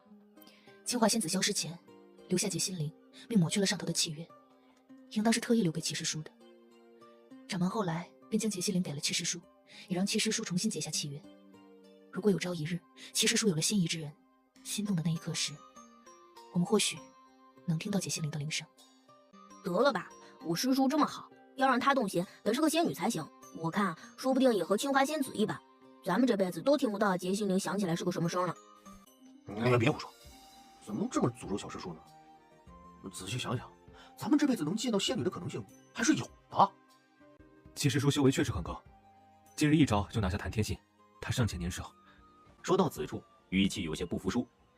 三星很理解，毕竟顾白鹰这么一个横空出世的新角色，都快把男主的主角光环抢走了。可原著世界怎么没给他使点绊子抹杀他呢？就因为他没有萧元珠？那现在把萧元珠抠出来送还给穆曾霄行不行？可这要怎么抠啊？那是自然，我师叔是清华仙子的血脉，自然继承了清华仙子的天赋，不可能不优秀。那可不一定，有时候在光环下活着是一件更辛苦的事。什么意思啊？就如你觉得七师叔是清华仙子的儿子，所以做到最好是理所应当，做不到最好就是没有努力，岂不是活活给人套上枷锁？一个人只能成功不能失败，这样听着未免有些可怜。人呢，努力修炼，费心闭关，可做好了全都被归于天赋，做不好就会面对众人的指责，因为有无数双眼睛在盯着你。是因为我师叔优秀，别人才看着他的，而且被别人关注不是一件很值得骄傲的事吗？无人关注才可怜呢。那好，你见过顾白鹰失败的时候吗？见过他流泪的模样吗？见过他软弱的一面吗？你说的这些都不可能发生，我师叔才不会这样。这就对了，只要是人，就会有软弱伤心的时候。你没有看见，是因为你师叔将这一面藏起来了。正因为盯着他的人太多了，他就算想躲也没处躲。等你们都习惯了这般，他就算想当着别人的面流露出软弱的瞬间，都做不到了。师弟啊，你以后就会明白，光环的另一面就是压力。小摊儿前，少年停下脚步，手里提着装冰糖浆的木盒，站在凉棚的背面，目光落在说话人身上。分明是随口玩笑的戏言，却如一柄剑，准确地刺中他心底隐秘的土壤。只要是人，就会有软弱伤心的时候。他顾白鹰有过这种时候吗？或许是有的，但那太久远了，以至于他自己都忘了，也做不到了。师叔，你回来了。他顿了顿，提紧了手中的木盒，朝凉棚走去。这一顿吃得很是尽兴，就连高岭之花梦莹也动了2下筷子。将足饭饱之后，顾白鹰付过零食，众人打算沿着海滩往仙巡海客栈回去。长滩连着远处的尽头，忽而听得一声巨响，抬眼看去，就见无尽重重夜幕中，一朵烟花在空中绽放。这还有助兴节目啊！李尔国的旅游节目也太丰富多彩了吧！纵然没有秘境，但是这里的自然风光和人文气氛也值得再来几趟。秘境开放的时候，李尔国每夜都会在西海岸放烟火，也算是欢迎前来秘境的修士。哎，那儿怎么这么多人啊？三星顺着他指的方向看去，就见长滩最前面有许多修士围在一起，不知道在看什么。待往那头走了2步，才看清楚，那儿一处雕像。这雕像很是高大，雕了一位年轻男子，身穿袍服，头戴金冠，正手持宝剑，看起来英姿勃发。雕像整个是用金子雕成，也不知是纯金还是镀金。男子的眼睛则是漂亮的宝石。三星看的第一眼就愣住了。这算什么？快乐王子吗？就这么放在外面，也不怕别人把雕像眼睛抠掉？李尔国还真是财大气粗啊！这是什么啊？妖物？这金身男子的宝剑下还半跪着一个人，此人青面獠牙，形容可怖，肌肤上布满丑陋的鳞片，自腰部以下则是一条巨大的鱼尾，鱼尾上还钉着一支长剑，看起来像是鲛人。就是鲛人。几十年前，李尔国曾有鲛人作乱，国主带兵斩杀妖蛟，后祸乱平息，工匠铸此雕像纪念国主。那不就是美人鱼吗？三星恍然，目光落在鲛人像的脸上，这脸实在是比双头修罗的恶鬼脸好不到哪里去。雕刻的也太丑了。什么美人鱼，鲛人就是鲛人，鲛人哪有美的？这不就是鲛人的样子吗？你见过鲛人？那倒没有，鲛人早在几十年前就已经绝迹了。按理说，李尔国这只说不定就是最后一只了。星望着那雕像上被老国主踩在地上的鲛人，大抵是因为和自小听的那个故事差别太大，感觉不像我知道的鲛人，都是海的女儿，怎么修仙版的这么黑暗呢？你知道鲛人是什么样？我知道的鲛人是个姑娘。他将听过无数次的故事原原本本的讲了一遍。第二天清晨，太阳从海里面升起来了，鲛人化作了泡沫，消失在了海上。这个西方故事在东方修仙界里未免过于惊世骇俗。文多年纪小，听完后眼睛立刻红了。怎么会这样？三星正想安慰这孩子几句，忽然听得身后有人说话的声音。这个故事倒是很新鲜，不过你嘴里那个善良的鲛人只存在于故事中，真正的鲛人可比这要凶残得多。众人回头一看，见身后站着一位陌生的老妇人，不知道在这里听他们说话听了多久。里尔国天气炎热，当地人大多穿着清凉，这老妇人却穿得厚重。虽已上了年纪，可单从眉眼来看，仍能看出几分年轻时候的风姿。里尔国的当地人总是懒洋洋的，脸上带着些闲适笑意，这妇人却像是一把绷紧的弓，漂亮英气，浑身上下散发着一种力量感。纵然已经上了年纪，却仍然一眼就抓住人的目光，光彩叫人难以忽略。您是？一个路人罢了。40年前，里尔国有妖物作祟，残害年轻女子，稀释他们的鲜血。国主亲自带领守城军与妖物厮杀，发现妖物其实是西海中的鲛人。妖鲛凶残，几乎杀尽了城总军。国主亲手杀掉妖鲛，却也因此身受重伤，最后与妖鲛同归于尽。姑娘，妖物凶残，你可以讲故事，但不要粉饰他们，否则当年国主和总成军们的鲜血可就白流了。说到最后一句时，神情骤然变得严肃。三星一时间有些尴尬，只得将求助的目光投向同门。这位夫人，我们也就是随便说说，自然当不得真。里尔国的老国主身先士卒，与妖小搏斗，保护了一国百姓，了不起，太厉害了，我们都很佩服他。这夸奖的话听着略微有一点不走心，三星想着要不要再补充几句，显得更真诚一点。正在这时，身侧的咪咪突然嗷呜了一声，身体弓起，浑身毛都炸了起来。救命啊！死人了！妖怪，有妖怪！有妖怪杀人了！怎么回事？出什么事了？前方有妖气，我去看看。什么人？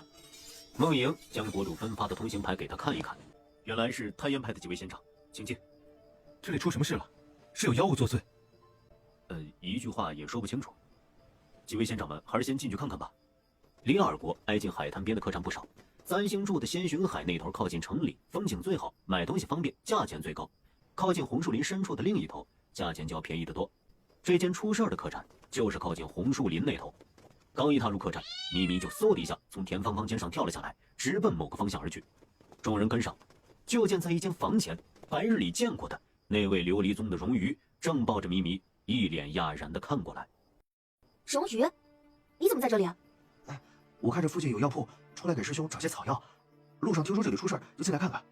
他话没说完，从身后又露出一个熟悉的身影，居然是赤华门的谭天信三人。谭天信大概也没料到会在这里遇到三星他们，跟着愣了一下。三星见荣鱼脸上有些淤青的痕迹，心中了然，这人该不会是在这里恰巧遇见了谭天信他们，又被找麻烦了吧？顾白英不耐与他们寒暄，只拨开众人往房间里走。好大的血腥气，怎么回事？三星也赶紧跟上。这是一间单人住的客房，并不大。甫一进房间，立刻迎面而来一股巨大的腥气。再看周围，客栈里的房间顶上、墙上、地上，到处都是飞溅的血迹。床上躺着一个人，说是人，实在是看不出来有半分人的样子，倒像是一具枯槁的树干，只有一张皮干巴巴的贴在骨头上，眼眶深深的凹陷下去。三星毫无心理准备的就撞见了这一幕。吵什么？三星一把抓住他的胳膊，挡在了自己眼前。死人！活到这么大，说实话，他也不是没有见过死去的人，但是死的这般惨的还是第一次见，情状之可怖，只怕今夜回到客栈都会做噩梦。放手！三星心中犹豫了几下，终于心一横，闭着眼睛松开胳膊，转了个身，背对着那榻上的女尸时，才敢睁开眼。切，没想到太燕派新收的女弟子，竟是连死人都怕的胆小鬼啊！你是谁啊？怎么能这么说我师妹？香菱派葡萄，你师妹怂还不让人说了呀？本来就是啊，哪有修士怕死人的？萧灵派，香菱派在修真界中也是有名有姓的大宗门，此门派中只收女弟子。虽然不知道过去曾和太燕派有何种过节，不过临走时玄灵子曾经说过，香菱派和太燕派的关系实在称不上一个好字儿。我这个行为确实挺给太燕派丢脸的。簪星正想说几句话挽回一下颜面，就见身边的顾白英冷笑一声，将他拽到自己身后。怎么样，不服气呀？这样的孬种弟子还带出来，可真够丢人的。我若是他呀，早就自绝于人前了，哪还有脸来李尔国秘境试炼啊？看来你不怕死人了。当然了。下一刻，少年手指一动，葡萄的身子已经不受控制地飞了起来，悬在踏上女士的上空，与树皮女士正眼相对。女士两个黑窟窿似的眼眶正盯着他。葡萄仙儿一愣，短暂地沉寂了一刻后，客栈里响起了撕心裂肺的尖叫声。始作俑者却双手抱胸，冷漠地瞧着在空中花容失色的少女，没有半分动容。站在门口的谭天信见状，忍不住咽了口唾沫。白日里还觉得这顾白英太过嚣张跋扈，不将他们赤华门放在眼里，简直是胆大妄为。现在看来，岂止是不将赤华门放在眼里，只怕在他眼中，这所有门派都是一个样。莲相术，若不解开，两人会一直连在一起。那个顾同修，有话好好说呀。聂星红试图将葡萄给放下来，可是他的修为不及顾白英啊，解不开顾白英的法术。到底是个姑娘，又是同修，理应怜香惜玉，何必跟一个女孩子计较呢？我管她什么姑娘，又不是太燕派的弟子，我为什么要怜香惜玉？太燕派的女弟子也没见你怜香惜玉啊。喂，你快把我放下来！你这么做，我师父要是知道了，一定不会饶过你们。小辈不懂规矩，多半是长辈惯的。香菱派的长辈不懂教导弟子，那就由我来教你们做人。反正你也不怕死人，今晚就在这儿看个够吧。这屋子里里外外众多修士都没料到这少年竟如此嚣张，一言不合就拿修为压人。更可怕的是，葡萄是香菱派选中来秘境的新弟子，修为绝不算弱，竟在这少年手中毫无还手之力。就连银风宗那位怜香惜玉的聂星红，就算想英雄救美，也是有心无力，只得在一边站着。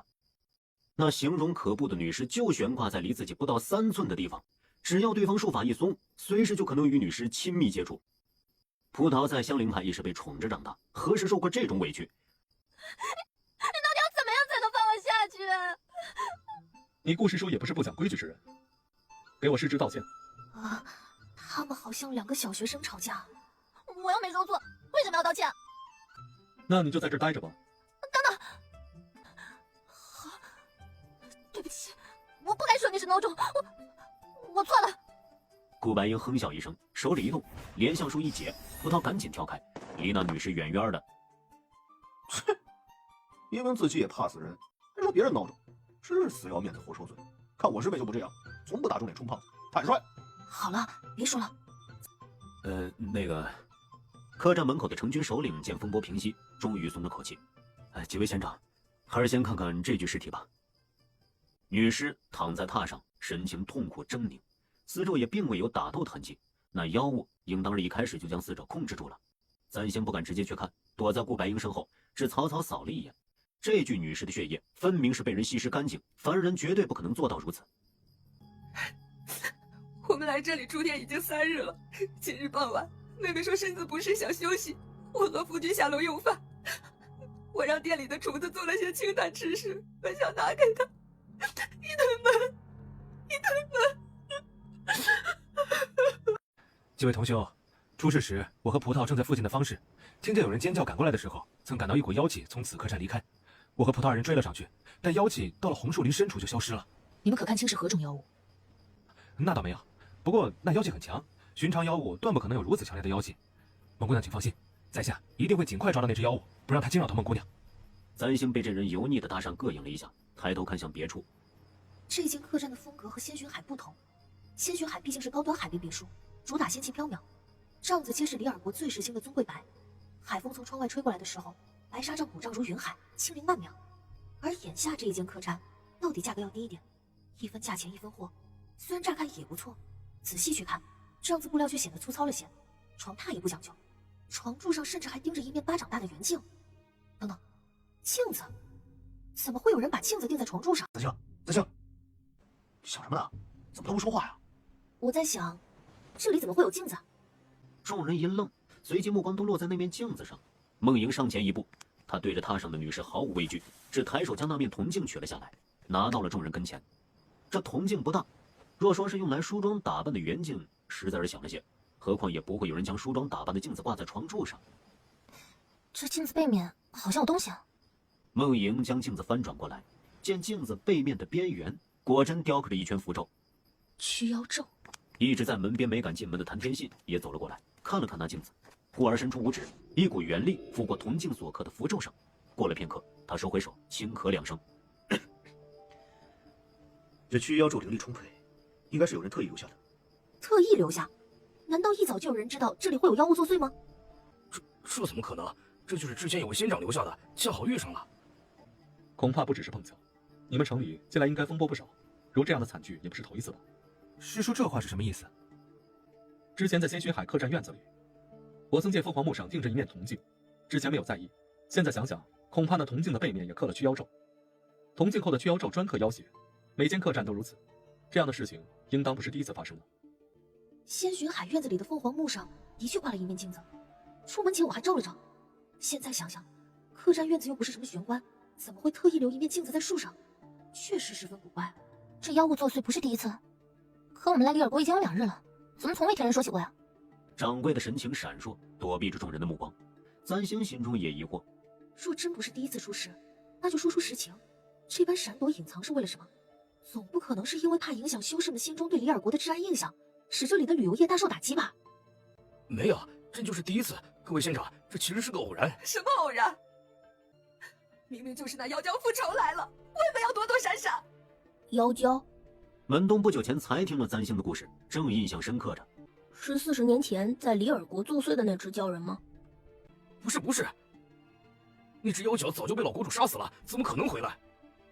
怎么不可能？我娘说过，当年那妖娇杀人也是70年轻女子的鲜血，就如眼下我妹妹的遭遇一般。我不知道为何国主要下令封口，不让城中议论此事。可若早一日说出真相，这些县长法力高强，说不定就能早一日抓到妖娇，那我妹妹也不会死。夫人，别说了。怎么回事？大人不该解释一下吗？首领后退一步，似是十分为难。众位仙长，属下奉国主之命，请诸位即刻进宫，共商降妖一事。这么快，看来是瞒不住了。你们可要一起去？当然要去。修仙者降妖除魔，为民除害是本分。孟姑娘也一起去吧，留你一个人在这里，在下实在是不放心啊。孟莹根本不搭理他，只是询问地看向顾百英。走吧。这就要去了。原著里确实有里尔国秘境这个情节，但那也是给木曾萧升级打脸用的，并没有什么妖娇一类的支线副本。剧情是发生了改变。他低头看向掌心的红痕，并没有变身的痕迹。至少我还没有抢木曾萧的主角光环，也不至于被原著针对。三兄，快点啊！唉，西海岸上发生的事，孤已经知道了。诸位仙长刚刚从客栈过来，想必也早已清楚。殿下，妖物伤人在里尔国不是第一次发生，对吗？确实不是第一次。事实上，这2个多月以来，已经是第9个姑娘遇害了。既然如此，为何我们之前来的时候，国主不将此事说明呢？就是啊，我和师姐们呢都是提前2日到的，也未曾听城里人提起过此事。若是殿下早些告诉我们，说不定今夜的惨剧就不会发生。是孤考虑不周，之前隐瞒，也是因为怕百姓心中慌乱。毕竟他们死去的样子，和40年前被妖娇杀死的人一模一样。臣子们商议，为避免引起百姓惶恐，暂且将此事压下，待诸位从秘境归来后，再请仙长们协助降妖。不过，没料到今夜那妖物竟然会动手。之前那妖物是每隔10日才会杀死一人，今日还不到10日。你和妖讲什么道理啊？既然这妖都大开杀戒了，自然想什么时候动手就什么时候动手。堂堂一国之君，简直迂腐的可笑。他这般毫不客气地数落国主，其余人也不敢搭话。国主亦是满面羞惭。殿下说，如今的死者是与40年前被妖娇杀死的人一模一样。这样的话，是否意味着如今作乱的妖物就是40年前的那只妖娇？不过那只妖娇不是已经被老国主斩杀，怎么还能为祸人间啊？不瞒各位，40年前孤尚未出生，父皇与妖娇搏斗一事，孤也只是听旁人说起，和从典籍中记载得知。仙长们要是想知道，孤可以令人去将那些典籍拿过来。不必了，我来告诉他们。这不就是先前他们在西海那座国主斩妖礁的金身雕像面前遇到的那位老妇人吗？当时这位妇人还教训了簪星，叫他不可随意粉饰妖物，省得那些斩杀妖礁的英雄血白流。没想到这会儿居然能在王宫中见到这妇人。母后，您怎么来了？母后，她是？这是孤的母后。看样子，你们似乎已经见过。确实见过，只是没想到这位就是殿下的母亲。我儿已登上国主之位，我便只是一寻常妇人，不必以皇室之礼待我。我本是离氏国的离珠公主，当年因和亲远嫁至此，县长们直接叫我名字也无妨。离珠公主，您刚才说要告诉我们妖礁之事。不错，40年前我刚嫁入离尔国不久，城中就有妖礁作乱。当夜城主斩杀妖礁时，我也在场，我可以告诉你们全部。40年前，人魔两族尚未大战，3界也算相安无事。离尔国虽有一处秘境，但当时的都州灵气充裕，秘境并不罕见，是以离尔国这处秘境不算抢手。当年我身为林氏国的公主，因何进带着仆从来到离尔国，成为离尔国的国后。离珠公主刚嫁到离尔国那段时间，也并未出什么岔子，和老国主很是过了一段相敬如宾、举案齐眉的恩爱日子。虽然那段日子距离现在已经过去了很久，但离珠公主谈起时，面上仍浮现起些许甜蜜怀念的神情。不过，我嫁到离尔国后的第3个月开始，城中开始不断有年轻女子遇害，就如今夜你们所看到的那般，死者全都被吸干全身鲜血。国主增派了许多守城军日夜巡逻，可并未有任何收获，还是不断有女子遇害。那妖物极其嚣张，国主也曾请会降妖的修士来驱邪，但那些修士也找不出妖物的踪迹。后来，妖物进了宫。进了宫？不是说连驱邪的修士都找不着妖物的踪迹吗？怎么又知道这妖进了宫啊？因为当时的我总感觉有人在暗处窥视着自己。起初他以为是自己的错觉，直到有一日深夜，离珠公主从梦中惊醒，竟瞧见寝殿的窗不知什么时候被推开了一条缝，而那窗缝里一只浑浊发黄的眼睛正目不转睛地盯着她。离珠公主霎时间头皮发麻，她唤来守卫，令人日夜守在寝殿门边，试图将那妖物抓住，可却再无妖物痕迹。但那种被人在暗中窥伺的感觉仍旧没有发生变化。离珠公主简直要发疯了。公主的意思是，那妖物是盯上了您？那在此期间，可还有别人遇害？没有，所以夫君和我都认为那只妖物的下一个目标就是我。那段日子，离尔国的王宫里时常发生怪事儿。夜里有人听到怪物哭泣的声音，茶壶会自动飘在半空，半夜庭院里的树上会留下鲜血，有侍女走路的时候被人拍肩膀，回头却什么都没有。总之跟闹鬼一般，搞得人心惶惶。然后呢？你们是怎么将他抓住的？夫君请来了有名的大师为我驱邪，宫殿里四处都贴满了降妖的符咒，还在王宫中摆了灭妖阵，若那妖物前来，必然会落入阵法，魂飞魄散。灭妖阵可不是人人都能摆得出的，我曾听师傅说过，只有专修驱妖阵的符阵师才能摆得出。不错。况且40年前3界尚且和平，未曾发生过人魔两族大战，灭妖阵算是很残忍的驱邪手段。若非对罪大恶极的妖物，修士们一般都不会轻易使用。哼，都杀了这么多人了，怎么不算罪大恶极？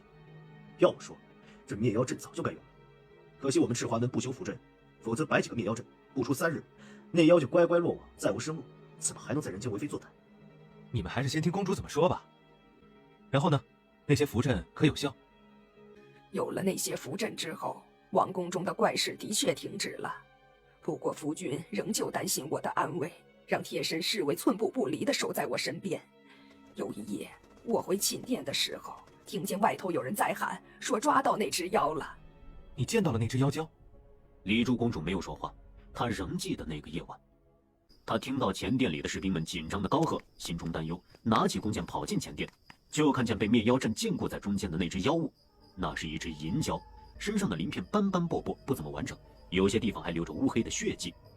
它的脸上亦是覆盖了生长的银色鳞片，看起来有些狰狞可怖，眼睛则是如西海一般的湛蓝色。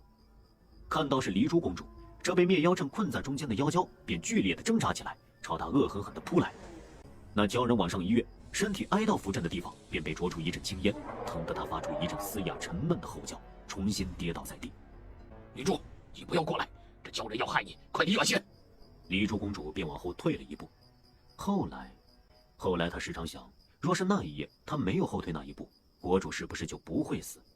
当日黎珠公主的后退，像是激怒了那只妖娇，谁也没看清楚那只妖娇是怎么逃出灭妖阵的。等回过神来的时候，国主已经被妖娇扑倒在地，妖娇的爪子从她的胸膛穿过，鲜血将国主雪白的礼袍染成鲜红。宫中侍卫见国主蒙难，一齐冲了上去，将本就负伤的妖娇斩杀。可国主却再也救不回来了。再后来，国主下葬后，朝中臣子请来大师，将妖娇魂灵绞杀，妖娇从此从世间消失。在那不久，我发现自己有了身孕。所以，你认为李尔国近来的惨剧是同一妖娇所为？这正是我奇怪的地方。当年妖娇被斩杀后，臣子们特意请那位布置灭妖阵的大师前来，将妖娇的灵魂绞杀。大师曾说过，妖娇已经魂飞魄散，再也不可能存在于世。这40年里，李尔国也确实平安无恙。若不是因为此次遇害的女子与40年前一样，都是被吸干鲜血，我也不会如此猜测。虽然妖物的寿命的确长久，但黎珠公主当年是亲眼看见妖娇被斩杀，而那位降妖的修士既然有能力布下灭妖阵，绞杀一只妖娇魂魄的能力定然是有的，没道理让妖娇逃走。更何况妖娇真要逃走了的话，也不必等40年才回来复仇。顾同修，你怎么看？猜来猜去也没什么意思，不如先将那作祟的妖物抓到，就知道是不是同一只妖娇了。说的容易，李尔国说大不大，说小也不小。那妖物狡猾，我与聂同修今日寻这妖气都没有找到他，更别说抓到了。不过就是捉妖而已，对我们赤华门来说不过小事一桩。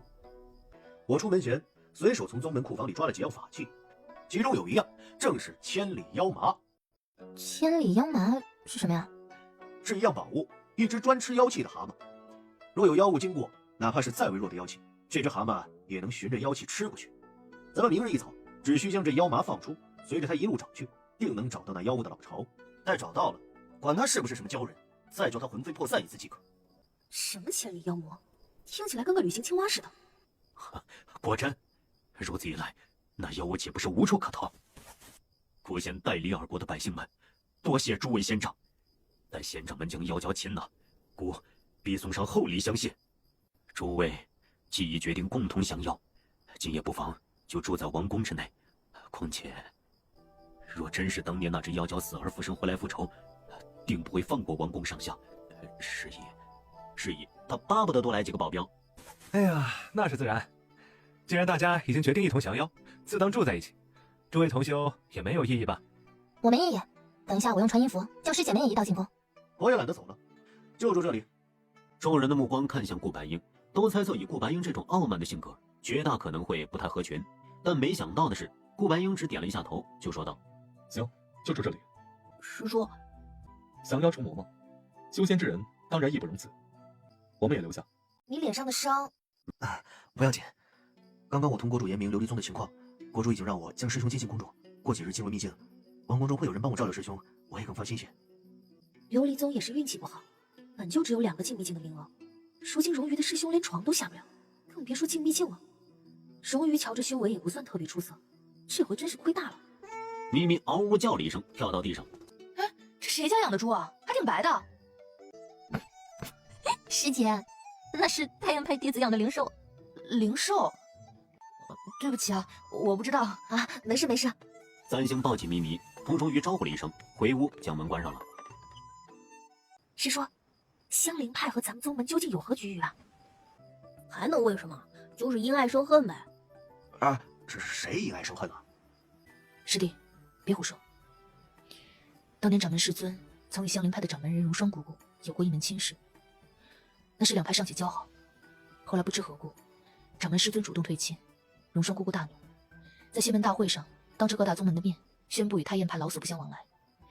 这之后，香菱派与我们宗门的关系就不太好了。不是，掌门师尊居然定过亲？重点不该是掌门师尊退亲这回事吗？还借以私洽？闭嘴！不不知道的事不要乱说。这些年未曾见掌门师尊对别的女子另眼相待，应当不是。那就是心里另有所爱，只是别人不知道，否则无缘无故的不会突然退心。少阳真人的心上人，难道真的是自己的师妹清华仙子？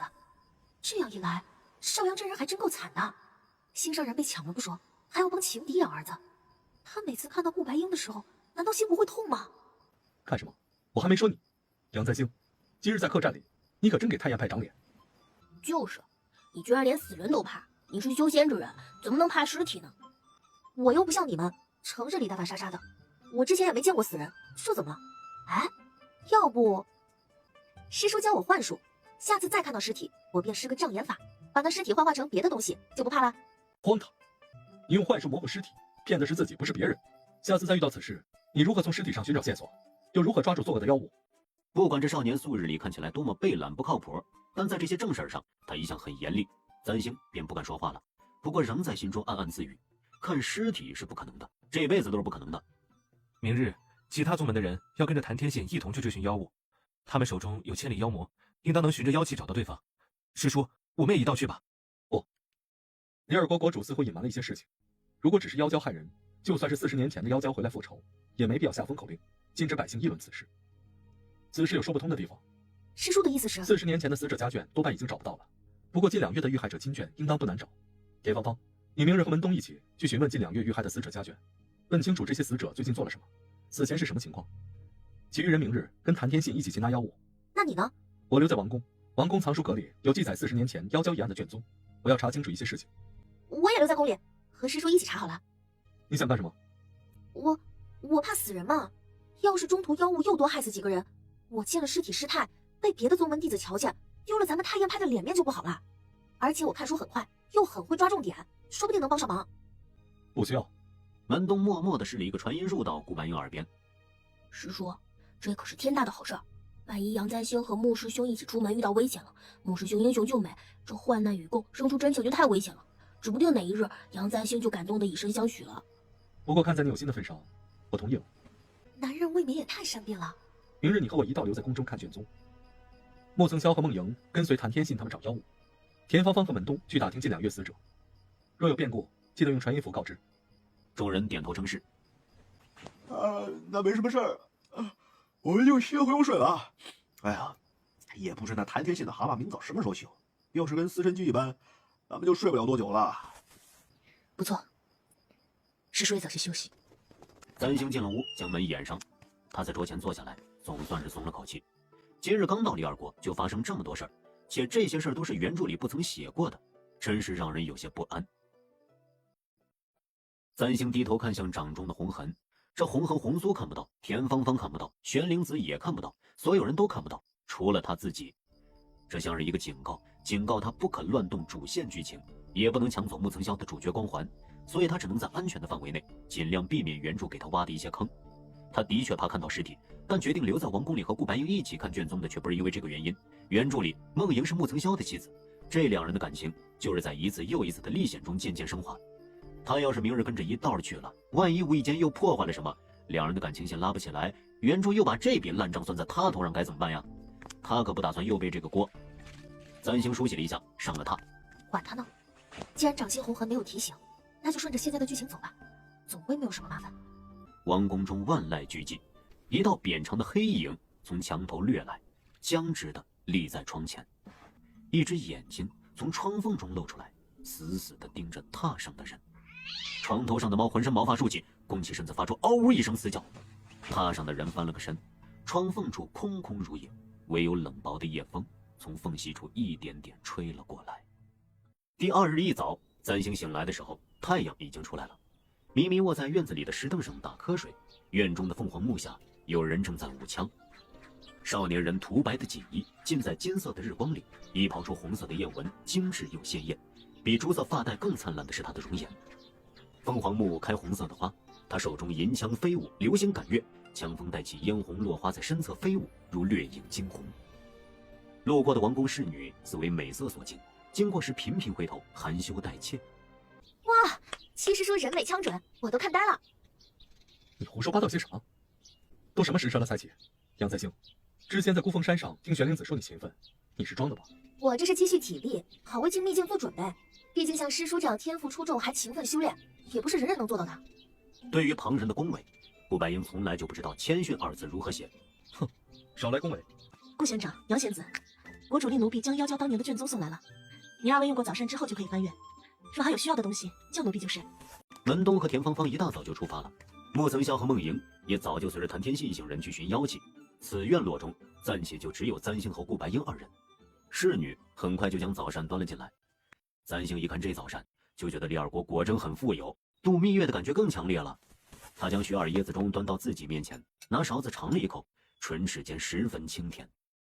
顾白英就坐在簪星对面，并没有要动筷子的意思。师叔啊，你不吃吗？这些饭菜里没有灵气，凡人的食物吃多了对修炼并无好处。你似乎对凡人的食物情有独钟。因为好吃啊。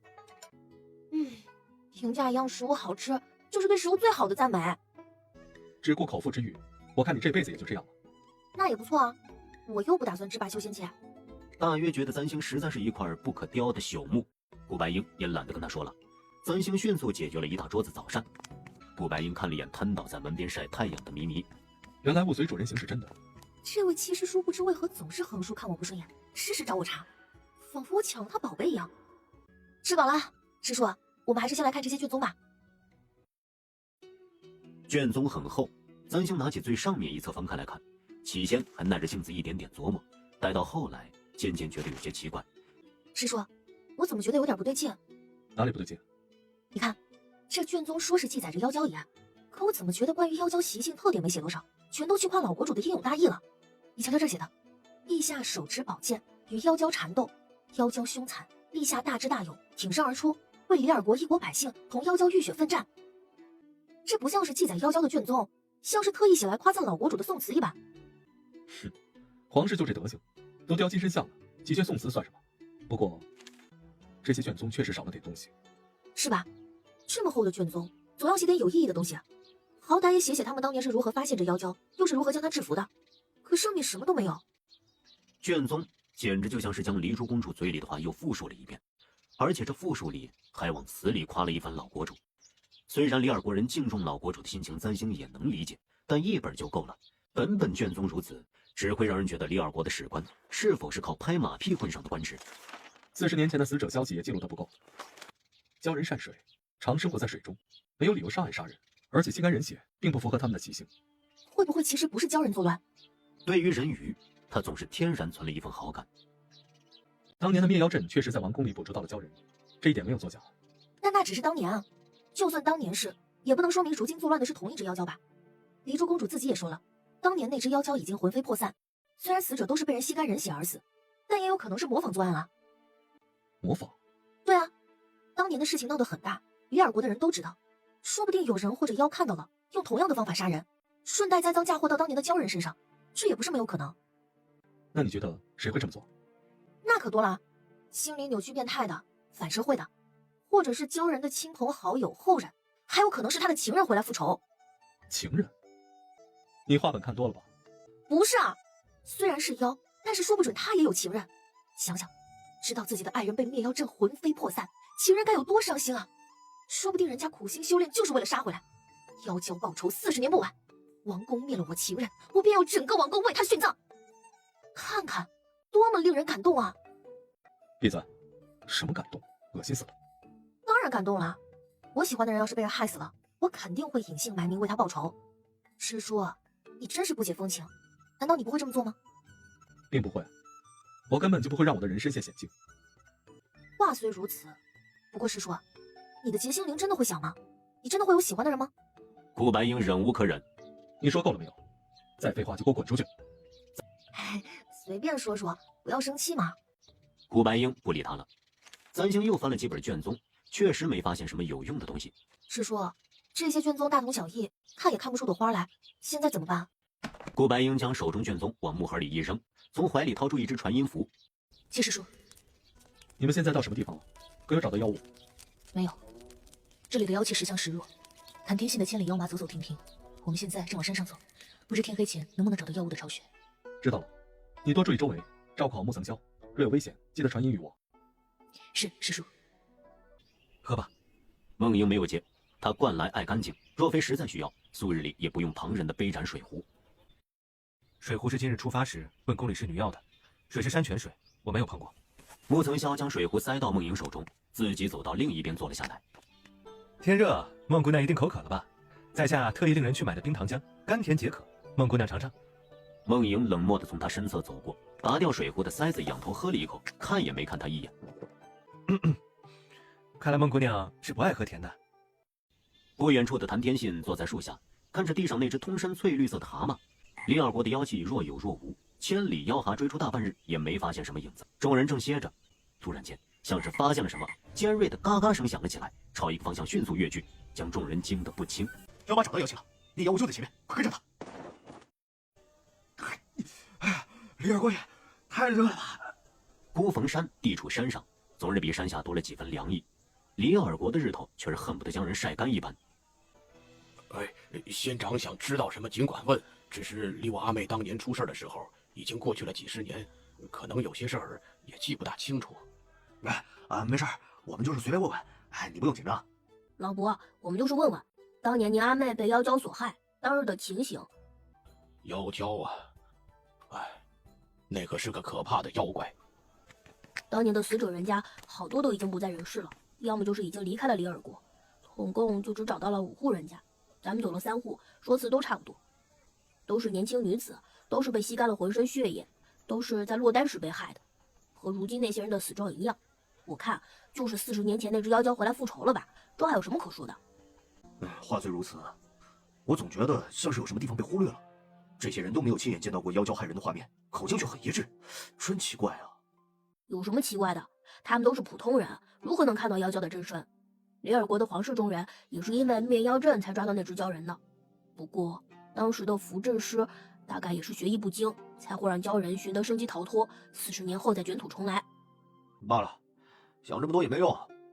刚刚打听了消息，师弟你都记录在册了吧？咱们赶紧去下一家。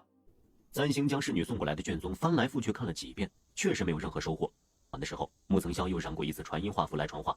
谭天信的千里妖麻在李二国的一处山上发现了浓重妖气，一行人跟着一道上山，千里妖麻的线索去找妖物的老巢。今夜看来是回不来了。田芳芳和门东2人也还在外面，他们要去的有一户人家在红树林深处，极其难寻。估摸着带他们打听消息回来，应当是深夜了。顾白英在隔壁屋子，他不待见簪星，簪星也就不打算主动往这人跟前凑。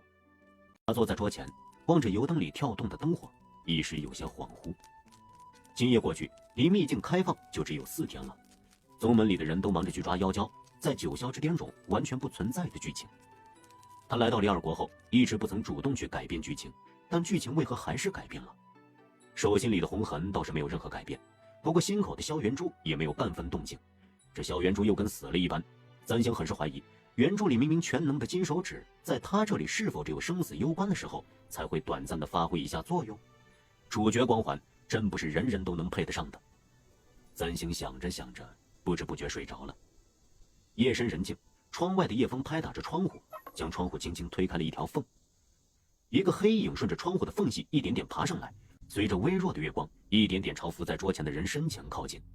空气似乎冷了几分，院子里的虫鸣不知何时尽数消失，至于死一般的寂静。阴影笼罩了整个桌子，像是要将桌子吞噬。一系月光映在墙上，也映清楚了墙上的黑影。那是一只枯瘦尖锐的爪子形状，正诡谲的悄无声息的朝桌上人抓去。白猫尖利嘶哑的叫声从耳边炸响，划破夜空的寂静。簪星猛地抬眼，下意识地拔出腰间盘花棍，只听到砰的一声，窗户像是被人重重推开，一个模糊的黑影从窗前掠过，仿佛是人的幻觉。师叔！刚出门，就见顾白英从隔壁冲出，追着那股冷薄的风而去。过了一会儿，又见顾白英提着银枪回来。师叔，怎么样？追到了吗？顾白英摇了摇头，神情有些冷峻。进来说话。刚才怎么回事？我在桌前等田师兄他们回来，等着等着就睡着了。身后我感觉好像有人进了我的屋子，我很想看清楚他是谁，但是我醒不过来。仿佛被梦魇住了一般，但他能清楚地察觉到那种被人窥视的感觉，如被湿润黏腻的蛇缠上，从头到脚的阴冷。我很想睁开眼睛看一眼，但是全身都动不了。后来明明叫了一声，我发现自己能动了。师叔，你吹丢了那个妖物，对方很强吗？太燕派宗门上下都将顾白英夸出朵花了，三星也从不怀疑顾白英的修为，但顾白英竟都没能抓住到对方，莫非是个狠角色？我没有察觉到妖气。不是妖，那就是人了。可如果是人的话，师叔你怎么会追丢呢？一个修仙之人，连普通人都比不过，这说出去也太丢脸了一些。杨在兴，你还有脸说我？你身为玄灵子的金传弟子，竟然被妖物追得毫无还击之力。要是银狼氏及时叫醒你，我太燕派就要出一个还没有进秘境就被妖物弄死的弟子了。迷迷失失的叫了一声，亲热的拿大脑袋去蹭顾白英的靴子，似是对他的话十分赞同。三星心道这小白眼狼真是白给他喂了这么多营养丹，怎么胳膊肘往外拐？他想说些什么，一抬手发现自己手上湿漉漉的，低头一看，就见桌上不知何时多了一滩水，也不止桌上，从窗户到桌前的地上都拖着一道长长如诗的水渍，如某种水生动物爬过留下的痕迹。三星不由得打了个寒战，不会真的是鲛人吧？可要真是鲛人的话，韩天信他们追过去的妖物又是个什么？难道这鲛人有分身术，亦或是根本就有2只妖？没有妖气。这不可能吧？刚才那道黑影怎么看都不是人呢？师妹，师叔，这么晚了，你们怎么还没睡啊？等你们啊！今天可有收获？没有。有。到底有没有？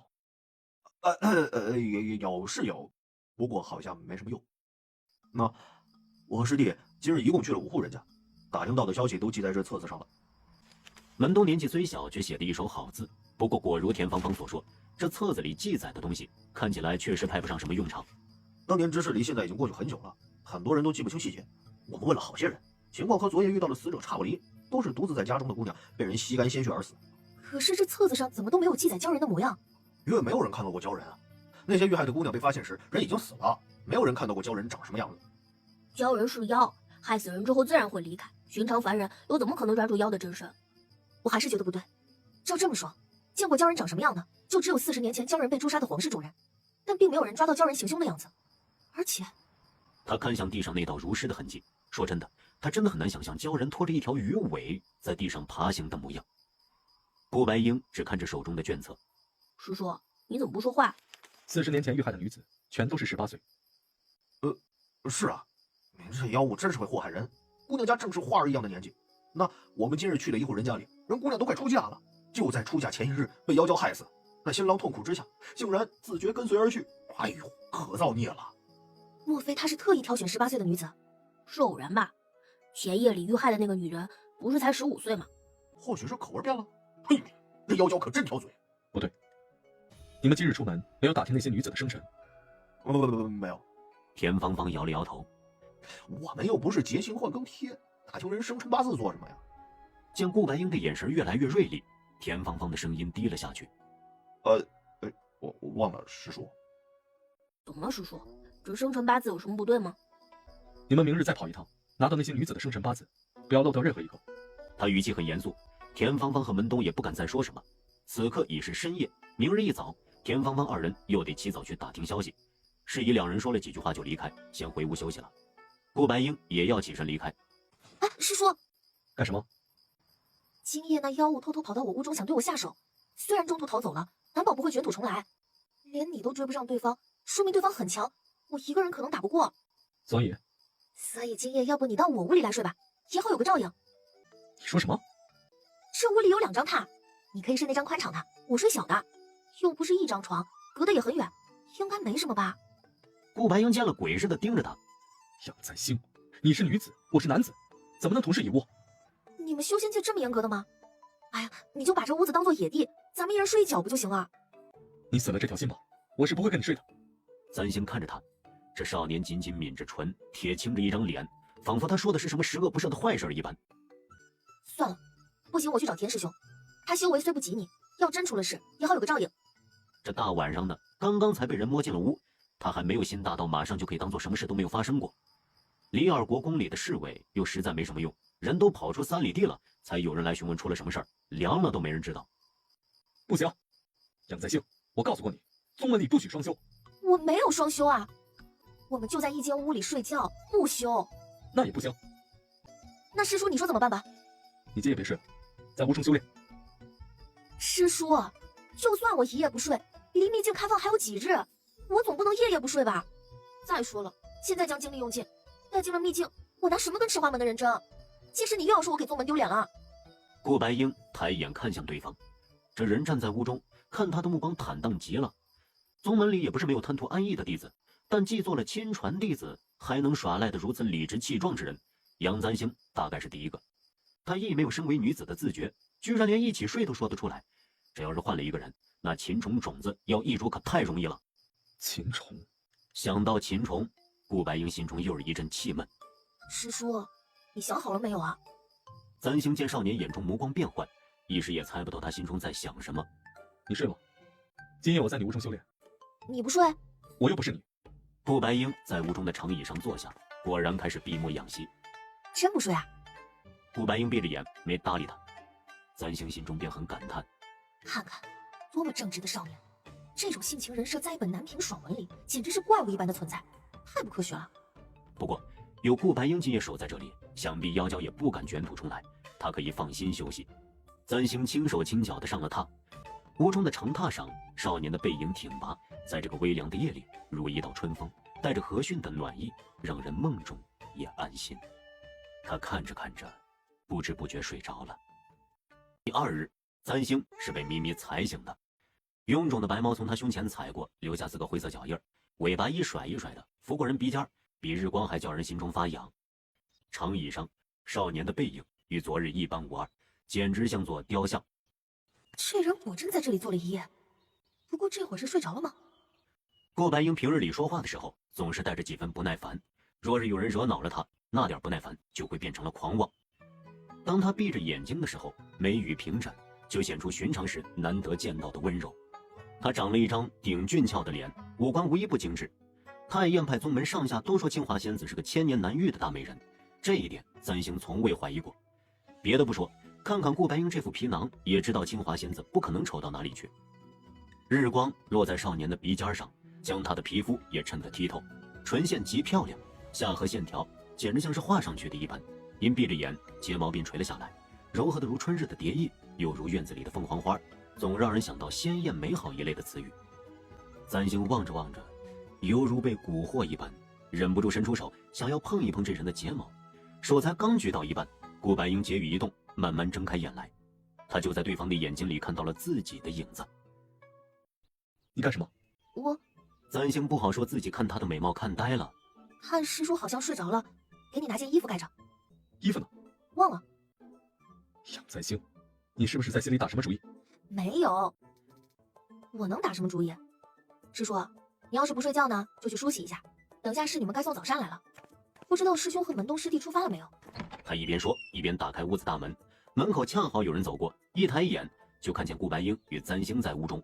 程宇，这可怜的修士呆在原地，过了好半天才艰难地开口：“你们昨夜睡在一起？”喂，你不要乱说话！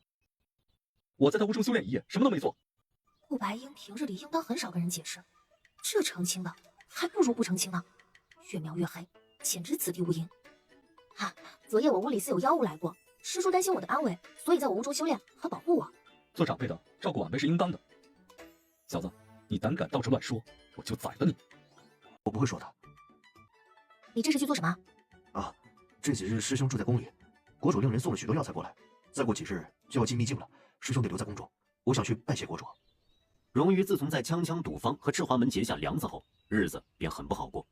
琉璃宗是个小宗门，进秘境的名额只有2个。如今他师兄伤重去不了，就只剩荣于1个。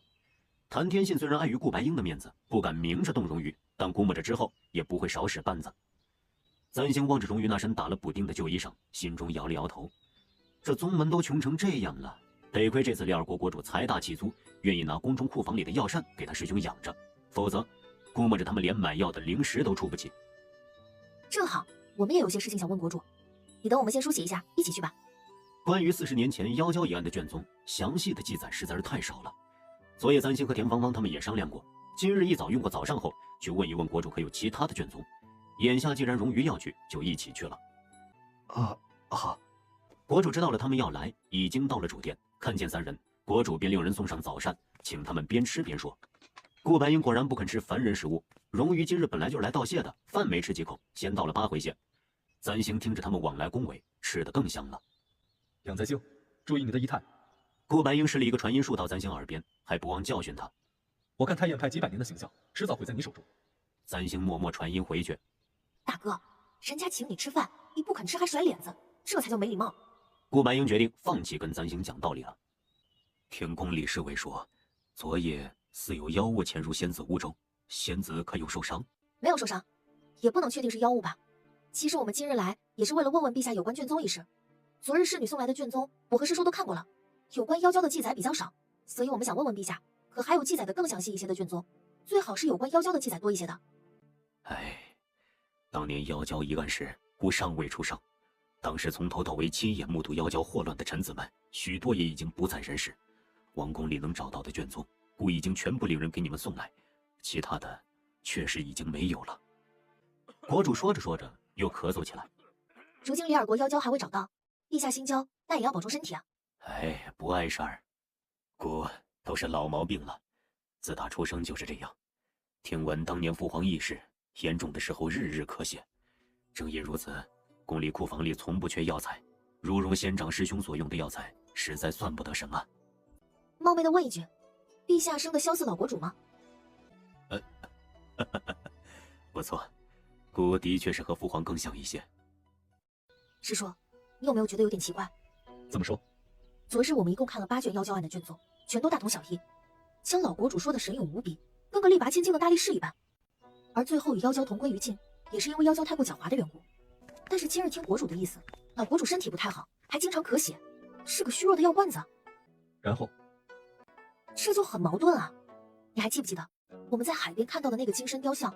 那雕像上的老国主又英俊又勇敢，可完全看不出一点病秧子的模样。皇室中人美化自己也是寻常，只是夸张一点当然没问题，但是一个身体羸弱之人，要想赢过凶残的妖娇，应该不是一件容易的事。老国主是怎么做到的？单凭灭妖阵？可那册子里也没写什么有关灭妖阵的东西，所以我觉得这里头指定有点问题。你能不能好好走路？好的好的，那师叔啊，我们现在怎么办？虽然你在胡说八道，但我也认为老国主有问题，所以我决定亲自去找线索。什么线索啊？我打听到了，王宫里关于每一任国主的卷宗都藏在天禄阁里，妖娇的卷宗是看不出什么了，但是老国主的卷宗里一定能发现点东西。天禄阁，我也听说过，可那里都是机密，除了皇室中人，外人肯定不让进去。就算我们是修士也不行啊，国主肯定不会允许的。谁说我要他允许了？师叔的意思是，一个修仙制，去凡人的王宫还要左思右想，我看也没什么前途，趁早别修了。管他天禄阁还是地禄阁，我想进就进。簪星停了一瞬，当机立断，赶紧跟了上去。禄阁楼下有身穿青甲的侍卫把守，顾白英施了个隐身术，将自己和簪星的身形隐去，直接进入了阁楼内。一进入阁楼内，簪星便有些傻眼儿。里尔国关于皇室的卷宗，全都是以相同的书册纂写，厚薄相同。换句话说，所有的书册都一模一样。师叔，这些人在楼下设立守卫，根本就是多此一举，哪怕别人进来了，要找东西也不容易啊。正沉思着，簪星腰间的乾坤袋突然蠢蠢欲动，他还未来得及说话，咪咪已经从里头跳了出来。咪咪是灵兽，平日里都是寸步不离地跟在簪星身边，只是他实在是太胖，簪星抱不动，有时候就顺手将它丢进乾坤袋中，全当是宠物包了。此刻咪咪大概是在乾坤袋里憋久了，一跃跳到书架上，胖猫亦不安分，走了2步就一爪子将一册卷宗拍下书架，那卷宗险些落在地上，被簪星一把捞住，心中长舒了口气，要闹出动静，等下被人发现了就不好了。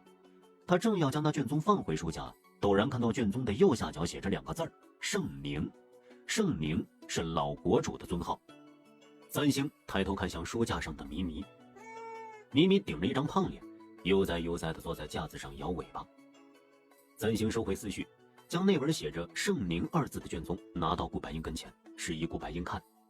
顾白英先是疑惑，待低头看清楚上头的小字时，怔了怔，随即从簪星手里接过卷宗。这卷宗果真是记载着圣宁皇帝，也就是老国主的一生。也难为了史官，老国主英年早逝，也就活了20多年，没想到竟然也写了这么厚厚的一本，不知道水了多少字数。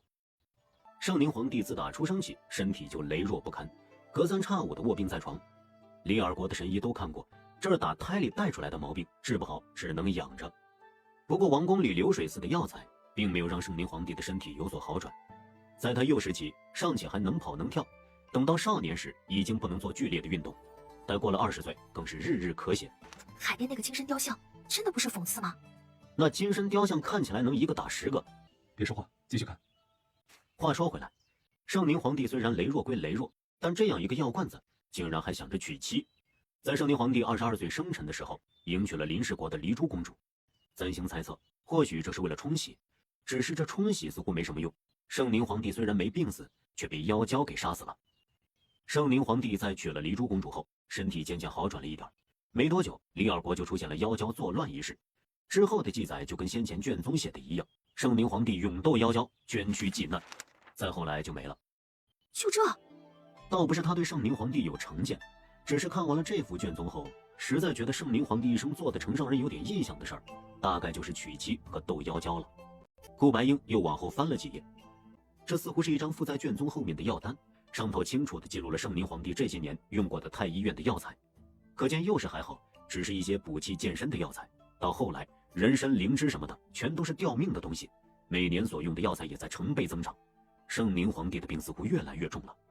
不过这张药单上写到一半就戛然而止，看上头记载的时间，似乎正是黎珠公主嫁到李尔国的前半年。突然断药，除非是圣宁皇帝的病好了，但听国主的意思，圣宁皇帝的病并没有痊愈啊。那这是放弃治疗了？想着反正也治不好，干脆先娶妻生子，不至于让李尔国后继无人。至于自己就听天由命。咱星总觉得这药单有些说不出的古怪，他正要说话，突然听到外头有人说话的声音，咱星吓了一跳，一把拉起顾白英躲进最里面的书架层中。顾白英猝不及防之下，便被咱星扯进了小角落，待站稳，怒不可遏地低头看向始作俑者，传音入耳道：“你干什么？”“有人进来了，小心点，被发现我们就死定了。”“杨再星，你是不是有病？是隐身术就能做到的事，你躲什么躲？”“也是啊。”隐身术很难学，咱星学了一次连门都没摸到，索性就放弃了。太验派里也没几个人学会的。顾白英会隐身术，这老让咱星忘记这件事儿。不过，师叔，隐身术不是一日只能用一次，一次只能半炷香时间吗？咱们刚刚看卷宗，已经超过半炷香了。闭嘴！你们都下去吧，我随意看看。是。这声音似乎是黎珠公主。黎珠公主没有离开的意思，咱星有些紧张。师叔，要是被发现了怎么办？被发现就被发现了，怕什么？难道他还能把我们怎么样？这人是一如既往的张狂，一看就知道没挨过社会的毒打。不过现在是在别人的地盘上，咱星还是不希望和李尔国的王室发生争执。想到此处，便将身子往里缩了缩，心中默默祈祷黎珠公主不要再往里走了，赶紧离开才是。正想着，上头突然传来扑通一声，坏了，忘了咪咪还在书架上。这胖猫心里对自己的体型一点数都没有，这么结结实实的一蹦，书架上的卷宗便哗啦一下全倒了下来，全都往咱星脑袋上砸去。顾白英吓了一跳，下意识的伸手将他脑袋护住。这书架间隙又窄，咱星猝不及防的摔倒，重重的砸在顾白英身上。顾白英闷哼一声，半晌没爬起来。屋子里一片寂静。咱星从顾白英胸前撑起身子，一抬头就见黎珠公主站在前面，目瞪口呆地看着他们二人，神情十分复杂。哎，这糟糕的姿势！殿下，出什么事了？无事，是我不小心撞掉了卷宗，不用进来。谈够了吗？他这才连忙从顾白英身上爬起来。顾白英站直身子，拍了拍身上的尘土，看向他的目光简直像是要把他生吞活剥了。你们怎么会在此？我说我们是不小心进来的，公主会信吗？先出去再说。黎珠公主带着他们三人去了自己的偏殿。这是我从前住的地方，我儿即位后，我便不再居住宫中。如果不是此次妖娇再次作乱，我也不会回来。只是我确实没想到，顾仙长与杨仙子竟是道侣。喂，不要以为你是公主就能乱说话，谁跟她是道侣了？顾白英的反应未免也太大了点。不是吗？我还以为你们是特意避开旁人去天禄阁谈情。眼看着顾白英又要发火，咱星笑着接过话头。公主真会说笑，顾师叔是我师叔，也算我半个师傅，一日为师，终身为父，我怎么可能对师叔不敬呢？这个便宜顾白英算是赚大了。他看了一眼咱星，这回总算是没说什么，重新坐了下来。刚刚多谢公主没有在天禄阁揭穿我们，可是为何？你们是修仙之人，在普通人的地方，哪怕是王宫，也能出入无人之境。再说，就算我揭穿了你们，国主也不会与你们为难。修仙界的宗门，寻常王室得罪不起，既没什么结果，何必多此一举？公主倒是很坦荡爽快。天禄阁里收藏的都是李尔国历代国主的卷宗，两位既不是为了谈情，就是为了卷宗而来。不妨告诉我想找的东西，说不定我还能帮得上忙。这般打开天窗说亮话，倒也不必遮掩什么。我们的确想问公主打听一个人。何人？公主的夫君，圣宁皇帝。您还记得他吗？坊间都说当年公主与老国主伉俪情深，既情深，您一定很了解他。能不能跟我们说说老国主是个什么样的人？他是一个性情很温和的人。林氏国是一个小国，和李尔国不同，李尔国处在西海中的岛国之上，物资丰富，往来商船也多。而林氏国只是一个位于东边大陆的小国，国中土地贫瘠。后来灾年大旱，林氏国饿殍遍野。正当国内岌岌可危时，李尔国使者来人，提出愿意迎娶林氏国公主，并献上聘礼数万斤米粮，正好可解林氏国燃眉之急。李珠公主内心纵然再不甘愿，但为了解救林氏国的百姓，还是不远千里嫁去李尔国和亲了。在未到李尔国之前，我也曾内心忐忑，不知对方究竟是什么样的人，又为什么要与我林氏国和亲。我猜测他可能是大腹便便的好色之徒，亦或根本就是个白发苍苍的老头子。不过见到之后，才知是我想的太多。李尔国的圣宁皇帝是一个英俊的年轻人，他体贴细心，风度翩翩。黎珠公主也很快沦陷在了对方的温柔乡之中。他们的确是过了一段甜蜜的日子，他也确实打心里希望能和对方天长地久。可是老国主似有邪生之节。确实不假，我刚嫁到此处时，听宫里人说起过。不过他们也说，自从我嫁给夫君后，夫君的身体好了很多。原本我以为他可以彻底痊愈，只是后来出了妖娇。他是什么样的人？他是很温柔体贴的，对我很好。我从未见过他对什么事发火。他看起来虽然不如那些勇士强壮，可妖娇当夜要对我出手时，他也挡在我的面前。他从前不曾拿过剑，可面对妖娇亦没有半分退缩。他是个好国主，也是个好夫君。难道老国主就没有什么缺点吗？你怎么会这样问？只要是人就会有缺点，纵然是情人眼里出西施，那些无伤大雅的小缺点在对方眼里是可爱的，但总会有一些缺点。公主和老国主是夫妻，难道老国主就没有什么做得不好的地方，哪怕只有一点点？没有。听你的意思，圣宁皇帝是个手无缚鸡之力的男人，这样的男人怎么能制服妖娇？事实上我也不知道，或许是因为灭妖阵的原因。那不知灭妖阵的修士现在又在什么地方？修士当年除掉妖娇后就离去了，这些年我也不曾在宫里听过他的消息，他更没有留下只言片语，否则如今城中祸乱，只寻他再来做一次灭妖阵便是。两位仙长问了我这么多问题，到底是为何意？莫非是认为我夫君有什么问题？啊，公主不必多想，我们并没有这个意思，只是当年有关妖娇的卷宗写得极为潦草，所以打听得多一些。这把弓真威风，是公主的吗？这是我的弓。当年从林氏国来此地时，他思念故国，便一同带在身边。原来公主还会射箭。林氏国多山林，人人善骑射。我是林氏国的公主，从小就是摸着弓箭长大的。背着弓箭在林间驰骋的感觉，可比坐在宫里舒服得多。咱们公主殿下的剑术，当年可是连海盗都逼退过的。海盗？公主遇见过海盗啊？那都是过去的事了。当年我从林氏国来到里尔岛，乘船途经西海，见有海盗劫船滥杀无辜，便带着陪嫁的侍从前去帮忙。那些海盗亦是欺软怕硬，后来便弃船逃走了。什么欺软怕硬啊？分明是他们被公主殿下的剑术所惊，吓得慌不择路罢了。几位仙长可不知道，那时候咱们公主殿下站在码头持弓箭的模样，可是威风的很呢。当年他还不到18岁，本就因为和亲一事心底诸多不安和忐忑，偏偏那一船海盗还撞到了他面前。林氏国的女子从来都是勇猛果敢，绝不会有畏缩退却之心。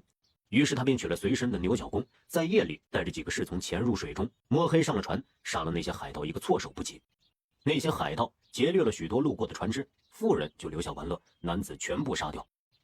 黎珠公主还记得自己将那些妇人救出来之后，他们感恩戴德的模样。不过其中竟还有一个孱弱的少年，那少年似是很胆小，惊惶不已。黎珠公主还没来得及问他的话，他便纵身跃入海中，再令侍卫找时，却遍寻不着，也不知是死是活。听起来很厉害，不过你们里尔国的卷宗里没有半点提到你的英姿，该不会是将公主的鹦鹉全都安在了圣宁皇帝的头上了吧？那可能是因为咱们没看到写公主的卷宗。并非如此，只是我嫁到此处来，几乎就不曾摸过弓了。里尔国与林氏国不同，女子需娴雅温和，柔心若谷，不可舞刀弄枪，离经叛道。舞刀弄枪就叫离经叛道了？连弓箭都不让你拿，你却说你夫君对你很好，没有一丝缺点。黎珠公主，你可真大方。三星是真恨不得踹顾白英一脚。黎珠公主闻言却怔住了，她没有反驳顾白英的话，只是看向窗外，半晌没有回答，气氛变得尴尬了起来。我们今日来其实也就是随便问问，多谢公主告知我们这么多。时候不早，我们也就先回去了。若有别的问题，我们再来寻公主解惑。安在星，你刚才挤眉弄眼的干什么？师叔，你干嘛老在黎珠公主面前讽刺老国主呢？人都死了，死者为大，不必说这么多吧。虚伪之人当然要说，里尔国的卷宗全都是弄虚作假，烧了得了。师叔，三师妹，他们回来了，怎么跑得这么急？师叔，有收获，这一趟有收获了。查到了什么？那些女子40年前受害的女子确实都是18岁。今日那5户人家，我去问他们要了生辰八字，发现那些女子全都是阴月、阴日、阴时出生。不是偶然。师叔，那些女子全都是纯阴之体。纯阴之体？这妖专门选择纯阴之体的女子下手，为什么？能增加妖力啊？这倒不曾听说过。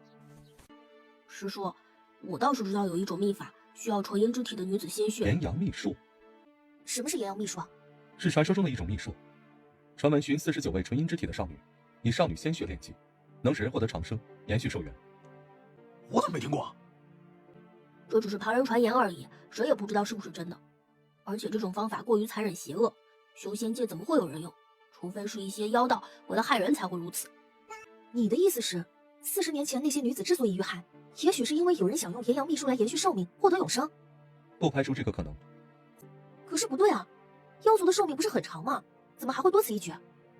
妖族的寿命的确很长，少则几百年，若无外物打扰潜心修炼，活个几千年也不在话下。的确没有必要去用这邪恶的秘术。这秘术也没别的好处，总不能说这么巧合，对方无聊抓几个人来吸血，恰好全都是阴月、阴日、阴时出生的纯阴之体吧？这不说笑呢。三星没有说话，看向顾白英，正对上顾白英看过来的目光。二人目光交汇，倒是不必多说，便不约而同地想到了今日在天路阁里看到的有关圣宁皇帝的卷宗来。圣宁皇帝幼时即便身体不好，少时起日日咳血，偏偏黎珠公主嫁过来后身体渐渐好转，她的药单看起来也很不正常，前面大把大把的用药材，到了成婚前半年，药单便不再更新。之前三星以为她是为了冲喜，太医可能让她停药，免得对子嗣不好。如今看来，或许是因为圣宁皇帝在那个时候已经找到了延续寿元的其他办法了。成婚前半年，正是当年妖娇开始在里尔国杀人的时候。黎珠公主，师叔，黎珠公主嫁到这里，恐怕并不是偶然。里尔国的老国主不惜千里迢迢要娶东边大陆一个素昧谋面的公主为妻，这在里尔国的平民嘴中是天定的姻缘，此刻看来确实有些可怕。去寻黎珠公主的生辰八字，倘若黎珠公主也是阴月、阴日、阴时出生的纯阴之体，那当年之事恐怕真的另有隐情了。或许是老了，这几日他老是频频想起过去的事，想到当年刚刚嫁到里尔国的时候，自己万般不甘心的模样。当年林氏国的黎珠公主并不似如今这般寡言沉敛，她喜欢穿大红的旗装，背着弓箭在山林里围猎。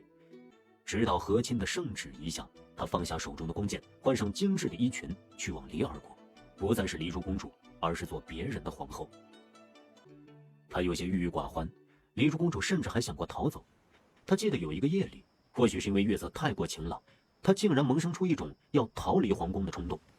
于是她偷偷地溜出殿，临到快出宫门时却又退缩了。正打算回去的时候，却在殿外遇到了一个小侍卫。小侍卫年少，垂着眼睛，一直不敢抬头，似是很惧怕他。黎珠公主问他话，他也不答，原来是个哑巴。他便突然有了与人倾诉的冲动，拉着小侍卫一屁股坐在地上，将这些日子以来的不甘和苦闷和盘托出。小侍卫很安静，一直听他说话。末了，天色渐渐亮起，黎珠公主拍了拍灰尘站起身，却被对方拉住。她小心地将一只东西放到黎珠公主的手上，那是一只蓝色的海螺。黎珠公主看向他，他也看过来，羞涩的、忐忑的、小心翼翼的。谢谢你了。他后来再没见过那个侍卫。之后不久，圣灵皇帝和妖娇搏斗而死。她身为皇后，须得诞下小国主并抚养幼子长大，责任加深，林氏国的山峰便也只能成为一个梦。那只蓝色的海螺被她收进匣子里，后来离宫的时候，侍女装在木箱里，不慎遗失，如今也找不到在何处。原本都是许多年前的故事，却不知为何，在今日见过簪星二人后，又想了起来。殿下，方才顾仙长令人传话来，想求殿下的生辰八字。我的生辰八字，罢了，既然他们所要，那便给了吧。殿下，您是皇室中人，怎能随随便便将生辰八字给旁人呢？他们是宗门里的人，要我一个凡人的生辰八字能有什么用？无非是于妖娇案上有用。况且如今我儿已是国主，我早就离开王宫，不算皇室中人。若能早些结束此事，将妖物制服，李尔国的百姓也能早一日心安。我来写吧。顾白英将锦囊打开，从其中拿出写着黎珠公主生辰八字的字条，只看了一眼，神情就冷了下来。怎么样，师叔？是因为阴日阴史书生的吗？的确是纯阴之体。簪星心中叹息，果然如此。刚刚侍女去要生辰八字的时候，簪星已经将自己和顾白英在天禄阁的发现告诉了门东二人。师叔，那事情现在已经很清楚了。圣明皇帝是个病秧子，当年为了续命长生，暗中修炼炎阳秘术，害死那些纯阴之体的少女用来炼技，就连黎珠公主也是他准备好的祭品。什么杀人妖娇，根本就是替老国主背了一个黑锅。这些李尔国的人还把别人雕像刻得这般丑陋凶狠，肆意侮辱，这太缺德了。可是不对啊，如果卷宗上记载的不是假的，当年在王宫里，明瑶镇的确抓住了一只鲛人。既然圣宁皇帝才是真正的凶手，那鲛人又是哪儿来的？难道黎珠公主在说谎？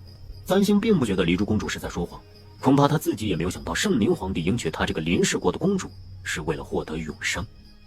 只是多年前的宫中的确出现过一只鲛人，可那只鲛人为什么会出现在宫里？还有昨夜出现在我房中的那只妖物。师叔，如果当年之事真的与鲛人无关，就算黎珠公主在说谎，当年并没有出现妖娇，可如今的血案还在继续发生。40年前的少女们因为炎阳秘术而死，而今那些少女惨死又是为何？总不能是第二个修炼炎阳秘术的人吧？可这一次师兄他们查到的女子年纪，并非阴月阴日阴时出生的纯阴之体。我的傻师妹哎，这你都看不明白啊？你看，这回这些少女并非纯阴之体，可见凶手杀人并不是为了修炼邪术。但这些少女的死状和当年一模一样，分明就是当年那只妖娇的后人回来复仇了嘛。那想想人家好端端的啥也没干，就被骂成了绝世魔头，还被雕成了雕像，人人看到都要吐一口唾沫。我要是这只鲛人的后代，那我也气不过呀，这不欺负妖吗？不对，若只是为了复仇，何必昨夜潜入我屋中？我可和这鲛人无冤无仇的，40年前我都还没出生呢。他夜里来找我，总不可能是因为看我长得像个好人，找我托梦申冤吧？什么？昨夜有妖物潜入了你房中？哎，师妹，你没事吧？没事。后来师叔一直待在我房中看着，没让那妖物再寻得机会。什么？昨夜师叔住在你房中，你对他做了什么？我能对他做什么？你们孤男寡女干柴烈火，能做的可多了。你给我闭嘴！我看啊，此事还有说不通的地方，要不我们还是再去找一趟公主，问清楚当年妖娇案的细枝末节，至少得先弄清楚当年是否真的有那么一只鲛人存在过。王宫的院子里传来修士们欢笑说话的声音。莫师姐，穆师兄。孟莹和穆曾霄回来了，待走近了才看清，穆曾霄右肩膀处的纱袍染红了一大块，似乎是受了伤。师弟，你怎么受伤了？哎，等，你快给穆师弟看看，用点什么药啊？没事，只是皮外伤罢了。别叫我东东，他就是被什么东西咬伤了，用点草药膏敷上就没事了。喏，省着点用啊，我也没有多少了。你们出去遇到了何事？我们跟着谭天信的千里妖麻进了山，妖气消失在一处山洞前，所有修士一道进了山洞。后来在山洞里发现了碧玺经。碧玺，那不是神兽吗？传说龙生九子，这第6子便是碧玺，形似龟，喜爱负重，是吉祥长寿的象征。不是神兽，只是雕刻成神兽碧玺的石雕成精而已。这碧玺经身上全是妖气，并无半点神兽灵气。石雕成精，这很少见。我们在山洞里还发现了不少供奉的香火，大概是有路过的人见到碧玺雕像，时常供奉。又因那山洞地处妖气浓郁之地，竟叫石雕生出妖灵，虽无碧玺之灵，却得碧玺之神。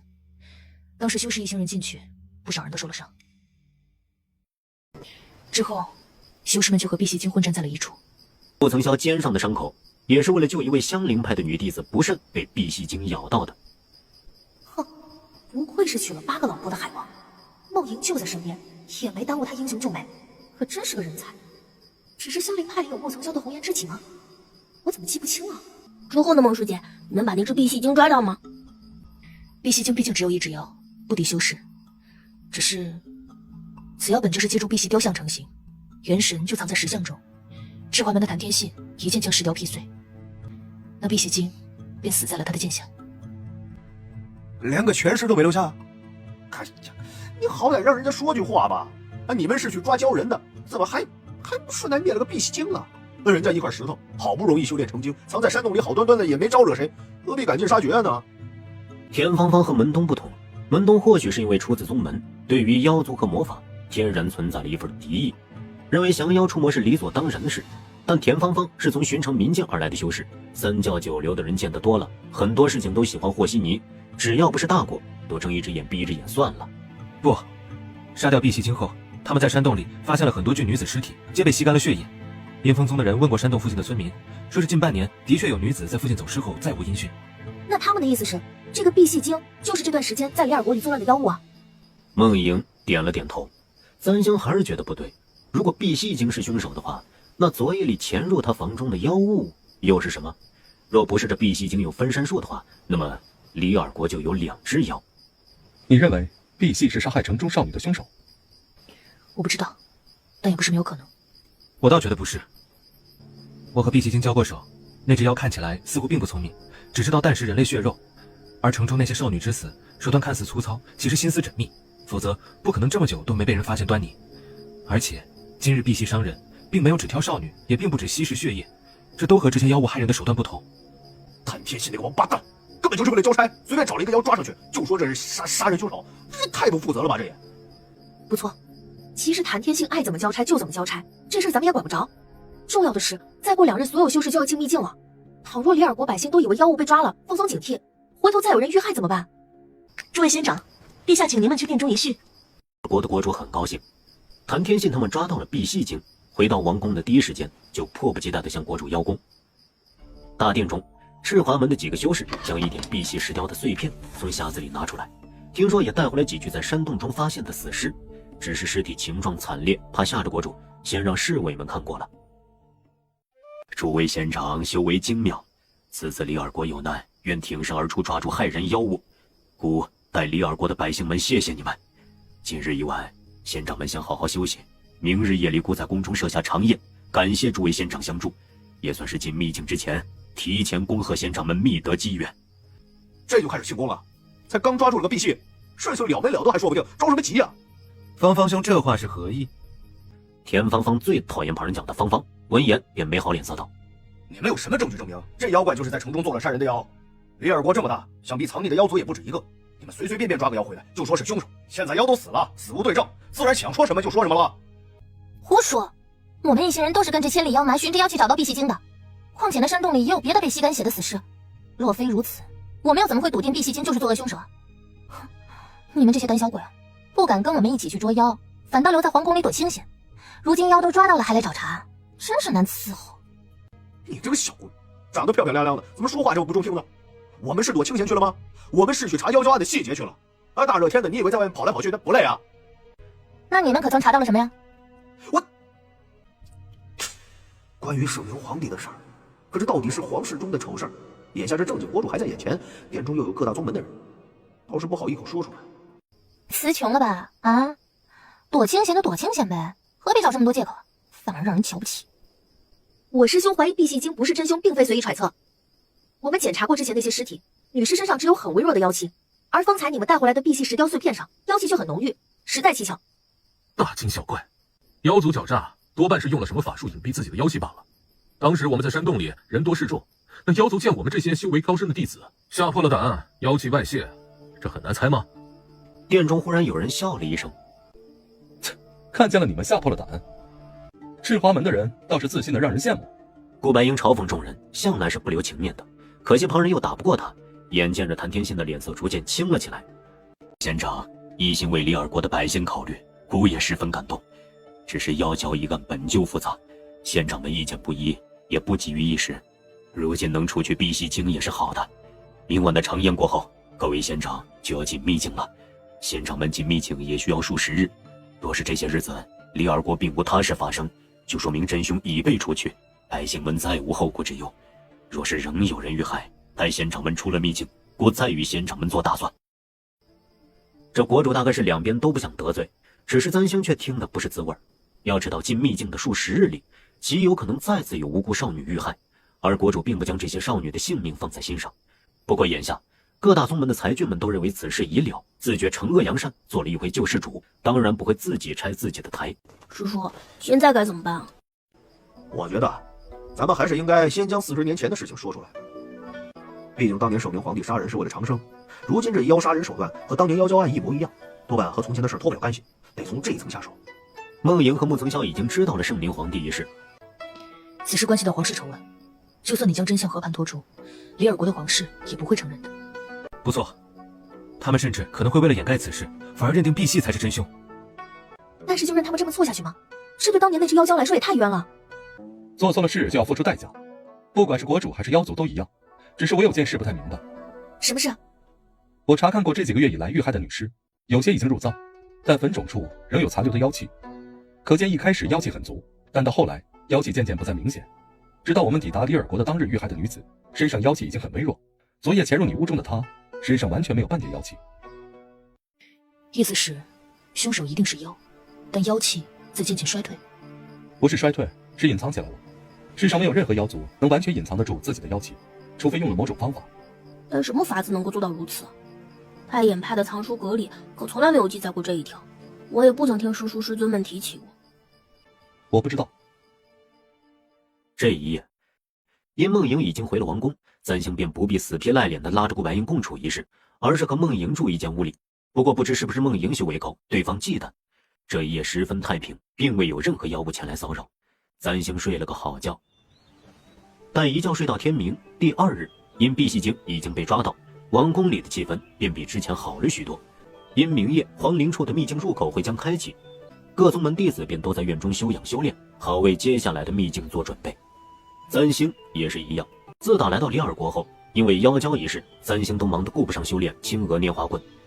不过这棍法他仍旧卡在第二式，怎么也过不去。胸口的萧元珠如今更是跟死了一般，有妖物潜入屋中没给提醒，于修炼一事上更是没有半分推动。簪星尝试运气呼唤了几次也没反应，索性放弃了。或许主角的金手指一旦分配到龙套身上，其金手指也会变得渐渐不灵。不过这样一来，他对剧情所造成的变化越小，应该不会再受到原著世界的警告了。簪星看向掌中的红痕，叹了口气，剧情真的是让人越来越难以捉摸了。这一日白日里便在认真修炼中度过了。到了夜里，国主特意为修士们备下的庆功宴来了。国主说了些话，便起身离席，不打扰这些修士享乐。如今这些宗门里，隐隐以赤华门和银风宗为首，虽忌惮顾白英修为高深，却也不会主动来亲近。当然，簪星他们也不想同他们有什么牵扯，索性离那些人远远的，自行去了瞭望台。田芳芳将石兰放下，她不想和赤华门的人说话，又舍不得长宴上的好吃的，干脆让侍女拿了个大篮子，装了些酒菜拿上来，全当是开个小会。哎，师妹，没帮我摆一下。好好的瞭望台，在他这里活像是个踏青野地。别说，他们这儿的厨子还真不错。哎呀，你们这些菜怪香的。你还吃得下？刚才看了那些女尸，对你没半点影响吗？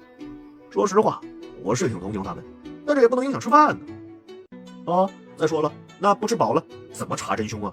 是吧？还查什么真凶啊？你没见那些人都巴不得咱们别多管闲事儿。我看啊，待我们进了秘境之后再出来，这里的事情多半都和我们无关了。七师叔怎么不在？师叔才看不上这些凡人饭菜，怎么可能来？那孟师姐怎么也不在？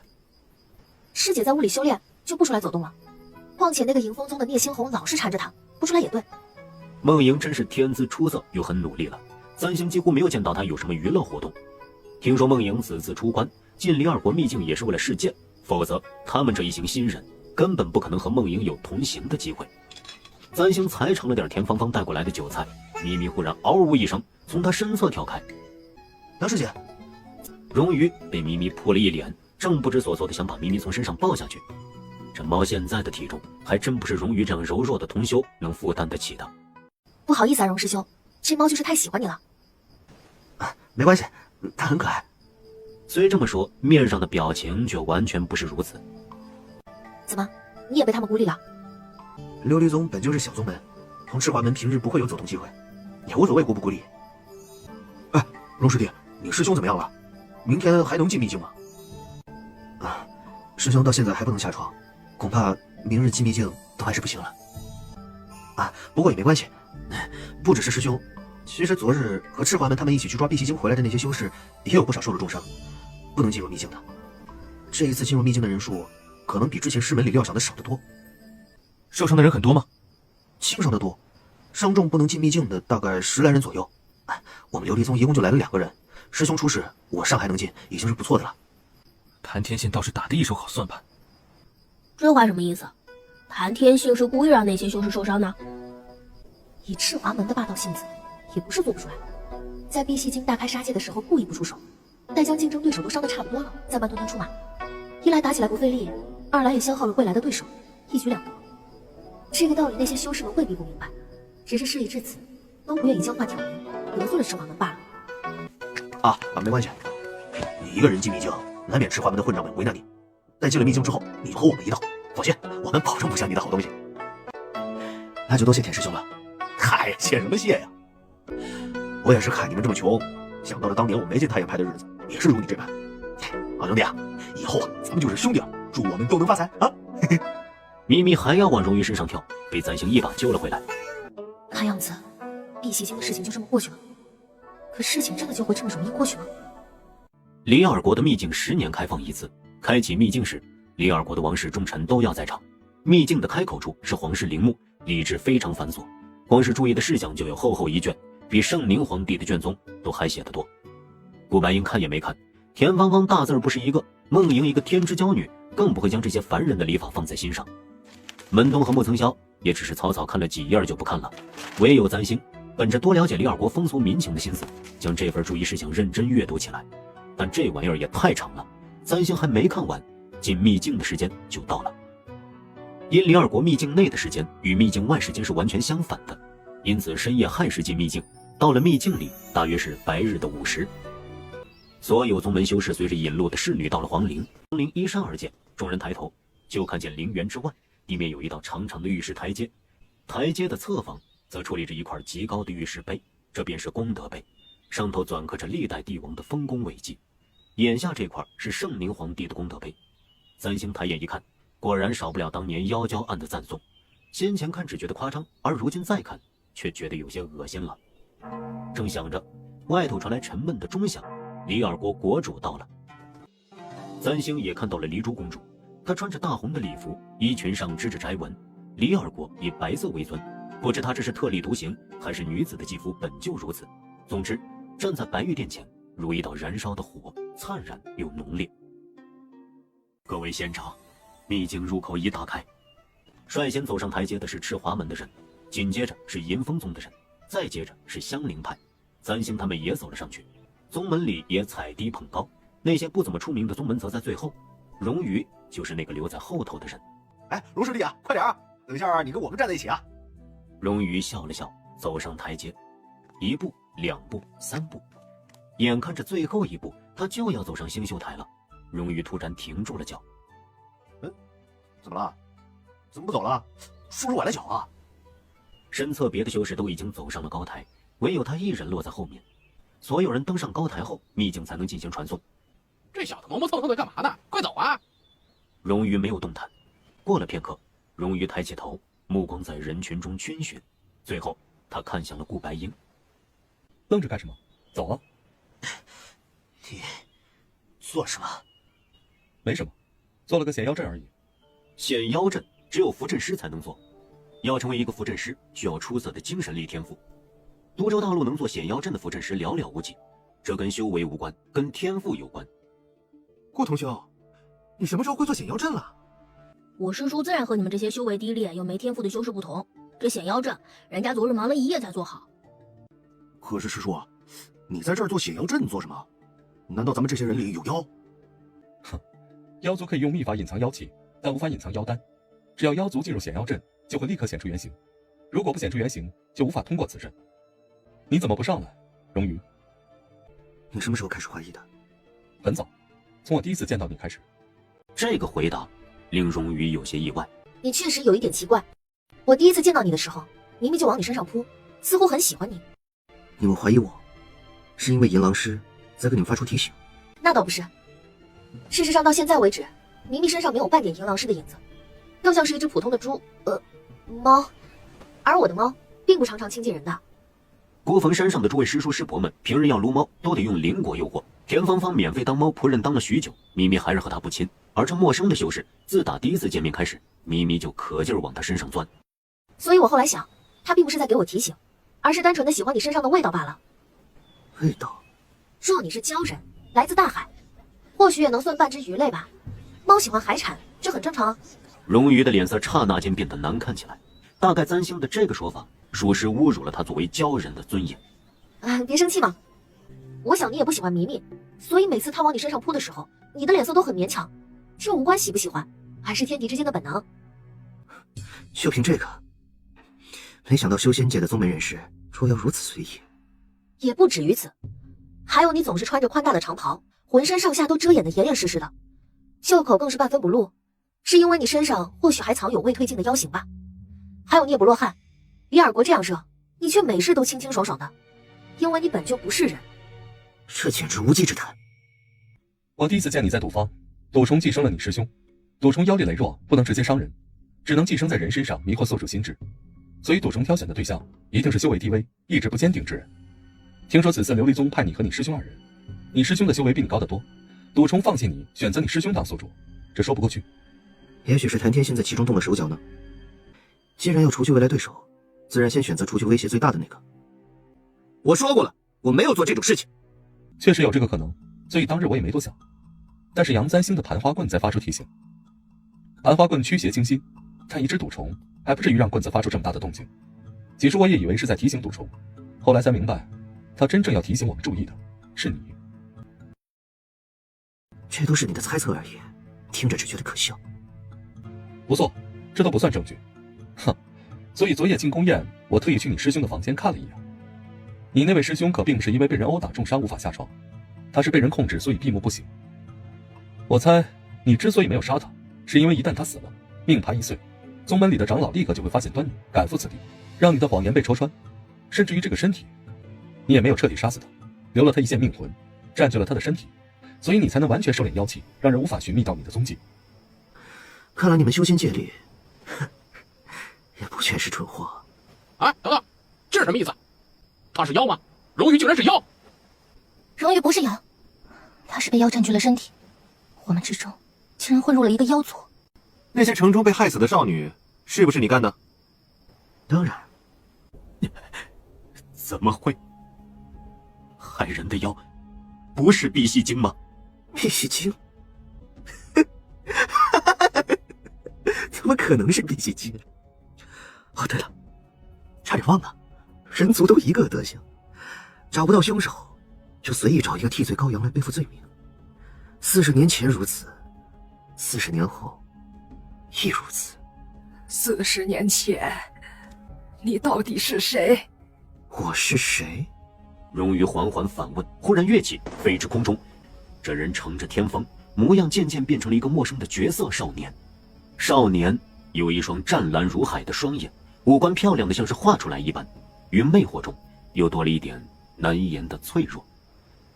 而他的眼睛下方这两颊则生出一层细细的银色鳞片，这银鳞诡谲，但叫人生来貌美，不仅没有让人觉得可怖，反而为他平添了几分妖冶之气。他没有漂亮的银色鱼尾，可这模样谁都不会怀疑他的身份。我是谁？你们不是早就知道了吗？妖娇，是妖娇，护驾，快护驾！功德碑，他们可真好意思立呀！你要干什么？不可对先皇不敬！顾县长，杨仙子，你们在天禄阁里查那么久，为什么不将炎阳秘术的真相说给皇室听呢？李尔国的皇室为掩盖丑事，不惜拿鲛人做替罪羔羊。看来你们修仙界名门正派也是一丘之貉，对妖族动辄打杀，说得正气凛然，怎么一遇到皇室就什么都不肯说了呢？妖物，少来妖言惑众！什么炎阳秘术，不过是诡辩之词。不，我听过。听说若是以阴月、阴日、阴时出生的少女鲜血炼剂，可延长寿命，获得永生。难道？他说的是什么意思？我们查过40年前遇害的那些少女，全都是阴月、阴日、阴时出生的纯阴之体。与其说是被妖教所害，更像是成为了炎阳秘术的欺骗。可妖族向来长寿，没道理这么做呀。妖族是长寿，可是李尔国上一个国主圣宁皇帝，可是个短命的病秧子。圣宁皇帝是个短命的病秧子，在场的众人都不是傻子，这话里是什么意思？顷刻间都能明白。胡说！你这妖娇为了蛊惑人心，请将罪名往我父皇身上推。是不是真的？你为何不去问问那位顾县长？国主看向顾百英，顾百英没有说话。不。当年的圣宁皇帝为了延续寿命，残害李尔国城中无辜的少女，临到头了还嫁祸于鲛人身上。真相与众人所知竟如此不同。这么多年，海边那座金身雕像就像是个笑话。公主殿下，你知道为何这位顾县长要问你的生辰八字吗？你为何不想想自己的生辰八字呢？你也是阴月、阴日、阴时出生的，你也是你夫君千挑万选出来的祭品呐。恍惚间，过去许多画面都浮现在眼前：莫名其妙的提亲，匆匆忙忙的出嫁，过分体贴的皇夫，那些无一不精细体贴的照顾。眼下看来，倒像是圈养宠物般的容忍，因为知道迟早会死，所以放任，所以有求必应。簪星曾说过，只要是人就会有缺点，纵然情人眼里出西施，那些无伤大雅的小缺点在对方眼里是可爱的，但总会有一点缺点吧？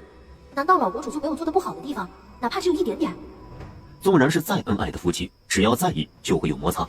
圣宁皇帝对他那样好，他们之间却没有任何冲突矛盾，这本就是不合理的。因为在他眼中，他从来都不是妻子，而只是一个祭品。原来如此，荣宇笑得更开心了。他忽然伸手，一股妖力直直冲向白玉台阶边的功德碑。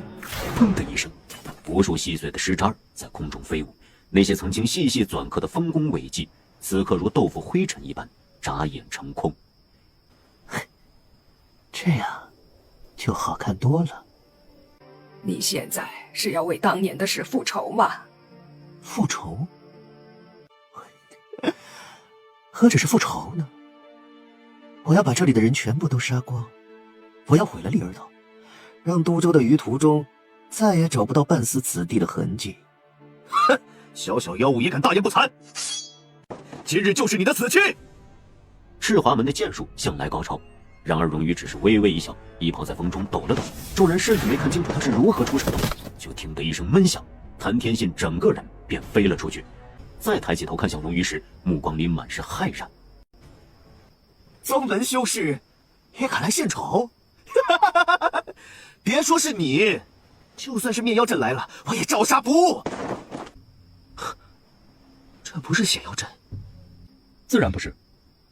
再轻松的法阵，从布置开始到完成，至少也要月余。这只是一个普通的固不诀而已。哼，我不过炸一炸你，你却和盘托出。看来你这鲛人也不怎么聪明。你骗我！荣宇脸色陡然一沉，他狂笑一声，周身妖气暴涨，猛地朝顾百英扑去。秀姑，银色长枪陡然出现在他掌心，少年手握长枪，与妖蛟交缠到一处，鲛人身上的妖气激烈。顾白鹰手中的枪锋亦是带起周遭劲风，普通人早已记不住这等混战，为飞石所伤。李尔国的侍卫们护着国主往白玉殿中撤去。陛下小心！于见状，一掌朝国主劈去。别想逃，拦住他！其余修士们一拥而上，各自举起兵器朝妖蛟冲杀而去。一时间，皇陵处处都是刀剑相撞的声音。可这鲛人竟难缠至极，这么多人竟没能讨得了半分好处。而纵然是分神后期的顾白鹰，他的袖骨枪自中龙鱼，也只能令这鲛人受些皮外伤。梦莹与穆曾霄对视一眼，同时飞身而起，自前后朝荣鱼砍去。刀刃剑锋落在荣鱼宽大的衣袍上，普通的衣袍如铁铸成了一般，没留下半分痕迹。鲛人冷笑一声，猛地运转腰力，梦莹和穆曾霄同时飞了出去。师妹，咱们一起上！三星会意，他飞身跃起，与田芳芳一道扑向荣鱼背后。荣鱼猛地出掌，三星的田芳芳便被巨大的妖气击中，飞了出去，重重跌落在地。三星脊背生疼，想要说话，一张嘴就吐出了口血。师妹，这鲛人太强了，咱们不是他对手。再看远处，香菱派、银风宗、赤华门以及其他宗门的修士，已是横七竖八的倒了一地。只靠齐师叔一个人，根本不行的。随即看向一边正捂着胸口站起来的穆曾霄。这原著里的男主，此刻不应该正是主角光环暴涨上场表演的时机吗？怎么眼下看着一点要反杀的迹象都没有？快看，齐师叔打中他了！我为复仇而来，本与你无关，顾仙长何必多管闲事？不如你我各退一步，你只当没瞧见我。好，只为复仇。不然呢？既为复仇，为何要隐藏妖气，千方百计的进星宿台？我不知道你如今为何要在里尔国内残杀无辜少女，但你一开始的目的就只是进秘境吧？你挑选琉璃宗的荣鱼下手，是因为琉璃宗在此次进秘境的宗门中不起眼，你怕琉璃宗的人发现弟子命牌已碎，横生变故，所以留了荣鱼和其师兄一命，不过是因为希望进秘境前万无一失。今夜如果不是因为顾不绝让你露出破绽，你应该已经顺利进入秘境了。只是我不明白，里尔国的秘境并不稀罕，你千方百计的想要进秘境，秘境里究竟有什么？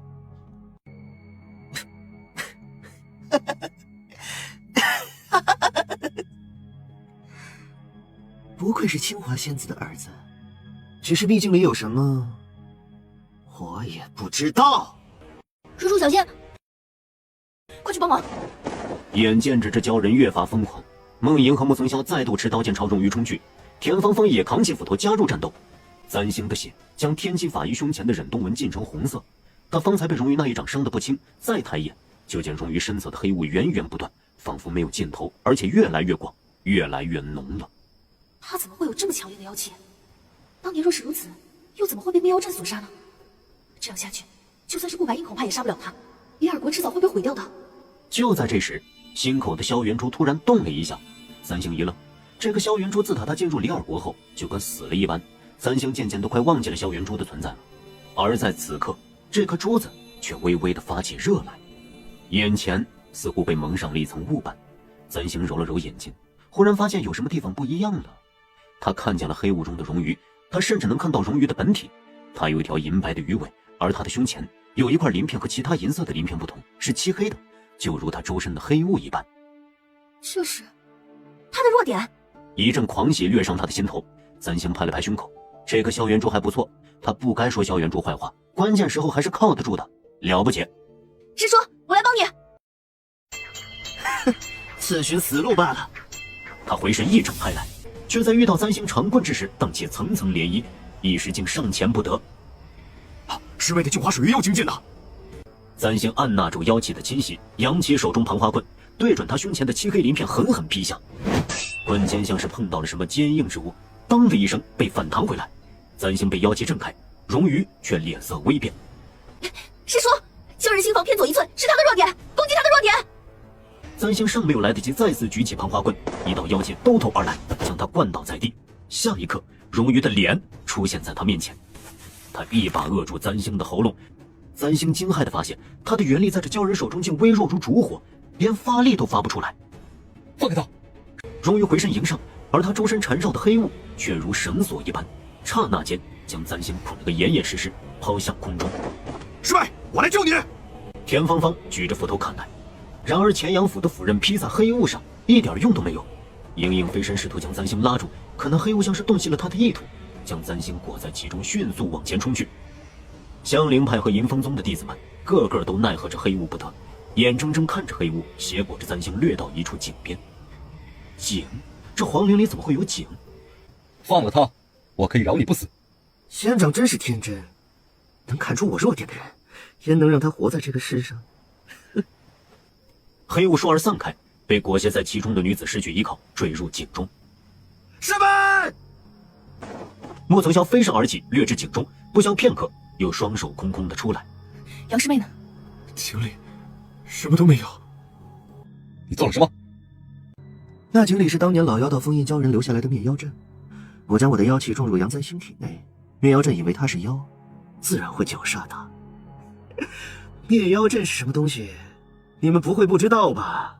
那女人恐怕现在已经魂飞魄散，连一丝元神都寻不到了。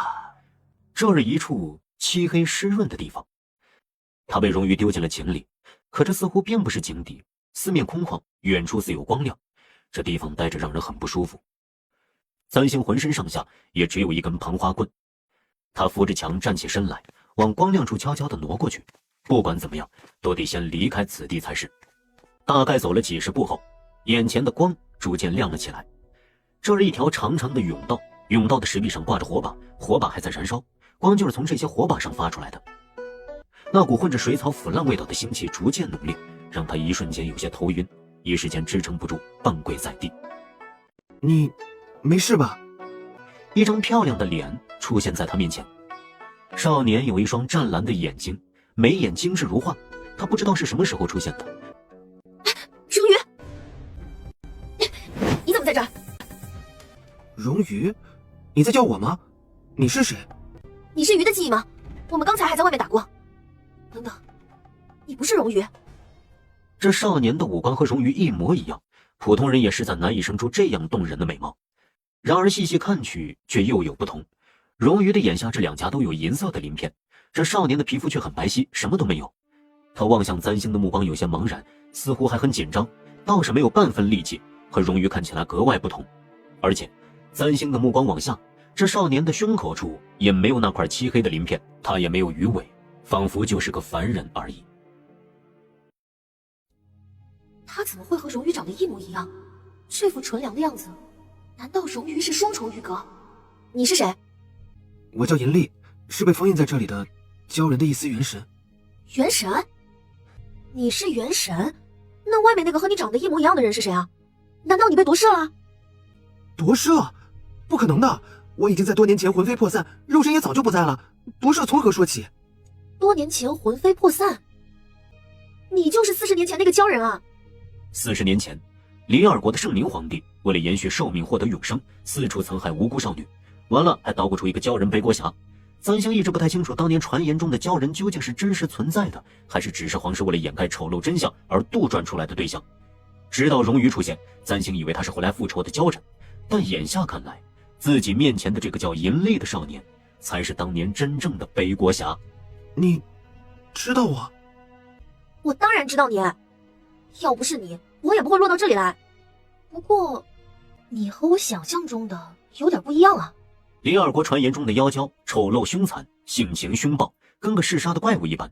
簪星从小听到大的人鱼则是活泼可爱善良动人的精灵，而眼前的银丽看起来就是一个普通的美丽少年，他似乎也很柔弱，性情腼腆而羞涩。簪星一靠近他说话，他的脸就渐渐红了。可你是元神，外头还有一个和你长得一模一样的人，他也是鲛人，不过他脸上有鳞片，而且应当是真正的妖族，不是元神，这又是为何？你说的应该是我的孪生弟弟银鹰。弟弟？莫非他是为了帮你报仇？银丽的脸色变了变，似乎想说什么，最终却什么都没说。哎，不管了，我得先出去，不知道外面怎么样了。你弟弟厉害得很，我师叔打起来都勉强，我得去帮忙啊。然而他甫一站起身，便觉得头晕眼花，差点一头栽倒在地。这里连通着灭妖阵的阵心，虽然不会直接将你魂魄搅碎，但你是活人，身上还有妖气，在这里待的时间越长，灵力会流失的越严重，到最后会死在这里。我知道有另一个出口，我带你出去。星宿台边，白玉殿前，一片狼藉。顾小仙长倒是比我想的厉害多了。顾白英眉眼冷漠，二话不说，持枪再次冲上。连话都不想对我说，哼！看来你的道侣死了，你很伤心啊。什么道侣？你胡说八道什么？两个人在天禄阁里搂搂抱抱，夜里还共处一室，说什么师叔师侄啊？谁知道干的是什么见不得人的勾当？修仙界口口声声说自己是名门正派，没想到私下里竟也如此淫乱，令人恶心啊！他这话也没有避着旁人，故意说得很大声，一时间，所有人异样的目光都朝顾白英看来。夜里共处一室我是知道，天禄阁里搂搂抱抱又是怎么回事啊？共处一室？师叔什么时候和杨师们夜里共处一室了？完了完了完了！宗门里的修士们正打得热闹时，冷不丁得知这么一桩风月秘闻，看向太燕派众人的目光便带了些促狭之色。都什么时候了，这些人还想些乱七八糟的？混账！妖物，满口胡言，真是狗嘴里吐不出象牙！我今日一定要杀了你，把你剁成碎片，丢到西海里喂鱼。那也要看你有没有那个本事。正缠斗的时候，忽然听到破空之声，一支箭穿过黑雾，刺中荣誉的右心房。心口左一寸。公主，这里太危险了，不必管我。这一箭，他用了10足的力气。无能的凡人又怎么能伤得了我？哦，差点忘了，40年前你也是这样，用一支箭将那只鲛人的尾巴钉在地上。不过，我可不是当年那只鲛人。他猛地用力，那团黑雾迅速爬上黎珠公主身侧。黎珠公主感到似乎有一只手扼住了她的喉咙，沉闷的窒息感传来。你不是40年前的那只鲛人，那你是谁？你不是来复仇的吗？复仇？为什么要复仇啊？当年那只愚蠢的鲛人因为爱上一个女人，不惜献出妖丹也要变成凡人，可惜最后却死在他所爱之人手中。这种愚不可及之人，只会沦为全妖族的笑柄，凭什么值得别人为他复仇？你这话是什么意思？不明白吗？哈，当年明明是你的夫君杀了那些女人，可最后血债却全都落在了妖娇身上。公主殿下，难道你一点都不奇怪，当年的王宫里为何会出现那只鲛人？为什么？当然是因为你呀！我那愚蠢的哥哥，一心想要帮你摆脱成为祭品的命运，所以即便没有妖丹，也要硬闯灭妖阵，好救你出险境。谁知道会是这么个结果呢？他还没到你寝宫就被灭妖阵困住了，而你，殿下，你用你手中的剑亲手杀了他。甬道里，银丽扶着簪星走着。银丽，你弟弟真是个人才，居然把妖气种在我体内，我今日差点就死在灭妖阵里了。对不起。不过，但凡只要沾了妖气之人，哪怕是凡人，一旦落入灭妖阵中，都会魂飞魄散，绝无生还可能。可杨姑娘，你怎么能通过灭妖阵，还连通了这里的另一个甬道呢？或许是因为萧云珠吧。这萧云珠虽然有时灵有时不灵的，但每次倒是老老实实的将我的命给保住了。只是这话却不能对银丽说，我好歹也是太燕派玄灵子的亲传弟子嘛。宗门里多多少少都会有一些保命秘法，你们妖族不懂。哦，原来如此。簪星看着他，这少年看起来纯良得很，穿着一身侍卫服的模样，就是个年少的小侍卫啊。当年圣灵皇帝那一帮人究竟是如何忍心对他下手的，还把人家雕刻得那么丑，多半是妒忌。杨姑娘为何一直看着我？我只是很奇怪，银丽，当年残害那些少女的是圣灵皇帝，圣灵皇帝为了延续寿命，获得永生才修此邪术，但最后之所以能推到你身上，是因为你确实出现在了王宫里。银丽，你怎么会出现在李尔国的王宫？还是说你是被他们在外头捉住的，只是为了顶罪才将你拉到了这儿？是我主动进宫的，我想救一个人。银丽是一只鲛人，她和别的鲛人不太一样，胆子很小，说话声音也不大，常常被别的鲛人欺负，一被欺负眼泪就掉个不停。别哭了，别哭了，你这么能哭，被那些人族抓到，一定让你每日哭个不停。银丽便吓得躲到礁石后，悄悄抹眼睛。常有人在海上以捕猎鲛人为生，抓到了要么高价卖给富人做玩物，要么留在家中令鲛人日日流泪画珠。西海深处的鲛人已经越来越少，银鹰和银丽打算换一个地方离开西海，但没等他们离开，有一日银丽被抓住了。抓住他的是一窝海盗，海盗们将他绑在船头的桅杆上，拿刀割去他鱼尾上的鳞片。银丽吓得瑟瑟发抖，泪流不止。他们见他能哭出珍珠，就越发高兴，能靠了岸，把这鲛人卖给那些有钱人，咱们能大赚一笔。仔细一看，她长得还挺漂亮的，就是脸上有鳞片，要不拔了吧？拔什么拔？交货时少一片鱼鳞，你知道能少多少钱吗？没见识！把他给我关起来，别让这鲛人死了。银丽便被关在了2层舱里。猎鲛者用的是特制的捆腰绳，他挣脱不开，只能待在船上，心中亦是恐惧。那些被富人买走的鲛人，命运各不相同。好一些的尚且能留的性命，终其一生困在院落狭小的水缸中做一个玩物；坏一些的，银丽曾见海边有人拍卖鲛人皮下的油膏，以鲛人膏脂做灯油，其火万年不灭。我大概也快死了。然而，竟有人救了他。有一夜，银丽靠在船舱的角落，正昏昏欲睡间，听得头上传来刀剑相撞的厮杀声。他愣了一下，睁开眼，有人从外面进来。他看到了一个穿着红衣的女子，她手持弓箭，一眼瞧见了银丽。为了避免上岸后被人窥见引来麻烦，海盗们给银丽罩了一件宽大的衣袍，将她那条银色鱼尾给掩住了，面上被鳞片覆盖的地方也涂了黑泥，这令她看起来就像是一个脏兮兮的普通少年。红衣女子显然也没发现银丽的异样，还以为她是被海盗绑在此处的货船里的人。你是这船上的人吗？银丽紧张极了，她不敢说话，也怕被这女子发现自己鲛人的身份，但身上的绳索一除开，便迅速跳了出去。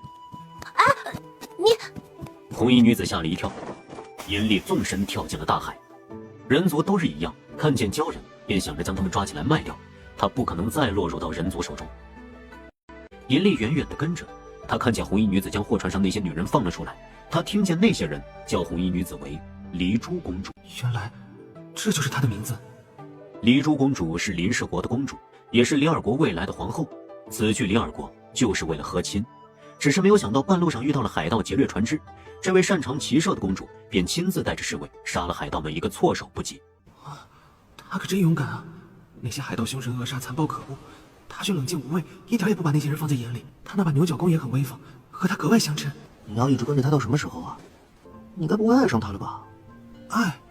银丽愣了一下，她如今快到100岁了，以人类的寿命来算，大概算是人类的16、17岁的少年。他也曾听族人说起那些荡气回肠的爱情故事，但他不知道什么叫做爱。他抱着礁石，抬起头看向远处。黎珠公主靠在床头的栏杆，正擦拭着手中的长弓。她生得秀丽又英气，红袍随风微微浮动，连海风都被她衬得明快起来。可是她的神情看起来却有些寂寞。银丽的心里跟着浮起一阵酸酸涩涩的感觉，她不知道那是什么。我想陪着她。怎么陪？人界不是常说救命之恩当以身相许吗？他救了我，我就要报恩啊！还报恩呢？你可想清楚啊！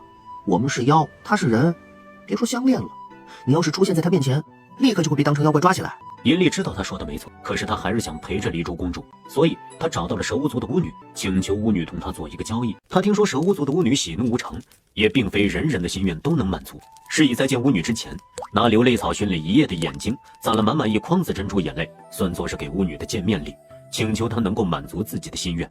你有求于我？我想变成人。为了一个女人？我想陪着公主殿下，你能不能和我做交易？不行。为什么？因为他是将死之人。什么？他怎么会是将死之人？他明明好好的。你是不是看到了他的未来？公主到底发生了什么事啊？蛇巫没有说话，这是天机，自然不能为他所知。若他有危险，我就更要陪在他身边了。我知道同你做交易是有条件的，我愿意拿出我最珍贵的东西和你交换，只求你将我变成人，陪伴在他身边。或许是他目光中的恳切打动了对方，又或者是为他那一句最珍贵的东西所惑。蛇巫终于第一次正视了他。人妖殊途，相恋有违天道，强行逆天改命，从不会有好下场。我的命本就是他救的，大不了还给他。他不会与你相恋，他也不会记得你。你二人缘生缘灭，终止一瞬。即便如此，你还要做人。不会后悔吗？不后悔。那么，用你的妖丹来换吧，银丽。妖丹是妖的内丹，妖族一旦失去妖丹，多年的修行便会毁于一旦，变得和普通凡人一样。无论是寿命还是身体，他将会变成和人类一样软弱，一样没有自保的能力。妖丹从银素体内慢慢浮现出来，那颗雪白的丹丸看起来没有一丝污秽瑕疵，就如他此刻的心。从现在起，你是个凡人了，但你身上妖骨仍在，若遇到修道之人，仍会一眼看穿你的真身。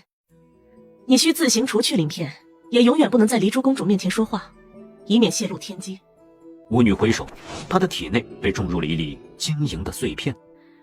这是锁灵晶，你我有未尽之缘，这锁灵晶就算是回报你送来的珍珠吧。蛇巫消失了，银丽感到自己浑身陷入剧痛之中。当她醒来的时候，她的那条鱼尾已经变成了一双人腿了。银丽高兴极了，你居然为了一个女人献出自己的妖丹，还变成了凡人，你会后悔的，你一定会后悔的。银丽在西海边等了许久，都没有再看到她。她知道离珠公主已经嫁进了王宫，想待在离珠公主身边，只能想办法变成侍卫。鲛人貌美，世人对美人总是宽容的，所以她顺利进了王宫，做了宫里外殿的小侍卫。鱼尾不见了，人族用2条腿来走路，对小鲛人来说却不太容易，走路的时候亦要忍耐脚尖的疼痛。不过也有开心的事儿，大概是偶尔能到外殿值守时看见离珠公主。离珠公主时常和圣灵皇帝一起逛花园，银丽远远地守在一边，余光瞥见圣灵皇帝给离珠公主的发间插上一朵花，离珠公主对她绽开笑容。小鲛人看着看着，心里就难受起来。他也不知道自己在难受什么，莫名的还有些生气。不过夜里，他看见离珠公主一个人在外殿望着月亮发呆时，那点生气就烟消云散。离珠公主应该不喜欢白日里的花，能背着弓箭杀海盗的女子，花朵对她来说太寻常了。她应该喜欢更特别一点的，比如说蓝色的海螺。他不高兴，这急坏了小鲛人。他暗中关注着，还趁休沐的时间回了西海一趟，将那枚宝贝海螺拿了出来，想着过几日偷偷放在离珠公主经过的地面。但那天夜里，他竟然遇到了离珠公主，那是银丽此生以来度过的最幸福的一个夜晚。不过那个夜晚以后，离珠公主似乎就将他给忘了，有时在外殿路过他身边时，目光并未有半分停留。银丽有些失望，可巫女曾经说过，他不会与你相恋，他也不会记得你。或许能窃得片刻亲密，已经是上天待他不薄。小鲛人想，罢了，他本就是自己追随离珠公主而来，若他不记得自己，他便在这王宫里守着公主一辈子也好。他是这么想的，但这个卑微的愿望竟也没有实现。里尔国的圣灵皇帝是个病秧子，为了延续寿命，将纯阴之体的少女当作祭品炼祭，以修炎阳秘术获得永生。他在无意间得知这个阴谋。离珠公主乃皇室，体有容器，待下月15，她成为最后一个祭品炼祭之时，秘术方能大成，故便能长生久世，寿元无量。银丽恍然大悟，蛇巫曾经说过，离珠公主是将死之人，他原先不明白，如今却全都想通了。鲛人感到出离的愤怒，他想要将这个阴谋公诸于众，可他却不能开口说话。他想要将离珠公主带走，但失去了妖丹的银力，除了一些简单的法术，连王宫里的侍卫都打不过。他着急的想要去寻找银鹰帮忙，可银鹰自打生了他的气之后，再也没有出现过。实在没办法，他只能在宫中实行一些障眼法，弄出闹鬼的动静，好让圣灵皇帝以为是那些枉死的少女回来复仇，让对方心虚害怕之下有所收敛。但圣灵皇帝见此情景，竟然许以重金请了一位道士回来。道士有几分真本领，在王宫内外贴满了驱妖的符咒，只要一靠近，那些符咒就会灼伤他的皮肤。你身上妖骨仍在，若遇到修道之人，仍会一眼看穿你的真身。若遇到修道之人，一定要远离。银丽想要远离，可他又放不下离珠公主，眼见着离祭炼之日越来越近。有一日，道士在宫中布下了灭妖阵，他若要救下离珠公主，只能硬闯王宫，一旦落入此阵，万劫不复。人妖殊途，相恋有违天道，强行逆天改命，从来不会有好下场。他本就是来报恩的。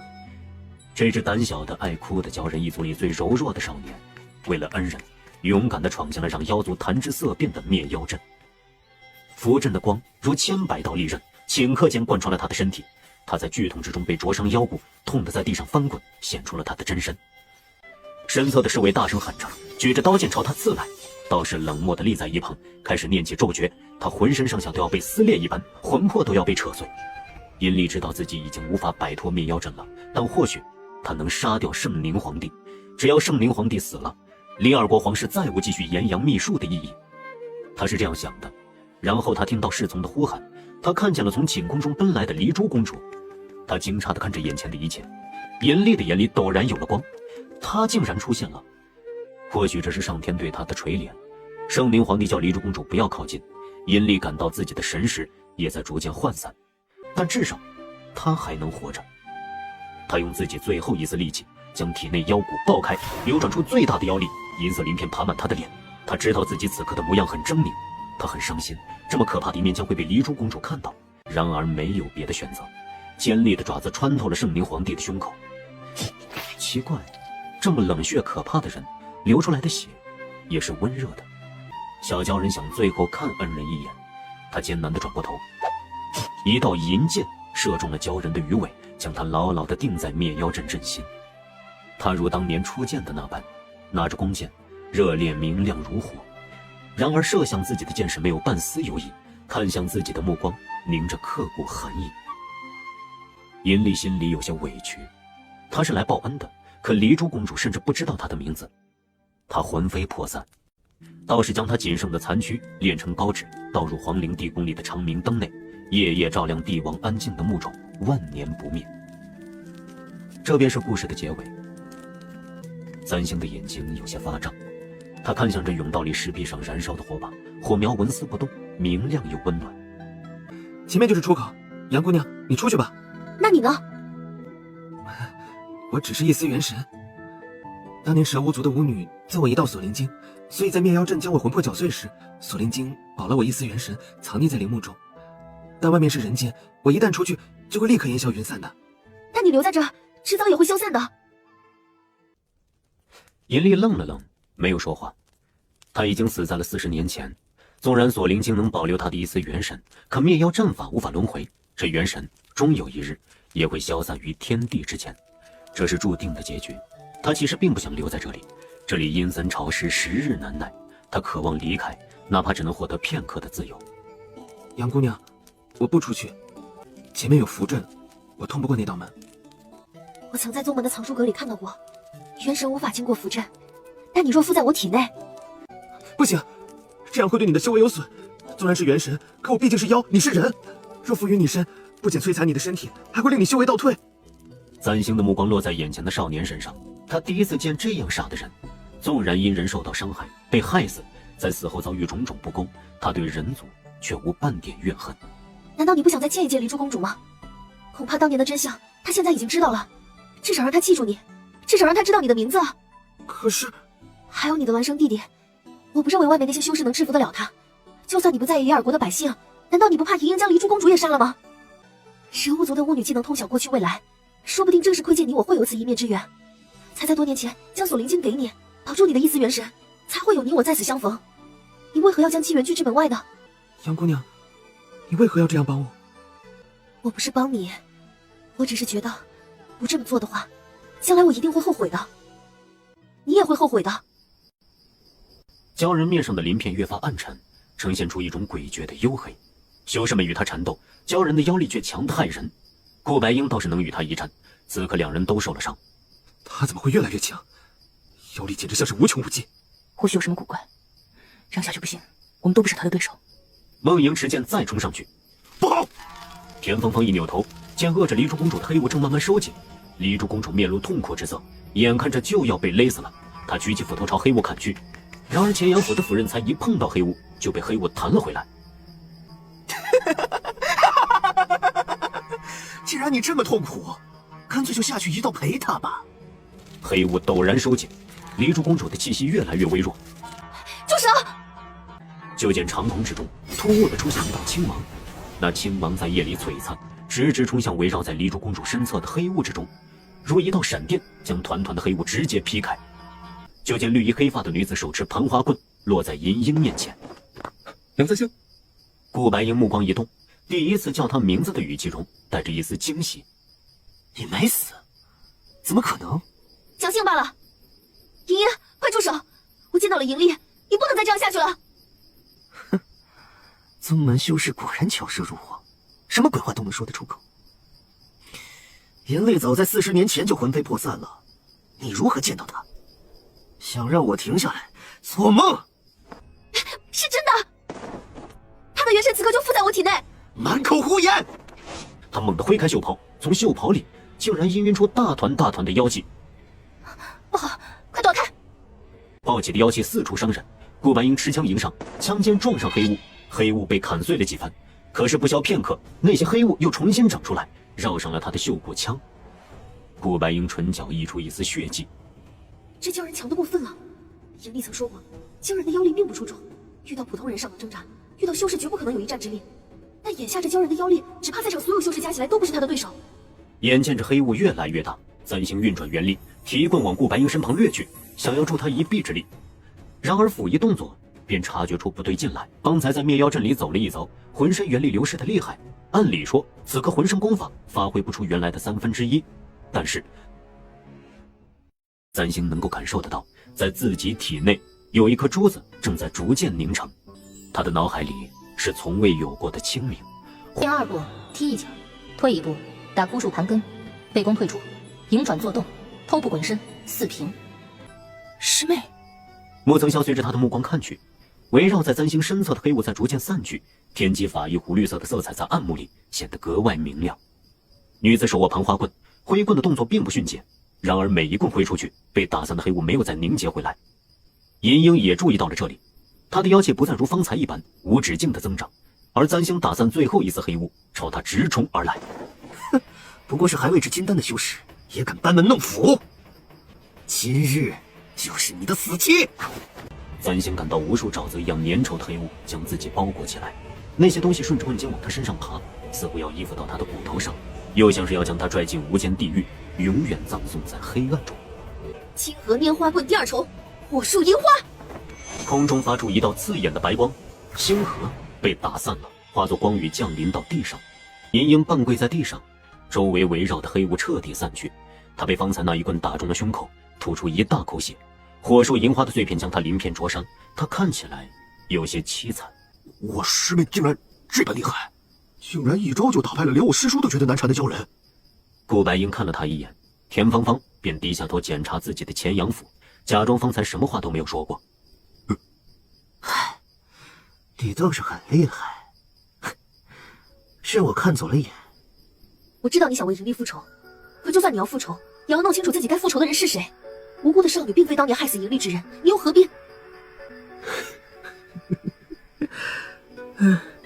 复仇？你未免太高看我了。银泪死与我何干？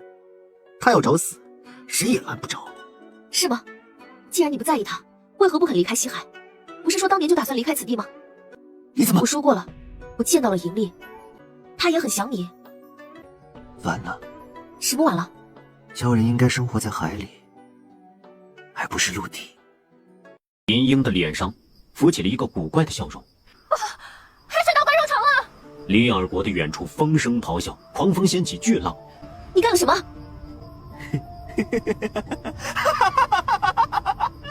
我要把这里变成西海，我要都州以南再也没有一块陆地。三星简直和这疯子无法交流。快点住手，不然我杀了你！你杀吧。就在这时，天地间传来一声叹息，这叹息声也是温柔的，像是舍不得责怪的无可奈何。紧接着，从空中荡出一道银色的涟漪，涟漪扩大，又渐渐变成一道星河，朝着远处的西海俯去。狂暴的浪头在遇到这一道银色涟漪时戛然而止。这是……从三星的身体里渐渐浮起了一个银色的影子，他微微往前走了2步，从三星体内走了出来。他和银鹰长得一模一样，或许是因为没有那些鳞片的缘故，看起来温柔得多，还有几分少年的稚气。银力，你还活着？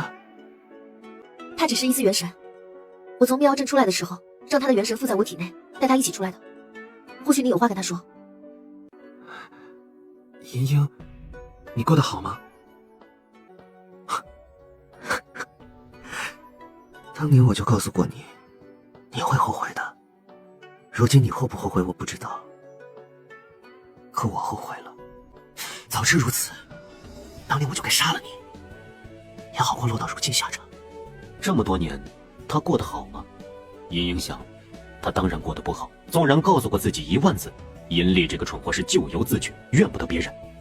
可当他看到渔民们对着海边金身雕像吐唾沫的时候，当他看到皇陵白玉台阶旁写得满满当当的功德碑的时候，当他看到黎珠公主在王宫里怀念他早逝的夫君目露忧伤的时候，谁还记得银丽呢？只有他罢了。其他的鲛人已经陆陆续续离开西海，往更南边的地方游去，唯有他不肯。他在熟悉的地方愤懑的不甘心的游着，想象着有朝一日能再次看到银丽，他一定要把这个笨蛋骂得狗血淋头。对不起，银鹰。银鹰没有说话，所有的不甘和愤懑在这一刻烟消云散。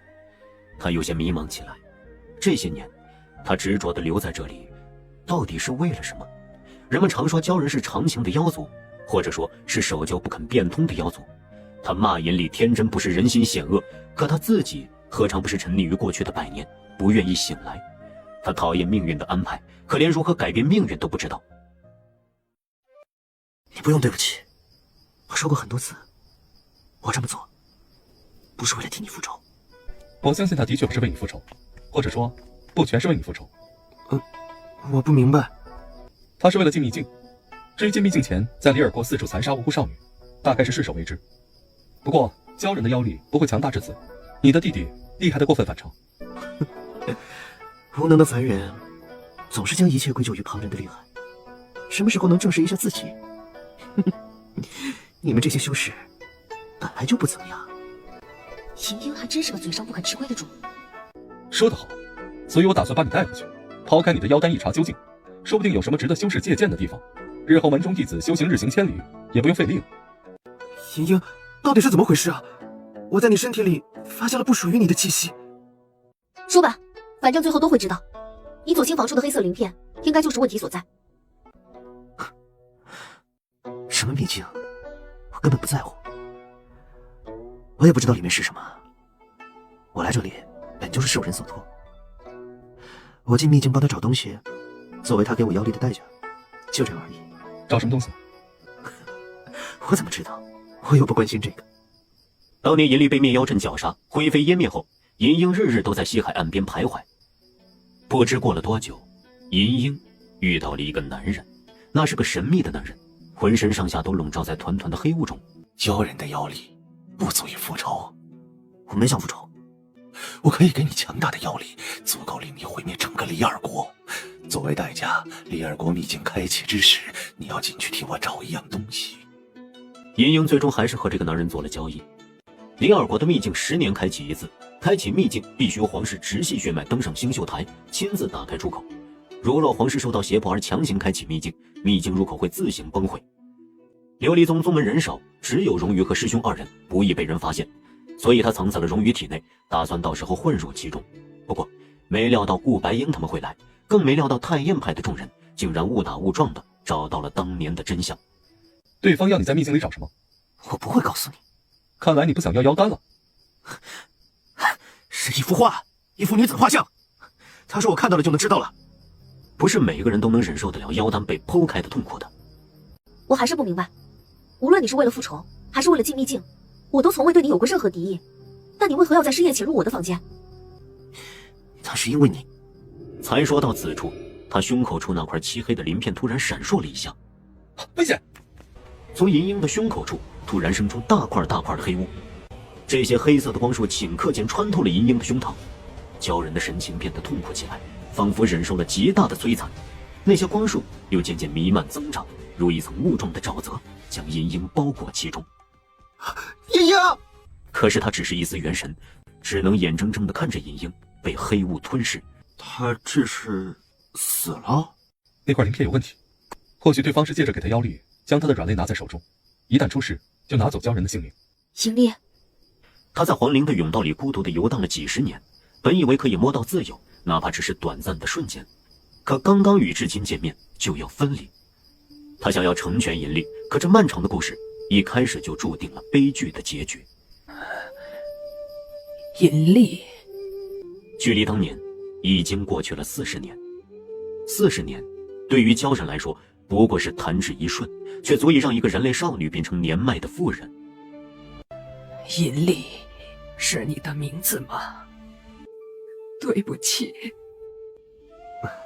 没关系。那些真相，那些掩藏在皇陵深处，随着灭妖阵一起灰飞烟灭的真相，如地下甬道里那些明亮的长明灯，无人在意的孤独地燃烧着。少年看着眼前头发花白的妇人，忽然微微轻身，羞涩的坚定地吻向她的额角。时空似乎静止了，他想起很久很久以前，西海上的月亮映照巨大的行船，他看见红衣墨发的女子站在船头，仔细地擦拭手中的牛角弓。他在礁石后跃跃欲试，一路随着他奔赴到陌生的国度。在那个夜晚，公主第一次正视沉默的小侍卫，对他说：谢谢你。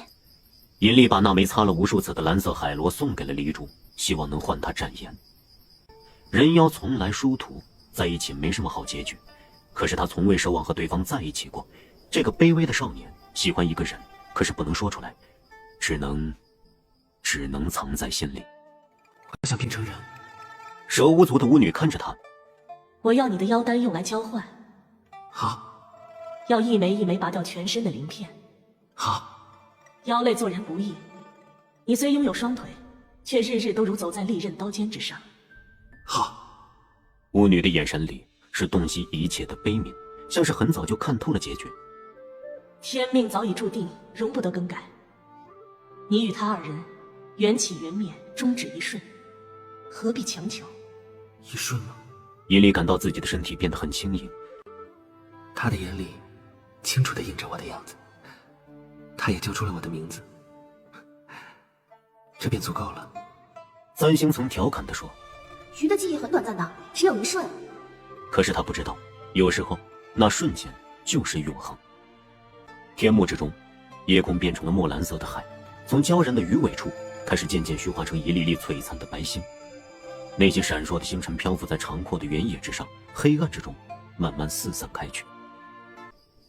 夜空重新暗淡，世上再也没有了鲛人尹力了。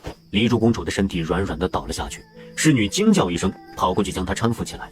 王宫的侍卫们从白玉殿中出来，里尔国的国主被他们护在身后。仙长，结束了，一切都结束了。今夜星宿台被毁，又出了如此多的变故，秘境只能另换日子开启了。师妹，咱们现在去哪儿？回去。回哪儿？宫里？仙巡海。哦。杨师妹，你刚刚让鲛人的元神附在体内，可有不适？没什么，都挺好的。话一出口，猛然感到自己的掌心一阵剧痛传来，这剧痛瞬间席卷过他的大脑。三星眼前一黑，接着什么都不知道了。三星醒来的时候，已是第2日下午了。他坐起身，脑袋上有些昏沉，咪咪嗷呜一声跳上桌子，惊倒了坐在桌前打盹的人。你醒了？没事了，等晚些再喝2服药就能恢复从前。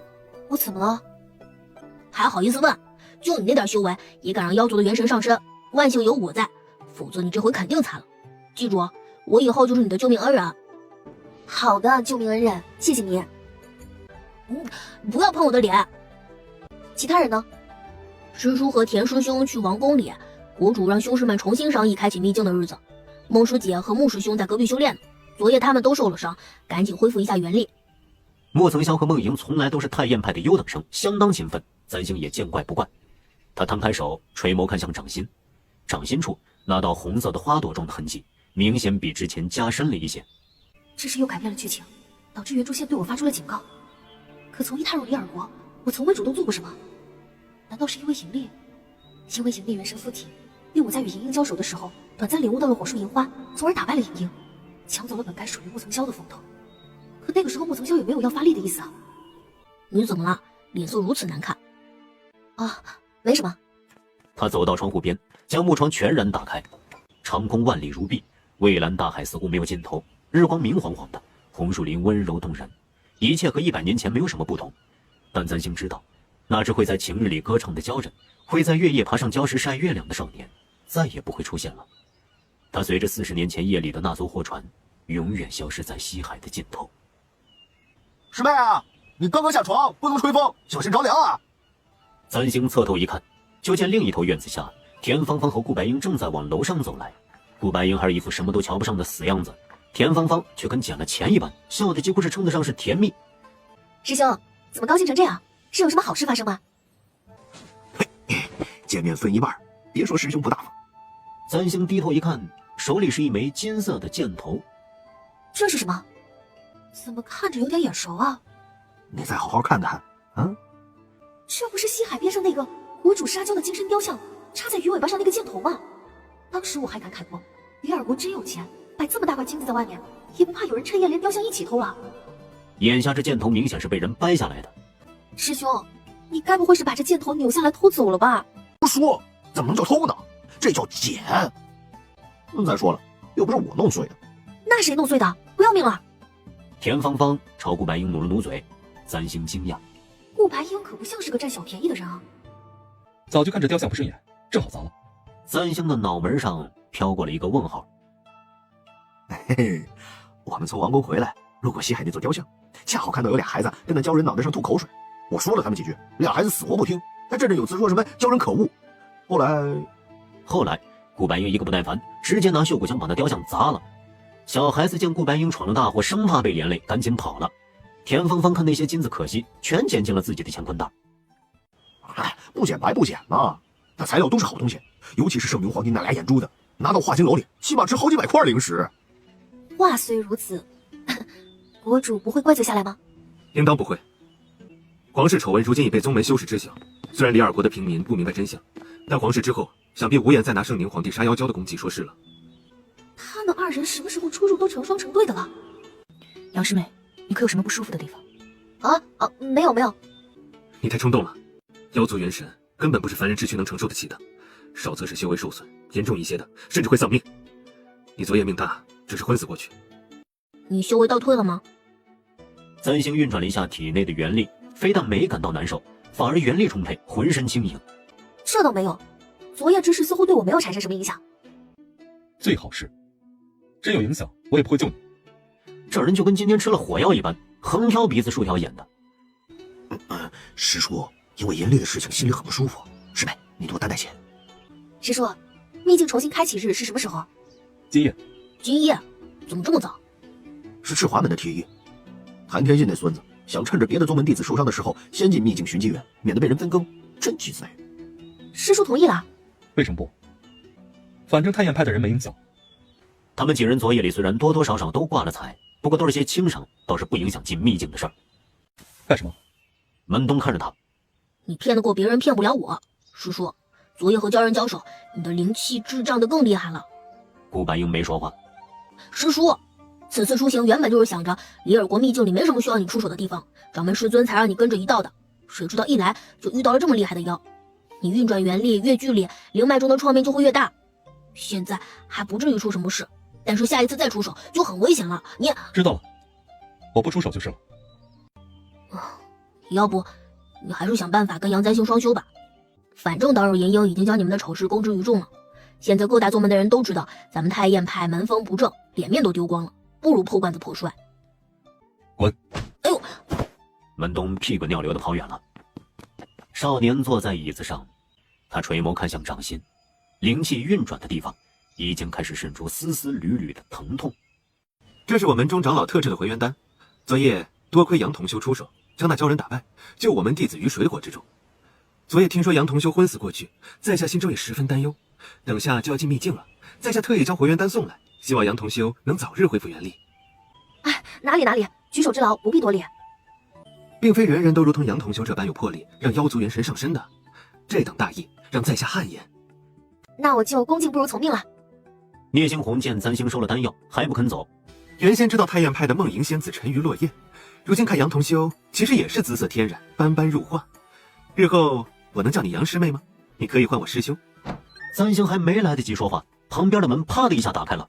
顾白英的脸沉得能拧出水来，他一把夺过三星手中的匣子，把三星往门里一推。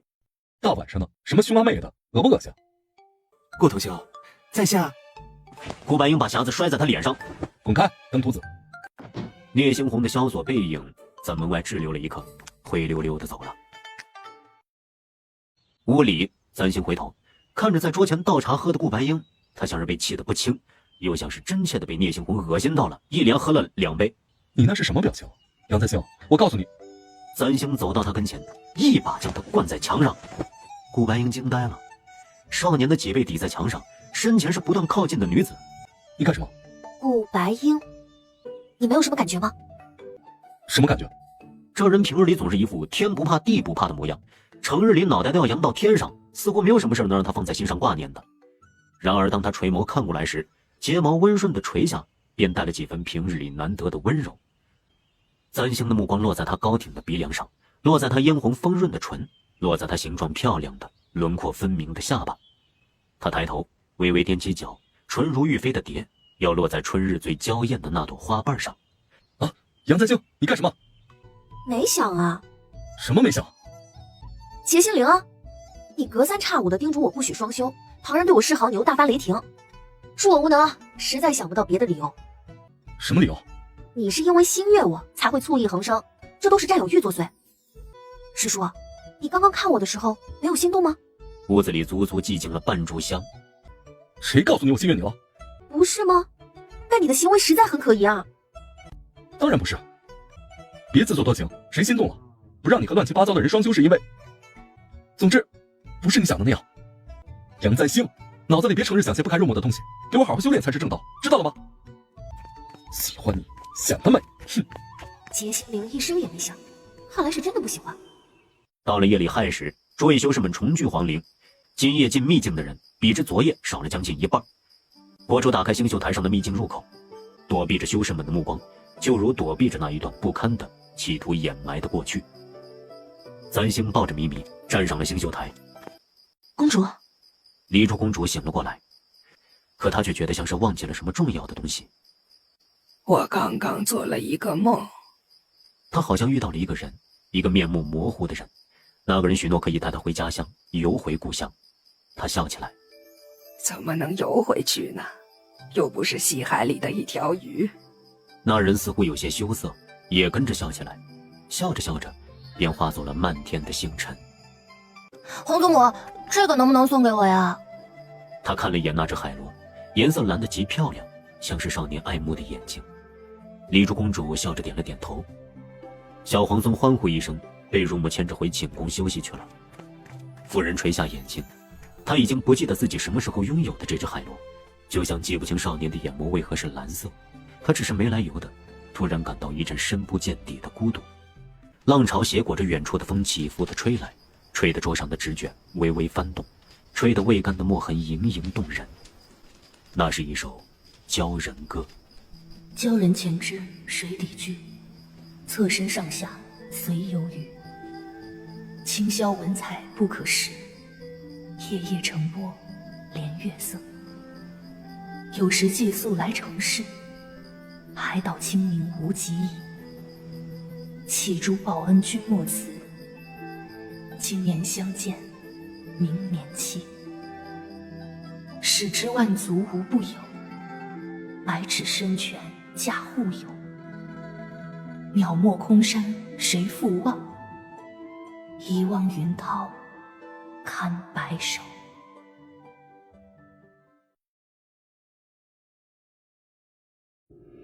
离尔国的秘境和占星想的不太一样，虽说是充满了危险与未知的试炼之地，看起来倒更像是风景区。哇，这就是秘境啊！哎，这里头景致倒是真不错呀，都赶得上咱们孤峰山了。哼，难怪那些修士争破头也想去秘境。先不说寻不寻得到机缘，就看一看这地儿也不亏啊。秘境也不仅如此，我曾听过有人进去的秘境，似地狱魔窟，处处烈火，极尽艰难，不如此处宁静。秘境与秘境本就各不相同，不过修士进秘境并非为了游览，觅得机缘以助修炼才是正道。我们现在就要分散四处去寻找机缘吗？他琢磨着这回万万不可抢走穆曾霄的机缘，所以最好离穆曾霄远远的。这一行人里，穆曾霄和梦莹是务必要远离的。顾白英一言不合就砸这儿砸那儿的，也是个危险分子。要说还是得和田芳芳或者门东待在一起，不容易出纰漏。李尔国的秘境，紫罗师姐10年前来过一次。紫罗师姐说过，灵草灵果都长在无冬山中，咱们得往前面走，过揽镜湖，爬上那座山才行。三星一听到爬山就头大，那座灵海瞧着不远，可真要走，只怕没那么容易就到。能遇见吗？孟师姐，带我一次可好？众人都盯着他。怎么了？我被鲛人元神附体，伤还没好，遇见捎我一程也不为过吧？秘境里与秘境外不同，空间本就错乱，所以不能遇见，须得自己步行上山。你现在出去还来得及。杨师妹，我刚出关的时候，听师叔他们说你修炼十分勤奋，常在出红台一待就是半日，所以才能在宗门考核中拔得头筹。怎么被六师叔收入做亲传弟子后，反倒被拦了起来？我们修行之人本需勤苦，否则宗门弟子人人想着省事享乐，太阴派未来如何能种氏增华？我待此次秘境试炼结束，我会向六师叔说明，叫他日后多给你增些修炼功业。你既找得到青娥拈花棍，就是被清华仙子选中的有缘人，太阴派未来一定会有你的名字，万万不可荒废。三星看向顾白英，顾白英似笑非笑地看着他，他再看向田芳芳。你看，好多的师姐啊，一心为你着想。师妹，你要好好努力啊。三星压力陡增。他刚到太阴派的时候，的确是风光了一段日子。不过那时候手上还没有出现这个花朵状的痕迹，原著也没有针对他出现这么多的恶意。如今他既要避着原著的陷阱，又要跟着剧情，却又不能完全随着剧情走入那个炮灰的结局，实在是很难，只能且走且看了。这就是揽镜湖了，他们都在湖边休息，我们也停下来休息一下吧。这是什么？应该是雪溪。三星看到前面别的宗门一些弟子已经挽起袖子靠近湖边，不知道在干什么。哎，此地灵气充裕，师妹，你看他们都在捞鱼了，咱们也捞几尾来烤着吃呗。这鱼又肥又大，可比外头的好吃多了，吃点对咱们修行有好处啊。只要是对修行有好处的事儿，梦莹向来不反对。咱们好像也没有佐料吧？我有。从前我和五师叔、七师叔一道在外面游猎，有时候遇到了灵气充沛的地方生长的食材，免不了自己动手，随身都带着呢。我这还有金药的药罐子，刚好可以用来煮鱼汤。你是来野炊的吗？好家伙，这鱼可真肥呀！这秘境毕竟10年才有人来一次，湖里的鱼长得又肥美又不怕人，修士们一拥而上，个个满载而归。田芳芳捞了满满一地，让门东去捡些树枝来，自己就地一坐，招呼穆曾霄一块来料理鱼。很难说清，三星看着这二人坐在一起料理鱼是个什么心情。田芳芳还好，她那把前阳斧本来就把她衬得像个皇家帮厨，这样看着无非是回归本业。不过穆曾霄也是一本正经地坐在草地上，用灭神刀刮鱼鳞时，有那么一瞬间，三星能理解原著的心情。好好的一个男主被带成这副模样，他要是原著，他也想杀人。小孩子大概对野炊踏青一事天然存在着一份喜爱。三星还是第一次看到门东如此雀跃的模样。他跟咪咪坐在田芳芳身侧，一边认认真真地清洗从旁边摘来的野草。哎，这什么草？能吃吗？是瑶草，传说是天帝的女儿死后化成的，其叶续成，其华黄，其实如兔丘，福之媚于人。女子吃了这个就能变漂亮。这么好啊？那你多摘点放进去。你别老使唤我，要吃自己去摘。不能这么说，那不是还有什么都不做的人吗？他说的是顾白英和梦莹，这两人没有参与到野炊活动中来。梦莹就算了，毕竟让这么漂亮的一个仙女去杀鱼，听起来也不是人干的事儿。但顾白英这人也坐在树下什么都不干，只闭目养神，看着就让人不爽，仿佛他是来度假享受的少爷，他们都是来伺候少爷的仆人。我师叔的手艺当然不是随便什么人都能吃到的，哪能给你们干活？你师叔什么手艺啊？拿枪打砸抢的手艺吗？你少看不起人了。我师叔的厨艺，3级要是有什么大厨英雄会，一定能榜上有名。只是他只给掌门做，有次我偷偷尝了一点。我以后也想做太阴派掌门。你想做掌门的志向，居然是因为想吃你师叔做的饭？你也是个人才。田芳芳的鱼已经煮上了。穆曾霄和田芳芳都是普通农家出身，干活倒是很麻利。鱼汤里也不知道丢了些什么，在药罐子里咕嘟咕嘟地煮着。想必李丹叔看到这一幕，大概会心梗。剩下小一些的鱼则被穿在了树枝上，被抹上一把不知道是什么东西的佐料。田芳芳一人发了几串，在地上生起火，开始烤鱼。再看旁边宗门里的人亦是如此，这真是来踏青了。咪咪绕着鱼汤罐子打转，穆曾霄递了一串别人送来的烤兔肉给三星。不知有味，都是人家心意。田芳芳说到此处，突然想起了什么，从乾坤袋里掏了掏，掏出几个大西瓜来。这回连梦莹都惊讶了一瞬，什么东西？这是之前在里尔国王宫里，我瞧着宫里送来的西瓜特别甜，想拿几个回去留点种子，看在宗门里能不能养活。这会儿啊，就着鱼吃刚刚好。他拿斧头劈了几个瓜，还挺大方，又送了几个到隔壁宗门，算是投桃报李。咱先看着自己手中的西瓜，再看看火堆前的烤鱼和鱼汤，总觉得有几分恍惚。幸好鲛人不在这里，否则看到了大概会生气吧？这算不算吃他的同类？这问题太深奥了，已经涉及到了物种。不过门东这么一提醒，他倒是想起了一件事儿，便运转元力，从簪星的体内渐渐浮起了一层浅蓝的光，这光凝成一片鱼鳞的模样。这是……哦，那夜盈力的元神消失前留在我体内的，我也不知道这是什么，师姐见过吗？他将银力的元神带出地下皇陵，并非为了什么，只是不希望那只美丽的鲛人一生都不能被所爱之人记住名字。在他化作光点消失的时候，簪星曾听到自己耳边响起一声谢谢。后来他在自己体内发现了这片浅色鱼鳞，他不知道这是什么。鲛人灵见过，可抵御攻击。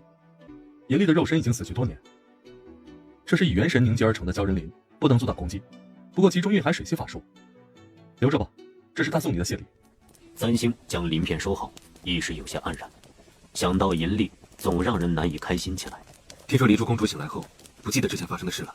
那夜星宿台上，银力亲吻了夫人之后，元神化为光点消失，而醒来的离珠公主记忆中却没有了银力这么个人，连同发生的一切。应该是银力做的。他为什么要消除离珠公主的记忆？付出这么大代价，最后什么都没留下，值得吗？大概是因为真相不是人人都能承受的，他不希望所爱之人痛苦，即便自己成为被忘记的那个人。啊，这也太伟大了，我可做不到。真是个笨蛋。师叔，你不这么认为吗？当然，如果我喜欢一个人，就一定要他记住我，我死了也要记住我。你都死了，他还记住你，那得多大仇啊！杨簪星，哎，我说笑的。但有件事还是很奇怪，当时银鹰所说是有人给了他妖力，同时要他进秘境去寻一幅画，但到最后却被灭口。我们也不知道背后之人是谁，能让银鹰妖力陡增至此，此人绝不简单。妖力大增的银鹰尚且让修士们苦恼，只怕背后之人修为更是不低，其手段亦是狠辣。可秘境里怎么会有画啊？啊，紫罗师姐跟你说起过吗？紫罗师姐只是说吴东山上有很多难得的灵草灵果，若能寻到灵兽，就算是运气不错，没说过什么话。对方打算落空，肯定会再做图谋，在秘境里多放机灵点，别着了人的道。簪星心中却想着另一件事儿。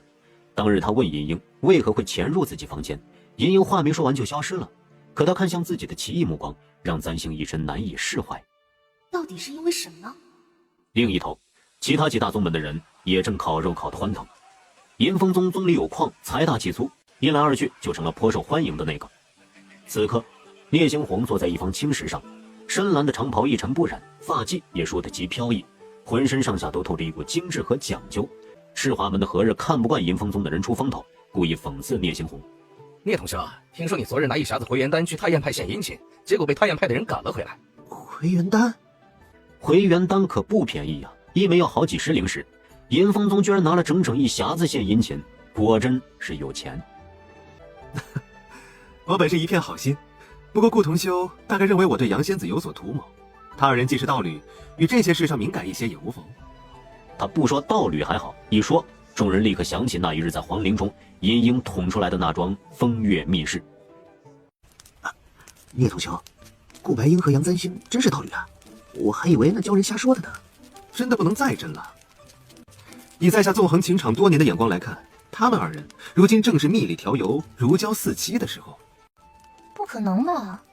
那杨簪星脸上还有那么大一块黑疤呢。若说莹莹和他是道侣，还有几分可能。杨簪星，他没有说下去，瞧着是对簪星十分看不上眼。哎，话不能这么说。杨仙子虽容颜有瑕，性情却善良大义，不是人人都愿意让鲛人的元神附身的。况且我观他们二人间，分明是顾同修对杨仙子在意多一点。是吗？放着孟仙子那样的大美人看也不看，却对平平无奇的师侄另眼相待。这顾同修看来倒是个不爱美色的君子。什么君子啊，分明是眼光有问题。葡萄不再说话了，握着竹签的指尖微微收紧，沉默地烤着面前的獐子肉。待吃饱了瓜和烤鱼，众人就要继续上路了。木曾萧走时，将揽镜湖旁边的美容瑶草全给薅光了，装进乾坤袋，估摸着是要拿回去给柳云心做伴手礼。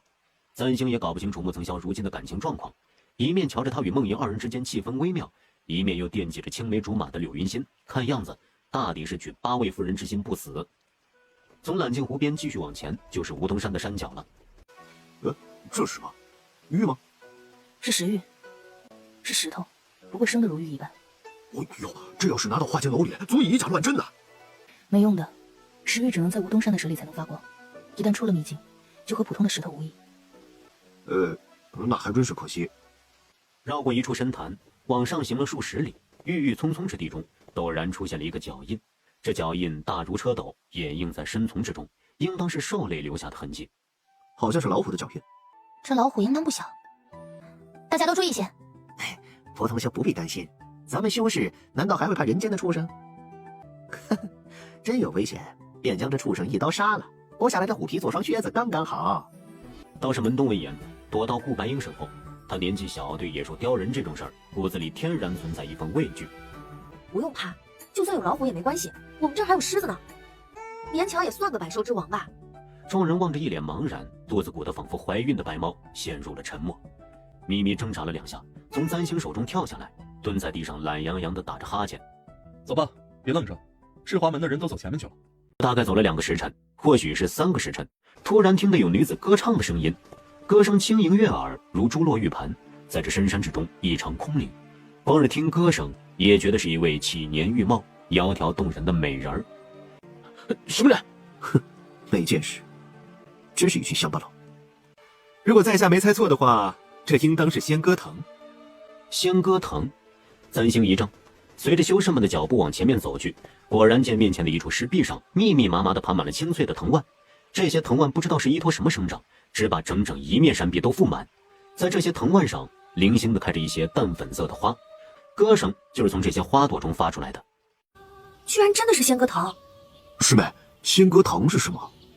我曾在宗门藏书阁里看到过，万物聆听花草的声音，里面记载了100种会发出声音的花草，其中有一种就是仙歌藤。据说这花会模仿凡人女子唱歌的声音，音色曼妙动人，引人前去。哦，是吗？哎呦，这倒是挺珍奇的。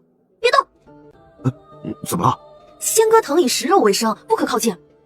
话音刚落，旁边有位别宗的弟子猛地伸手，正停在路边树枝上歇息的一只鸟被他攫在掌心。他将那鸟往仙歌藤边上一扔，刹那间，无数根藤蔓猛地自山壁间伸出来，将那只鸟缠绕在其中，很快便看不到鸟的踪影。而那淡粉色的如人嘴唇一般的花朵，则发出嘎吱嘎吱贪婪咀嚼的声音，夹杂着吞咽唾沫的倾向。众人顿时一阵恶寒。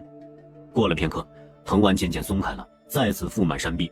山壁前只有一点点鸟的碎骨和羽毛。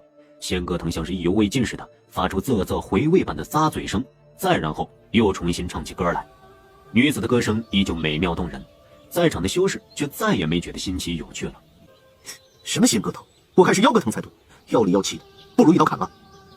哎，仙歌藤是藤蔓，刀剑砍掉了也会再生，你想用剑除是除不尽的。要想彻底除去此物，除非是用火烧。可是藤蔓已经爬满山壁，要真的烧起来，这座山也没了。嘿，算这妖藤走运。